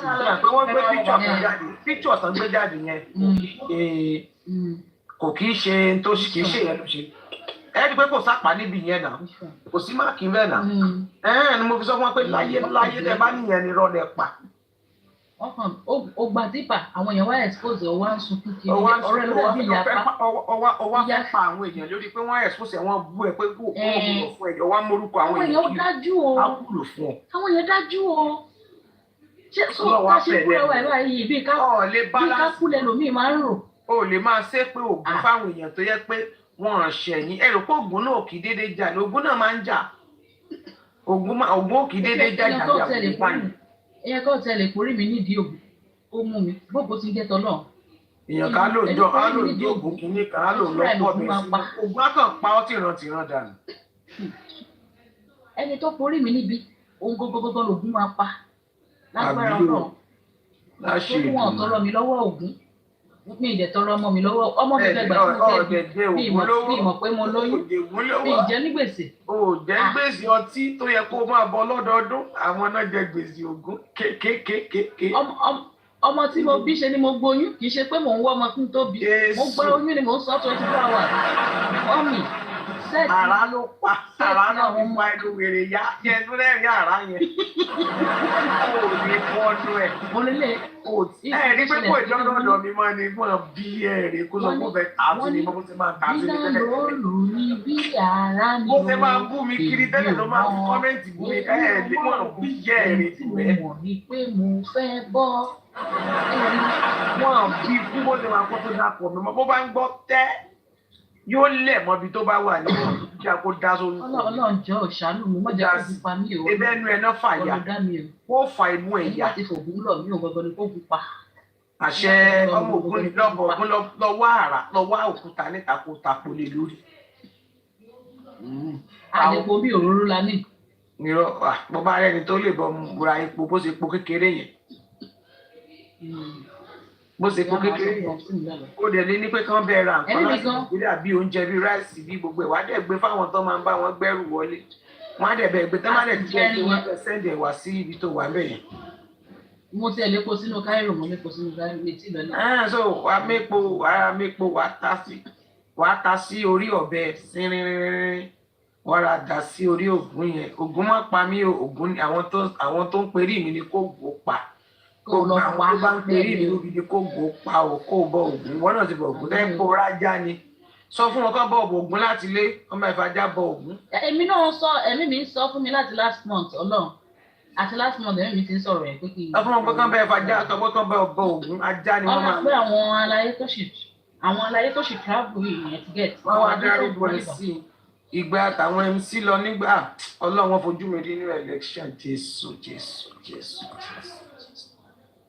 Bọ̀bọ̀ ògùn ṣíà olókàn mi boyfriend mi ló bá ń lọ bọ ògùn ajá náà bá ń fi sí ajá ẹ̀yìn ìka wálé ẹ̀fẹ́ fògùn pàtẹ́ nígbà tí mo lásídẹ́ǹtì tí mọ́tò gbá mi mọ́tò tó gbúrò gbá mi mọ́ torí mo ti bọ ògùn wọ́n ti ṣe kínní ògùn fún mi méje o lè ní kán bẹ́ẹ̀ ṣìnà ó mà dàbí kí o dà ní. èmi náà máa ń bọ ògùn yẹn dáadáa like every ògùn báyìí lọ́dọ̀ wa báyìí mo máa fún wọn lọ́ba tí ń bọ̀ báyìí ògùn gan mo ti bọ ògùn gan ní ìgbà wo yìí mo bọ ògùn yẹn àdúrà yẹn lè kan gan ó rẹ̀ pé ìyá Fánámà fi ṣe scapegoat ògùn yẹn ẹ má wọ ìyá Fánámà fi wàrà fi ṣe scapegoat nǹkan ṣèrántí sí ni. mọ́mí ìrèlè kẹ́ mọ́ bàdà ẹ má gbàgbé láti patronize ọjà mi mò ń tajà ẹ wá ra nǹkan tẹ́ fi fọnú fọ̀dí fọ gbogbo ara yín o tí gbogbo ara yín bá ń ṣe jọ̀bọ̀jọ̀bọ̀ tẹ́ yọ kù ẹ̀yin tẹ́ rí nǹkan oṣù ṣe tí nǹkan oṣù yín ò wà tí nǹkan oṣù yín ṣe ṣégeṣègbè ẹ pè mí ẹ̀yin ọkùnrin tí kò yín kàn sí tẹ́ máa jẹun bí ẹni máa kú jẹun kó kú ẹ wá jẹun tẹ́ fi fọnú yín tẹ́ lè ṣe dáadáa. ó rẹ̀ pé ẹ ti blọ́ọ̀kì mi o ẹ ti blọ́ọ̀kì mi lórí WhatsApp.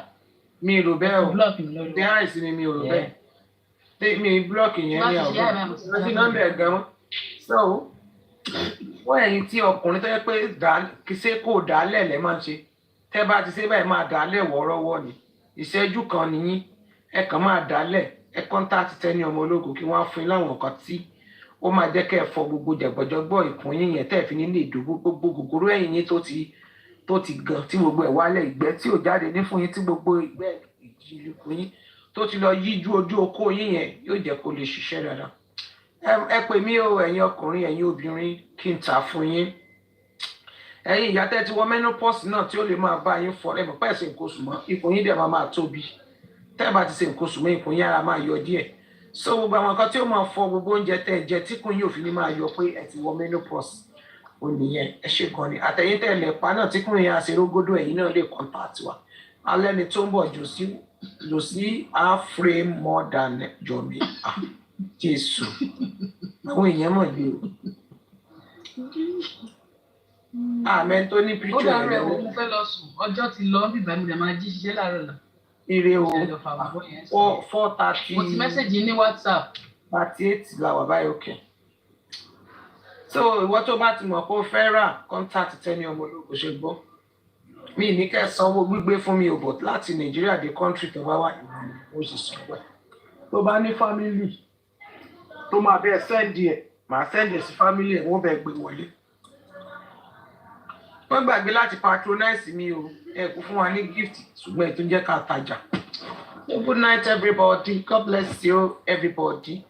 Ẹ̀yin gifters wa tẹ̀ fún wa ní gift ẹ̀ ní sọkún lórí ọmọ ìjàmbá ò ní ṣe yín o ọ̀fọ̀ ara ọ̀fọ̀ ẹ̀mí ò ní ṣe yín o ẹ̀ ní mọ sàárè ọmọ nínú ayé o pé gèdè ayé ò nílò fún yín jó o wọ́n bá ń pín wàhálà àti kó sí nítọ́rọ̀ àti ìdààmú nítọ́rọ̀ kò ní jẹ́ pin yín o ayé ò ní fi yín ṣe lẹ́yà ayé ò ní fi mí ṣe lẹ́yà Olúwa dúpẹ́ lọ́wọ́ rẹ tá bẹ̀rẹ̀ ètò yìí pẹ̀lú orúkọ rẹ àti àlàáfíà a tó parí rẹ pẹ̀lú ẹ̀rín àti àlàáfíà Olúwa ẹ ṣé ẹgbọ́pẹ́ gbà yín wa a dúpẹ́ lórí àwọn ọmọ wa lórí ẹbí lórí ara wa ọba tí ò jẹ́ ká adé ní àkọọ́lẹ̀ bọ̀ lójijì ọba tí ò jẹ́ adé ní àgbégbìn ìjàmbá ń lọ lọ́tún ìjàmbá ń lọ lósì ò jẹ́ kó ṣẹlẹ̀ sí wa aburú ń lọ lọ́tún aburú ń lọ lósì ò jẹ́ kó jẹ́ tiwa ọ̀pọ̀ òjò ló ti rọ̀ sílẹ̀ fi mú bẹ́ẹ̀ ni Olúwa ó jẹ́ kí òjò tó rọ̀ kó gbé wa lọ ìjì ayé òjò gbé wa lọ tọmọtọmọ ẹ jẹ́ agbọ́ burúkú lórí àwọn ọmọ wa ẹ jẹ́ ká ṣiṣẹ́ àfàtó àléèbá àtọ̀bọ̀n àṣìṣe ìbọn èdè ayé ẹ jẹ́ kó mú wa bí wọ́n ń gbé iṣẹ́ aburú tẹ̀sùn ń gbé tọ̀tà ń gbé ọ̀jú ṣe mọ́ rí ẹ̀gbọ́n pẹ́ wa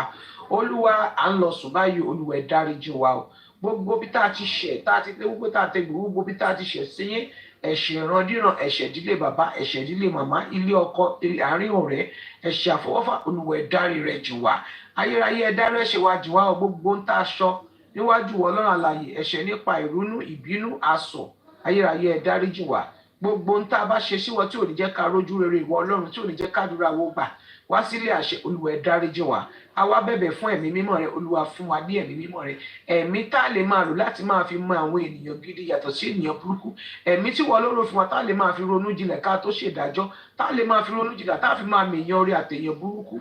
Olúwa ẹ fi fún wa, ẹ ṣàánú fún wa, ẹ rí ọkàn wa jẹ́ kó lè máa jẹ́ wa dáadáa tá a bá ti fẹ́ hùwà burúkú, torí ẹni tí ò bá lẹ́rìí ọkàn ìwà burúkú máa kún ọwọ́ wọn, ṣùgbọ́n tẹ́lẹ̀ ọkàn wọn bá ti ń ṣiṣẹ́ dáadáa wọn ò ní lè máa tọwọ́ bọnú ẹ̀ṣẹ̀.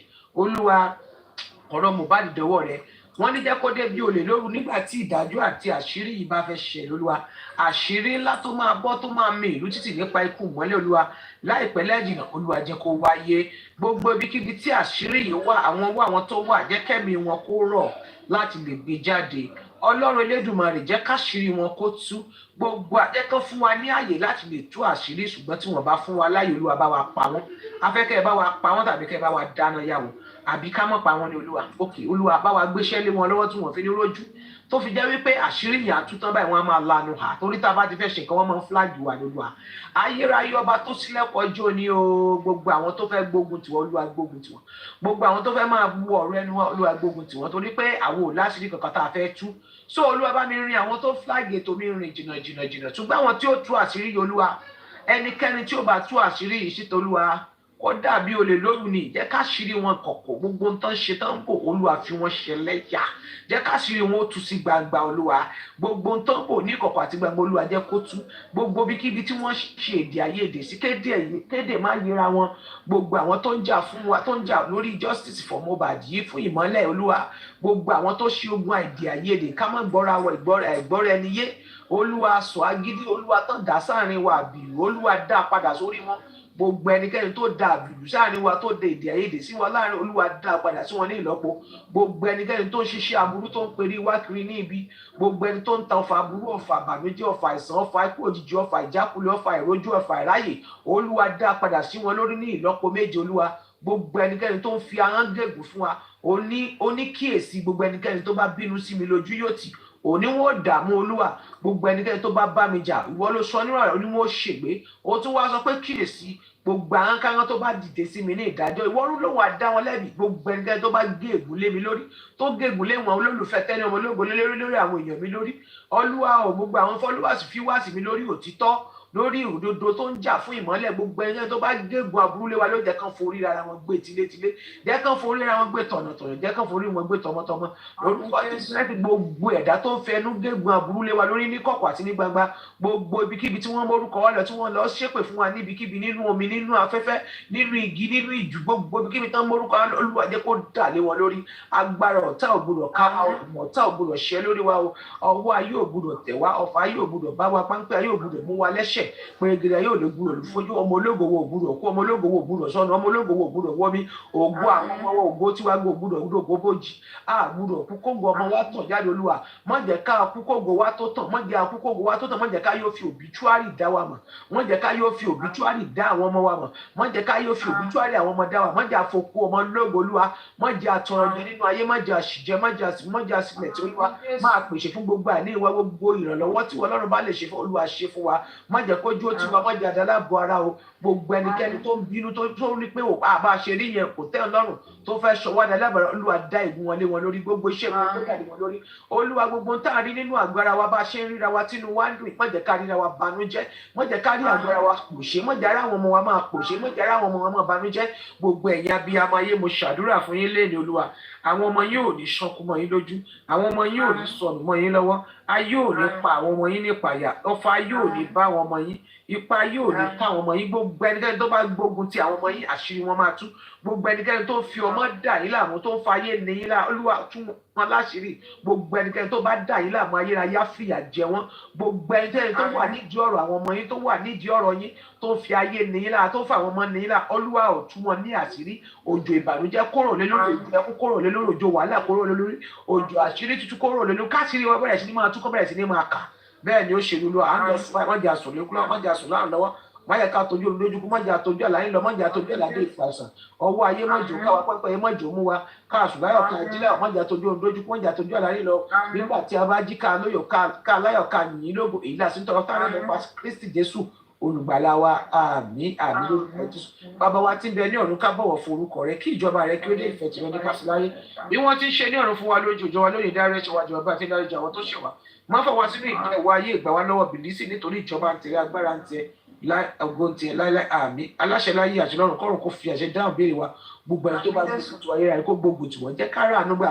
gbogbo tí ọ̀tá ti rò lórí wa pé ànírọ́nà àbáyọ aláànírà ànúgbà olúwa ṣí ọ̀nà rẹ níyanu gbogbo ẹni tó ti rò pé kò sí ọ̀nà àbáyọ tó ti rò pé láì ṣí àwọn nínú ayé wa àwọn ò ní rà ànúgbà olúwa dìde pẹ̀lú ẹgbẹ́ yẹn kó ṣiṣẹ́ ìyanu rẹ olúwa fún láàrin àwọn tí wọn mọ iyì wa fàmí dìde olúwa láàrin àwọn tí ò mọ iyì mi láàrin àwọn tí ò mọ iyì iṣẹ́ rẹ nínú ayé mi tí ò mọ iyì ògo mi tí wọn mọ iyì mi nínú ayé olúwa fàmí jáde láàrin wọn gbé mi lọ sí àárín àwọn tí ò mọ iyì mi olúwa ọba àwọn ọba gbé mi lọ sí àárín àwọn tí ò mọ iyì mi kó ṣàánú fún mi má jẹ́ àkókò òjijì o má jẹ́ gbọ́ burúkú sórí wa ẹ̀san burúkú má jẹ́ ó pa wá àrùn burúkú má jẹ́ ó gbé wa dé bẹ́ẹ̀ ni kò rí Jésù Kristi olùgbàlà wa praise the Lord hallelujah hallelujah kí ẹ̀sùn fẹ́ jí la.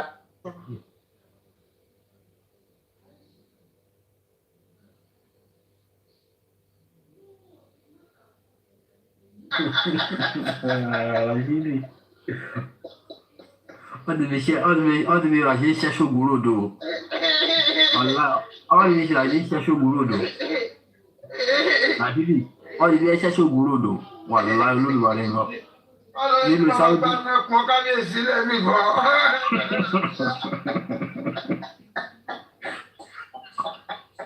Dọ́kítọ̀ mi, irun mẹ́ta lọ́gbà tó dẹ́ pè ṣáńgílítì ọgbà torí ọgbà tàbí ọtúgbà tàbẹ́ irun mẹ́ta láàrin olúwo nìkan.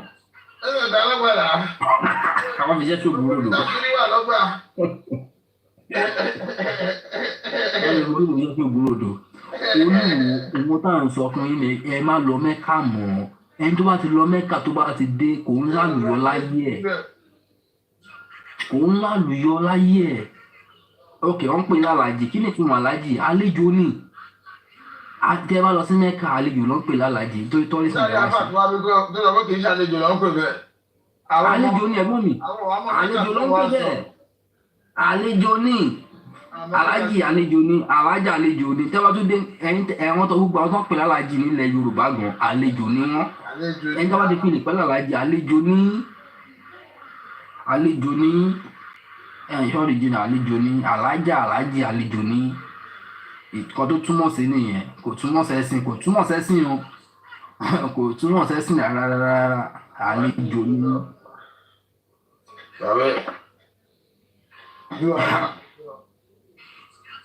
Olúwo olúwo ṣẹ́ṣọ́ gbòròdò ìrìnàjò kábíyèsí ṣẹ́ṣọ́ gbòròdò rí o wọ́n lè mi rárá mi àwọn ní kábíyèsí tó sọ̀rọ̀ bí ọmọdé òun rẹ̀pì èèyàn kan ìbáwọn èèyàn ló rẹ̀pì wọ̀ ṣáfọ́fà jẹ ní ẹni.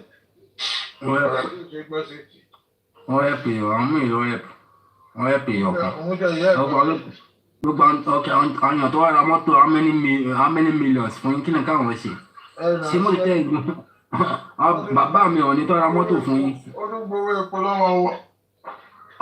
gbogbo ẹ̀ ló gba ó complete ọgbọ pocket money ọgbowó epo ọgbowó aṣọ ọgbowó bàtà ọgbowó fìlà owó tó lùwò gbà níwọ̀nba àkáǹtà kọ́kọ́ ṣe lásán ó ti go to 5 million.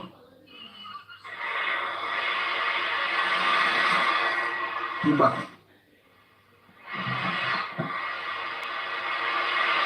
ó lè go to 5 million òṣìṣẹ́ òṣàbọ̀ ọjọ́ ra mọ́tò fún ẹ̀.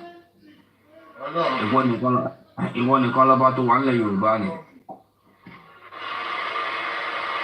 Ìwọ nìkan kọ́ lọ́ba tó wà ní Yorùbá o. Àwa náà ò kí ń ṣe gbákejì òrìṣà gbákejì gbákejì. Àwọn pọ́n ní gbákejì òrìṣà ti wà. Igbákejì aláàlú. Igbákejì aláàlú mi wò àwọn ti gbákejì òrìṣà. Tó ń gbọ́ fúnra rẹ̀ bá sọ pé gbákejì òrìṣà níjọ́ yẹn tó bá tún sọ lẹ́ẹ̀kan sí àwọn òrìṣà máa gbáwèrè létí mi. Lọ́run ló máa ń gbọ́. Njó bá tún sọ lẹ́ẹ̀kan sí àwọn àgbà létí rí jókòó bẹ́ẹ̀. oríjókòó bẹ́ẹ̀ lọ máa gbá ìyá ìrètí.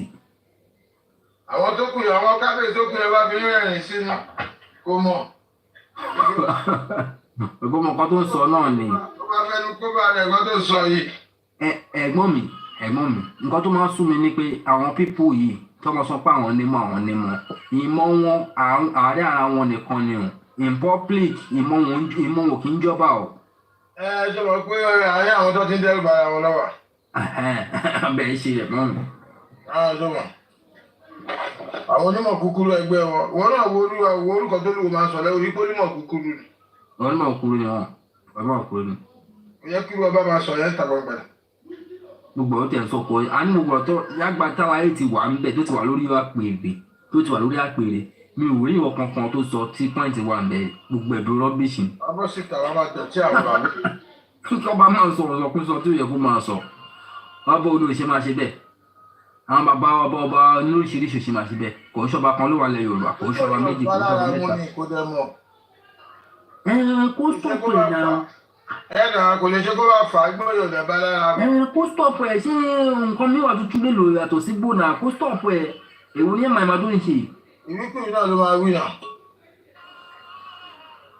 ṣùgbọ́n ẹ̀gbọ́n mi ok ẹni gbó Yorùbá lára mu mo wà gbé pẹ̀lú yìí ṣùgbọ́n àwọn many people yàn ń mú gbó tọ́lẹ̀ ń wà òkè o. ẹ̀wọ̀n ilé ìbò wọn náà ṣe láwọn tó kù ṣùgbọ́n àwọn tó kù náà wọ́n wà lórí ìkọ̀kọ̀ ṣé orí wọn kọ́ ṣe bóun ṣe ń ṣe yìí náà ṣé pé kò bá lára mu ni. kò bá lára mu ni kò bá lára mu pẹ̀lú náà kò lè bá lára mu nítorí ilé tó ti lọ ta gbogbo iṣu tó wà gbogbo àwọn iṣu nǹkan tó ń sìn táwọn bàbá yẹn sìn nígbà tó wà láyé àwọn òrìṣà tó ń fún níṣu Olúwo ti gbé gbogbo ẹ̀ ta. ọ̀yẹ́ tí wọ́n ti pé kí ní Yorùbá lára mu pẹ̀lú àwọn òrìṣà tó tó wà lọ ta yẹn gbogbo ẹ̀ wá pa pọ̀. gbogbo ẹ̀ wá panu pọ̀ ọkọ̀ bọ́ǹbẹ̀ lọ́wọ́ ọkọ̀ mọ́lẹ̀ mi. báyìí a ṣe ran bọ́ǹbù lọ́wọ́ ni. àrà ran bọ́ǹbù lọ́wọ́. nítorí ká sọ wọn pé òkè náà ìyẹn wà lórí ọba náà kò níṣẹ́ kò sí nǹkan kan mọ̀ òun fi ní ìwà bẹ́ẹ̀ ni ìgbọ́dọ̀ ló wà. ètò bá ti ṣiṣẹ́ ẹ̀kú mọ̀ ó dúdú ọdún sáwẹ́wẹ́ ni a tún ní ṣe fún àwọn ọmọ yìí. wọ́n pọ̀ là lọ́wọ́ àwọn aláwọ̀ tó máa wá lóṣù máa wá lé ìgbà. yóò mọ̀ ọ̀pọ̀lọpọ̀ owó máa ń ṣe àgbẹ̀ kí ni ó pọ̀ dọ́ọ̀tà rẹ̀ dáadáa ó pọ̀ dọ́ọ̀tà rẹ̀ sílẹ̀. tí gbogbo ọkọ̀ tó máa lówó lọ lókè sí nítorí tó bá ti lè rí àpèrè ọba ẹ̀kọ́ máa lò ó kúkẹ̀ ó gbọ́dọ̀ lówó ni. tí gbogbo ọkọ̀ tó máa lówó lókè sí gbogbo àwọn tó yẹ kó gbọ́ olówó òkè àwọn kan tó fún wa lówó tó fún wa lówó ilẹ̀ Yorùbá èṣù ni ó kẹrin sí bọ́ọ̀lù bẹ́ẹ̀ wà òkè bọ́ọ̀lù bẹ́ẹ̀ wà lè. Mr. Femi mo kì í sà ẹ káàárọ̀ ìjà rẹ̀ mo kì í sà Mr. Femi ẹ má bínú pé mo já sọ̀rọ̀ tẹ́ ẹ sọ iṣẹ́ mọ̀ pé ó lè ti máa fọjà tipẹ́tipẹ́ náà bọ̀ ọjà máa ń yíwọ́ ńgbà míì náà Canadian loud kò easy. Eléyìí ti padà sáyé mọ́ ní ọjà máa ń yíwọ́ máa ń bọ́ọ̀sì ńgbà míì náà tí yóò ní mọ̀ kó tó.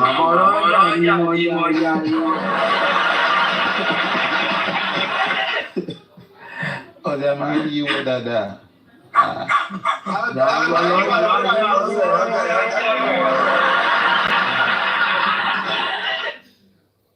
ìyá ìdómọ̀ ń lọ.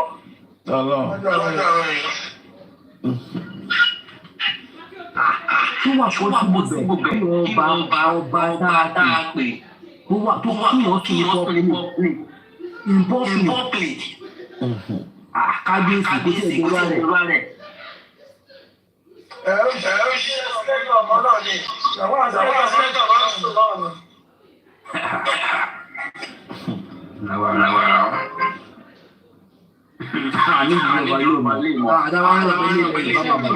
Recently náà ni máa yìí náà tún jẹun náà ó jẹun ta gbangba náà tí gbogbo ajẹ́ mọ̀ pé ọba ò gbọ́dọ̀ jẹun ta gbangba lójú àwọn èèyàn lọ́wọ́ pé bóyá káwọn pé bóyá ó fẹ́ gbé kọ́lé ńgbà yẹn bóyá ó fa gbókò tí.